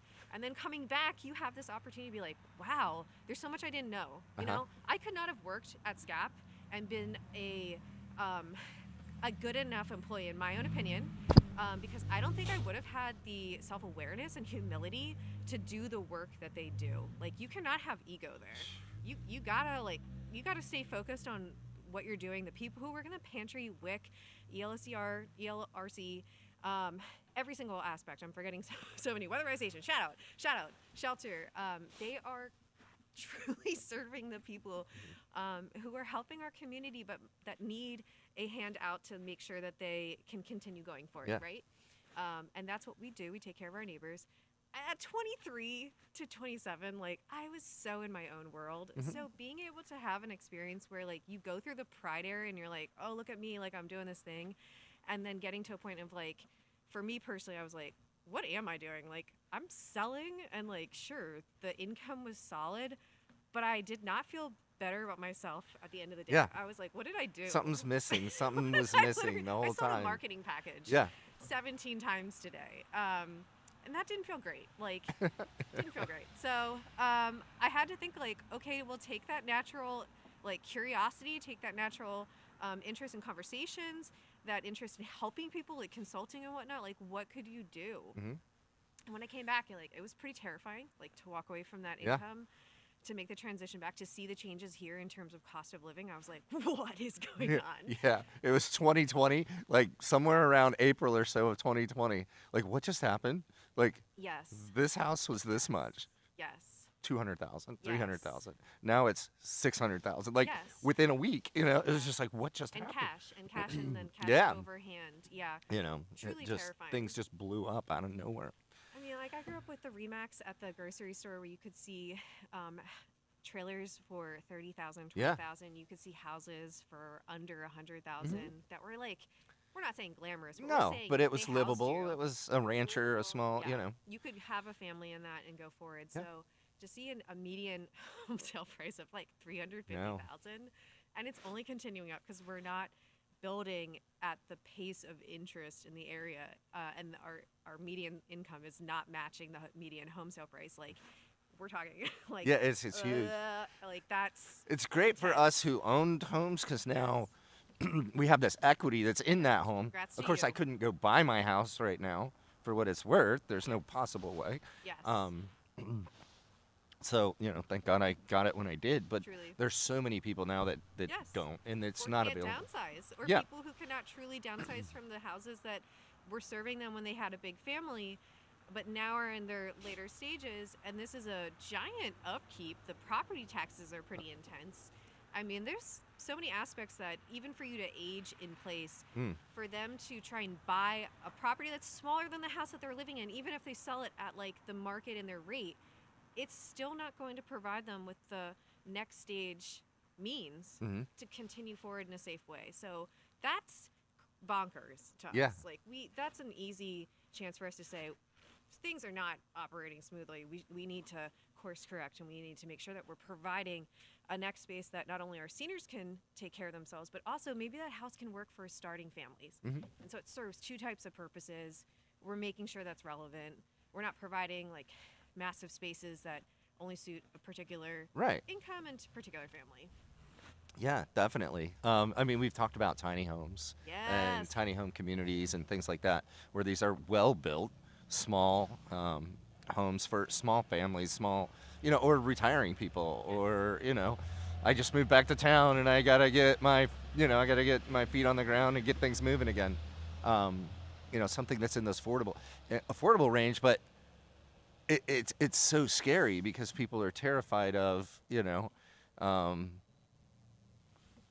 again, all the, oh my goodness, misperceptions of what that could look like. And Right. Well, also the infrastructure. You know, shout Well- out again to all the folks who are like the infrastructure provide that, and that's true. Like the infrastructure cost for a tiny home village Yes. is pretty much the same as, you know, Right. you have And to lay it's the sewer pipes, changing- the water pipes, the changing thing. the mindset, So yes. that part of the building thing is kind of the same, you know. I agree. My thought is like, is these trailer parks and mobile home parks and things like that, as they start to dwindle down and the trailers get older and stuff and they're dilapidated, start replacing them with these things. You know, is there a way or come in and buy one and replace them with these things because the infrastructure's already there? Right. And then we could clean up the neighborhood and put those things out and do those things. But I'd love to see more nimble adaptation. I'd love to see adaptive reuse. I would love to see destigmatization of, you know, mobile homes, all of those manufactured homes. Like, so I'm so excited. it's the brought way to this keep up. things affordable, you Right, know, because right. any of the contractors we talk to, look, Will, it's going to cost me the same amount of labor to build this house as it is for this house. Right. The difference is in material costs. Exactly. And that's not where the money is. And the money's stick-built in houses are not you know, necessarily it is, but price it isn't. competitive. Yeah. Exactly. Yeah, I'm really glad you brought this up because it's something I'm really passionate about. I mean, I know that Bonnie sent us both the Yeah. shout out to Microlife community, like check them out. Yeah. Now, of course, in southern states where the weather is not as extreme as this, like tiny homes are a little bit more adaptable because they don't need to consider all of the different insulation techniques. But there are other models, like check out the 3D printed models, which yes, of course, are being thrown out here in the South and Southwest. But like, what if they could adapt to having you know, materials that are more suited for the northern climate, like so fast to produce. Shout out to Module and the organizations that are doing prefab buildings that have steel built structures. Pittsburgh and Module doing incredible stuff. Saw them at the Homes Within Reach. Like really quicker construction builds, really cheaper building materials than stick built. And then, okay, so I love watching Irish real estate shows. Okay.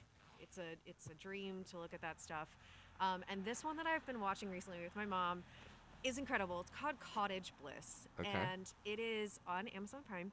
And it is based on a book that was built or created and published in the 1960s that was literally diagrams of how to build your own cottage. And like 50 different models. And they sold it and families could build together their own houses. Like very much like almost like the barn raisings of the old days. Very simple structures that were built to accommodate growing families that were $11,000 to build in the 1960s. And you look at this now, and the conversation for Ireland is like, well, here's these incredible structures, and they had our grandparents in them, but they're falling apart. So, like, how can we preserve them in their structure, but, like, modernize them? And I'm like, that's great. That's amazing. And I'm also like, you had a model to build all these incredible, like, affordable houses. Can we get this over here? Like, what could we do?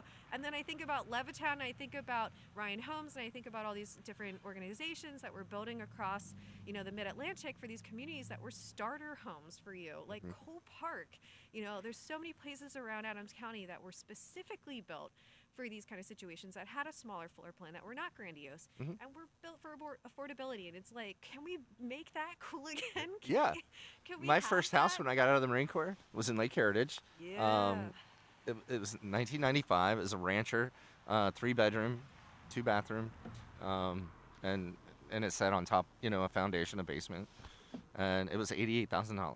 You know, it was like, I was like, sweet. Could never. No, and you know, so we don't have anything like that anymore. I don't, you know, you don't see it. You don't. Very rarely do I even see. I know there used to be that modular home place that was, you know, you go out 30 and you get past Abbottstown and all, and it was up there on the left, Thomasville, I guess that area. But you don't see a lot of that anymore.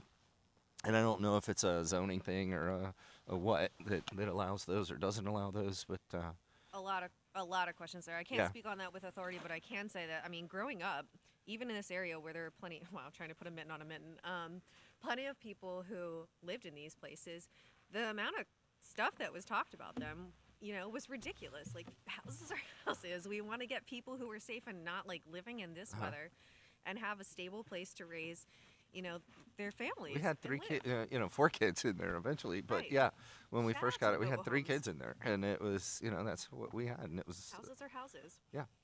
and it was great. So I think the conclusion is there's no one simple answer. There's all of these answers. This isn't. I always say it at the mission. I'm like, this isn't a this or that. This is a and. Like, this is not an or.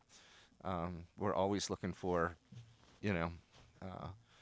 more than one solution to go after these problems, and it sure is a pleasure to go after this stuff with you. And we're fighting a battle, and it's a civil battle for our community and the people here. And we're not, who are you fighting against? We're just fighting against the situation. We're not. I like that. We're not angry with anyone. We're not. Sure. Yeah, Fighting it's against the just situation. exactly. It's we want to work with people. We want to figure out how we can find common ground, and then move on that common ground instead of just talking about the common ground. I think you and I are both that. We have that that level of patience. It's like, let's go do something, though. Yes, I do struggle with that. But sometimes, we need to be patient, and we need to get everyone on board before we start the bus up and take off. So yeah, I mean, anyone who is interested in this topic, like, we'd love to have you. We have a coalition, 300 plus members strong for At Home. We also have work groups, so we are broken out into 2 work groups. We meet once a month. Housing work group on the second Tuesday of the month from 10 to 11, and the transportation work group, which is second Monday from 9:30 to 10:30. And if you want to know how to move people around the county, or you want to figure out how to house people in the county, like, those are places for you to come. You just missed the coalition meeting, and boy, was it good. But if you're interested, email home@scap.org. Hey, there's so much happening. But I can send you a PowerPoint. The PowerPoint was so good. Things happening. Yeah, there's so much happening, which is great. We want things to happen and be great. Stay on the lookout. Like, Democracy for America is doing an affordable housing panel in March. March 10th in the evening at St. James Lutheran. Evening is the information that I have at this moment. We can provide more information in the future. But again, like, everyone in the community knows that they're feeling something, they're seeing something. Now's the time for us to bring the data together and apply it. Like, if you want to see some of the real facts about what's going on with the state of housing and the demographics in Adams County, you can go to At Home's website, and you can go to our projects page, and you'll see a briefing doc and a summary report of what we gathered from the At Home Housing Forum in June of this past year. And we're going to continue to look at these things. I mean, there's so many resources out here that you can look at, and you can see on the page, and you can see out here. I mean, the wonderful thing of watching change happen in real time is, like, there was only a year ago, houses were sitting on the market for like under a week. Now it's 2 weeks. You had bidding wars and everything else going on for them. Bidding wars. Yeah. I mean, it's a little bit more time for people to consider. It's a better position than people who had to pay like cash in hand plus to get a house. Lots of people losing houses, like they would bid on 10 different houses. Yes. And yes. I had a lot of friends who during COVID would walk up to a place and the agent would be like, "I'm sorry, it's been sold." Yeah. I was like, "What are you talking about? Where are we right now?" Yeah. Like, this is They had Adams cash County. offer, and they Yes. came in and which So- is hey, the world needs to go around. I'm not putting anybody down for those things. It's just we need to figure out these missing groups that can't get homes and can't get a place to live. And we're even talking rent and those types of things. So Exactly. We want to provide opportunities for people where they can increase their wealth. They can empower themselves to not only have stability in the most basic needs, but be able to start building blocks going forward. And so housing is a core part of that. If we cannot provide access to affordable within the income of your area, the mean income, if you don't have a safe place that's like in good repair, or it's accessible for you to go your children to school or you to your job, then it's not an ideal house. And when you look at it from that lens, like, people will leave and go to places where they can find those scenarios. And we want Adams County to be the place that everyone's like, I'm coming here, I'm staying here, I'm building a life here, and I want my children to build their lives here. So, I'm back here because that's what I value, and that's what I want to create for the people going forward. well, thank you for doing that. Anything else? Any other ways we can support? You said SCAP has a shelter. They do have a shelter. How many Yes. people you guys shelter? So we have about what is it, 14 families, or from 14 to just under a month. So it is like, it's short-term shelter. But we are looking to shelter folks who have families. So in the meantime, and we definitely help them look for housing. Housing, vouchers, you have people on site that Yes, literally walk them through all of resources. this. Yeah, we're connecting them with all sorts of different resources. Yep. I mean, they plug right into the other opportunities right there at SCAP. So it's a great landing place. You do need to call, you know, the resources at 211 to be able to like plug into those places. Shout out to our partners at the borough police officers who help vet people. And it's a system that works together. So if you are passionate about this, if you are interested in contributing through the work groups and policy and advocacy, or if you want to donate to the shelters directly, How do people do it? come on into SCAP, send us a check. Yeah. Call them if you want to send your digits. I mean, I'm sure they prefer checks and whatnot in Yeah. cash. Or there's plenty of different materials like shampoo and conditioner and hygiene products and, you know, all of that good stuff. Like, folks need it to take care of the people in your shelters. Yeah, if you're going to the grocery store and you're buying, you know, those types of things, and pick up an extra box or package or bottle, you know, Costco, yeah, all of and it. think about dropping by and do it. It makes a world of difference in people's lives. So, Alana, thank you so much, and coming out here at 1 in the morning in the freezing cold. And I'm doing it. So. And no, we're just trying to, you know, raise that awareness to the superstars in our community that are making a difference. And so many people sell themselves short. I don't know if you saw anything earlier. Just regular people doing things that are just extraordinary, you know, and they think, I'm just doing what needs done. Right. And you don't have to have a badge that says SCAP or at home or ARM or whatever. You're just one of the citizens of Adams County that holds the door open for somebody or helps somebody across the street. I'm crouching in the shadow of the amazing people who were before Oh my me at goodness! SCAP, like Yeah. Megan, Lisa, Karen, Yeah. you know, Marie, all the folks at the different resources, David at Weatherization, Sharon over at the shelter, like, y'all are doing the real Yeah. work. Like, I feel like I have such a cushy job doing policy when I see them every day working with our clients. So you're all incredible, and thank you so much for everything you do. Like, I'm so They are. delighted to be where I am and learning and excited to contribute. Well, thank you so much for joining us tonight. I'm yeah. so excited to go back inside. Go home, get warm, I am do grateful. all those things, and we just love having you as part of our community. And yeah, you really are a force to be reckoned with. As you're coming into these, and you're so prepared and so passionate. So thank you. Don't We tape me appreciate it. getting out of this chair. He can't help it. It tapes constantly, and there's little like things that. Do you need help up? Oh, God, I hope no one finds this. Oh, this is good. Your friends from California are going to see you in a jumper. Yeah, it's going to be great. Thank you for what you do. Thank you. Good night. See ya. Be safe. Like John Wayne, you know? Yeah, there you go.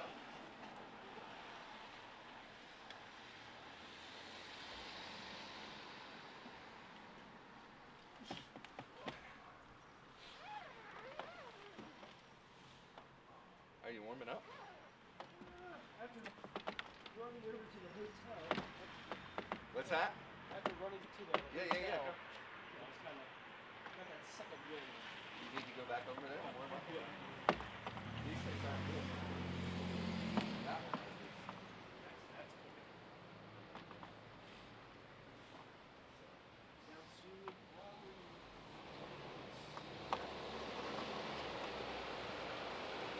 I don't think we have anybody in the next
day is going to be like. You know how you watch those Alaskan shows and you're like, these kids are swimming and it's like 50 degrees out. How are they doing that? Yep. It's because this is their normal. Ugh.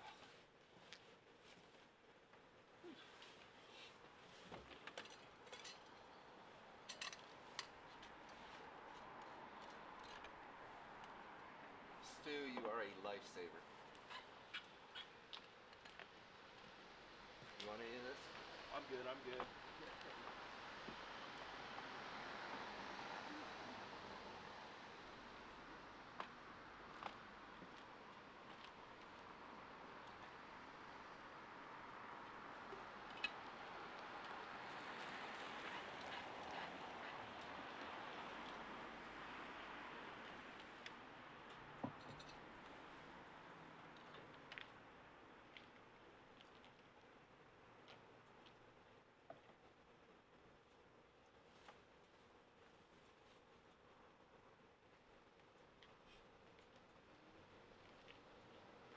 So what's your pick for next Sunday? Oh, man. Phew. I don't know. The Seahawks are playing so good. Both sides of the ball. I don't know. They're playing so good. Yep. I'm not a big fan of them. I don't hate them. Okay. Yeah. I pick on my son-in-law. He's an Eagles fan. And the only time I ever root for the Eagles is when they play Dallas. Gotcha. Yeah. Because Dallas is, Dallas. Dallas is Dallas. Yeah.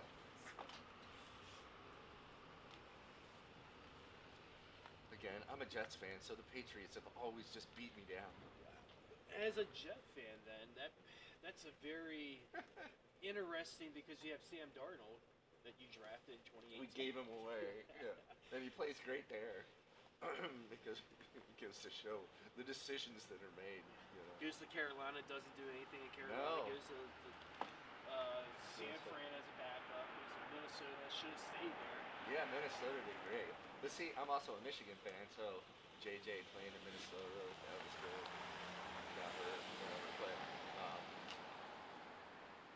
yeah, so it's tricky. And then Tom Brady, of course, coming from Michigan, so I was a Jets fan, and I got Tom Brady beating us up every year, twice a year. Yeah. So, yep. It's odd. But you see that a lot with these quarterbacks. They get in, they start out, and then they hit 5-6 years in the league, and all of a sudden, where'd they come from? You know, they're just playing great. I mean, you look at the landscape of the quarterbacks, that are turning 30. Lamar is 30. Starting the 26th season, you got Josh Allen, he's going to be 30. Well, you have what? Shroud or whatever his name, from CJ Ohio Stroud, State. yeah. Like, just is a phenom, just right out of, Yeah. Yeah, he gets Rookie of the Year, and now the last 2 years. But he's still been playing really well. I mean, except for the playoff run. Yeah. With against Yeah. Pittsburgh and with New England.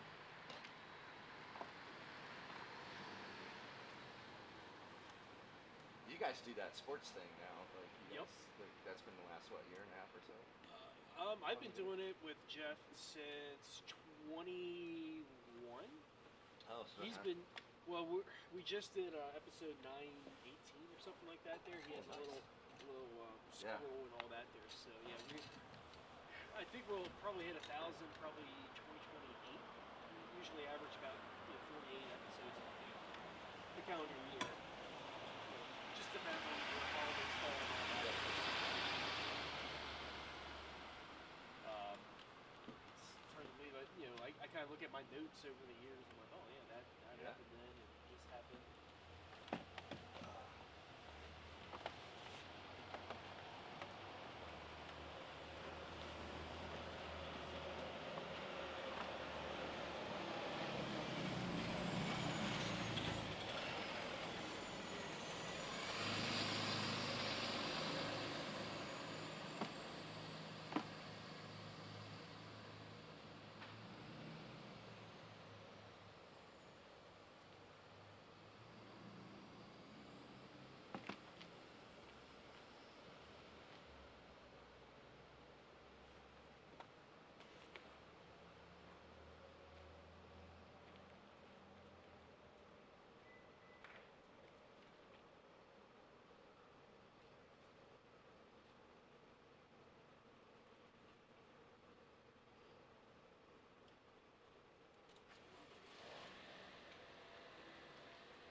Oh, he's got the beard. Yeah.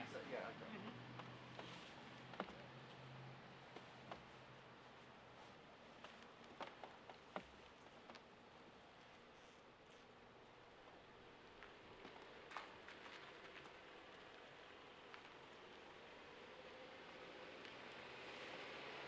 Yeah, when we're doing signups, he's like, yeah, I can do all 24 hours. He's like, just he's available for 24 hours and all that. There, I'm like, and then he's like, yeah, once it gets a little bit colder, he's like, I'm gonna reconsider. I'm like, I don't blame you.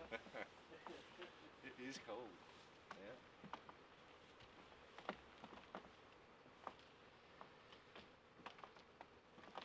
Dude, I remember this in the bus stop in Michigan as a kid. Like, you go to the bus stop and your snot would freeze to your face. Frozen in your face. Yeah, it was. My dad showed me how to thaw the pipes gently and slowly with the blowtorch under the house. Now, how long is their winter? Does it last up It's until horrible. April? It's from November until like April. It's correct. Yeah, there times I'm watching a couple Tiger games in April or such there. Yeah, and it's like it's like 25 degrees or something like that. Oh yeah. Flurries. You never know what you're gonna get.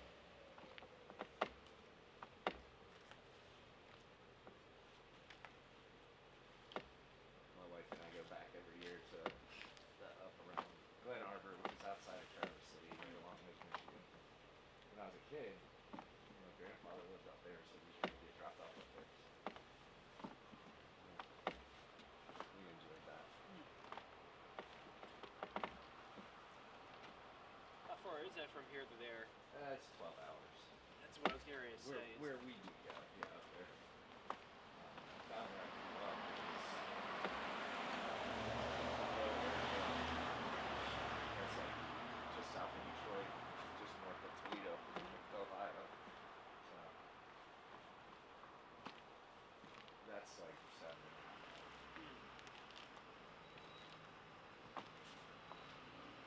Straight to the lake.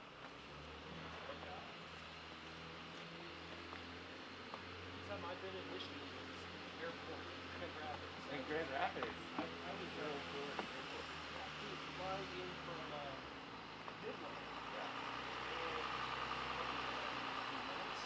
But it was actually not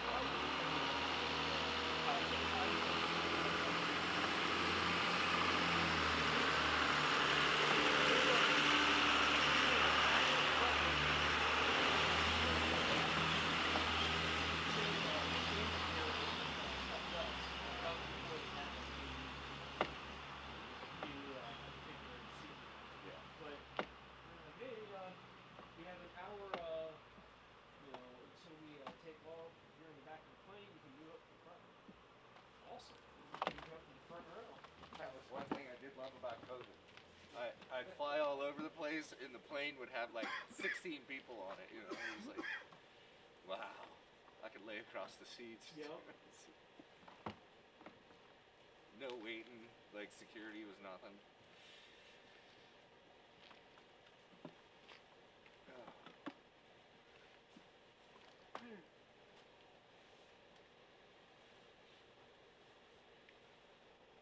Now it's just a staying awake game. Yes.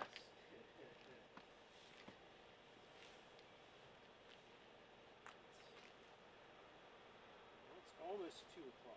Yeah. Again, we don't have nothing until 5.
Got an hour to go. Less than an hour. One more hour, and then and then just the last two, the end of the. Unless Kirkland, Kirkland oversleeps or something. That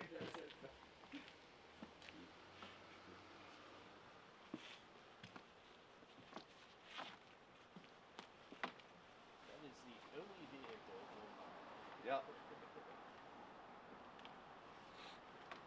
So the one officer is my nephew. Oh, okay. The only way you make the stream is just right by. Yeah.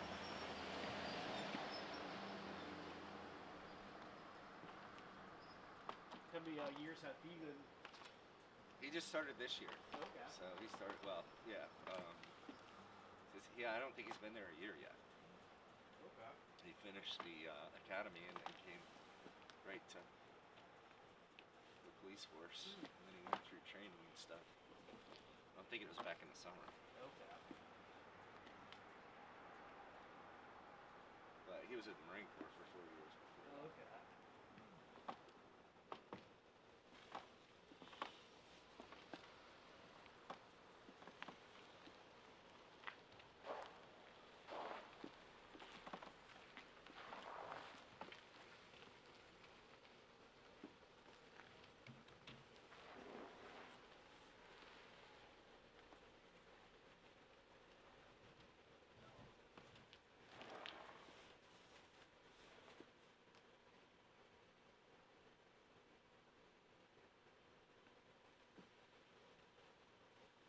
I have a sweatshirt in my bag that has batteries in it. It will be a heater if you want it. It might be a game changer. It might be. I think it's cheating.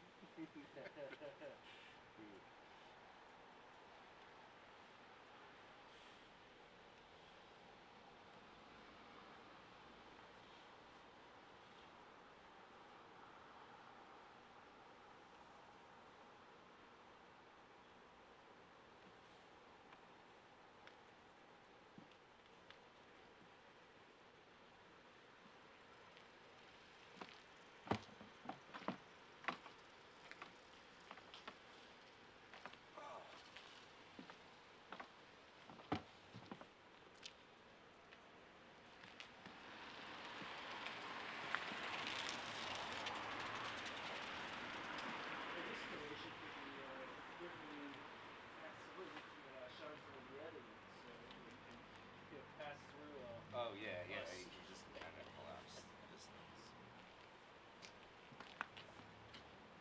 And he'll sandwich all the interviews all together. Yeah.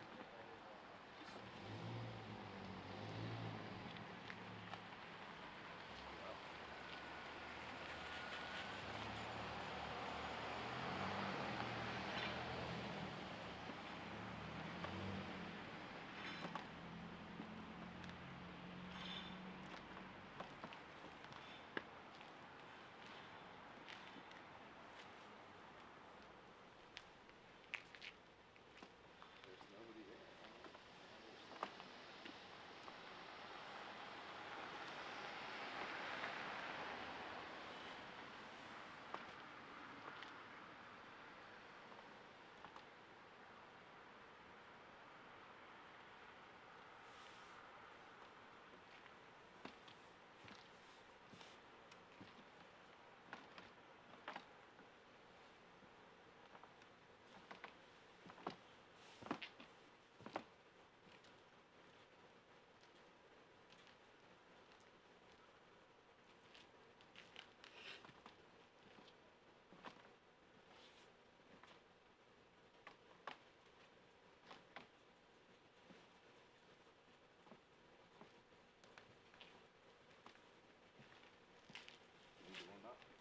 I'm just kind of looking at this clock here. Does it say what year it is? Oh, what year it was done? Yeah. Looks like yeah, it's definitely an old style clock there.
it's this cold, you have to keep moving. Yep. It's like, there's no way around it. It's just, yep, gotta keep moving. I don't know how she lasted 40 minutes. Yeah, I know.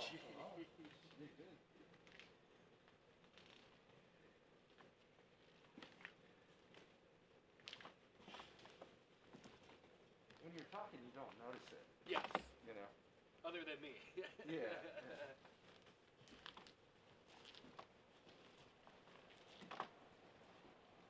Yeah, there's the other ones. I'm like, oh, that was probably like 10 minutes. It was probably end up being like 20 minutes or something like that there. But there's no time limit. That's the other thing where I like about video games. It's just you kind of go. It's kind of natural. We're trying to keep it in that 10 to 15 range. But right now, it's not like we're backed up. Yeah.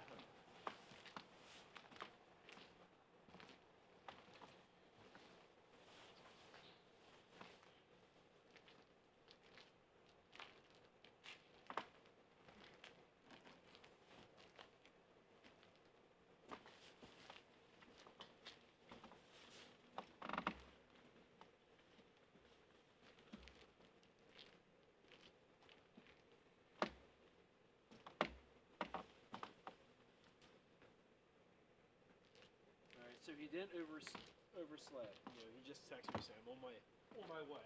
So, How long does it take him to get here? about 55 minutes. So not painful.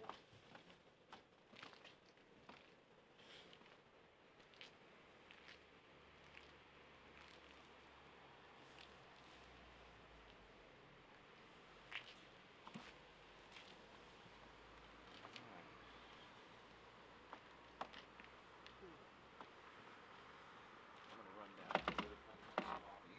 Okay. Before he gets here, that way as soon as Yep.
like -5 degrees.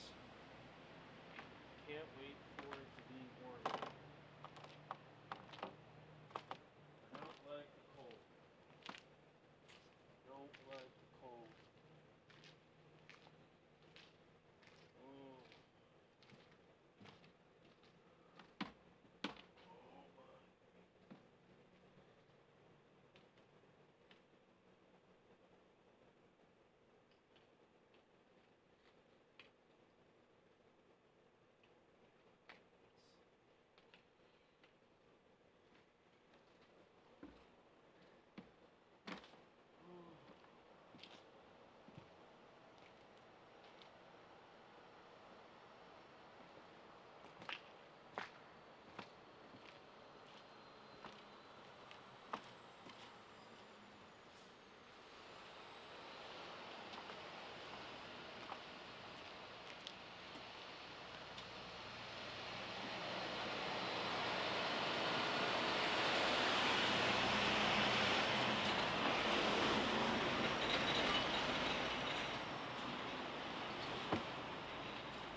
that? All right, good.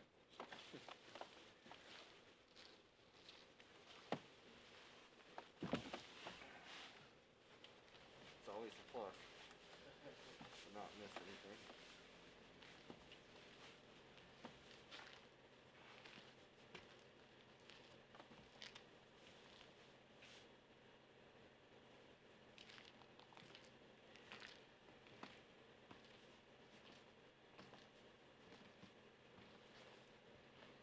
When I took my power nap at 7:20, I got up at 8:20. It felt like I slept for 4 hours. I was like, oh wow. That's not a bad thing. And then I, get my contacts back in, and I'm like, oh, let me go outside, and it's dark. So it's just like the role reversal, thinking that you slept all night, but no, you just slept just an hour. So what time do you have to get up today? Whenever I can. Okay, Yeah. so you don't have any work today? No. Just coming back here too. So. Oh, that's right. So I'll probably go to bed early, 3:30. Probably take a hot shower and then go to bed. Probably get up at 5 or something like that. Just like 4 hours or something like that. So nothing crazy. What you got? Randomly parked. But it's more just kind of my sleep is a little off kilter a little bit because I typically don't go to bed at 3 o'clock in the morning. If I do, I'm either just fall asleep on the couch watching a sporting event or something like that. There. So I could say I went to bed at 3, but really it's 1 o'clock in the morning.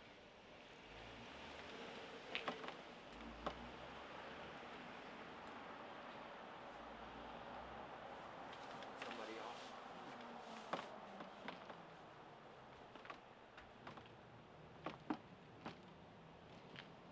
It took me a while to kind of fall into sleep.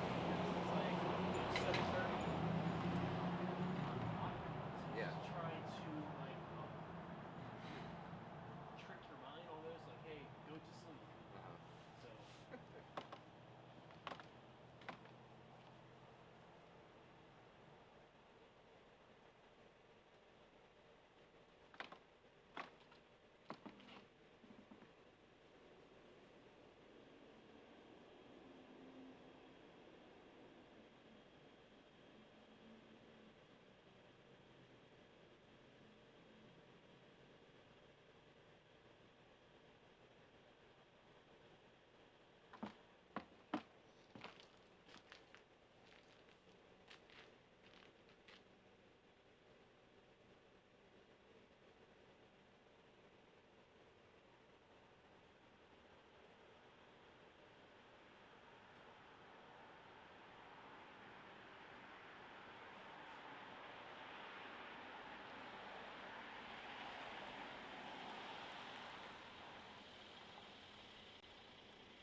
having trouble with the traffic light up there with Baltimore Street. Oh, really? It's going yellow, just kind of going through the cycle, way too fast. So. The one that we have is that's 8 o'clock in the morning. It's the best time to do that.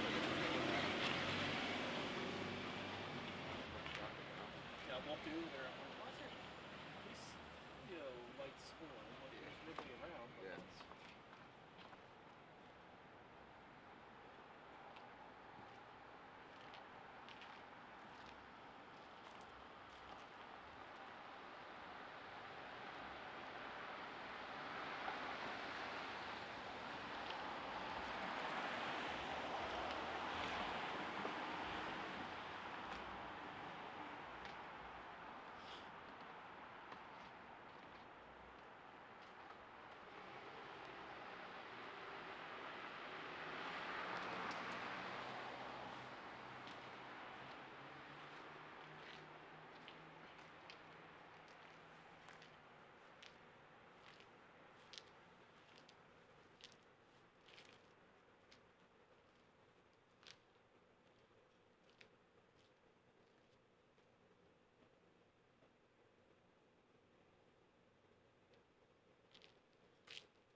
Doing all right? Oh, I'm doing good.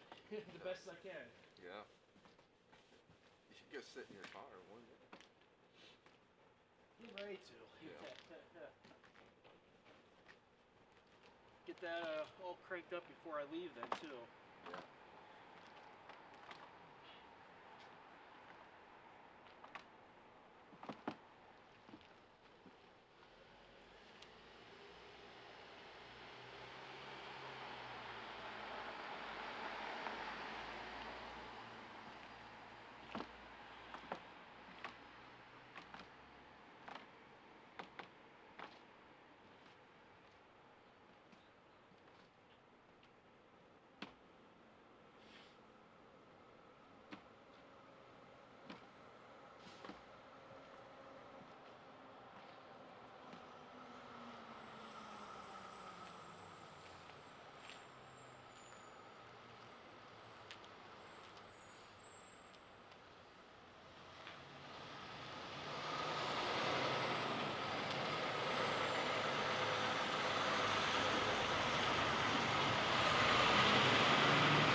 that him?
What's going on, man? How are you? Good. How you doing? I'm doing pretty good. It's a little cold, but It's no joke. You got anything heavier than that? nope. But it's okay. I'm only here till 9.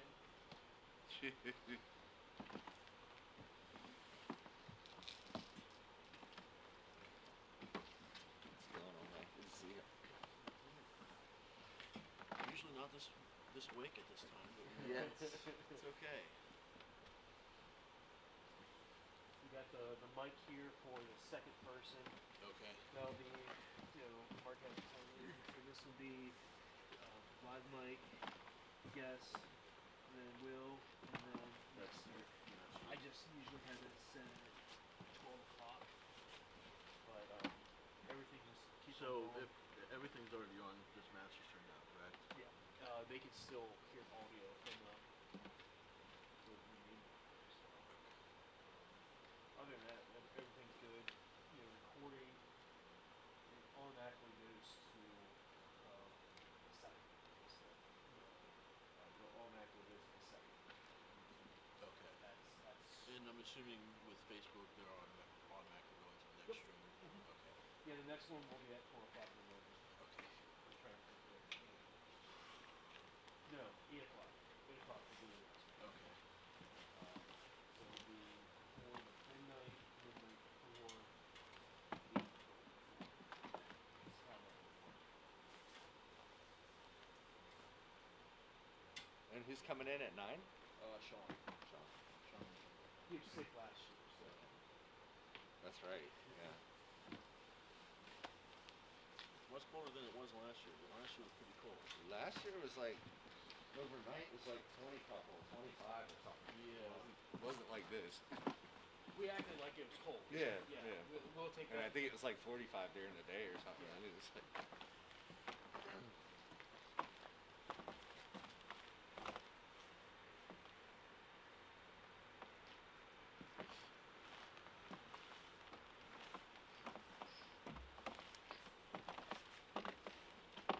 So I mean, the temp's about the same. It's clear, but like I was saying, we're still getting cold. I mean, hopefully you can look that up and check out something.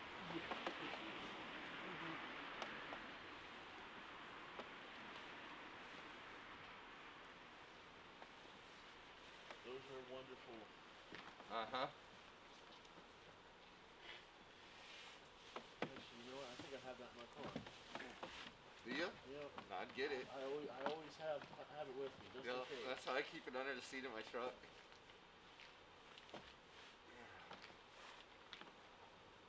Yep. It's gonna be. We don't have any interviews until 5. Okay. Has it been good so far? Yeah. Yeah, I think he's had some really good interviews. That's good. I think last year we had a few more animated, intoxicated folks. We had a couple tonight, but I think for the most part they did pretty good. There's one where I couldn't get his audio. He was standing right there. And I'm like, so I got out of the igloo. I'm like, hey, here's a mic, and that was a bad mistake because he was a little drunk and Dropped it. yeah, he almost said the F word a couple times. Did he? Almost. Oh, okay. That's where I was kind of like, Yeah. give me the mic. That was when the interview was wrapping up. Yep. So. But the gentleman on the bench was, speaking about Yeah, he was. his Yeah, his previous story homelessness and all that there. So. Yeah, it was a good story.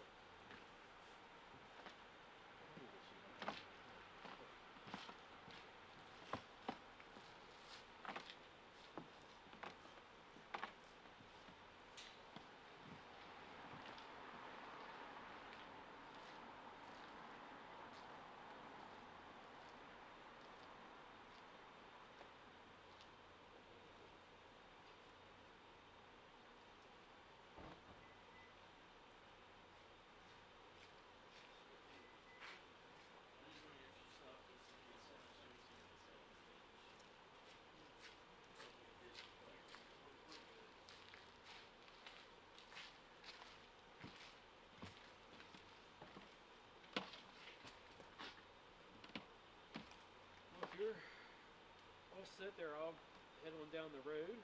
I'll see you at 2. Thank you, brother. I appreciate it. Take it easy. Just a slim, 11 hours. Yep. Yep. I'm gonna go get warm. Yep. Go get warm. Thank you. Have a good night, Corey. How's your battery looking? Good.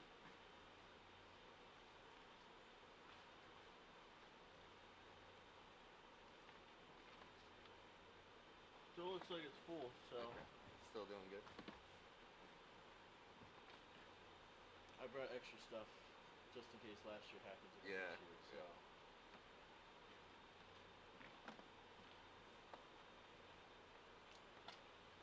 Better safe than sorry. I live further than I did last year now, so I was like, I'm just gonna bring it with me just in case. Yep.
I don't think we have a live interview until 5 o'clock.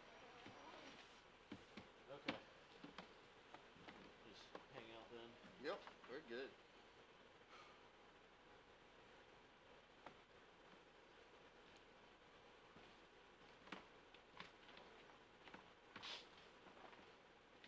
Just so you know, I do have thermals on, so that's why I don't have So you're super heavy stuff. I made sure I was somewhat warm. Yeah. Even thermal. I mean, I have thermals. I have snowboard pants. Then I have bibs, and the coat. So it's when you're out here a long time, it's. You'll definitely start. Oh yeah, it's cold.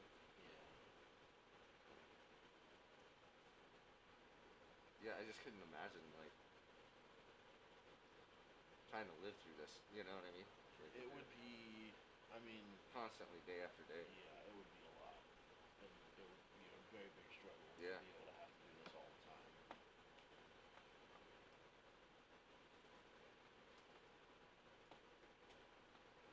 In the summertime, it's a little bit better, but when it's this cold, it would not be very fun.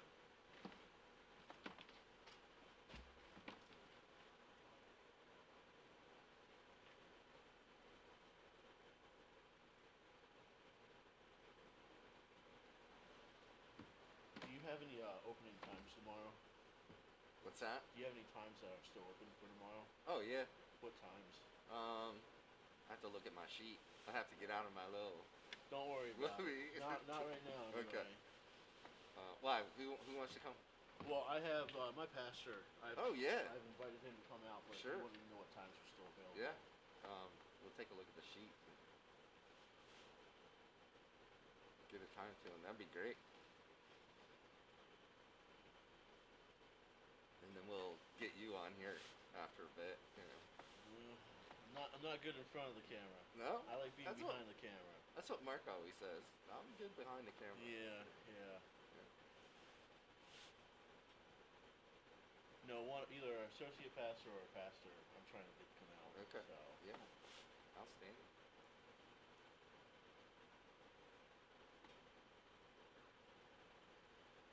You probably met Jeff Kutz. I may have. I meet so many people. It's like. Well, he was the youth pastor at the intersection for a long period of time. Okay. And now he's the pastor at Catholic Community Church in South Hanover. Okay. So. He was pastor where? He was the youth pastor at the intersection. Oh, okay. So he and was then pastor with Jeremiah? Yep. Yep. For you? Yeah. Jeremiah's coming tomorrow morning sometime.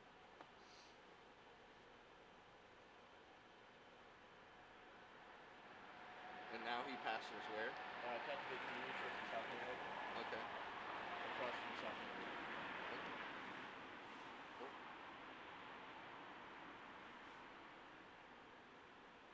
And then our associate pastor, Jeff. So we have Jeff and Jeff. Yeah. Bring them both.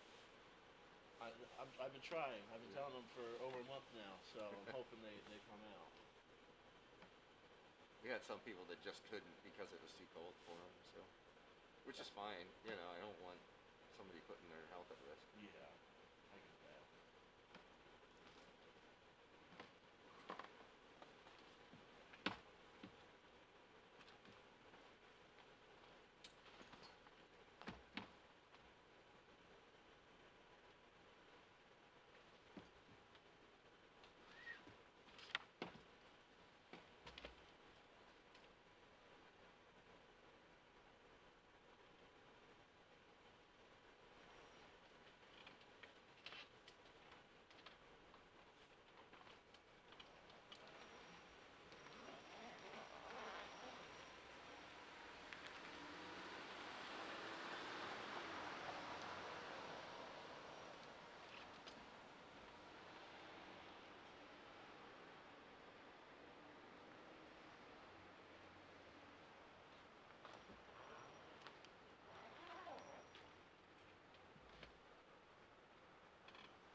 What's going on? Hello. How you guys feeling now? Good. Good. Good? Yeah. I just got here, so. I'm in the zone. In the zone? I'm in the zone. Stay warm zone. Did that one run out? I turned it off for now. Ah. Why, you need warmed up? Oh no, I'm good. Think that car's cold? Yeah. You want to sit in it, you can. No, I'm good. Okay. I'm good. Well, gotta go back to the station with some reports, but I wanted to see if you're still good. Yep, I'm good. I'm doing fine. Cool. Everybody in the family chat was worried about you earlier. Oh, I know. All right. Well, we get going then. Thank you, sir. You have a good night. Absolutely. We appreciate you. I'll stop in again whenever I get off work. Okay, cool. See you. Enjoy your evening.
There's a church bell that rings at 3 a.m.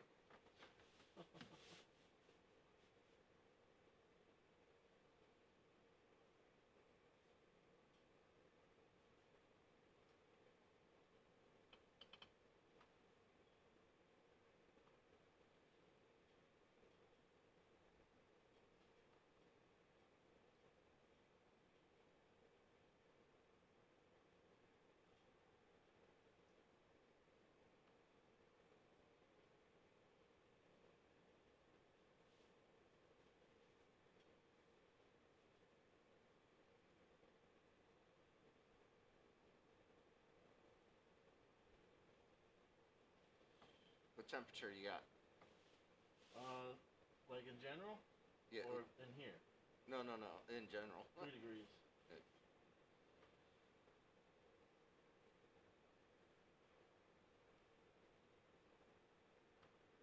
You know, saying here, I have no idea how if it's warm or if it's cold. Yeah. And I was told the heater doesn't work very well, so.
So is this something you guys plan to do every year? Yeah, I mean, as long as it's useful. You know. I think it has a big impact. We get more people involved, I think getting some more organizations like comfortable. You know, we're not asking questions that are terribly abrasive. We're just recognition and for what you're doing and that kind of stuff. I appreciate these types of events. What's that? I appreciate these types of events. Oh, thanks, man. I mean, I'm willing. It's how long are you guys willing?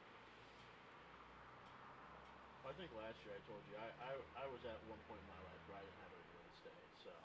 Yep.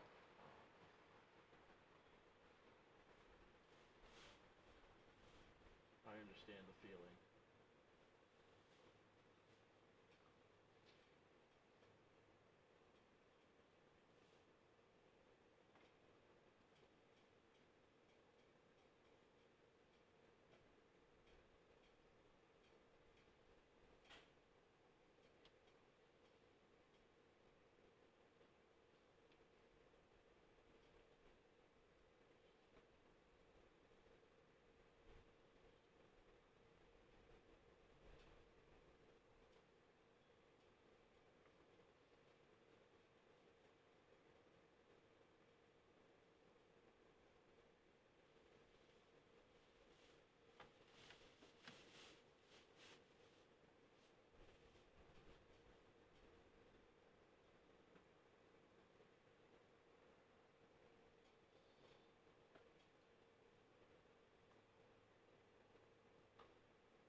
much heat off that.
in there, bro?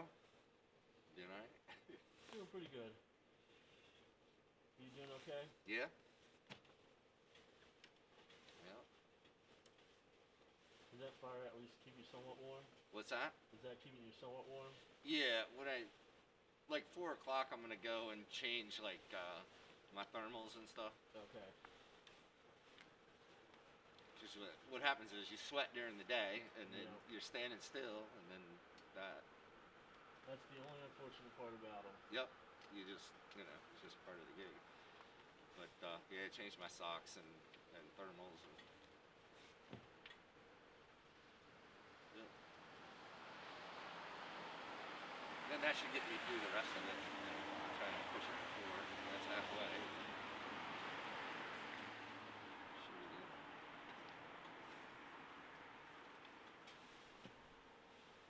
This propane situation, that was kind of annoying. Like the bottle's only like half full. Once they're halfway, they do that. They don't heat the way they should. And I don't know if it's because it's so cold out. The regulators kind of stick. So. Do you have more propane? This is the last 2 bottles right here. No, again, those ones are half full over there. It's just they don't do anything. They might now that it's sat. So. Hopefully they do. Yeah, we'll see. I mean, it's just for the emergency, and mostly for the guests when they come and sit here. So. Yeah, I'm not surprised no one wanted to come at 3 a.m. and do an interview. Not when it's 5 degrees or whatever it is out right now. It's between 3 and 4 right now. So 3 and 4? Yeah. This says 4, my phone says 3, so. It's a heat wave.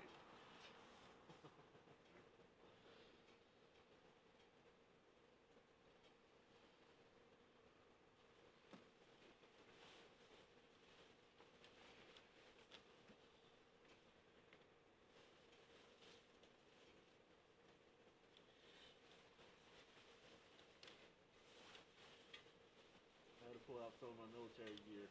Yep, that's where this came from.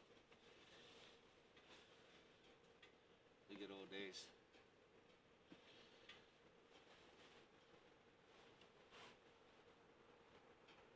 Yeah, I always keep this in my car just in case. What's that? I always keep this in my car just in case, this blanket. Keep that in the pillow. You never know.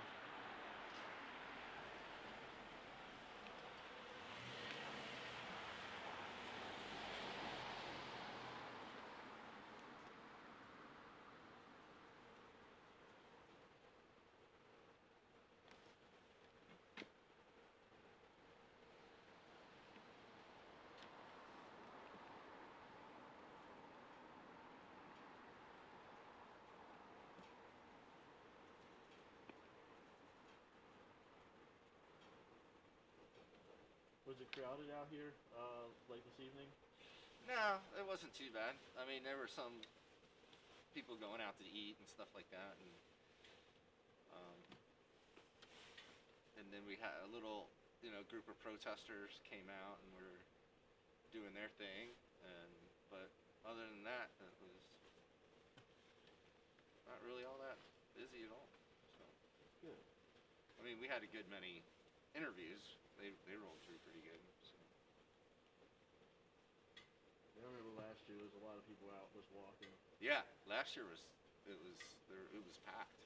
So, but again, I don't think it got down upper 20s. I don't think it lower 30s. I don't think it got that cold. I think the high today was like 18 or something. Something like that, yeah. Hey, I think it's supposed to hit 20 next week. Woohoo! Yeah, I think by 4 o'clock it should be 22 degrees, according to my weather thing on my phone. That's good. Better than 4. But it's going to be cold until like noon.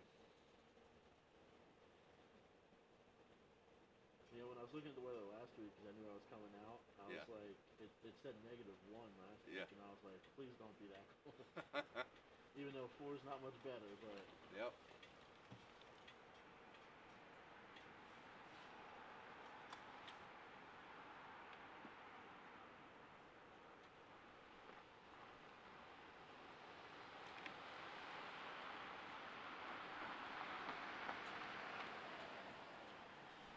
Yeah, there's a big difference between 80 and 90 degrees.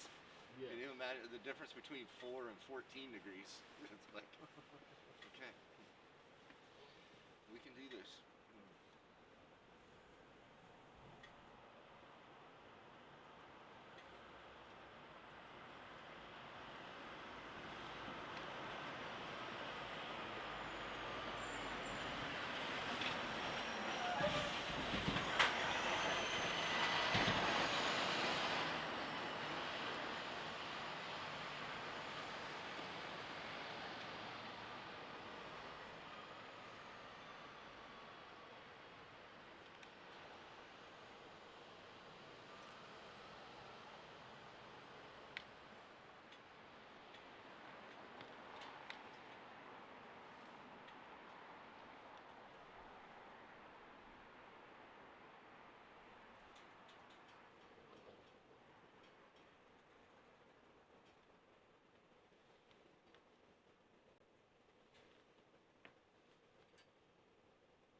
Oh, it dropped down to 2. It's 2 degrees? Yeah, it dropped down to 2. It went from 4 to 2. Nice. Finally.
was strange. They're having a good time. Yeah, it was an elderly lady with the music jamming and the light turned on. It was kind of neat.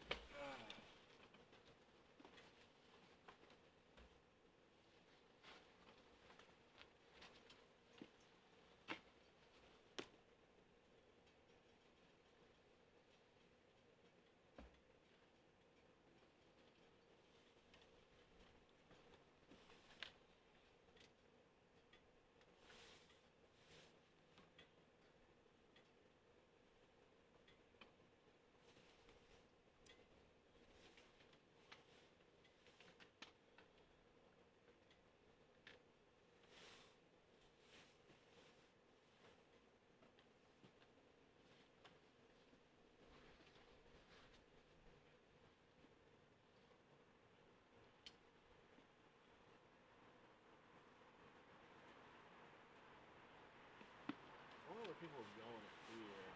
on a Saturday. I can't hear you. I wonder where people are going at 3 a.m. on a Saturday.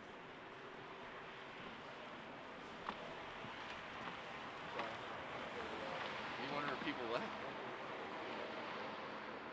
Oh yeah, no kidding. Some people probably work on Saturday, but I Well, don't think people that- getting up for work and that that work that early or something. I don't know.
Staying warm? Well, the heater was not even on heat. Oh, it wasn't? No, it was all the way down, so it was barely blowing. Oh, did you fix it? I just turned it up, yeah. Oh.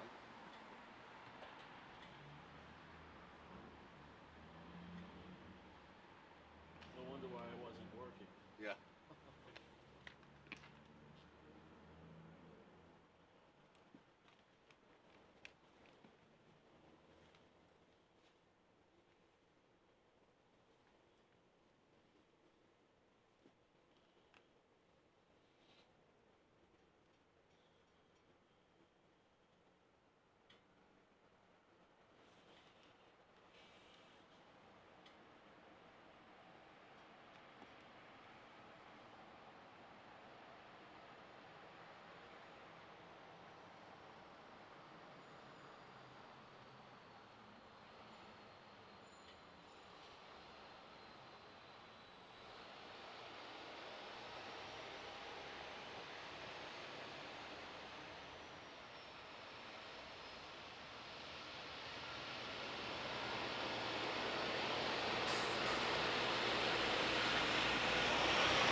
Dude, there's donuts out here, and they're really good if you want one.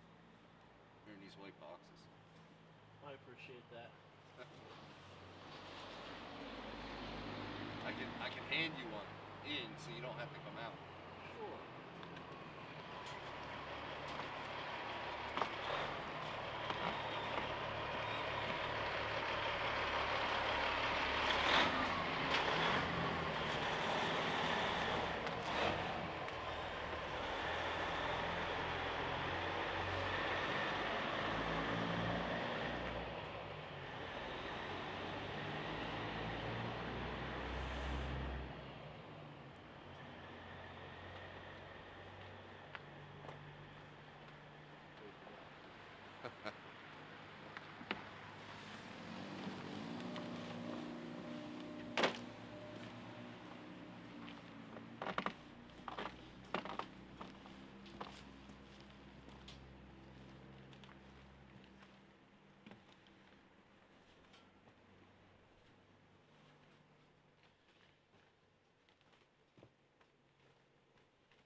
Is there a Britain in Gettysburg? What's that? Is there a Britain in Gettysburg? A what? Britain coffee. I don't know. I know there's one in South Hanover, but I'm not sure if they have another store somewhere else. They brought them here. I didn't get to be on the interviews. Paul had it because I was ran down. But so I'm not sure.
Thank you.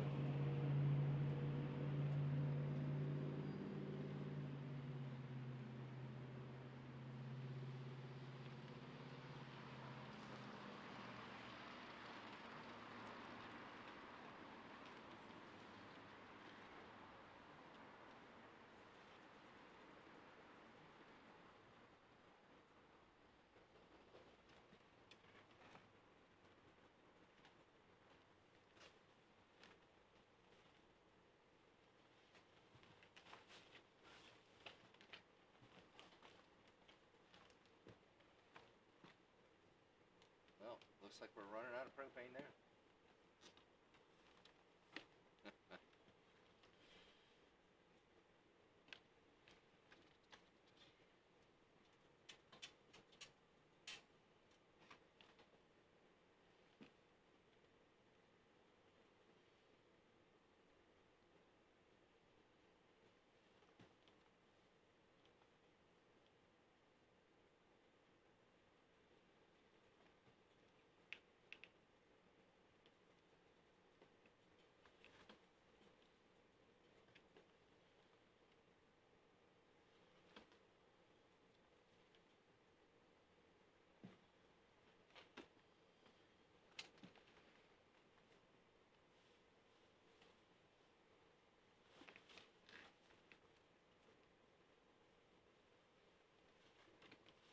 get too cold, if you come in here and put the blanket over the heater, it keeps you a little bit more warm. Is it working? It is. I'm getting ready. About 5 minutes, I'm gonna go change my clothes.